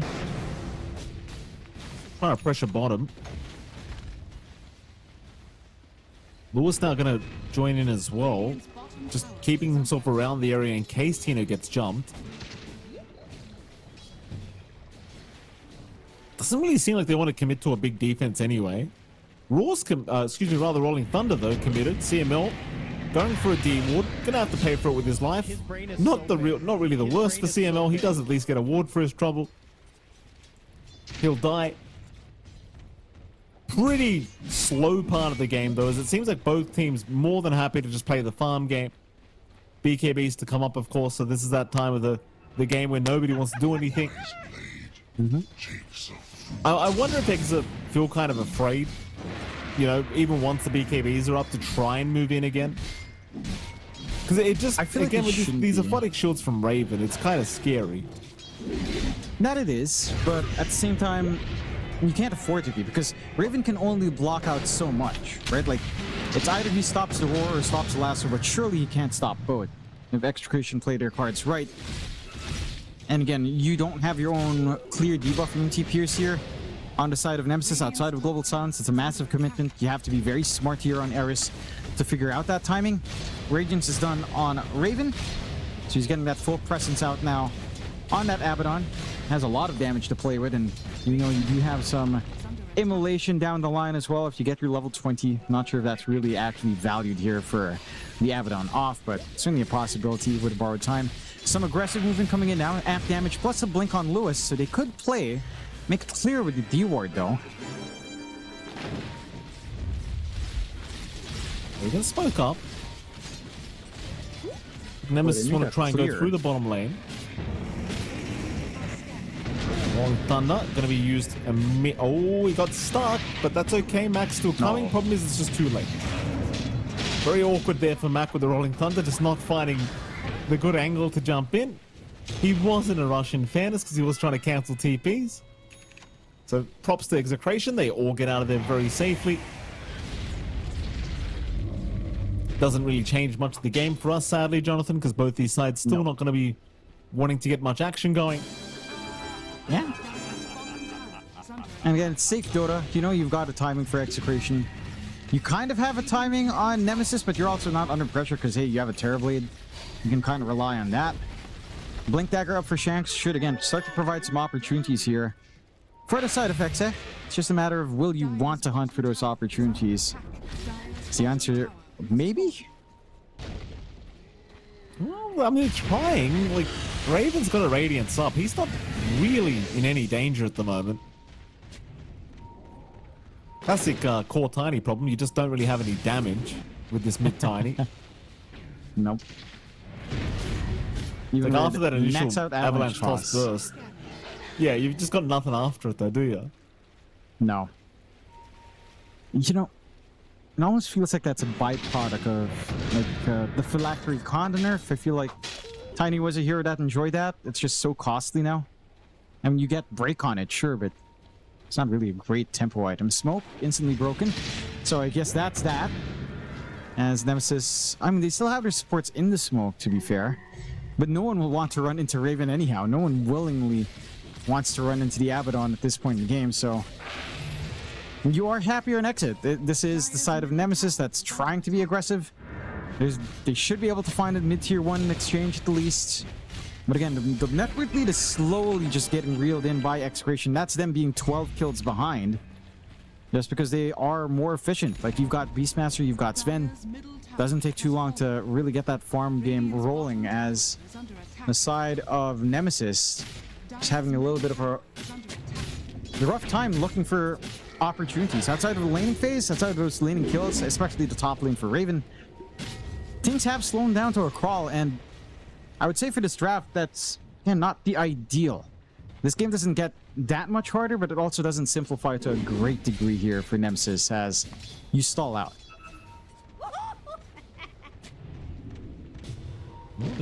Eris. Oh, awkward blink in. Doesn't matter. Toss back is going to be there. Eris will drop immediately. So Mac thought about jumping for a Rolling Thunder, but decides better of it. Push coming in again from Tino down to this bottom lane.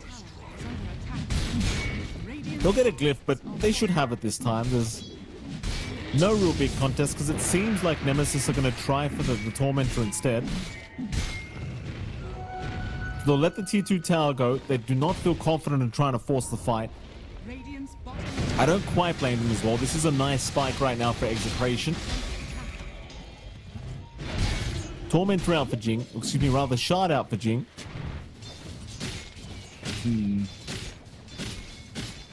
I'm trying to think now. What specifically are you waiting here on Nemesis? I mean, you've got the Manta up on Akashi. Again, that nice timing for Raven on his Radiance. Perhaps they're just looking for a Manta on Raven as well and Blink on Mac. Feels like, I mean, Mac has his Blink, so it's just the Manta on Raven. So he's not instantly controlled up. He's not getting kited around too hard. Could be the way you go, because your initiation is a little bit shaky on the side of Nemesis. Outside of Global Silence and the roll. A little bit of a threat, but not much. I think for Nemesis, it's kind of scary going into these BKBs at the moment, or even just the one BKB of on Palos could be a little bit intimidating. Akashi might want to just wait for the full Hurricane Kite because he may feel like he needs to kite out the Sven throughout these team fights, because as we've seen, Sven does tend to just blow you up very quickly if he gets close enough. And I think Palos is arguably at that stage where he can just delete Akashi if he gets close enough. But the issue is getting close enough for Palos. And well, here we go. There's a 3-man smoke. They're going to try for something from Nemesis then. Radiant are scanning. Good scan. You're on low ground though. A little bit tricky. Remember to Tino, it's a great target if they can burst him down. Silences out immediately to ensure he can have no help incoming. And they do get Tino, but now the turnaround is here. Lasso cancelled by Aphotic, shot immediately off Raven. They are going to at least get the harpoon off here. Jing in trouble, should be set to fall, and does finally go down. Akashi still around in that metamorphosis, currently ignoring the Sven as Palos. Oh, that's a nice avalanche toss, but it's not enough yet. Raven standing his ground with the borrowed time. Meanwhile, Akashi needing a Sunder target. Hasn't really found one yet. Will eventually move in with the BKB. He will eventually Sunder the Batrider. He will take down Shanks, but Akashi in the middle of nowhere now will go down to Palos, and I guess that's what they were afraid of.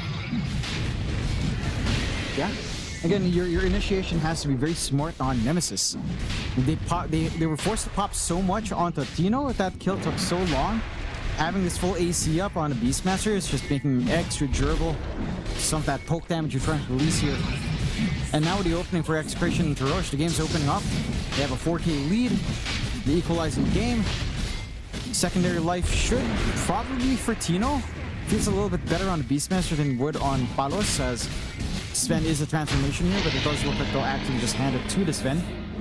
So maybe just not expecting too many issues there for Palos anyhow. As again, they pop not just the spin, not just the silence, but the kisses as well. And look the positioning out from Exe. Standing on the side, managing to just wait it out, wait out the global silence, re-engage afterwards. And for Nemesis, going all in like that just can't be the play. I'd like to say as well, maybe a bit of a mistake out from Akashi. Not in the toss, but not sundering onto Raven just feels like a missed opportunity, because he still had some time there on False Promise. Looking for that offensive sunder, sure, is one thing, but it just is a risk instead of trying to stay alive with your Abaddon there. Take care of that free pickup on Jing, and they're just ramping up. Radiant's middle But they absolutely are. Execration well and truly in a very powerful position now. And you see Palos trying to get that Daedalus up, and that's when things get really, really scary, because just a couple hits and suddenly everyone disappears. Kashi's certainly not at the stage where he feels confident to fight back here against his Sven. Well, I don't know if he'll even get to that stage at this rate. Game is going a little bit too quick now in Execration's favor. Mid-tier 2 tower going to be focused down quite quickly here by Execration. Again, no defense to come from Nemesis.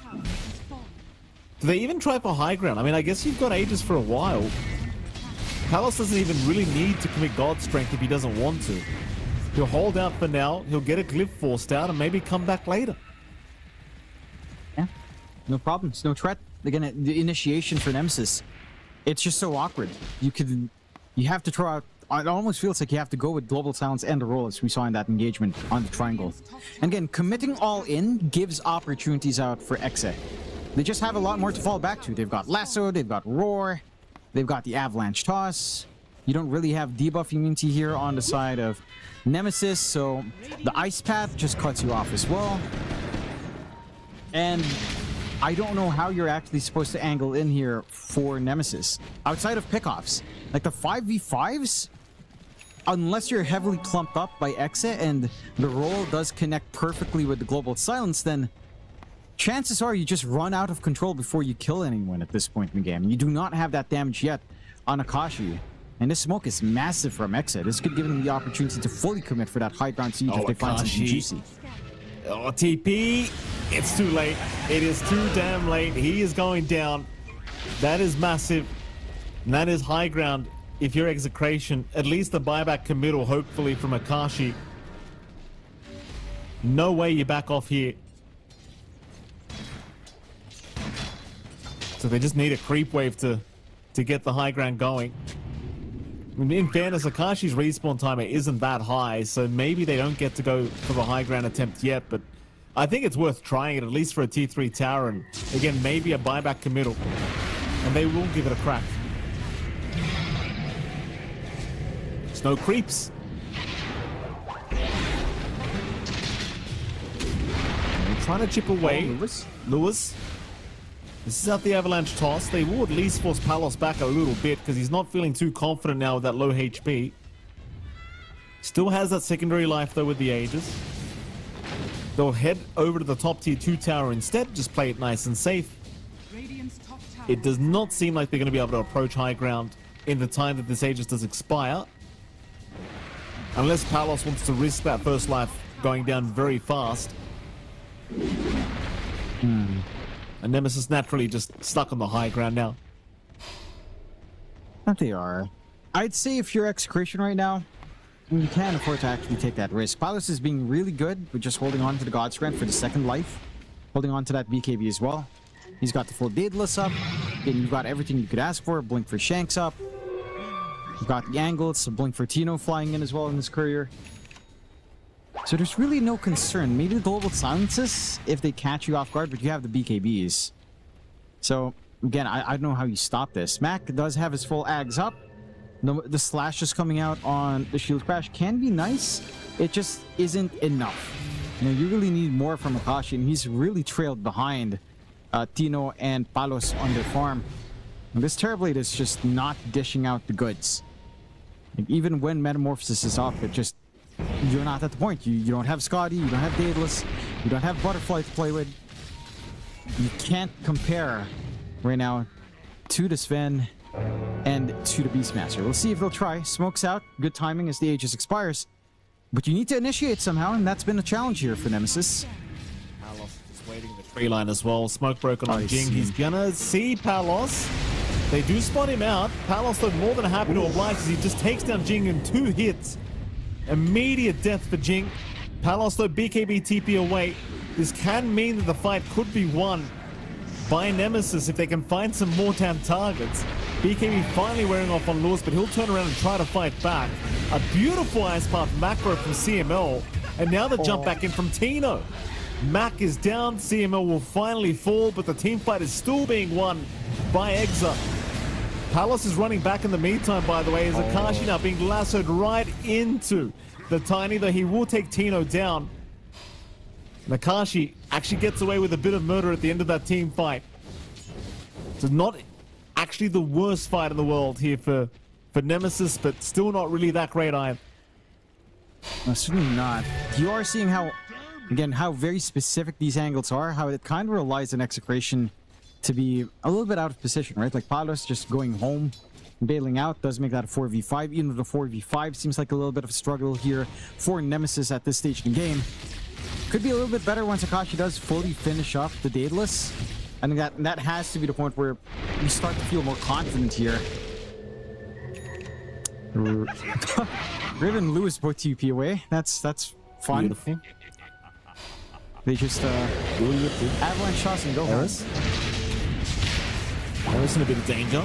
I mean, Palos is kind of just standing there. They could try for this, and they are going to give it a crack. Palos, his BKB was on cooldown for a second. He has it now. He'll continue on to Eris with the harpoon. It doesn't really drag him back. Palos, he will still survive. His brain is so big. Oh, Palos, you got to be careful. You've got to be careful. I mean, the moves like that, sure, you're playing on edge, but your BKB's down to 6 seconds. And had Akashi been around to get the right clicks off, that probably would have been a dead Palos. That it would have been. I think it's getting concerning.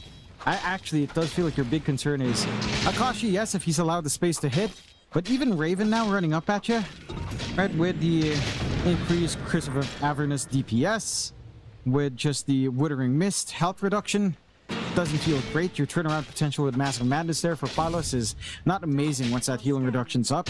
And I love this build from Raven Mike. He's going forward to Basher. That's what's been ruining them. These BKBs, they don't have any peers. Abba is the perfect hero to just stand there and hit. So once that's up, the same old TP go home play just won't cut it. Not that you'd want to keep repeating that on Execration. They still maintain the 11k lead on Exe overall, but that is just Tino and Palos. Mind you, those are the two most important heroes to have farm with. It does feel like you're starting to lose that impact on Lewis. He is going for the Remnants Roosh at least. So you will have some output here once that's done. Even Chrysalis is already feeling good as they line up. Mac just trying to get out of there. He'll be all right. Roshan not up yet. We'll be up in a couple minutes. We'll have to wait that one out, but it's buying more time now for Nemesis to, again, find a game plan. You're getting pretty close to the Daedalus up on Akashi, so some of his damage issues will be falling to the wayside rather soon. I say that, though, like, you're still going to have some buyback issues after that, I think, is going to be lacking a lot of gold. They're not out of it yet. They haven't lost to Rax. These fights have not been that one-sided. Not recently.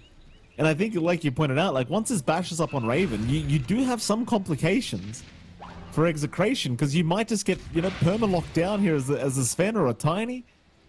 And Raven, he just doesn't die that quick. It could be very annoying. And it would be. I think for the side of Exe, they should still be fairly confident in their late game scaling, though, which is again leading to this little bit of a stalemate. They know how much of an advantage they have, and they know that if they give an opening, it can get a little bit awkward. Why not just try to outscale? You know, get that ramp up, get some more utility up. Shanks now at the point where he's starting to farm the Ags up on Bat Rider, double lasso. Could actually just break this game wide open. You can't save all from here for Raven. Although you just save the primary target, I suppose, does make it challenging. They'll begin on the Roche. The Roar lets him know. Basher up now on Raven, and they'll try to run into that area. Mac as well having that Basher. There you go. Aegis up now for Palos. Double Bash is now available for Nemesis. See if that's going to be the big game changer here for them. Execration have been playing it rather safe, not trying to rush onto their high ground. They've just been slowly approaching the area. Shanks does go down on the Bat Rider, so now you put a bit of a damper on whether the push was coming or not, because you're not going to go without your Bat. In fact, Raven jumping forward now is going to go after that Black Dragon, but more importantly, he wanted to go after Tino. So some confidence returning to Nemesis as the game does continue. Palos sells his Mask of Madness, builds a full Satanic on the Sven in the meantime. So he's a bit of an issue, more so than he was once before. But again, they haven't really gotten to high ground yet. In fact, Lewis jumps in for an Arcane Rune, does swipe it away, is forced to BKB to get out of there though. You can tell the tension's up there in the air, right? Like, you don't want to give all these small openings out. Even if you're playing with Aegis, you don't look for that instant turn. You do lack Shanks. Respawn is fairly short. They'll go back in. This is Lewis without a BKB, but you have Palos fully set. And the Satanic plus the Daedalus should be enough on the Sven to overwhelm, so long as you don't get hit by Raven. I think that's a big caveat. If Withering Mist does hit, that 40% reduction again is gonna take a big chop away from your EHP potential here for our Sven. And see if they can start to get more. You would want to start to dig into the high ground. Again, a prolonged match, it doesn't really simplify. It just gets more complicated for both sides. Palos. Half HP down. Basher being a little bit annoying here from Raven. Gets a bit of damage onto the tier 3 tower though before he does retreat. Gets the reset in the triangle, of course, with the Satanic, and might have to just come back in like 30 seconds or so. Rolling Thunder is going to be back up in 7 seconds from now, so Mac will be available for the next team fight. And Execration are, you know, backs against the wall. They are one game away from being knocked down, so they are being ultra cautious about how they approach this 35 minutes in. Slowly but surely, looking to try and move up again here with Palos. Radiant's middle tower is under attack. Yeah. But you can tell the confidence just is not there at the moment. I mean, had you found a pick-off, you'd be up there right now. They'll start to move in again. Radiant's middle tower is under attack. Glyph forced out. Another creep wave moving in. They'll see Palos. Nice jump in from Raven. He actually does a fair bit of damage here on this Abaddon. They'll toss back Jing though. Jing, he'll be okay. Mac to roll in with a Rolling Thunder. Palos is the big target. They want at least one life. They won't get at them. Palos will be okay. But you can make the argument they have successfully defended high ground. And while all that was happening, John, Akashi, he wasn't even in the base. He's just farming on the other side of the map. So Akashi is being made to have some space here and is finding some farm in the meantime, though he is TPing back now. I like this. Full Scotty up, bypasses the Daedalus, so again, more stats, more healing reduction. Tie that in with a Withering Mist. They're going. They have some play here.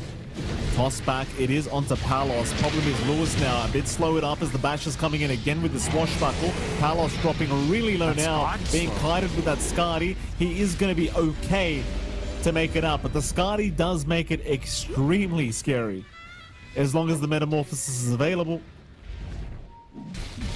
They'll all make it away. But this is that point now where Akashi can start to kite you very nicely as the Sven. And you might...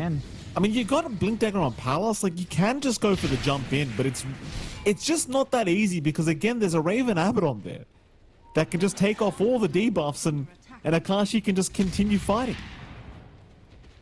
Yeah, and it's also just hard for pilots to know when to commit BKB, and Godsrun looks like he's just waiting for Aegis pop, which is always a little bit uncomfy. He will pop it now, but again, if his Aegis does get popped, he won't have that tool. Just the awkward things here. Although at least probably find a mid-rax here. Palos, 13 seconds left from the Aegis. They'll toss back Raven. That's a nice target if they can take him down, but Raven's pretty tanky. Meanwhile, Jin getting dragged back. He'll lose his life on the Snapfire, though he does have buyback. He's just holding out on that buyback committal. The chase continues, trying to find a straggler. Is now Palos. He loses the Aegis. They do have that first life gone. Global Silence is committed. They'll Lewis with a nice tossback back onto Raven, who has no borrowed time, and this time will get taken down. Very important kill here for Execration. Finally dealing with that damn Raven on that Abaddon. And now with him gone for 70, they should have another chance to move high ground. They ought to. Issue is, again, you don't have that safety net. Akashi's out of the base. Akashi? It's up to something here, John. Nice reflection. Very dangerous position for Akashi, though. Toss back. He'll get the Manta, 4-star away, but they've got the control surely. Sunder is there, Akashi. How are you going to fight this one out? They've got to help him. Cookie is down. It is keeping him alive. Meanwhile, Shanks is gone as well. Now the Sven in trouble, but the Satanic. The Satanic going to keep him alive. Palos still dropping, but not dropping quick enough. As he gets the God Strength off. Mac will buy back. Palos still alive. Surely he'll tick out. Jing's trying. Palos with the last word now. I think will die. And Mac will catch it. Palos will go down. Maybe the position from Akashi does work, John. Do you call that a winner? I think so. You could call it a win. It does cost a buyback and Mac, so it's not a very secure win here for the side of Nemesis. Right? Like, there's a risk now. If your Pango gets caught out, you instantly lose one half of your team fight. And again, that persistent issue still stands here for the side of Nemesis. Your team fight is Rolling Thunder and Global Sounds. That's it.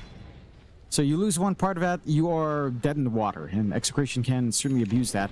Respawn times aren't too long either, so you don't have a lot of room to try to get map space back. You can plant some wards outside.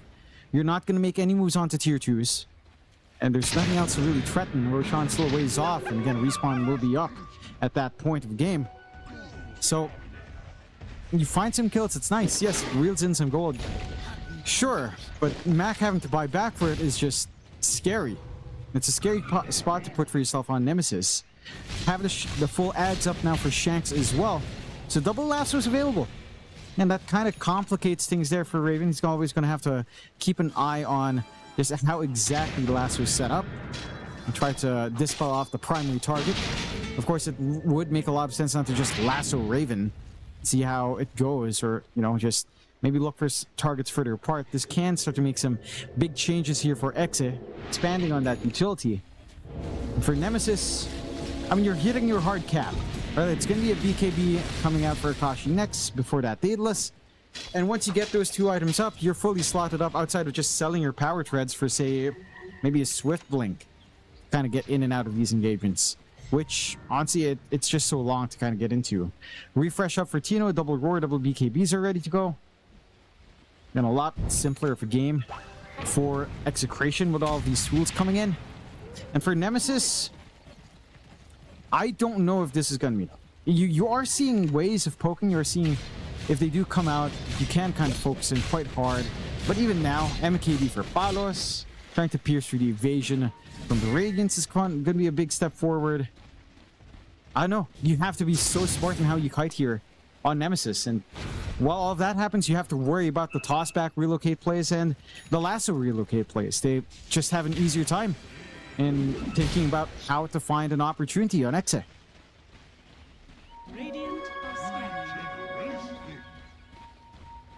Well, there's going to be another big group up. Execration looking to pursue high ground again.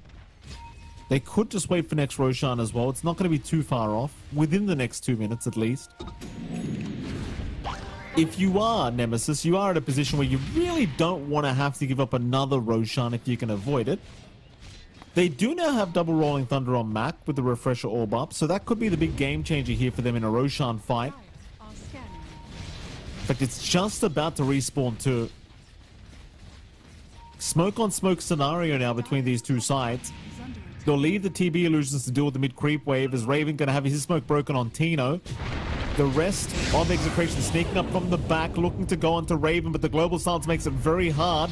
Lewis is basically out on his own fighting right now as Palos has been spotted by Mac, though Mac gets held down by a roar. Still trying to move away. He does get the Rolling Thunder. Now Palos, he's in big trouble. Palos is gone. No buyback for the Sven. And now the team fight could just be over for Execration. Tino will drop. Oh, this is a turning point. No buybacks? Nemesis. No buybacks from Execration. That's just very greedy. And Roshan, of course, is now officially available. His brain is so big. His brain Oh, is so no. big. Man. I mean, that's going to cost them heavily on Exe. Tier 2s are going to go. It's only a minute. It's not the longest respawns in the world. It's not like they died back, right? So whether or not you can get a lot out of this remains to be seen. The Roshan, it's just Akashi and Jin. It's not quick enough. So you're losing precious seconds. You maybe find a tier 2, maybe find a tier 3. Any more than that is borderline risking it. Right? I'm curious to see how far they want to risk it here on Nemesis, though. They're still leaving the gem on the ground for whatever reason, not sending a courier out to pick that freebie up, so Execration can just reclaim it for, again, some inexplicable reasons here, but let's see. Half a minute without Palos, half a minute without the Beastmaster. Again, there are opportunities. Very blessed to have the app damage here for Akashi. So this isn't going to be as slow, and this is going to be actually enough time to dig in. Now, you do still run the risk. I said just at least a tier 2 tell. Yeah, go. Yeah. What are you running the risk on, No, John? play it safe. Yeah, you run the risk of, again, just waiting out for Palos to come back and for Tino. Again, they don't want to take that risk, so you buy out quite a fair bit of time here. You are seeing the issues with Akashi. Like, this Terrorblade is a major player at this point. Daedalus just in the backpack as well. And maybe swap the BKB in and out for the secondary life might be a more stable way to go, but that's how it's running for now. For Exe, I mean, I don't know what to say, right? Like, we were talking about all the ways, all the angles they have, having to refresh up on Tino, double roar. You've got the Ags lasso out. In the end, if you don't find the angle and they get the counter initiation global sounds while you pop your BKBs, then you simplify it for Nemesis. It's been so hard for them to find these angles in, but if you get a little bit hasty here, the counter fight of Nemesis actually feels a little bit easier. If you misstep, you have to watch yourself in Exe. Here we go, big smoke up. Nemesis, they want to try and press the advantage. And I say advantage, they still haven't got an advantage here, John. They're still 12k behind, but they feel like they've got a bit of a comeback on their hands now. Momentum is, I suppose, the advantage we're speaking of here. Is the Bat Rider has been spotted. Shanks should be caught. Raven does actually miss out. They don't see the bat yet. Oh my god, he's running. But Eris is there. Arcane Curse will be applied, but they're missing everything right now, but they'll finally get it.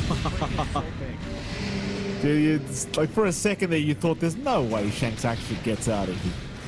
He does. No.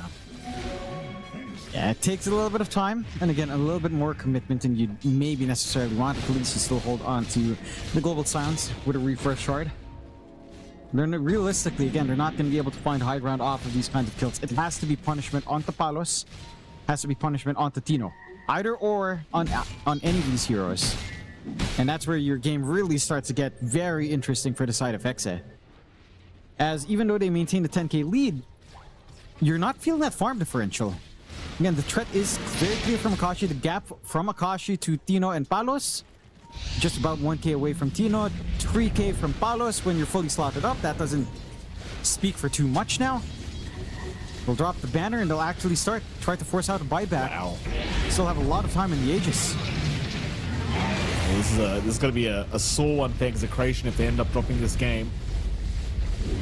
Definitely did not feel like Nemesis had any right to be in this position. Jump in, Lewis trying to find a toss. He found the right target as well. He's got Akashi, the real one. Akashi, though, he's got 2 lives available. He's got Sunder as well. It's going to be pretty hard to deal with him as Palos still trying to go at him, but he hasn't got enough damage yet. Now the Sunder, Palos. Oh no, Palos. He's got buyback. It's all right. He can come back in, but he's got no God Strength left. Have they really just won the game? No I think way. they have, John. What?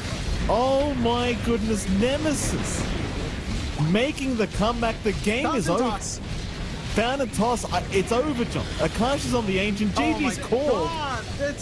Nemesis. That can't be right. Oh my. What a comeback from Team Nemesis. I genuinely thought it was kind of impossible by the 30-minute mark with the way things were happening, but Execration maybe just they just could not find an answer to the high ground.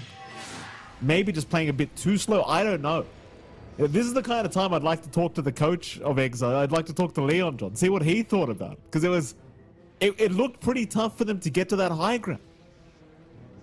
Yeah, it did. There was a lot of hesitation. Again, you were seeing a lot of challenges out from Nemesis. There was good damage. I think Raven in the front line is just a very big shield that you have to work up against. And again, for Exe, you run the risk of, if you do initiate, the counter initiation from Nemesis felt better than actually them initiating first.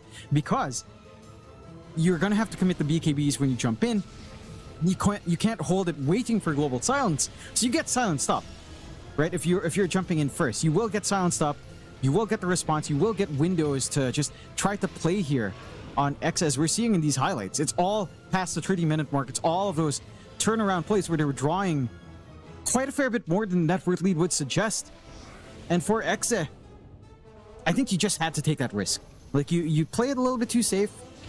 You eventually take the risk when you don't have the resources. Like Aegis is long gone by the time they were trying to make some of these plays and get punished. This one from Akashi when he was hanging back a little bit was the one that looked awkward, but ends up paying off massively, as he does manage to at least bait out and buy some time and get some punishment out. Like they managed to take out Palos here, which just again removes the potential for high ground, as that is your main source of damage. And Palos again maybe misplaying just a tad bit. He's had such a clean game. He's had such a clean qualifier so far, but there's a lot of challenges in here, and you just can't ever underestimate Nemesis. You had to play that perfectly. The challenges in initiating were always present. It never got easier. Right? It really did have to take a lot of patience for them to start to find some of these opportunities, but boy oh boy were they very patient. They didn't mind playing that slower game. They were forcing Exit to have to take the risk, and once they did, you can see why they were so anxious. Because if you don't find the backline, if your initiation isn't on the silencer and on the Pango, Global Sounds Rolling Thunder, once your BKBs are down to 6 seconds, which we are at 47 minutes, it's a nightmare. It's an absolute nightmare to contend with. Along with, again, the shield that is Raven, it's just too much. Close they were too. Like, at least Akashi's first life could have gone. They could have gotten rid of the meta. He was one click away.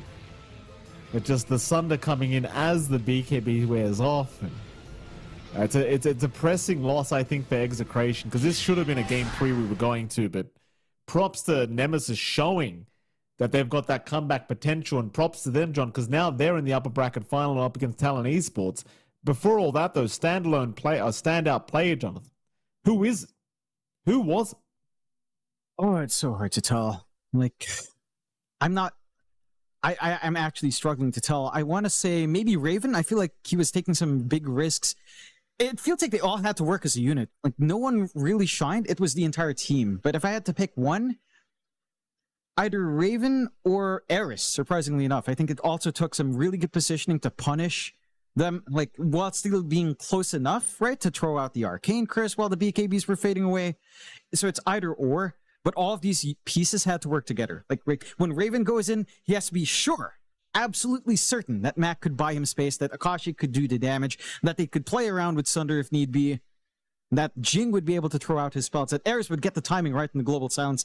It was such a very fine tightrope for the side of Nemesis to play, but Raven did feel like he was the foundational player for the side of Nemesis, and what a journey for this team. Going into this road to TI for Southeast Asia, did anyone expect Nemesis to be in the upper bracket final? Who would have written down Talon Boo as the two to be up there? A lot of people would. No one, Nemesis, you think about it, and I'm going to sell this a little bit more. Think about what people were memeing about Jing in TI qualifiers last year in Kukuis. When he was qualifying with Geek Fam and they were getting second place everywhere. They were saying, oh, Jing's cursed. Oh, he's overrated. Oh, he can't play ranged supports, which he's been playing now. He can only play melee, not anymore. Yes. Think about Mac. What everyone says, Mac is trash, They were saying that he's overrated again. He's getting carried. Where's he now? Semi-final, upper bracket finals against Talon, potentially going to that road to the international. Eris has always been floating around tier 2 teams. For you and I, we see him a lot in other leagues, and he plays with the younger players, but he's built up that experience to captain the team. It's paying off. So for the side of Nemesis, this is quite the story. And of course, we can see that story unfold as we can kind of recap with our brackets here as well. And, well, actually, no, that was my bad. But we do have brackets. I'm just going crazy now because I discussed philosophy into a crazy ending, Mikey. My mind's melting. But yeah, You see that journey. Nemesis had to beat a lot of big teams. They take Tech Free Gaming, who's having a good run in the lower bracket. They take out Boom 2-1, who maybe isn't in the best of form. They take out Execration, who just qualified for a big tournament as well, 2-0. And now they're in the upper bracket finals. They're one best of 3 away from making it to the international. All of these players, that's been their big dream. None of them have made it. This could be their chance. Can they beat Talon, though? Who knows? Of course, we've got, the teams that have lost here in the matches we casted are still playing. Execration, they've got a shot now. It's the Philippines and Indonesia up against each other, and Tech Free Gaming up against Exe. And of course, you've got another Philippines versus Indonesia, I suppose, technically with Ivory versus Boom Esports. And that should be a pretty fun stuff as well. If you can take a look at the overall results here as well for the day, we got Tech Free Gaming taking it 2-0 up against Kopite. Castaway losing to the side of Boom Esports 2-1 after a bit of a nerve-wracking series there for Boom. Talon taking a very clean 2-0 up against Ivory, and Nemesis, surprisingly, taking what is now actually a very clean 2-0 over Execration. Game 2 was a little bit tighter, sure, but they just play that patience and coordination as a team so well. What a day of Dota, Mike. A little bit more leaning towards 2-0s, but those were some spectacular games. Like Nemesis, man. Again, I remember what the Kukuis said. The Kukuis love to poke fun on those guys, in good jest. But there's, when you make a joke, there's a half-truth. I'm sure Mac and Jing are both always heartbroken, making it to that point. This time, even if they drop to Talon, after that performance against Execration, their chances, if they don't clean it up against Talon, which I think they could actually 2-0 Talon at their best. Even if they lose out, they have another opportunity. So this is the best circumstance we've had for these players, and quite frankly, I'm excited to see them perform. I am too, Jonathan. When nobody believes the whole spiel you just gave, not even our production team believes it. Nobody believes it. We got a Aw. schedule on for tomorrow. Let's look at the schedule, John. You're selling it well. You're giving it your best shot. Schedule here: Ivory Boom Esports to start things off. Execration versus Tech Free Gaming, and then the ultimate series, Jonathan. Talon versus Team Nemesis to decide who will be qualified straight to the internet or the road to the. We're on the road, John. The road's quite long, but we're getting Yes, there. we are. They can get to the land, is what I'm trying to say. Yes, indeed. And just to note, the first series does start at 12 p.m. Singapore time +8. So we're not starting at 10 p.m. It's a little bit later of a start. Got some time to pick up some lunch and watch Boom and Ivory feast up against each other. I'm going to be interested to see that. I think that one's the Who most wins interesting. that? I think I don't know, because, today on Boom, I was watching a little bit, and, it really looked like they had Mushi standing up. He wasn't in the seat. He wasn't directly on the draft. So there's been some stuff. Maybe Mushi called himself upstairs, Mikey, taking a step back for the team. He got called up by himself. And that takes a leader to know when it's time to look back a little bit. So I don't know if it maintains for Boom. But frankly, like, tomorrow is going to be coin flips everywhere. I don't know. Tech Free Gaming surprised me. I thought Copytech could clean that up. I thought Chucky could do it.